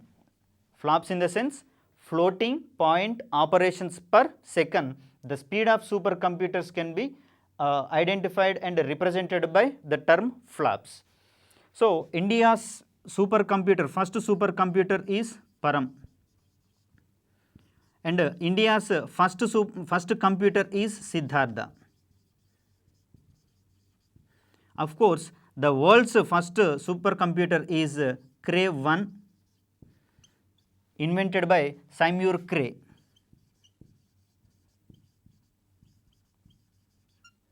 Seymour Cray. So, this is the one of the key area also from where we can expect the question. Based on the uses, which computer is used to analysis the physical data? The options may be analog computer, digital computer, hybrid computer, and then mainframe computer. Then we may go with the answer as analog computer.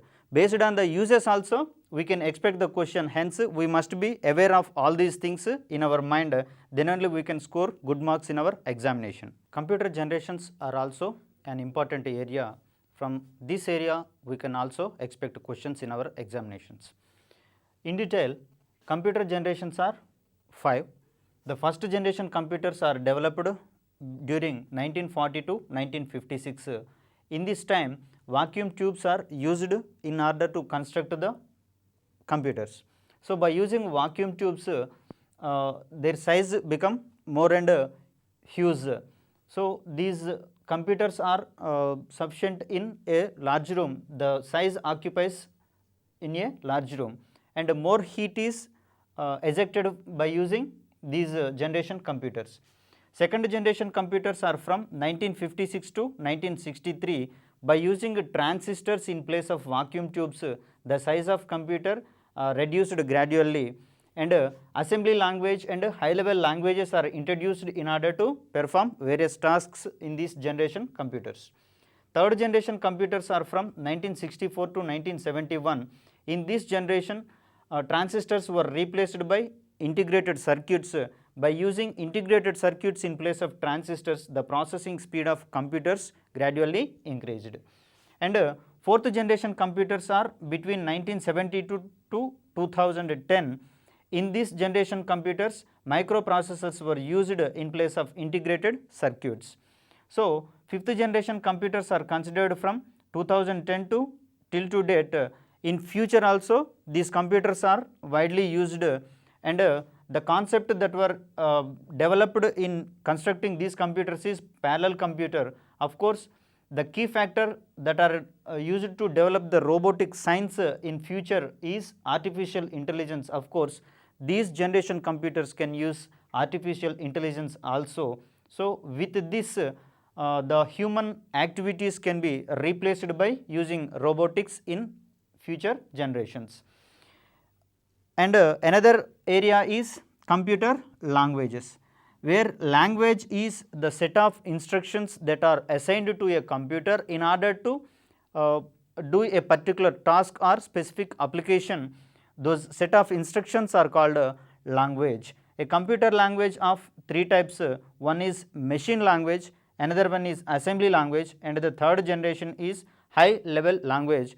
All kinds of languages that are used now comes under high level languages such as C++, C, basic, etc. So machine languages are the set of instructions that are only understood by the CPU is known as machine level languages, whereas assembly level languages are using special codes such as add, subtract, jump, like that. These are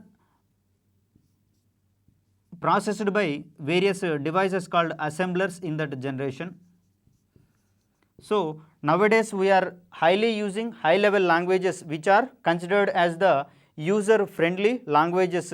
That means these are easily processed by the computer as well as easily understood by the user so as to use in their daily life.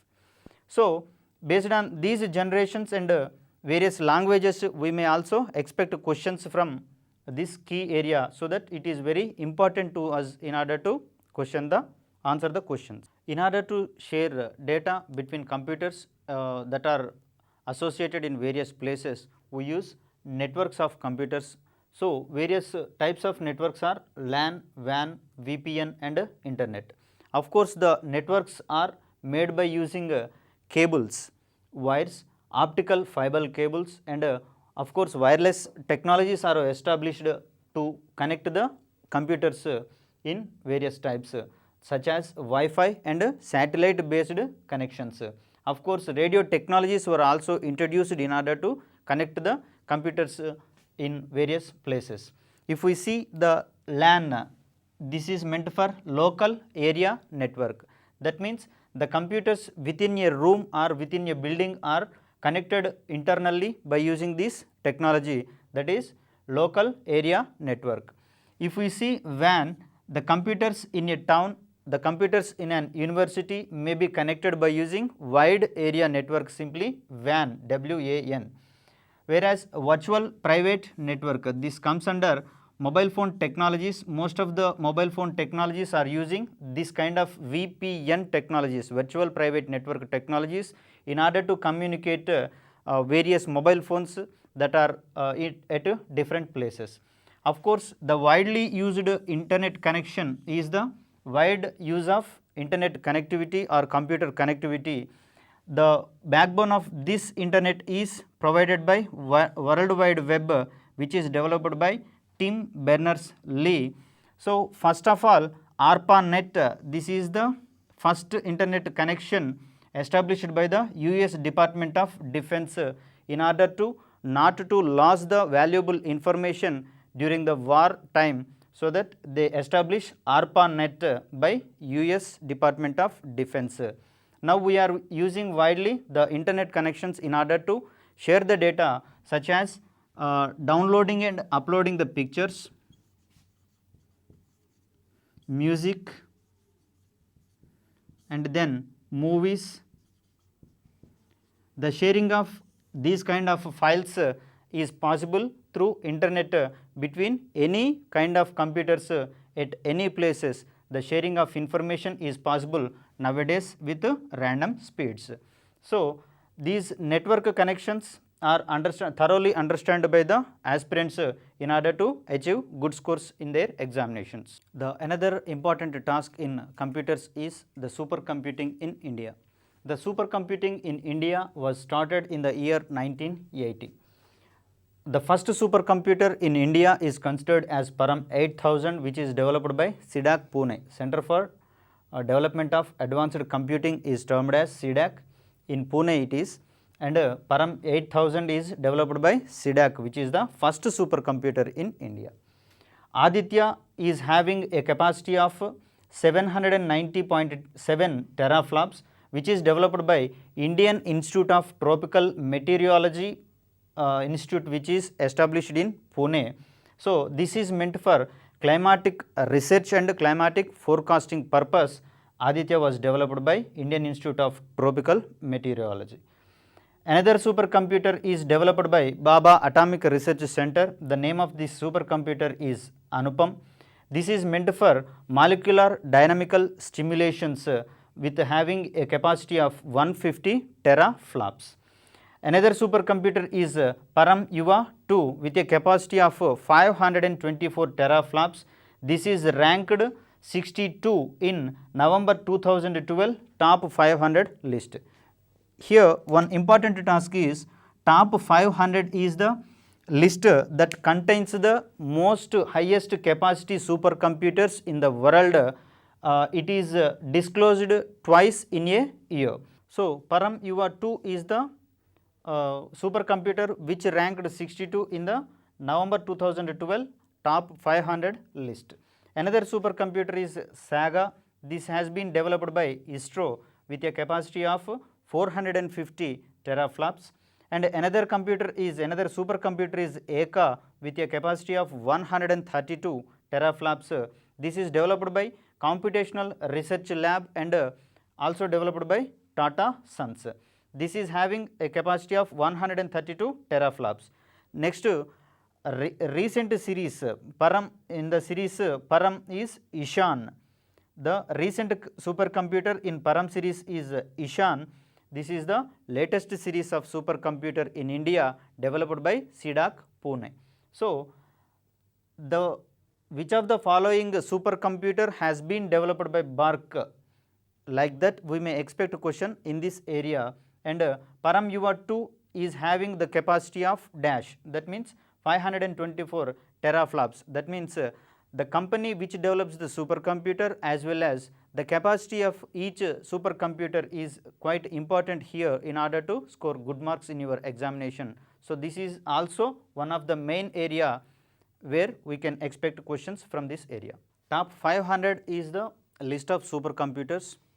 This project was started in the year 1993, which is used to publish the list of supercomputers in the world twice a year. The first list is disclosed in June in the conference of International Supercomputing Conference, and the second list was disclosed every year ACM IEEE Supercomputing Conference in November. The latest data is from 48th list of top 500 list which was disclosed in the month November 2016. According to the list, these are the top 10 supercomputers in the world.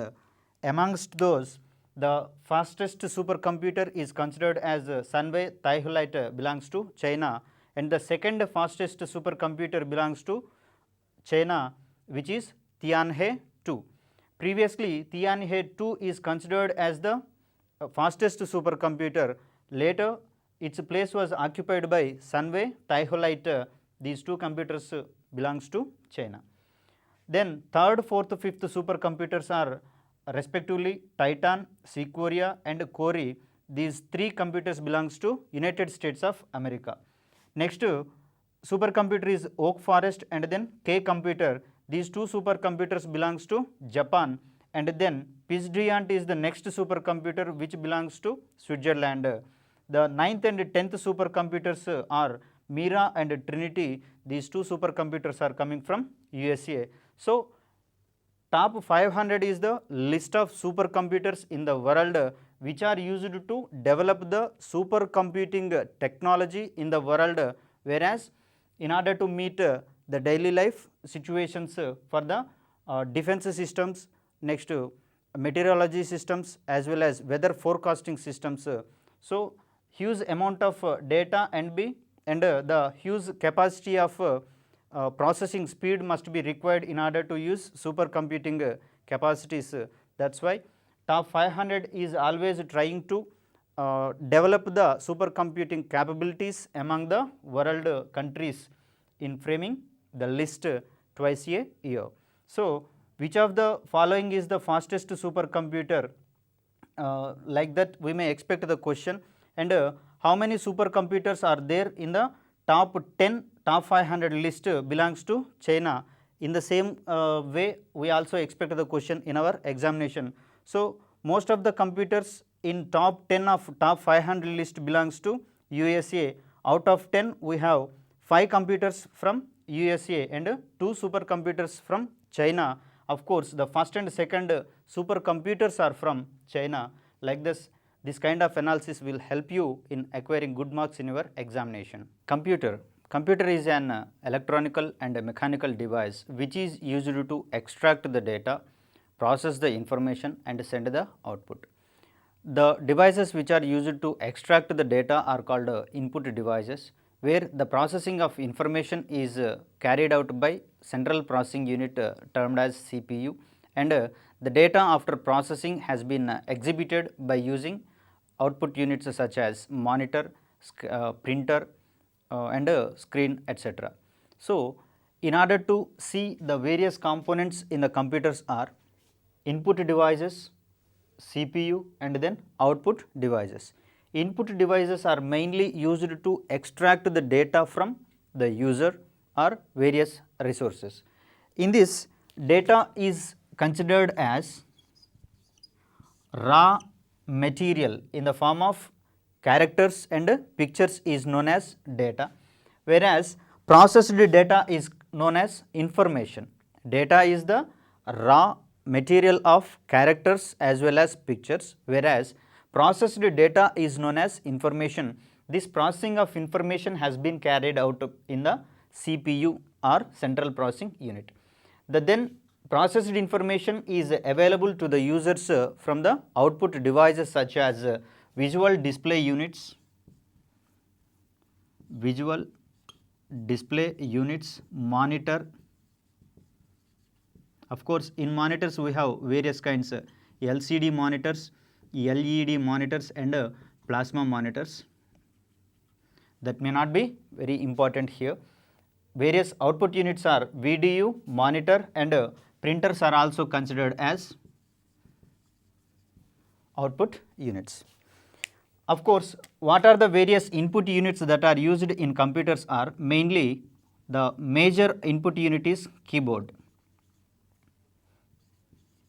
mouse and scanner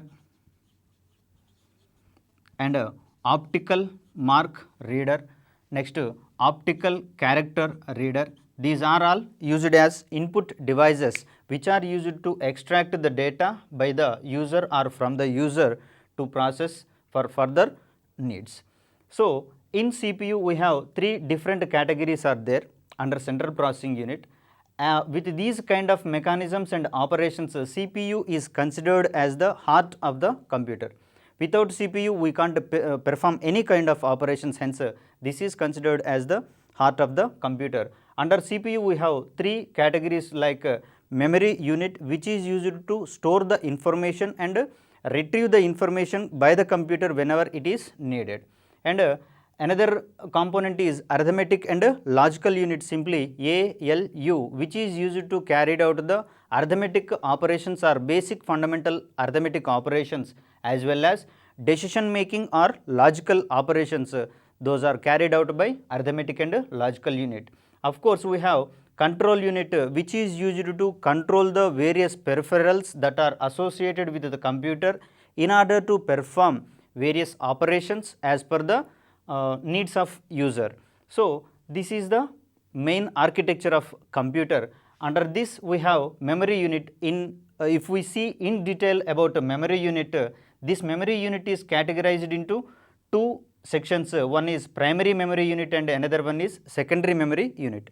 Primary memory unit is also considered as the internal memory of the computer, whereas secondary memory unit is considered as the external memory unit of the computer. Under primary memory unit, we have a RAM and we have ROM. This is all very familiar to us because we are widely using our smartphones in place of computers with high specifications of RAM and ROM in nowadays. So, what is RAM means? RAM in the sense random access memory, which is a volatile memory. That means the information which is stored in RAM is not permanent, but ROM is a non-volatile memory unit. That means the information inside this ROM or read-only memory unit is permanent memory unit. Hence, it is called non-volatile memory unit. RAM is considered as volatile memory unit. This means random access memory. Whenever computer executes various instructions or programs, the data is retrieved into RAM portion. After execution of those instructions or programs, the data that resides in the RAM will be vanished. Whenever the power supply may be interrupted, then also the information inside the RAM will be vanished. So that this is not a permanent memory unit. So if we take the memory units of computer, every information is stored in terms of zeros and ones. The bit is considered as either 0 or 1 in computer terminology. So bit refers to either 0 or 1. Based on these combination of bits, we have classified the memory units in this way. So 8 bits is considered as 1 byte or 2 nibbles. 8 bits are considered as 1 byte or 2 nibbles, whereas each unit of memory unit expressed in terms of 2 to the power of 10, that is 1024. So each memory unit must be associated with the value 1024 or equipped with 2 to the power of 10. Hence 1024 bytes is equal to 1 KB or 1 kilobyte. 1 kilobyte in the sense 2 to the power of 10 bytes or 1024 bytes is equivalent to 1 kilobyte. In the same way, 1024 kilobytes are considered as 1 megabyte or simply 1 MB. 1024 megabytes or 2 power 10 megabytes are considered as 1 gigabyte or 1 GB. And 1024 gigabytes is expressed as 1 TB or 1 terabyte. 1024 terabytes is considered as 1 petabyte or 1 PB. 1024 petabytes are considered as 1 exabyte or 1 EB. Like that 1024 exabytes are considered as 1 zettabyte. Of course, we are now using up to 1 terabyte memory units in our daily life. That means the hard disk capacity of hard disk is nowadays we are using 1 terabyte. Here hard disk and CD and DVD and then pen drive, then floppy, these all are comes under secondary memory devices which are used to store the data which is necessary to us, which is needed to us for the further usage. These are called secondary memory devices or external devices, memory devices. So in this area also we may expect the question, what is the input device in the following? Of course, he may ask VDU, monitor, printer and then OMR. Here OMR is not fully aware that it comes under input unit, but we can say OMR, that means optical mark reader, this is also comes under input device. And which of the following is an output device? Like this also we can expect questions from in our examinations. Of course, what is the heart of computer? We may be asked like that also, and based on various memory units also we can expect the question from this area. If we see the classification of computers can be based on two kinds, that is based on uses and based on sizes. Based on uses, computers are classified as analog computers, digital computers and then hybrid computers. Based on sizes, computers are classified as microcomputers, mini computers, mainframe computers and then supercomputers.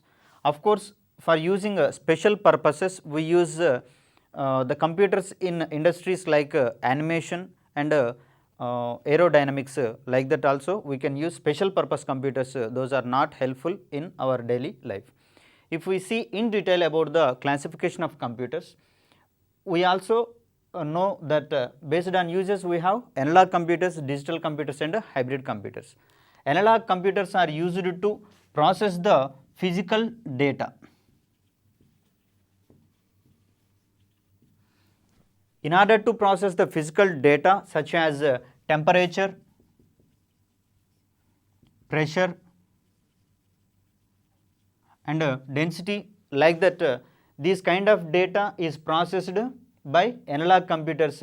These are nothing but related to physical data. These type of computers are known as analog computers. Whereas digital computers, in the sense we are always using this one in terms of speedometer, digital thermometer, like that these are very helpful in our daily life. If we see the hybrid computers, these are having the characteristics of analog as well as digital computers. The computers which are having the characteristics of analog computers as well as digital computers are termed as hybrid computers. These are widely used in hospitals in the process of dialysis. So another kind of classification comes under, based on their sizes, these comes under microcomputers, mini computers, mainframe computers and supercomputers. Microcomputers are widely used in our daily life in the form of PCs, personal computers, smartphones and laptops, of course palm tops. These are comes under microcomputers. These are very widely used in our daily life. Whereas mini computers are used for specific tasks such as computer aided design. Computer aided design, for these kind of purposes we use mini computers. Example for mini kind of computer is IBM 17. Whereas mainframe computers are considered as the backbone of business management systems. These are widely used in banking sectors as well as industrial sectors. One of the example for mainframe computer is IBM 370. This comes under mainframe computer classification. Of course, the MNCs and the meteorology department uses the supercomputers. These supercomputers can work on parallel computing.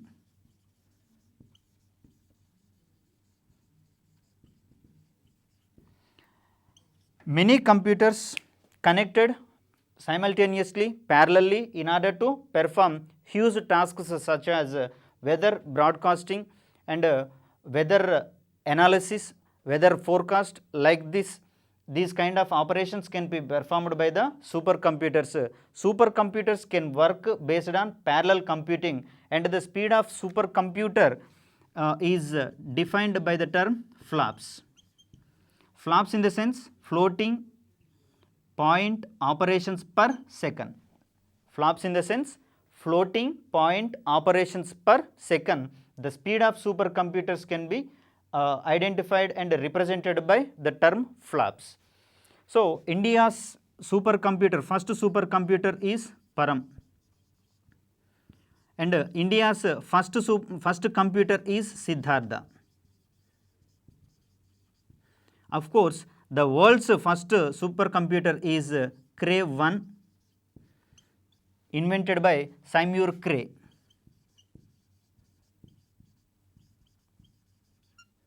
Seymour Cray. So this is the one of the key area also from where we can expect the question.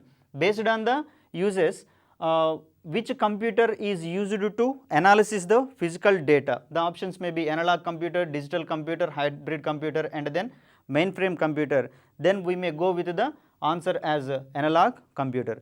Based on the uses also, we can expect the question. Hence, we must be aware of all these things in our mind. Then only we can score good marks in our examination. Computer generations are also an important area.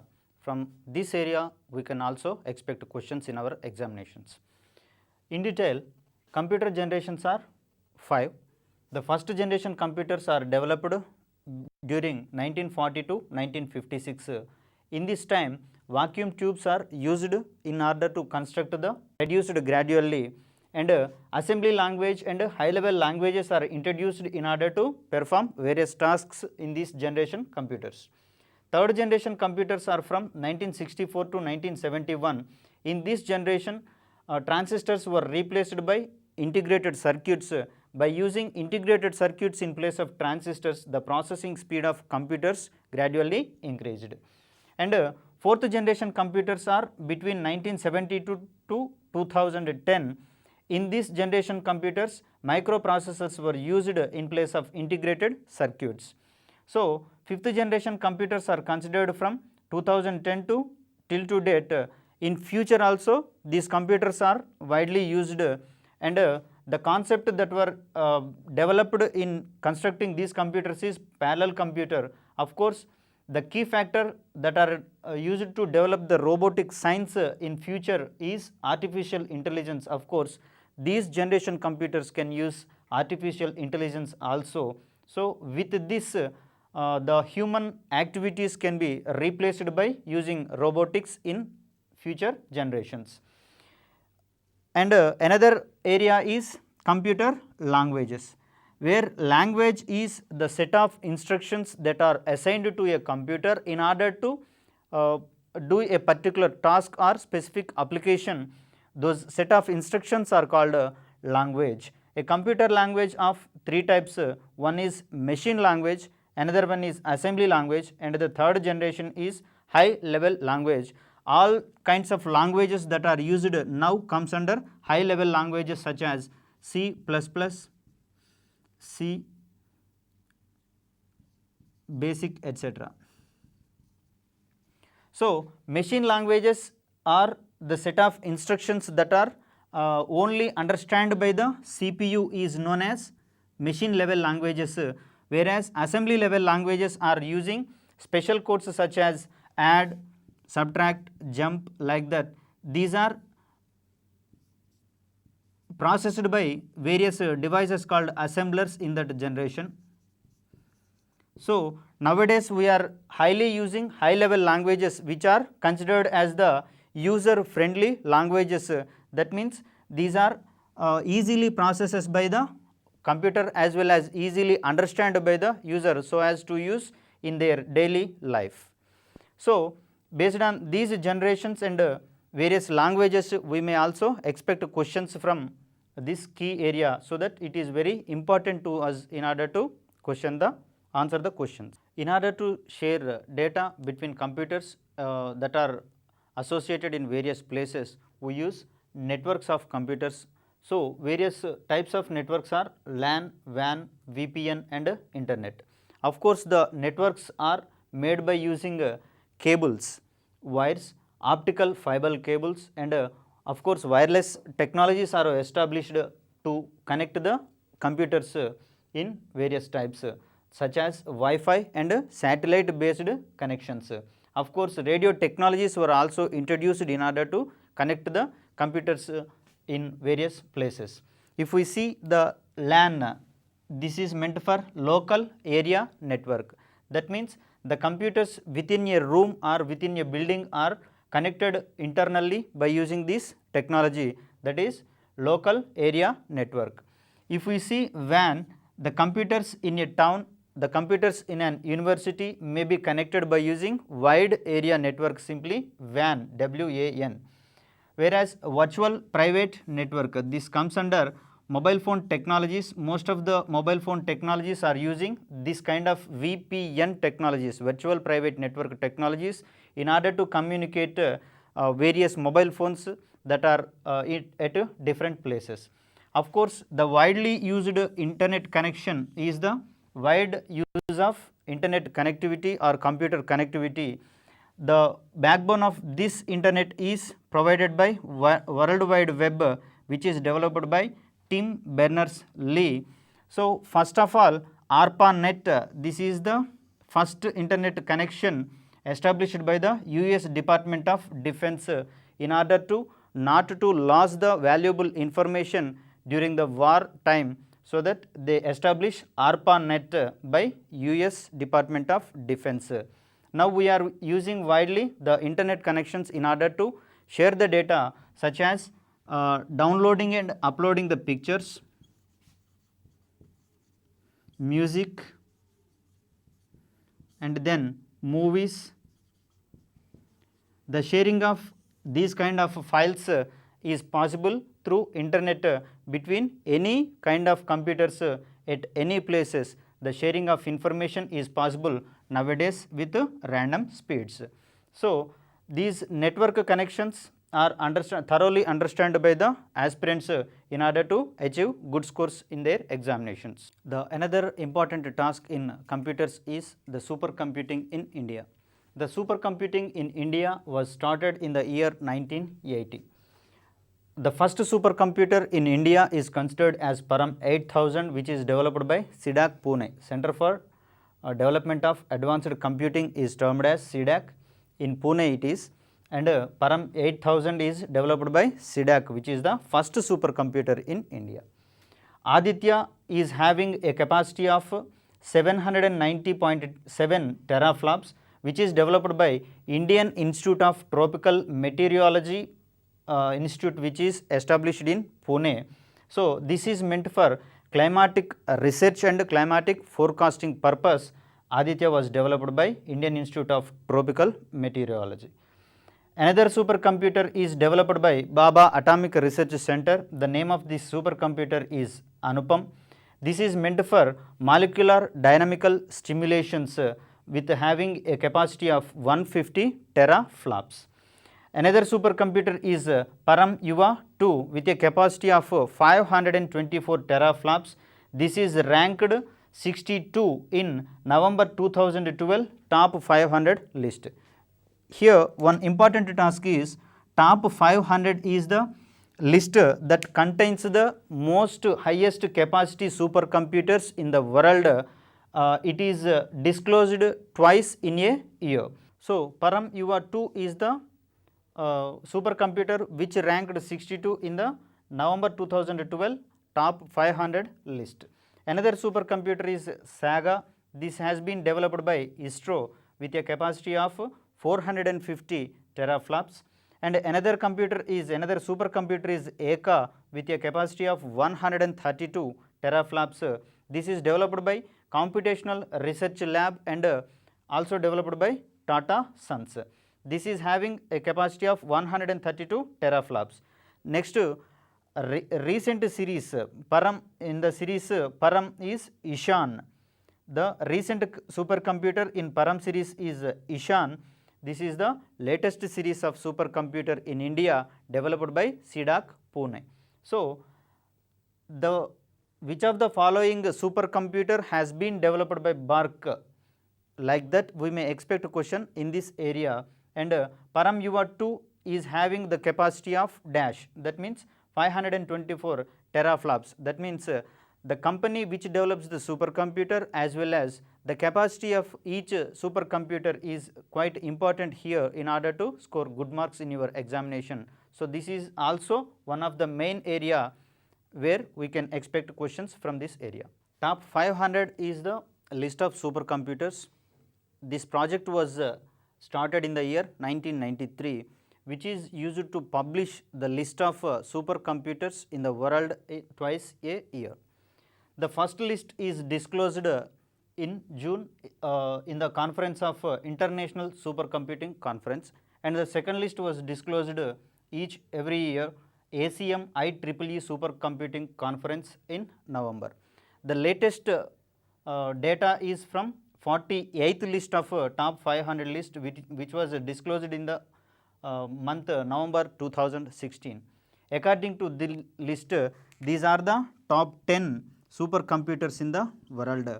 Amongst those, the fastest supercomputer is considered as Sunway Taihuite, belongs to China, and the second fastest supercomputer belongs to China, which is Tianhe 2. Previously, Tianhe 2 is considered as the fastest supercomputer. Later, its place was occupied by Sunway Taihuite. These two computers belongs to China. Then third, fourth, fifth supercomputers are respectively Titan, Sequoia and Cori. These three computers belongs to United States of America. Next supercomputer is Oak Forest and then K computer. These two supercomputers belongs to Japan, and then Pizzdiant is the next supercomputer which belongs to Switzerland.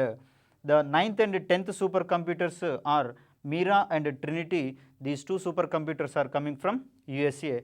So top 500 is the list of supercomputers in the world which are used to develop the supercomputing technology in the world, whereas in order to meet the daily life situations for the defense systems, next meteorology systems as well as weather forecasting systems.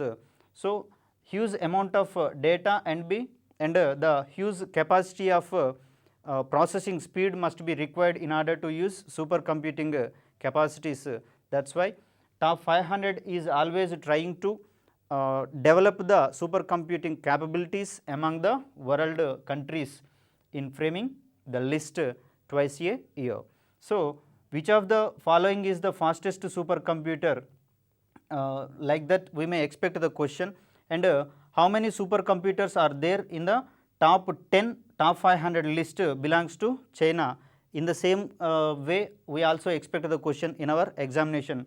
So most of the computers in top 10 of top 500 list belongs to USA. Out of 10 we have 5 computers from USA and 2 supercomputers from China.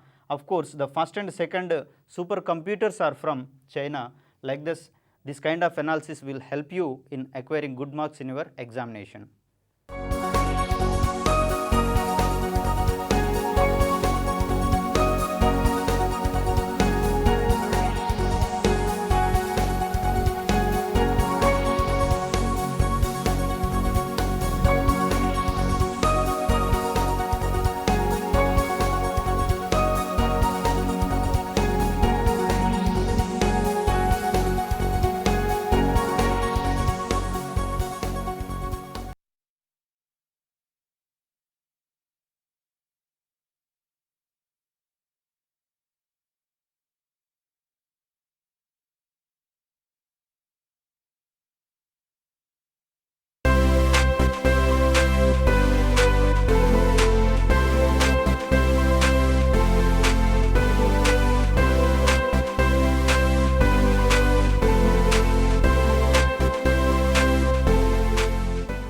Our topic name is, let's say, a very important topic, that is clocks.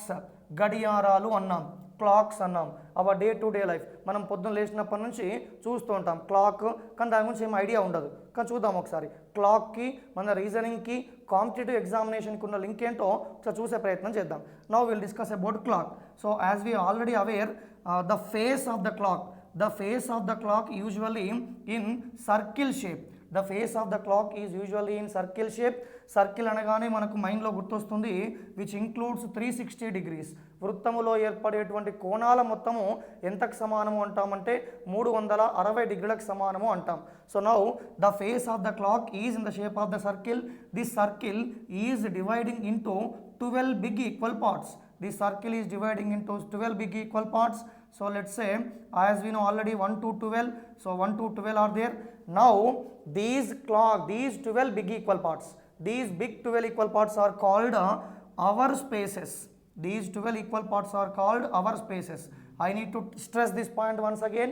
The dial or the face of the clock is in the shape of the circle. This circle is divided into 12 big equal parts. All these 12 parts are called hour spaces. So what does it mean? Here clock is having 12 hour spaces. 12 hour spaces, and we already aware each hour space is again divided into 5 small equal parts.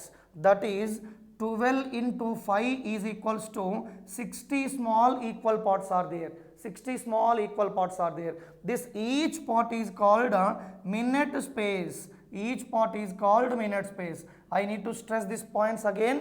the dial or the face of the clock is in the shape of the circle. Circle in the sense we are having 360 degrees. This circle is divided into 12 big equal parts. Each part is called hour space. Like in the clock we are having 12 hour spaces. Similarly, each hour space is divided into 5 small equal parts, which in the sense 12 into 5 is equals to 60 small equal parts.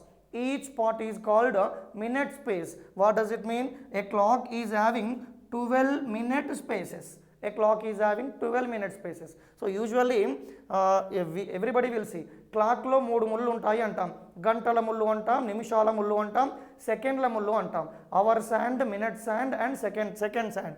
But when comes to our reasoning part, when comes to our competitive examination part, we don't discuss about seconds hand. We'll focus on only hours hand as well as minutes hand. We know already in the clock shorter hand is said to be the hours hand. Shorter hand is said to be the hours hand, and similarly longer hand is said to be the minutes hand. We know already minutes hand. So regarding this minutes hand and hours hand, we are having 5 points. Previously, based on this minutes hand and hours hand, previously bits are asked in APPSC and TSPSC examination. So we will discuss about the bits also. So before going to start about the remaining parts, we'll talk with the hours hand. We'll talk about hours hand in the clock. Hours hand, or simply we can call hour hand. We'll discuss about this hour hand. In this hour hand, we are having 3 main important points. For example, look at this diagram everybody. So clock, as we already discussed, a clock is having 12 big equal parts, as I already told you earlier. Now for example, think that, so this is the hours hand, this is the hours hand. Hours hand is located at 12. So in the sense, hours hand is located at 12 noon. This shorter hand is called hour hand. For example, this hour hand is rotating, again comes to 12th place only. Again comes to 12th place. గడియారములో ఉన్నటువంటి గంటల ముళ్ళు అనేది 12 వద్ద ఉంది అని భావించండి. 12 వద్ద ఉన్న ఆ గంటల ముళ్ళు అనేది ఒక భ్రమణము చేస్తూ, ఒక కంప్లీట్ రొటేషన్ చేస్తూ అగైన్ 12 మీదకి వచ్చింది. What does it mean? Hours hand made how many hours? 12 hours. Hours hand made 12 hours. For example, as I already told you, hours hand is located at 12 and hours hand made one complete revolution. So what does it mean, my dear students? Hours hand made in the span of 12 hours made how many degrees? 360 degrees. How can you say hours hand made 360 degrees in the span of 12 hours means? So from 12 o'clock to 12 o'clock, from 12 o'clock to 12 o'clock means thus our hand made a complete revolution. Complete revolution means it forms a circle. So as already told you, a circle is having 360 degrees. That's why from this hours hand we can make one starting point, that is in the span of 12 hours, hours hand can made 360 degrees. This is the very important point from regarding hours hand. Now if we talk about second point, let's say in the span of 12 hours, hours hand is made 360 degrees. Means for example, 12 hours is 360 degrees, then for 1 hour is how much? If you will do the small mathematical calculation, so what we can get, my dear students? 1 by 12 into 360. 1 by 12 into 360 means that is equals to how many degrees? 30 degrees. So second point, very important point from the hours hand, that is in the span of 1 hour, hours hand can made or hours hand can trace 30 degrees in the span of only 1 hour. As I already told you first point, in the span of 12 hours, hours hand made 360 degrees. In the span of 1 hour, hours hand made 30 degrees. So this is also second important point. Now if you will talk about third point, let's say 1 hour means we know already 1 hour is equals to 60 minutes. 1 hour is equals to 60 minutes. Hours hand made 30 degrees in the span of 1 hour means hour's hand made 30 degrees in the span of 60 degrees we can say. Hour's hand can made 30 degrees in the span of 60 minutes. If for 60 minutes is 30 degrees, then for 1 minute is equals to how much? Then again a small mathematical calculation, you need not to worry about this. That is equals to how much you will get? 1 by 60 into 30 degrees, that is equals to half degree. So with this what we can conclude, my dear students? Our sand can made or our sand can trace 1 by 2 degree or half degree in the span of only 1 minute. So previously on these 3 points, one bit came in APPSC examination, before APPSC examination. That bit was in the span of 1 minute, our sand can made how many degrees? In the span of 1 minute, our sand can made how many degrees? So our answer is what you can say, my dear students? Only half degree. So these are the 3 points. So first point is in the span of 12 hours, our sand can made 360 degrees. In the span of 1 hour, our sand made 30 degrees. In the span of 1 minute, our sand made only half degree. Now we will focus on minute sand. There are 3 points we covered in our sand. Now there are 2 points we are going to cover in our sand. Now we will discuss about our sand. Let's say we'll take by discussing one small diagram. So let's say this is a clock. For example, 12 o'clock. So let's say instead of taking our sand, now I am taking minute sand. Minute sand is located at 12 o'clock, for example. So again similarly, this minute sand is rotating and this minute sand made a complete revolution. So we know already earlier minute sand is there at 12 o'clock. Now after this complete revolution, again it comes to 12 o'clock means minute sand can made 360 degrees in the span of only 1 hour we can say. How can means earlier minute sand is located at 12 noon. So again from 12 noon to it comes to again 12 noon. What does it mean? In the span of 1 hour, minute sand can made 360 degrees. So similarly, if as already we know 1 hour means 360 degrees, 1 hour is equals to 60 minutes. If minute sand can made 360 degrees in the span of 1 hour means minute sand can made 360 degrees in the span of only 60 minutes. For 360 degrees in the span of only 60 minutes means for 1 minute is equals to how much? So this is a simple calculation, mathematical calculation, that is equals to 1 by 60 into 360. If you will simplify this, how much you will get, my students? This is equal to 6 degrees. So there are 2 points related to minute sand. The first point is in the span of 1 hour, minute sand can made 360 degrees. Similarly, in the span of 1 minute, minute sand can made 6 degrees. So these are the 5 important points related to minute sand and hour sand. So I need to focus on these 5 points once again. So in a minute, let's first point is in the span of 12 hours, hour sand can made 360 degrees. In the span of 1 hour, minute sand can made 30 degrees. In the span of 1 minute, hour sand can made half degree. Similarly, in the span of 1 hour, minute sand can made 360 degrees. In the span of 1 minute, minute sand can made 6 degrees. So based on these 5 points, again there is a previous question. We will focus on this previous question. That is, so if you talk about our sand, our sand can made half degree in the span of only 1 minute. Similarly, minute sand can made 6 degrees in the span of 1 minute. So these are the 2 important points. Our sand can made half degree in the span of 1 minute. Similarly, minute sand can made 6 degrees in the span of 1 minute. If you take this difference, 6 degrees minus half degree, which is equals to 5.5 degrees. This 5.5 degrees is said to be the relative speed of the 2 hands in a clock. గడియారములో ఉన్నటువంటి ఆ 2 ముళ్ళల యొక్క సాపేక్ష వేగము అంటాం.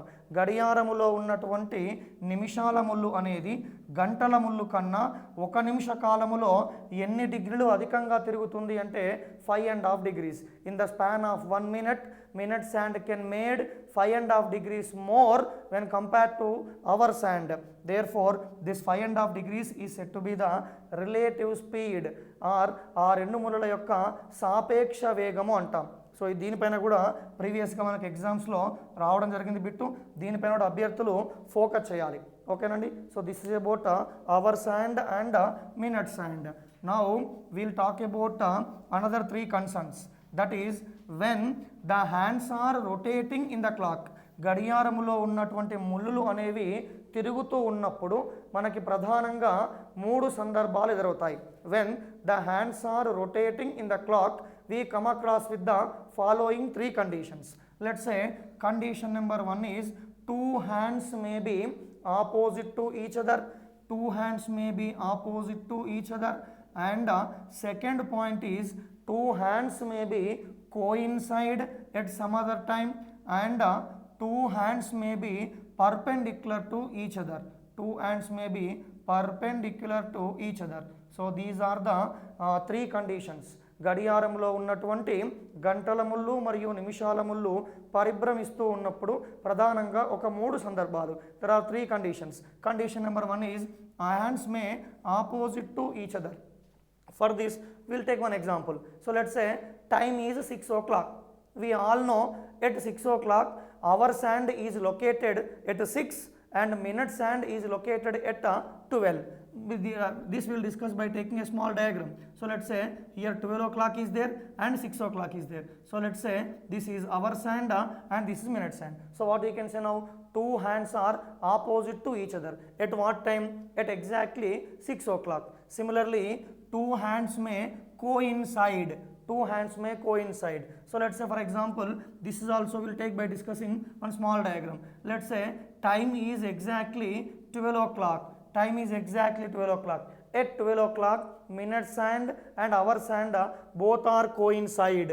Similarly, if you talk about perpendicular part, this is also will take by discussing a small diagram. So let's say now the time is exactly either 3 o'clock you can say or 12 o'clock, 9 o'clock you can say. Either 3 o'clock or 9 o'clock. So let's say at 3 o'clock the angle between these 2 hands is equals to 90 degrees. Or if you take instead of 3 o'clock we can take 9 o'clock also. At 9 o'clock also the angle between these 2 hands equal to how much you can say 90 degrees. So these are the 3 more important points in clock's topic. That is when the hands are rotating in the clock we come across with the following 3 conditions. So condition number 1 is hands may opposite to each other, hands may perpendicular to each other or hands may coincide. So now we will discuss about this coincide part. We will discuss about this coincide part. So what are the points covered under this coincide and all we'll discuss. So let's say this point also we'll discuss by taking one small diagram. Coincide. Now our focus is on only coincide. So this we'll discuss. So let's say for example time is at 12 o'clock.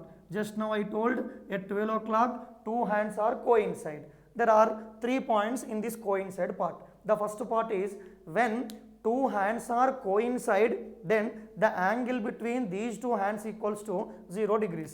ఈ రెండు ముళ్ళులు పరస్పరము ఏకీభవించినప్పుడు వాటి మధ్య ఏర్పడే కోణము ఎంతకు సమానము అంటామంటే 0 degreesగా తీసుకుంటాం. We are discussing about a coincide point. So there are 3 points in this coincide concept.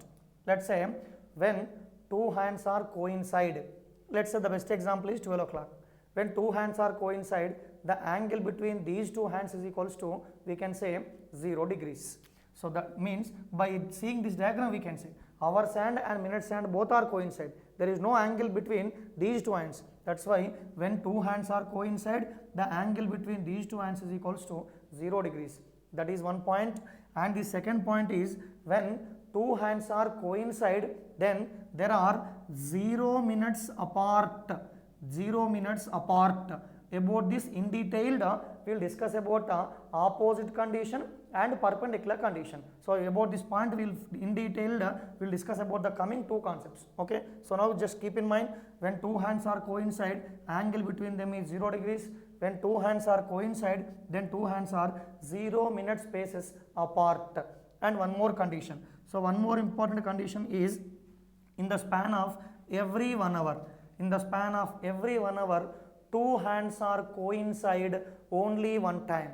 Again, I am reminding you students, in the span of only 1 hour, two hands are coincide only one time. So now you can say one question. For 1 hour, they are coincide one time.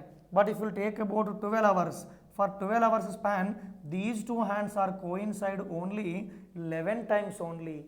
You may ask the question, for 1 hour, it is one time. But for 12 hours it could be 12 times, then why not it is only 11 times means I can give you the counter example. Just focus on the students. For example, let's say now the time is 11 o'clock. Think that the time is 11 o'clock. At 11 o'clock, minutes hand is at 12 and hours hand is at 11. Now the time is 11 o'clock. Similarly, from 11 to 12 and 12 to 1, there are 2 hours are appearing on the screen. So for example, let's say minutes hand is rotating completely 1 hour. Minutes hand is rotating completely 1 hour. What does it mean? So now hours hand is moved to 12 o'clock. Is moved to 12 o'clock. So what does it mean? In the span of 1 hour, these two hands are coincide. How many times means strongly we can say only one time. Just imagine, you can say yourself, time is at 11 o'clock. Now after 1 hour, time is at 12 o'clock. What does it mean? In the span of this 1 hour, two hands are coincide only one time. That too at what time? At exactly 12 noon. So similarly, again in the second phase, for example, again minutes hand is rotating in the second time. If minute hand is rotating 1 hour, then hours hand is moved to 1 o'clock. But if you focus on the second part, in second part, when the hours minutes hand is moved one hour, for this 1 hour there is no coincidence. That's why what you can say, for 11 o'clock to 12 o'clock and for 12 o'clock to 1 o'clock, for these 2 hours, for 1 hour it could be one time, but for these 2 hours it could be 2 times, but it is coincide only one time. That's why for every 1 hour, two hands are coincide one time, but in the span of 12 hours, two hands are coincide only 11 times. Again, based on this concept, so there is a previous question. So that question was, in a day, two hands are coincide how many times? That was the question, previous examination question. In the span of 12, in the span of day, or we can say, in a day, two hands are coincide how many times? A day means we know already, 1 day is equals to how many hours? 1 day is equals to 24 hours. We have a one point here, two hands are coincide 11 times in 12 hours. For 11 times in 12 hours, for 24 hours, obviously it could be how many times? 11 times. So this was the question came in previous examination. My dear students, once again focus on this coincide part. Two hands are coincide only one time in the span of 1 hour. For 1 hour it could be one time, but for 12 hours it could be only 11 times. And in a day, two hands are coincide only 22 times. These are the 3 points comes under coincide concept. Similarly, we will focus on opposite concept. So two hands are may opposite, two hands may perpendicular, or two hands may coincide. So he mentioned the word like this also sometimes. Instead of mentioned only opposite, sometimes he mentioned like this. How, at what time between the 2 o'clock and 3 o'clock, two hands of the clock are same straight line but opposite in direction. Let's say for example, earlier I told, let's say the time is 6 o'clock. If you talk about 6 o'clock, minutes hand is at 12 and hours hand is at 6. So what you can say, these two hands are on same straight line but they are in opposite in direction. So that is the important concept. So now again in this this point opposite concept, we have 3 following conditions. So the first condition, the first following condition is, so let's say now the time is exactly, think that 6 o'clock. Okay, now the time is exact 6 o'clock. By taking 6 only we'll discuss. Every 1 hour, two hands are coincide only one time. But for 12 hours again it could be only 11 times only. Here also I am going to give you the one counter example. That counter example is, if you will take 5 o'clock and the 6 o'clock, from 5 o'clock to 6 o'clock and from 6 o'clock to 7 o'clock, for these 2 hours, for every 1 hour they are opposite to each other one time, but for these 2 hours instead of 2 times, 2 hands are coincide only one time, that is exactly at 6 o'clock. So that's why 2 hands are opposite to each other one time every 1 hour, but in the span of 12 hours it could be only 11 times. Again, if you talk about in a day, we know already a day is having 12 hours. In the span of in a day, 2 hands are opposite to each other again only 22 times. So earlier one more point is there. What was that? So 2 hands are coincide one time in every 1 hour. Similarly, 2 points are coincide 22 times in a day. Similarly, in opposite condition, 2 hands are opposite to each other only one time in the span of every 1 hour. Similarly, 2 hands are opposite to each other 22 times in a day. Here the counter example is from 5 o'clock to 6 o'clock and from 6 o'clock to 7 o'clock. That is we can say. And similarly, now we will talk about perpendicular condition. So perpendicular condition. So we know already the meaning of this perpendicular. Perpendicular means usually we will take how many degrees? 90 degrees. Perpendicular means 90 degrees. So here it is different concept compared to coincide and compared to opposite. This is completely different concept, because for every 1 hour 2 hands are opposite to each, 2 hands are perpendicular to each other only 2 times, whereas for every 1 hour 2 hands are opposite and 2 hands are coincide only one time. But in this case 2 hands are perpendicular to each other 2 times in every 1 hour. For 12 hours it could be, so now we can say 22 times only, because for every 1 hour 2 times, for 12 hours it could be actually 24 times, but 22 times only they will opposite to each other. Here also we can say one counter example. The counter example is from 2 o'clock to 3 o'clock and 3 o'clock to 4 o'clock. For these 2 hours instead of 4 times, hands will are perpendicular to each other only 3 times. Similarly, from 8 o'clock to 9 o'clock and from 9 o'clock to 10 o'clock, for these 2 hours also 2 hands are perpendicular to each other only 3 times instead of 4 times. So that's why for 1 hour 2 times, for 12 hours it could be 24 times, but only 22 times 2 hands will perpendicular to each other. Similarly, in a day 2 hands are perpendicular to each other only 44 times. So these are the 3 conditions. And one more important point I forgot to say here, that is when 2 hands are opposite to each other, then these 2 hands are 30-minute spaces apart. What does it mean? Our hand is at 6 o'clock, minute's hand is 12 o'clock. What is the difference between, or else from 12 o'clock to 6 o'clock? How many minutes we are having? 30 minutes. So similarly, when 2 hands are perpendicular to each other, we can take the perpendicular condition also. When 2 hands are perpendicular to each other, then 2 hands are 15 minute spaces apart, we can say. So when 2 minutes are coincide, they are 0 minutes apart. When 2 hands are opposite to each other, they are 30 minutes space apart. When 2 hands are perpendicular to each other, so it is only 15 minute spaces apart. These are the conditions. So now in clocks topic, we come across with one formula. By using that formula, we can find out the various problems. So let's say the formula is m is equals to 2 by 11 into h into 30 degrees plus or minus theta. By using this formula, we can find out any type of question. There are only 5 types in clocks. Out of 5 types, 4 types can be solved only by using this simple formula, that is m is equals to 2 by 11 into h into 30 plus or minus theta. Here we will talk about m. Here m means we can say minutes. M anagane nimishalu antam. Similarly, h means, here h means hours only, but what kind of hour means? It is simply starting hour. We will discuss what is starting hour when the problems will come. So similarly, theta. Theta means angle between the 2 hands. Theta means angle between the 2 hands. that is angle between the hours and minutes and when you are substituting in this formula, we have one more condition, that is if our starting hour is 12 o'clock, if our starting hour is 12 o'clock, instead of taking h is equals to 12, simply we have to take h is equals to 0.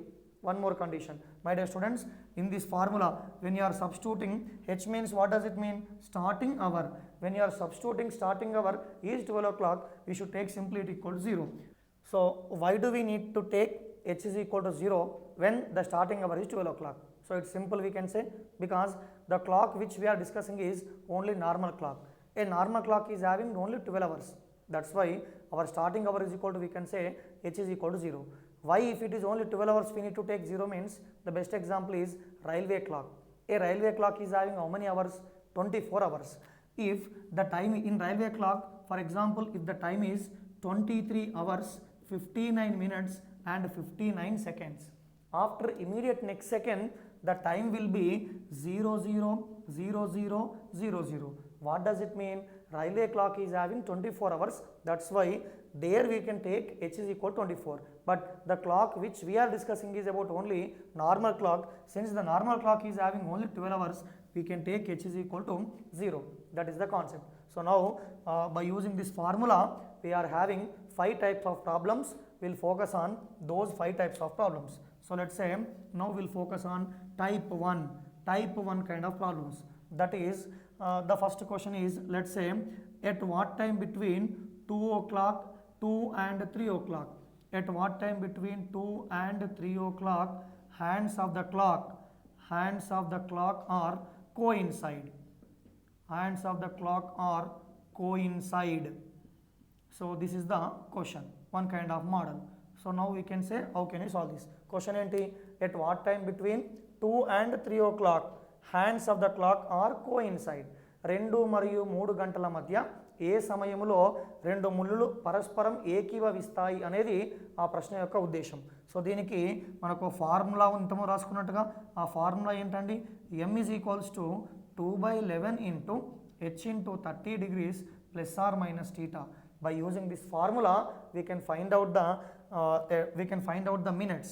So let's say now we will substitute in this formula 2/11 into h means, so here 2 o'clock you mentioned, 3 o'clock you mentioned. What is our starting hour?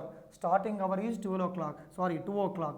That's why h is equal to, we can take 2 into 30 degrees plus or minus. What could be the theta? So it's simple, my dear students. Theta means, as we know already, angle between the two hands. This is the concept of coincide. When two hands are coincide, the angle between two hands is equal to 0. That's why simply here we can take 0 degrees. So means 2 into 30, 60 degrees plus or minus 0 means again 60 only. 60 into 2, 120/11. This we can simplify. It's a simple normal fraction. This normal fraction we can converting into mixed fraction. How can we convert? 120 dividing into 11. So 11 tens are 110, or what is the remainder? 10. That's why what we can write? 10/11 minutes. So here our m value, how much we are getting, my dear students? Here m value is 10/11 minutes. But what about our starting hour? Our starting hour is equals to 2 o'clock. That's why final answer is at this final answer can be written as in 2 ways. So let's say first way is in normal way. Normal రాయడం ఎలా నార్మల్గా వాడు ఇచ్చిన time ఎంత 2 o'clock అన్నాడు. So కాబట్టి 2 hours 10/11 minutes. So exactly at this point of time 2 hands may coincide. That is one kind of expression indicating answer. And if you talk about second type is it simply, so we can say like this. How? Since the time is 12 hours 10/11 minutes, we can write like this also. 10/11 minutes past 2 o'clock also we can say. So usually answer may appear in this way. 10/11 minutes past 2 o'clock. Exactly at this point of time, 2 hands of the clock coincide. Here in this model, you need to focus on the formula, and secondly, why do we need to take theta is equals to 0?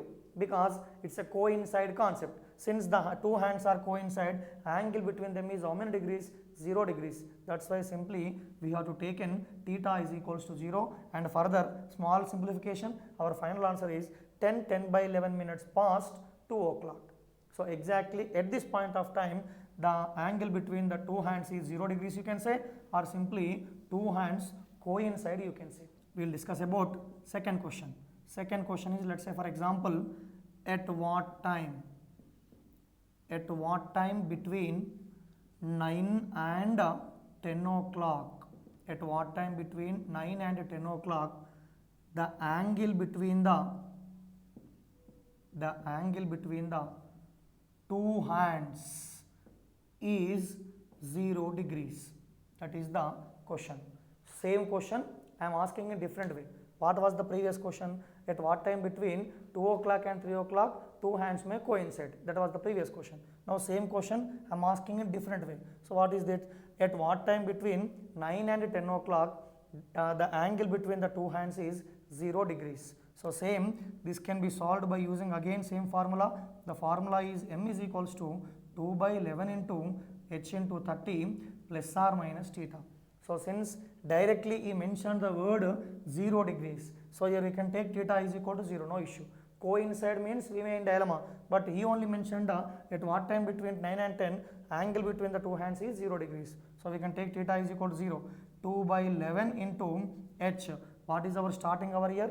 Starting hour is equals to 9. That's why 9 into 30 plus or minus 0. Again 9 into 30 means 270 you can say. 270 into 2 means 540 degrees. 540 by 11 minutes. It's not degrees, it's a minutes. Now we can divide 540 with 11. So dividing 540 by 11, what you can say here? 11 4s are 44, 10 left. So here 11 9s are 99, 1 is the remainder. How can we express into mixture form? Mixture fraction, that is equals to 49 1 by 11 minutes. So finally, what is the final answer for this? Starting hour is how much here? 9 o'clock. That's why that answer can be expressed in second way. Now earlier we discussed two types of expression. Now we will follow second expression. So what we can say now? 49 1 by 11 minutes past how much you can say? 9 o'clock. So exactly at this time the angle between the two hands is 0 degrees, or simply we can say exactly at that point of time two hands may coincide. So these are the two types of questions. So whether he mentioned the word coincide or 0 degrees, simply we can take in this formula theta is equals to 0. And as you know already, h is equal to how much you can take here? 9. But sometimes if you mentioned for example 12 o'clock and 1 o'clock, for example for the same question, if you mentioned 12 o'clock and 1 o'clock, so here since our starting hour is 12, we need to take h is equals to 0 instead of 12. I already told you earlier when when we were discussing about this problem, m is equals to 2 by 11 into h into 30 plus or minus theta. These are the two problems related to coincide concept. Similarly, now we will focus on opposite concept. Same problem he may ask like this also. For example, for same problem we will discuss. Instead of 0 degrees, he may mention 180 degrees.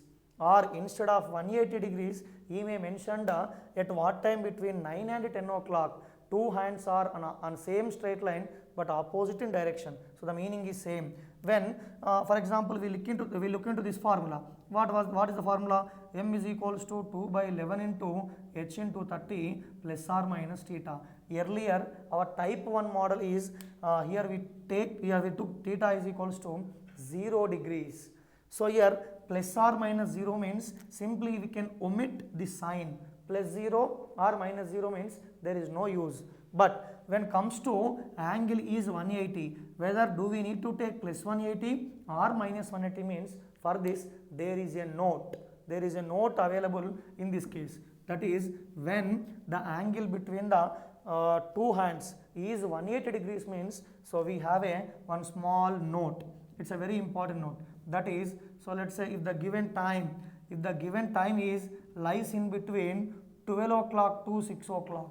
If the given time is lies in between 12 o'clock to 6 o'clock, simply we need to take plus 180 degrees. And if the given time is lies in between from 6 o'clock to 12 o'clock, we need to take theta is equals to minus 180 degrees. By using this small note, we can solve all type of questions related to 180 degrees or two hands are on same straight line but opposite in direction. So now if you will talk about the given time is how much here? 9 o'clock and 10 o'clock. 9 o'clock and 10 o'clock, it's clearly comes under second part, because 6 to 7, 7 to 8, 8 to 9, 9 to 10, 10 to 11 and 11 to 12. So that's why here theta is equals to, we need to take minus 180. For example, let's say if he given the time from 12 o'clock to 1 o'clock or 1 o'clock to 2 o'clock or 2 o'clock to 3 o'clock and so on up to 6 o'clock, we need to take our theta is equals to plus 180 degrees. So now we can let us solve the problem. 2 by 11, formula is what? H into 30 plus or minus theta. What is our starting hour? Starting hour is equals to 9. That's why 9 into 30, here plus or minus is there. Since here time comes under second part, we need to take minus 180 degrees. So what you can say, my dear students? 2 by 11 into 9 into 30 means 270 degrees. 270 degrees minus 180, so it equals to 90 degrees. 90 degrees into 2, 90 degrees into 2 means 180 degrees by 11. Again, will this simplify? Just focus on this. Again, I am going to do the simplification part here, because if the time is from 12 to 6, it could be plus 180 degrees. If it is from 6 o'clock to 12 o'clock, it could be minus 180. Just focus on that part. Okay. So now here I am going to do the simplification part of that continuation. So now 180 by 11. What we can write? 180 by 11 means 11 ones are 11. So here 7 left. 11 6 are 66. 4 left. So what we can say? Final answer 4 by 11 minutes. So final answer, what we can conclude? Since our starting hour is 9 o'clock. So 16 4 by 11 minutes past 9 o'clock. Exactly at this point of time, the angle between the two hands is equals to how many degrees? 180 degrees. Or at what time between 9 and 10 o'clock, two hands may opposite direction. The concept is same. Again, we can take theta is equals to minus 180, and the final answer is 16 4 by 11 minutes and past 9 o'clock. So let's say now we'll take one more problem based on this. So on opposite, instead of saying angle between, he may mention like this also. For example, at what time between 12, at what time between 11 and 12 o'clock? At what time between 11 and 12 o'clock, two hands of the clock may opposite direction. Two hands of the clock may opposite direction.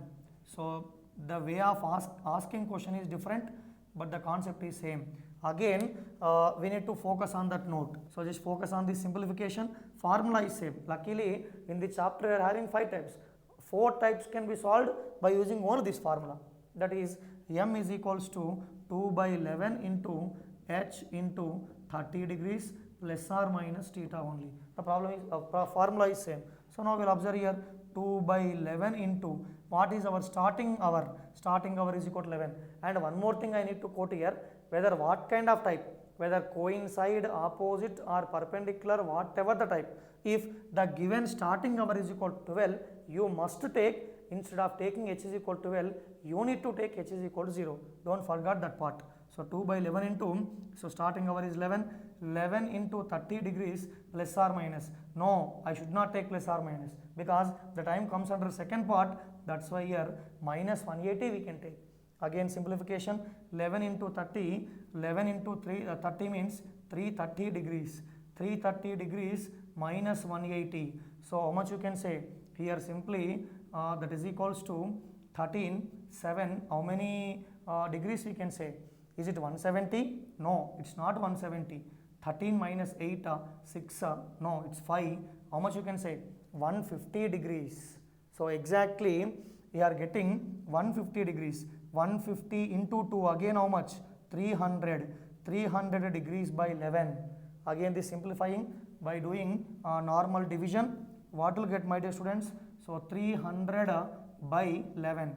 11 2s are 22. 8 is the remainder. So 8 means here you will get 80. 11 7s are 77. I am getting 3 as the remainder. So 3 by 11 minutes. 27 3 by 11 minutes. So what you can say? What could be our final conclusion?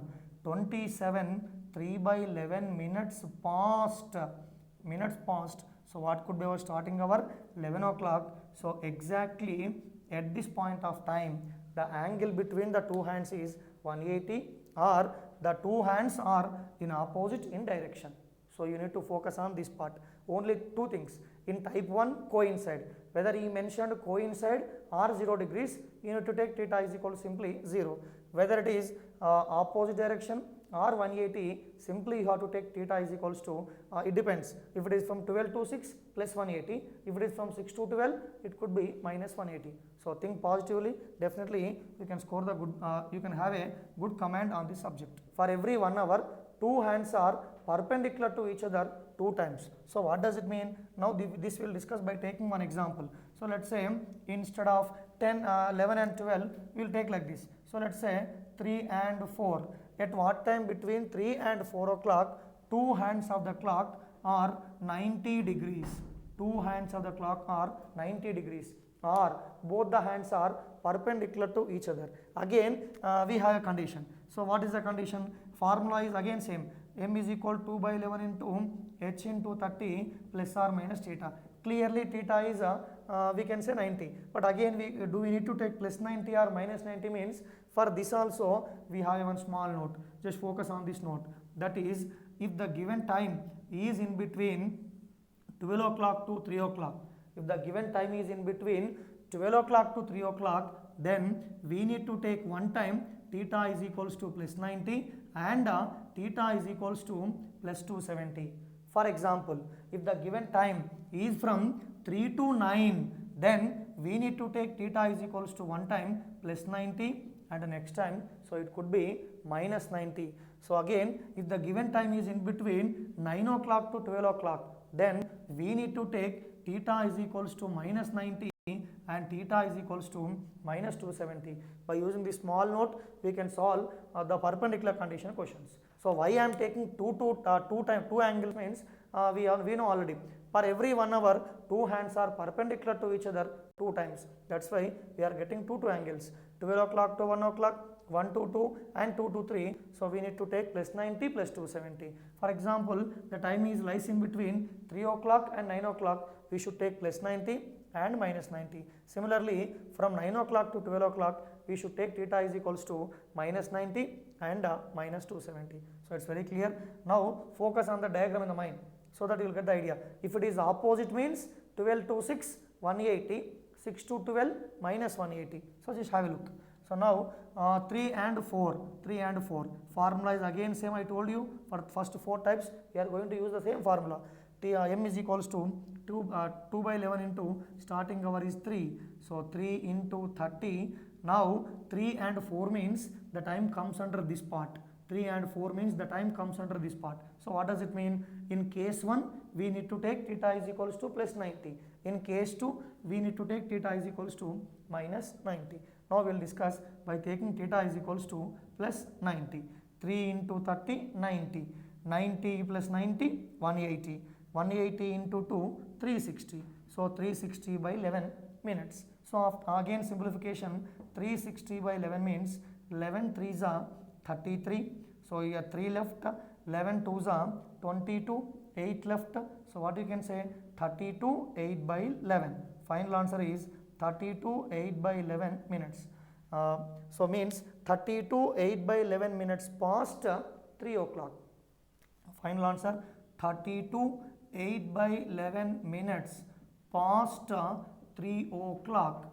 So at this time exactly the angle between the two hands is 90 degrees. This is only case 1 because I am taking theta is equals to 90 only. Again we need to take theta is equals to minus 90. If I will take theta is equal to minus 90, see observe interestingly, this part is same, this formula is same.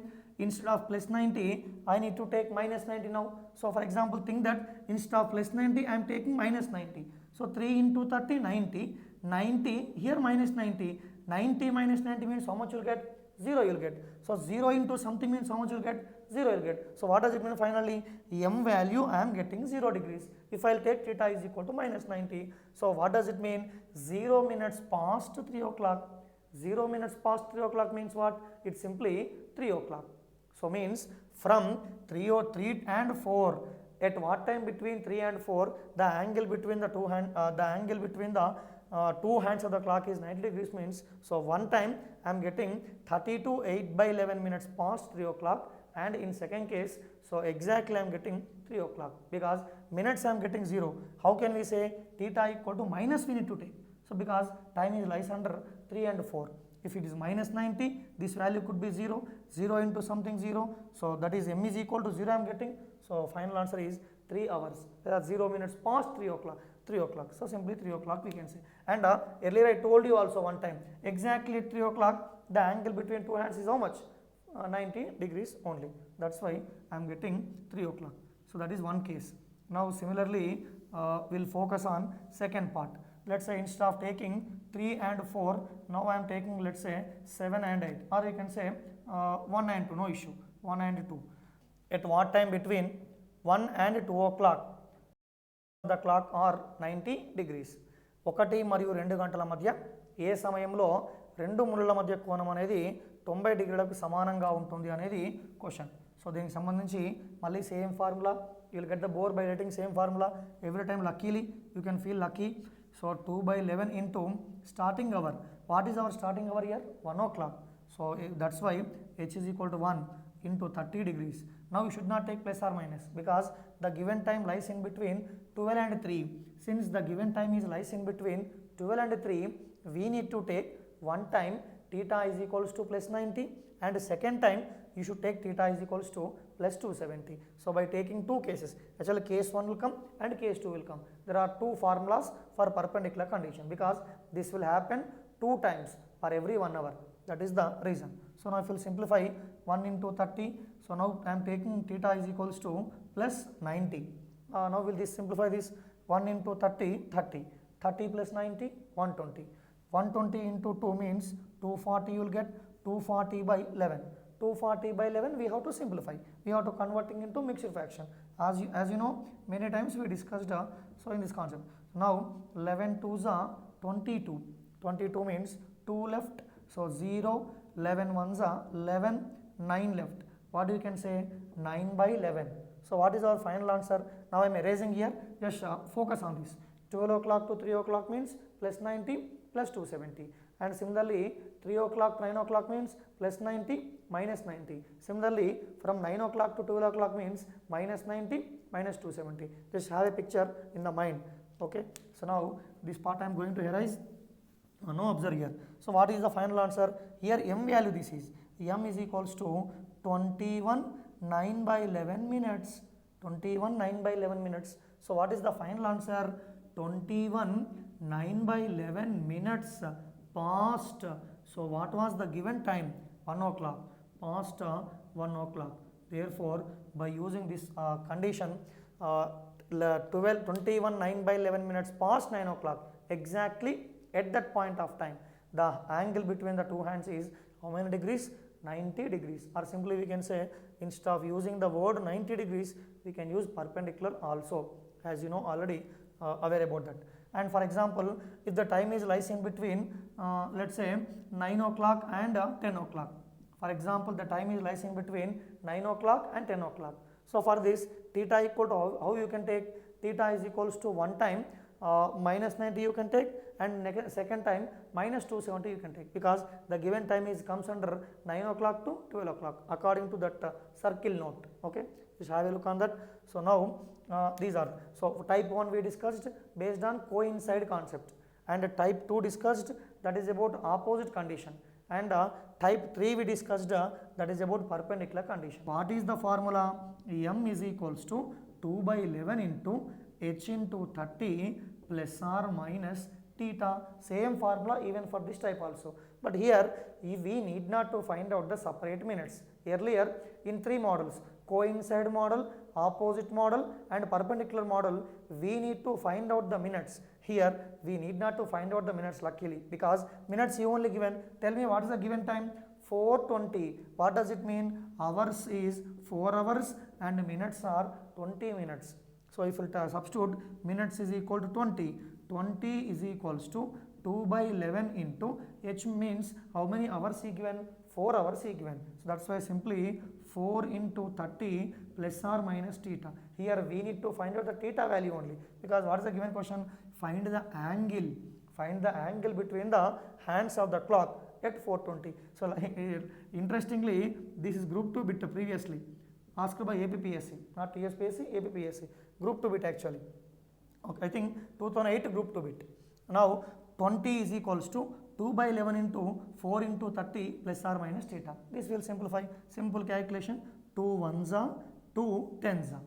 So 11 I am shifting this side. 11 into 10 means how much you will get? 110.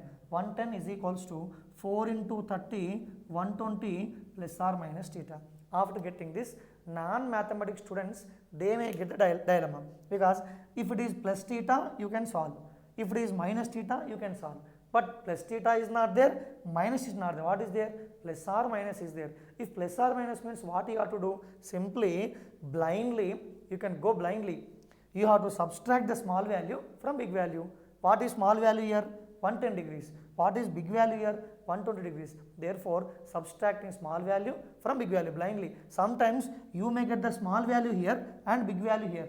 However, simply after getting this step, so we need to subtract the small value from big value. So theta is equals to 120 minus 10. Simply how many degrees you are getting?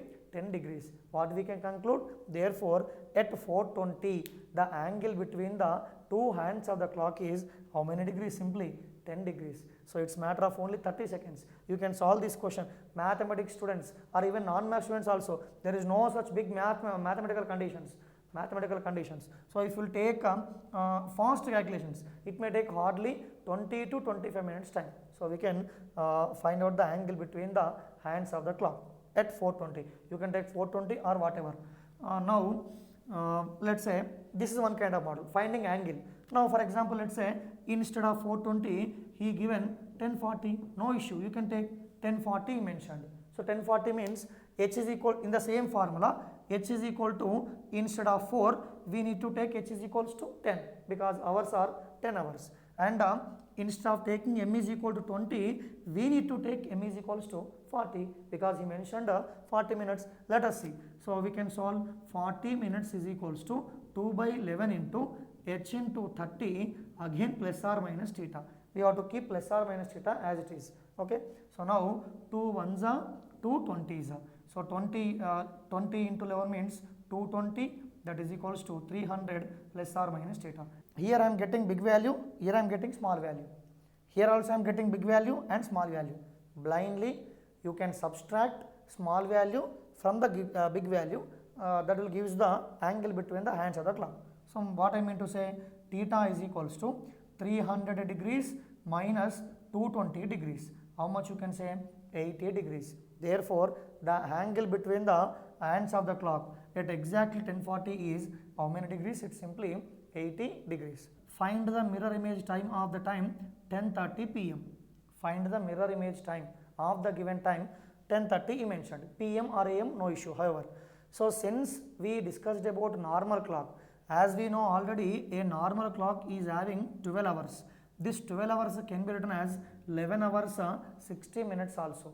To find out the mirror time, we need to subtract the given time from 12 o'clock. So what is the given time here? 10:30. So we have to subtract this 10:30 from 12 o'clock. This 12 o'clock again can be expressed as 11:60 for our simplification. So what we can say? 11:60 and minus 10:30. 60 minutes minus 60 minutes minus 30 minutes. Again you will get 30 minutes. 11 hours minus 10 hours. You will get 1 hour. What we can say?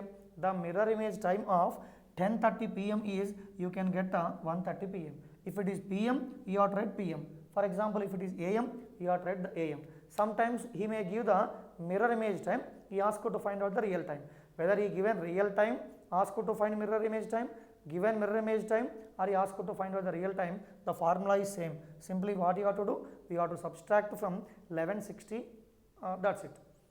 If it is in case of normal time. Sometimes in the question clearly he mentioned railway clock. If it is railway clock, simply we need to subtract 24 hours, because railway clock is having 24 hours. Again, 24 hours can be expressed as 23 hours 60 minutes for our simplification.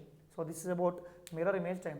Given real time, he asked you to find mirror image time, or given mirror image time, he asked you to find real time. So formula is same. If it is normal clock, we need to subtract from 1160, means 11 hours 60 minutes. If it is railway clock, it is simply 23 hours 60 minutes. Okay, these are the 5 types. To all of them, I need to say only one word, because what is that is, it is not a GS. If it is GS part, you need to refer a standard material, because if you refer standard material, we have a accurate data. The data is useful to write the examination. But when it comes to mental ability part, the name itself is saying mental ability. So to get the command over this mental ability, you need to refer various books. If you depends on only one notebook, you never succeed, because same question, if you refer 3-4 books, let's say you are having 3-4 materials. If you refer 3-4 materials, you come to know that same question can be asked in different ways.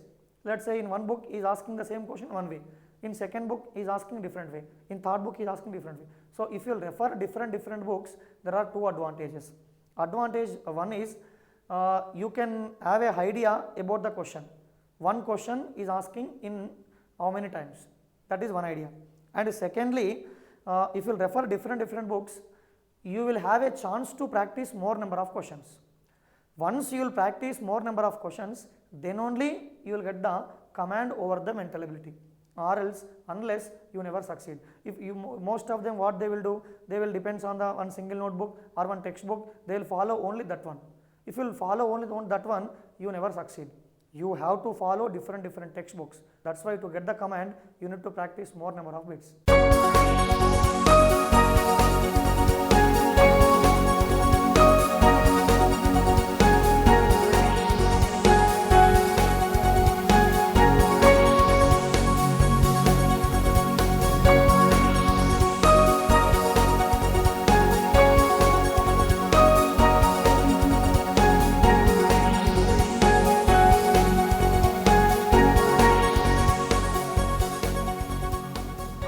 Me soft net మన టీవీలో